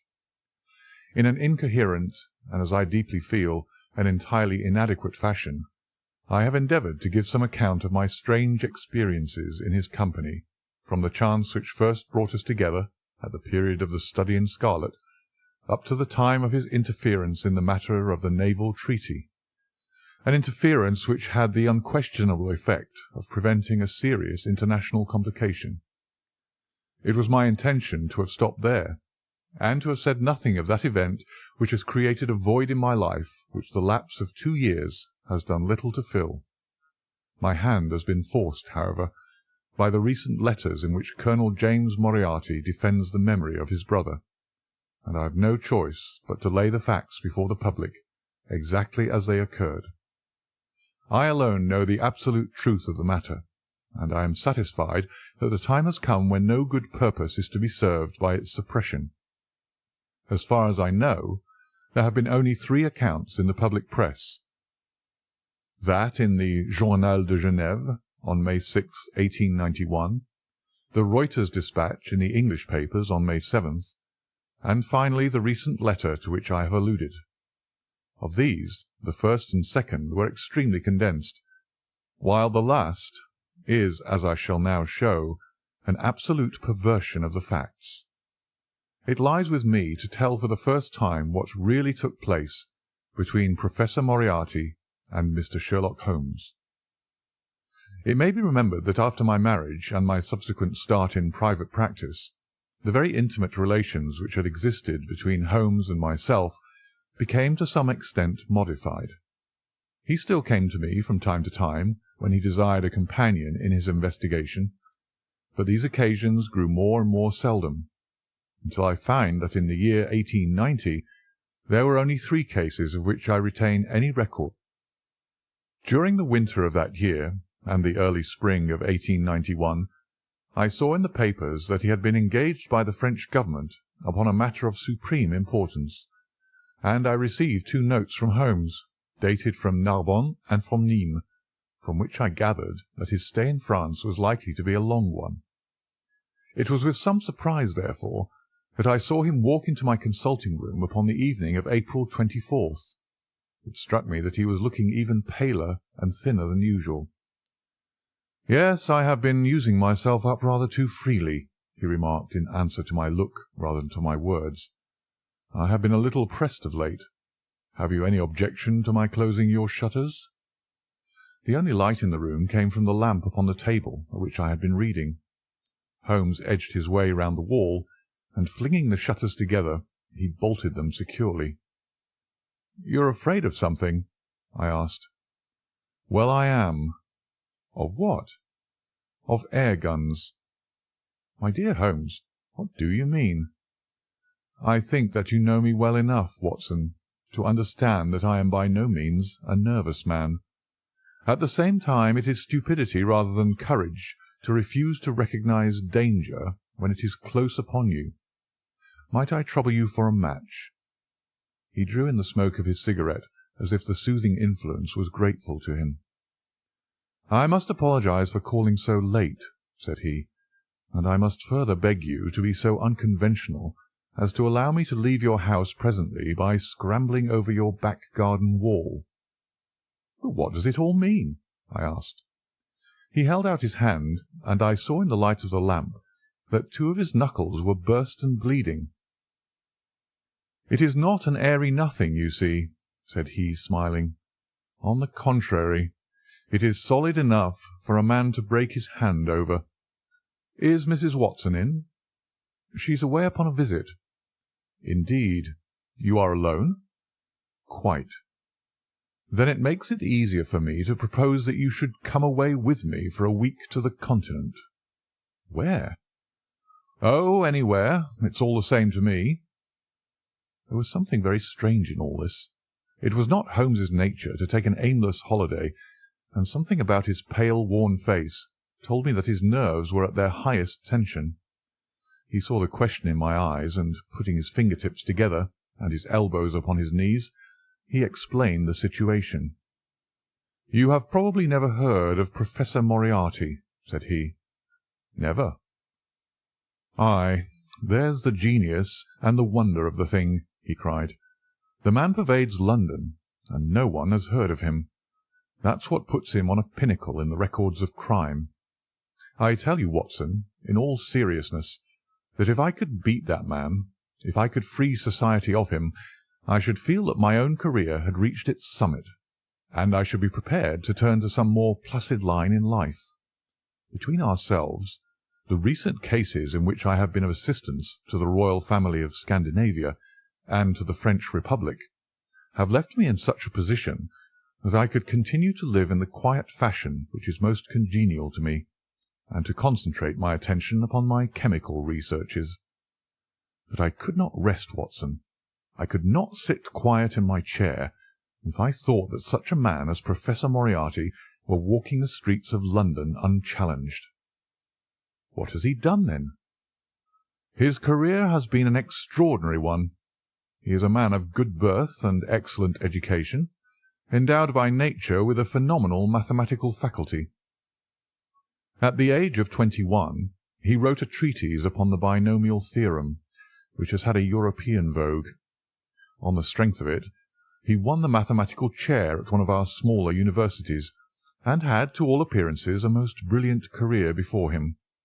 But the man had hereditary tendencies of the most diabolical kind.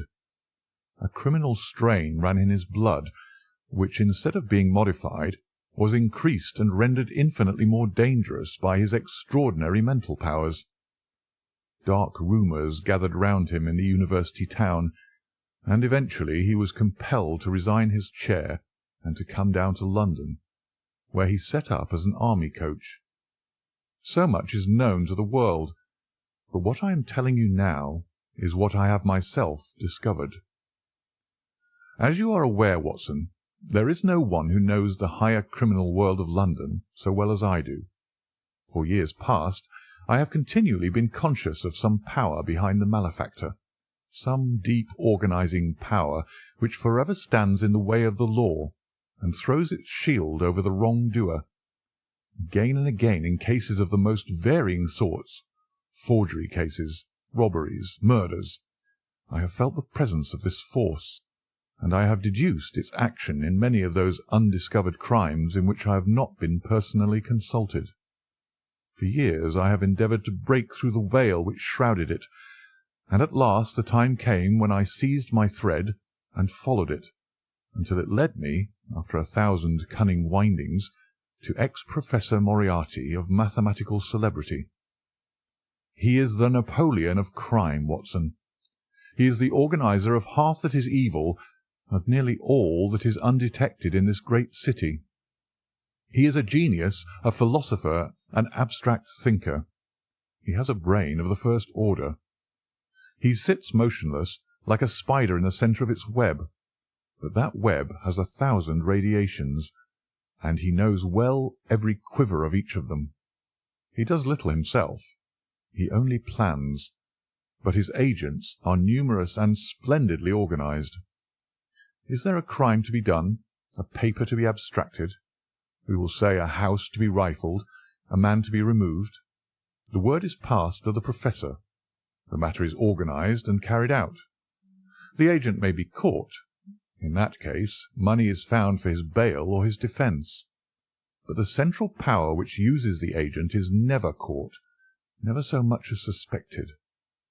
This was the organisation which I deduced, Watson, and which I devoted my whole energy to exposing and breaking up.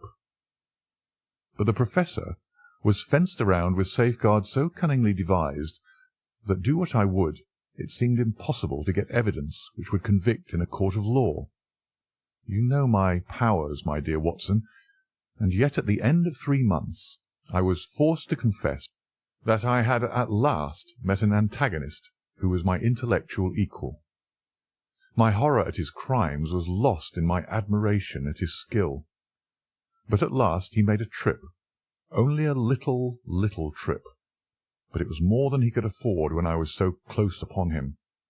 I had my chance, and starting from that point, I have woven my net around him until now it is all ready to close. In 3 days, that is to say on Monday next, matters will be ripe, and the Professor, with all the principal members of his gang, will be in the hands of the police.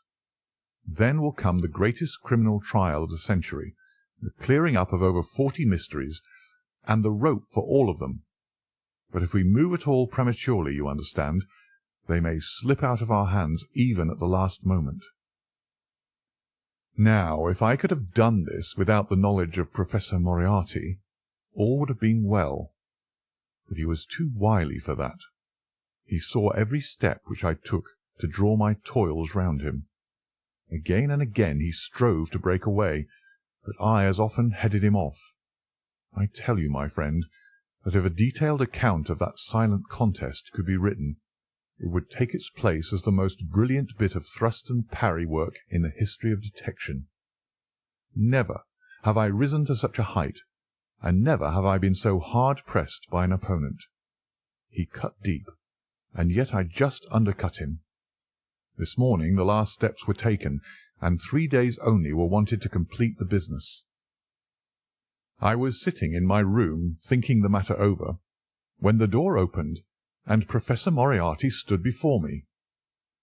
My nerves are fairly proof, Watson, but I must confess to a start when I saw the very man who had been so much in my thoughts standing there on my threshold. His appearance was quite familiar to me. He is extremely tall and thin. His forehead domes out in a white curve, and his 2 eyes are deeply sunken in his head. He is clean-shaven, pale, and ascetic-looking, retaining something of the Professor in his features. His shoulders are rounded from much study, and his face protrudes forward, and is forever slowly oscillating from side to side in a curiously reptilian fashion. He peered at me with great curiosity in his puckered eyes. "You have less frontal development than I should have expected," said he at last. "It is a dangerous habit to finger loaded firearms in the pocket of one's dressing-gown." The fact is that upon his entrance I had instantly recognized the extreme personal danger in which I lay. The only conceivable escape for him lay in silencing my tongue.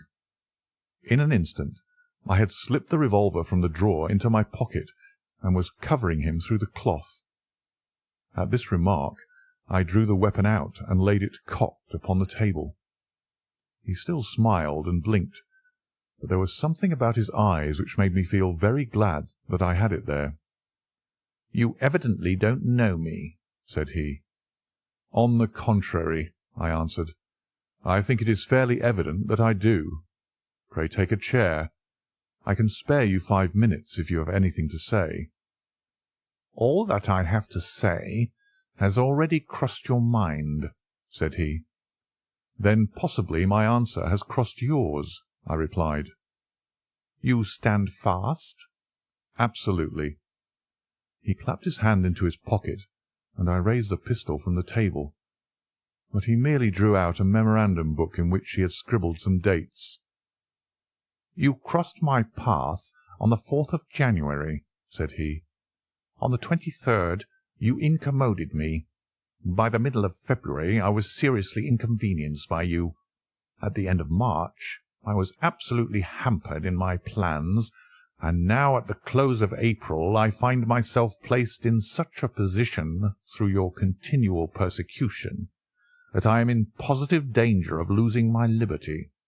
The situation is becoming an impossible one."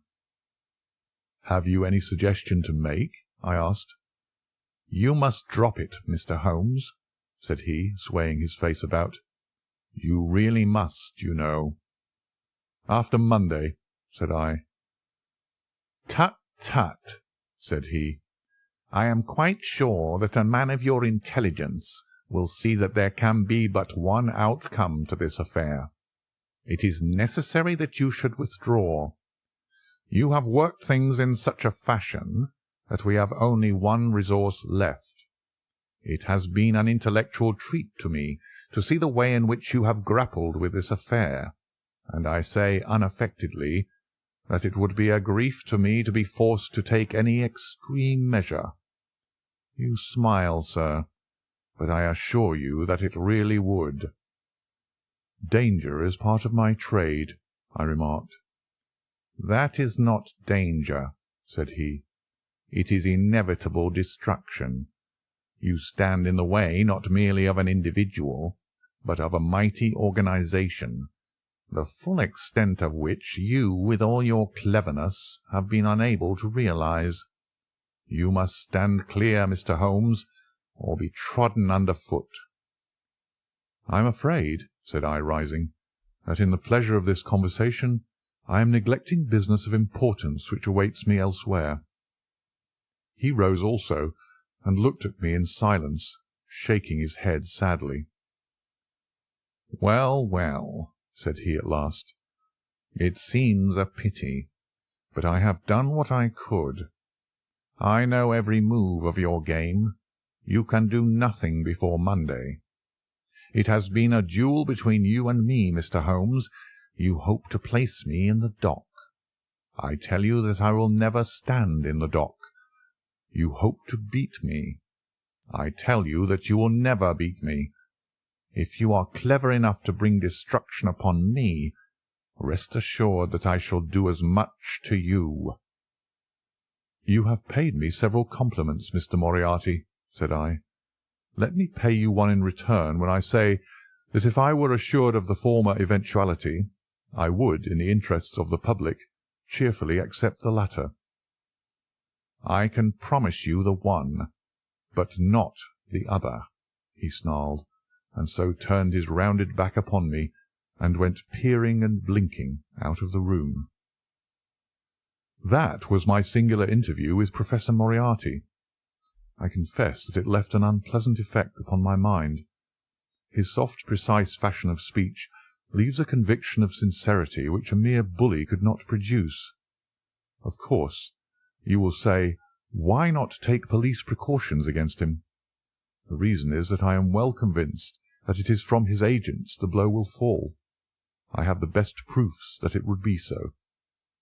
"You've already been assaulted?" "My dear Watson, Professor Moriarty is not a man who lets the grass grow under his feet. I went out about midday to transact some business in Oxford Street. As I passed the corner which leads from Bentinck Street on to the Welbeck Street crossing, a two-horse van, furiously driven, whizzed round and was on me like a flash. I sprang for the footpath and saved myself by the fraction of a second. The van dashed round by Marylebone Lane and was gone in an instant. I kept to the pavement after that, Watson, but as I walked down Vere Street, a brick came down from the roof of one of the houses and was shattered to fragments at my feet. I called the police and had the place examined. There were slates and bricks piled up on the roof preparatory to some repairs, and they would have me believe that the wind had toppled over one of these. Of course I knew better, but I could prove nothing. I took a cab after that and reached my brother's rooms in Pall Mall, where I spent the day. Now I have come round to you, and on my way I was attacked by a rough with a bludgeon.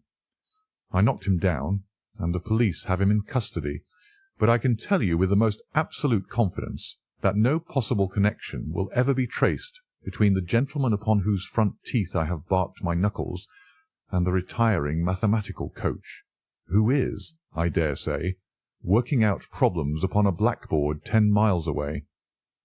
You will not wonder, Watson, that my first act on entering your rooms was to close your shutters, and that I have been compelled to ask your permission to leave the house by some less conspicuous exit than the front door. I had often admired my friend's courage, but never more than now, as he sat quietly checking off a series of incidents which must have combined to make up a day of horror. "You will spend the night here?" I said. "No, my friend. You might find me a dangerous guest. I have my plans laid, and all will be well. Matters have gone so far now that they can move without my help as far as the arrest goes, though my presence is necessary for a conviction. It is obvious, therefore, that I cannot do better than get away for the few days which remain before the police are at liberty to act. It would be a great pleasure to me, therefore, if you would come on to the Continent with me." "The practice is quiet," said I, "and I have an accommodating neighbour. I should be glad to come." "And to start to-morrow morning?" "If necessary." "Oh, yes, it is most necessary. Then these are your instructions, and I beg, my dear Watson, that you will obey them to the letter, for you are now playing a double-handed game with me against the cleverest rogue and the most powerful syndicate of criminals in Europe. Now listen. You will dispatch whatever luggage you intend to take by a trusty messenger, unaddressed, to Victoria to-night. In the morning you will send for a hansom, desiring your man to take neither the first nor the second which may present itself. Into this hansom you will jump, and you will drive to the Strand end of the Lowther Arcade, handing the address to the cabman upon a slip of paper, with a request that you will not throw it away. Have your fare ready, and the instant that your cab stops, dash through the arcade, timing yourself to reach the other side at 9:15. You will find a small brougham waiting close to the curb, driven by a fellow with a heavy black cloak tipped at the collar with red. Into this you will step, and you will reach Victoria in time for the Continental Express. Where shall I meet you? At the station. The second first-class carriage from the front will be reserved for us.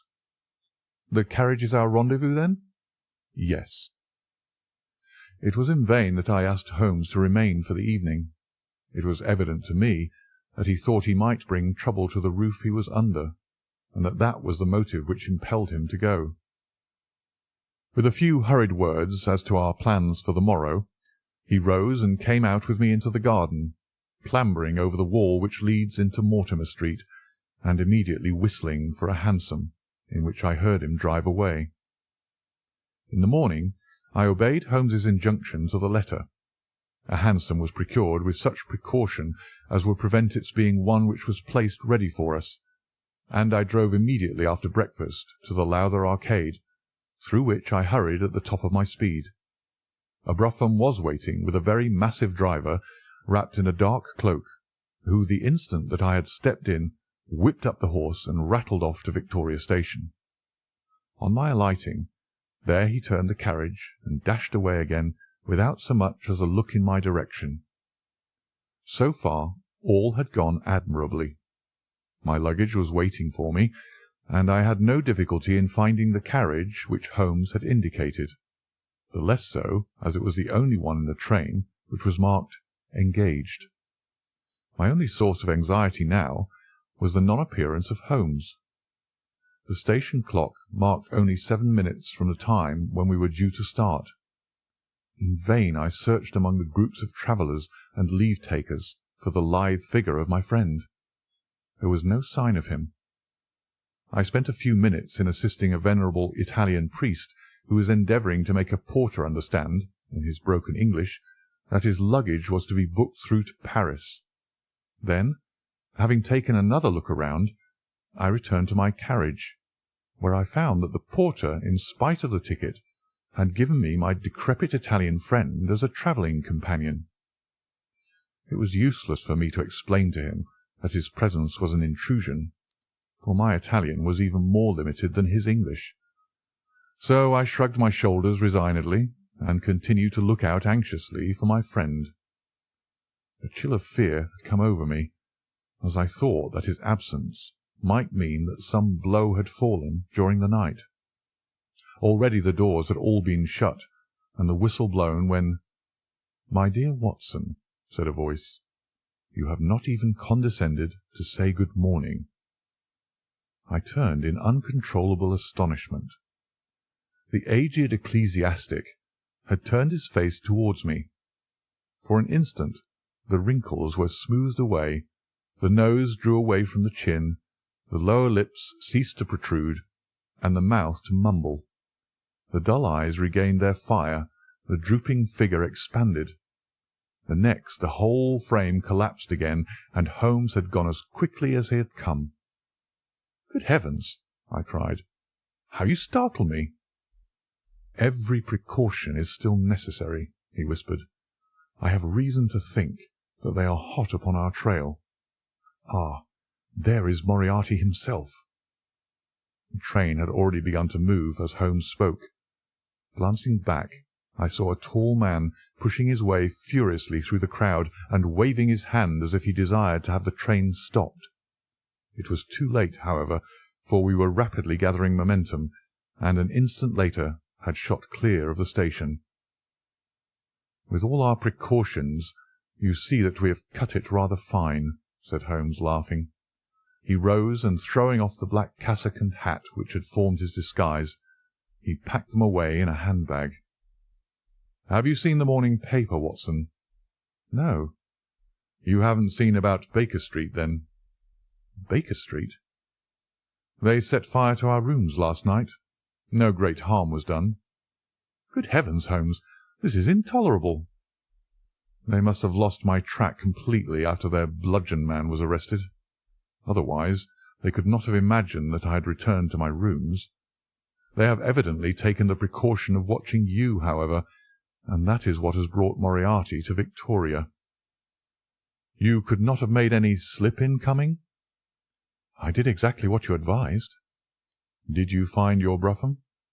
"Yes, it was waiting." "Did you recognize your coachman?" "No."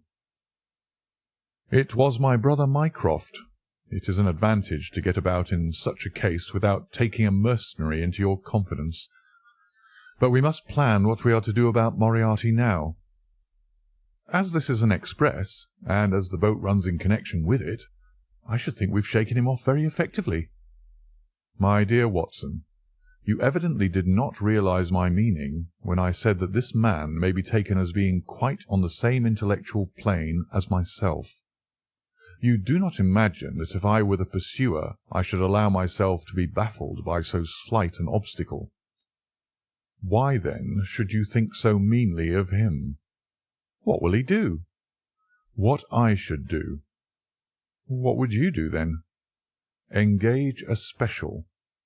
"But it must be late." "By no means. This train stops at Canterbury, and there is always at least a quarter of an hour's delay at the boat. He will catch us there."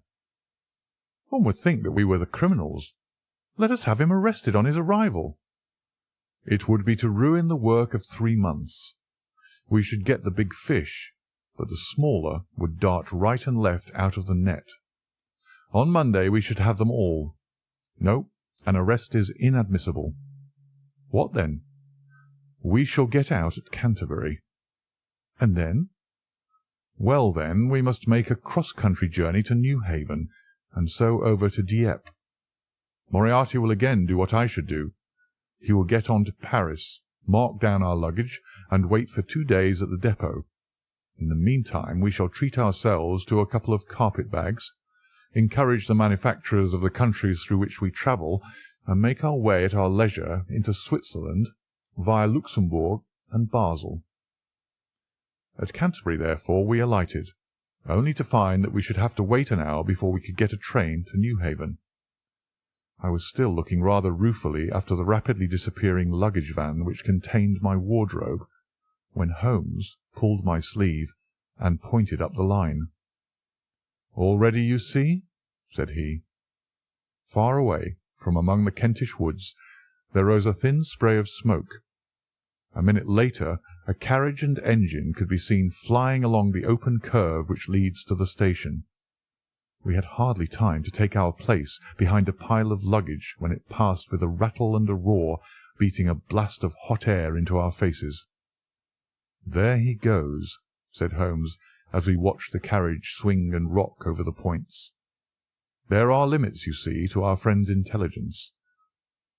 It would have been a coup de maître had he deduced what I would deduce, and acted accordingly." "And what would he have done had he overtaken us?" "There cannot be the least doubt that he would have made a murderous attack upon me. It is, however, a game at which two may play. The question now is whether we should take a premature lunch here, or run our chance of starving before we reach the buffet at Newhaven. We made our way to Brussels that night and spent 2 days there, moving on upon the third day as far as Strasbourg. On the Monday morning Holmes had telegraphed to the London police, and in the evening we found a reply waiting for us at our hotel. Holmes tore it open, and then with a bitter curse hurled it into the grate. "I might have known it," he groaned. "He has escaped." "Moriarty?" "They have secured the whole gang with the exception of him. He has given them the slip. Of course, when I had left the country there was no one to cope with him, but I did think that I had put the game in their hands. I think that you had better return to England, Watson." "Why?" "Because you will find me a dangerous companion now. This man's occupation is gone. He is lost if he returns to London. If I read his character right, he will devote his whole energies to revenging himself upon me. He said as much in our short interview, and I fancy that he meant it. I should certainly recommend you to return to your practice." It was hardly an appeal to be successful with one who was an old campaigner as well as an old friend. We sat in the Strasbourg salle à manger, arguing the question for half an hour, but the same night we had resumed our journey and were well on our way to Geneva. For a charming week we wandered up the valley of the Rhone, and then, branching off at Leuc, we made our way over the Gemmi Pass, still deep in snow, and so by way of Interlaken to Meiringen.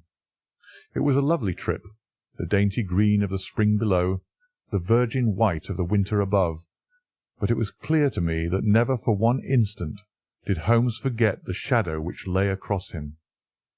In the homely Alpine villages, or in the lonely mountain passes, I could tell by his quick glancing eyes and his sharp scrutiny of every face that passed us, that he was well convinced that, walk where we would, we could not walk ourselves clear of the danger which was dogging our footsteps. Once, I remember, as we passed over the Gemmi, and walked along the border of the melancholy Daubensee, a large rock which had been dislodged from the ridge upon our right clattered down and roared into the lake behind us. In an instant Holmes had raced up onto the ridge, and standing upon a lofty pinnacle, craned his neck in every direction.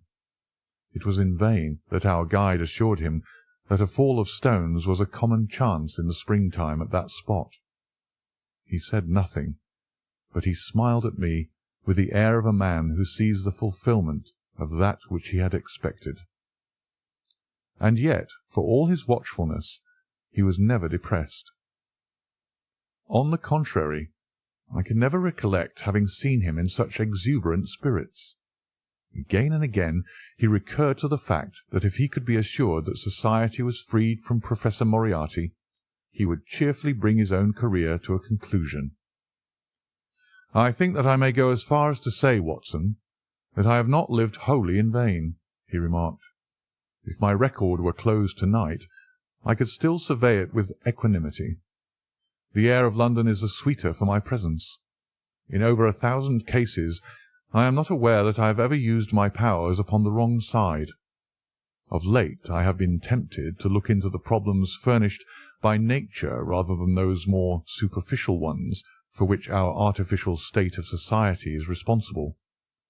Your memoirs will draw to an end, Watson, upon the day that I crown my career by the capture or extinction of the most dangerous and capable criminal in Europe. I shall be brief and yet exact in the little which remains for me to tell. It is not a subject on which I would willingly dwell, and yet I am conscious that a duty devolves upon me to omit no detail. It was on the 3rd of May that we reached the little village of Meiringen, where we put up at the Englischer Hof, then kept by Peter Steiler the elder. Our landlord was an intelligent man and spoke excellent English, having served for 3 years as waiter at the Grosvenor Hotel in London. At his advice, on the afternoon of the 4th, we set off together with the intention of crossing the hills and spending the night at the hamlet of Rosenlaui. We had strict injunctions, however, on no account to pass the falls of Reichenbach, which are about half-way up the hill, without making a small detour to see them. It is indeed a fearful place.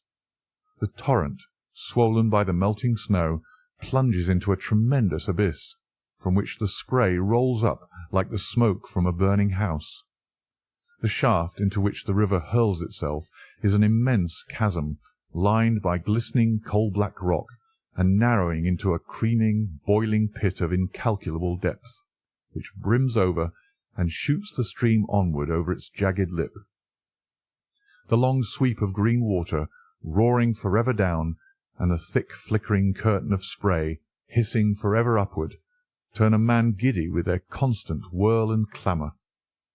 We stood near the edge, peering down at the gleam of the breaking water far below us against the black rocks, and listening to the half-human shout which came booming up with the spray out of the abyss. The path has been cut half-way round the fall to afford a complete view, but it ends abruptly, and the traveller has to return as he came. We had turned to do so, when we saw a Swiss lad come running along it with a letter in his hand. It bore the mark of the hotel which we had just left, and was addressed to me by the landlord. It appeared that within a very few minutes of our leaving, an English lady had arrived who was in the last stage of consumption. She had wintered at Davos Platz, and was journeying now to join her friends at Lucerne, when a sudden hemorrhage had overtaken her. It was thought that she could hardly live a few hours, but it would be a great consolation to her to see an English doctor, and if I would only return, etc. The good Steiler assured me in a postscript that he would himself look upon my compliance as a very great favour, since the lady absolutely refused to see a Swiss physician, and he could not but feel that he was incurring a great responsibility. The appeal was one which could not be ignored. It was impossible to refuse the request of a fellow countrywoman dying in a strange land. Yet I had my scruples about leaving Holmes. It was finally agreed, however, that he should retain the young Swiss messenger with him as guide and companion, while I returned to Meiringen. My friend would stay some little time at the fall, he said, and would then walk slowly over the hill to Rosenlaui, where I was to rejoin him in the evening. As I turned away, I saw Holmes with his back against a rock and his arms folded, gazing down at the rush of the waters. It was the last that I was ever destined to see of him in this world. When I was near the bottom of the descent, I looked back. It was impossible from that position to see the fall, but I could see the curving path which winds over the shoulder of the hill and leads to it. Along this a man was, I remember, walking very rapidly. I could see this black figure clearly outlined against the green behind him. I noted him, and the energy with which he walked, but he passed from my mind again as I hurried on upon my errand. It may have been a little over an hour before I reached Meiringen. Old Steiler was standing at the porch of his hotel. "Well," said I, as I came hurrying up, "I trust that she is no worse." A look of surprise passed over his face, and at the first quiver of his eyebrows my heart turned to lead in my breast. "You did not write this?" I said, pulling the letter from my pocket. "There is no sick Englishwoman in the hotel?" "Certainly not," he cried, "but it has the hotel mark upon it. Ha!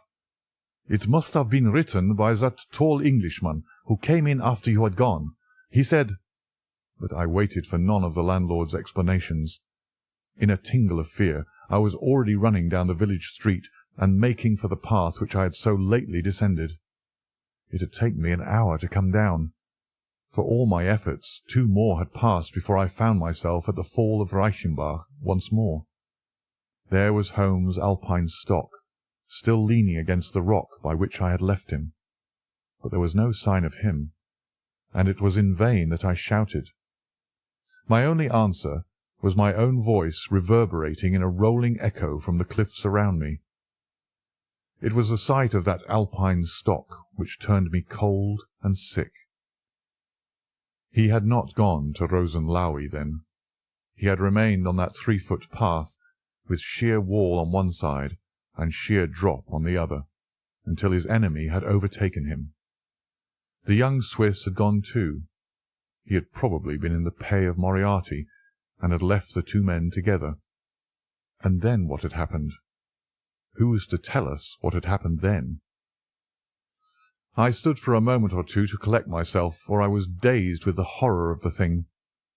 Then I began to think of Holmes's own methods, and to try to practise them in reading this tragedy. It was, alas, only too easy to do.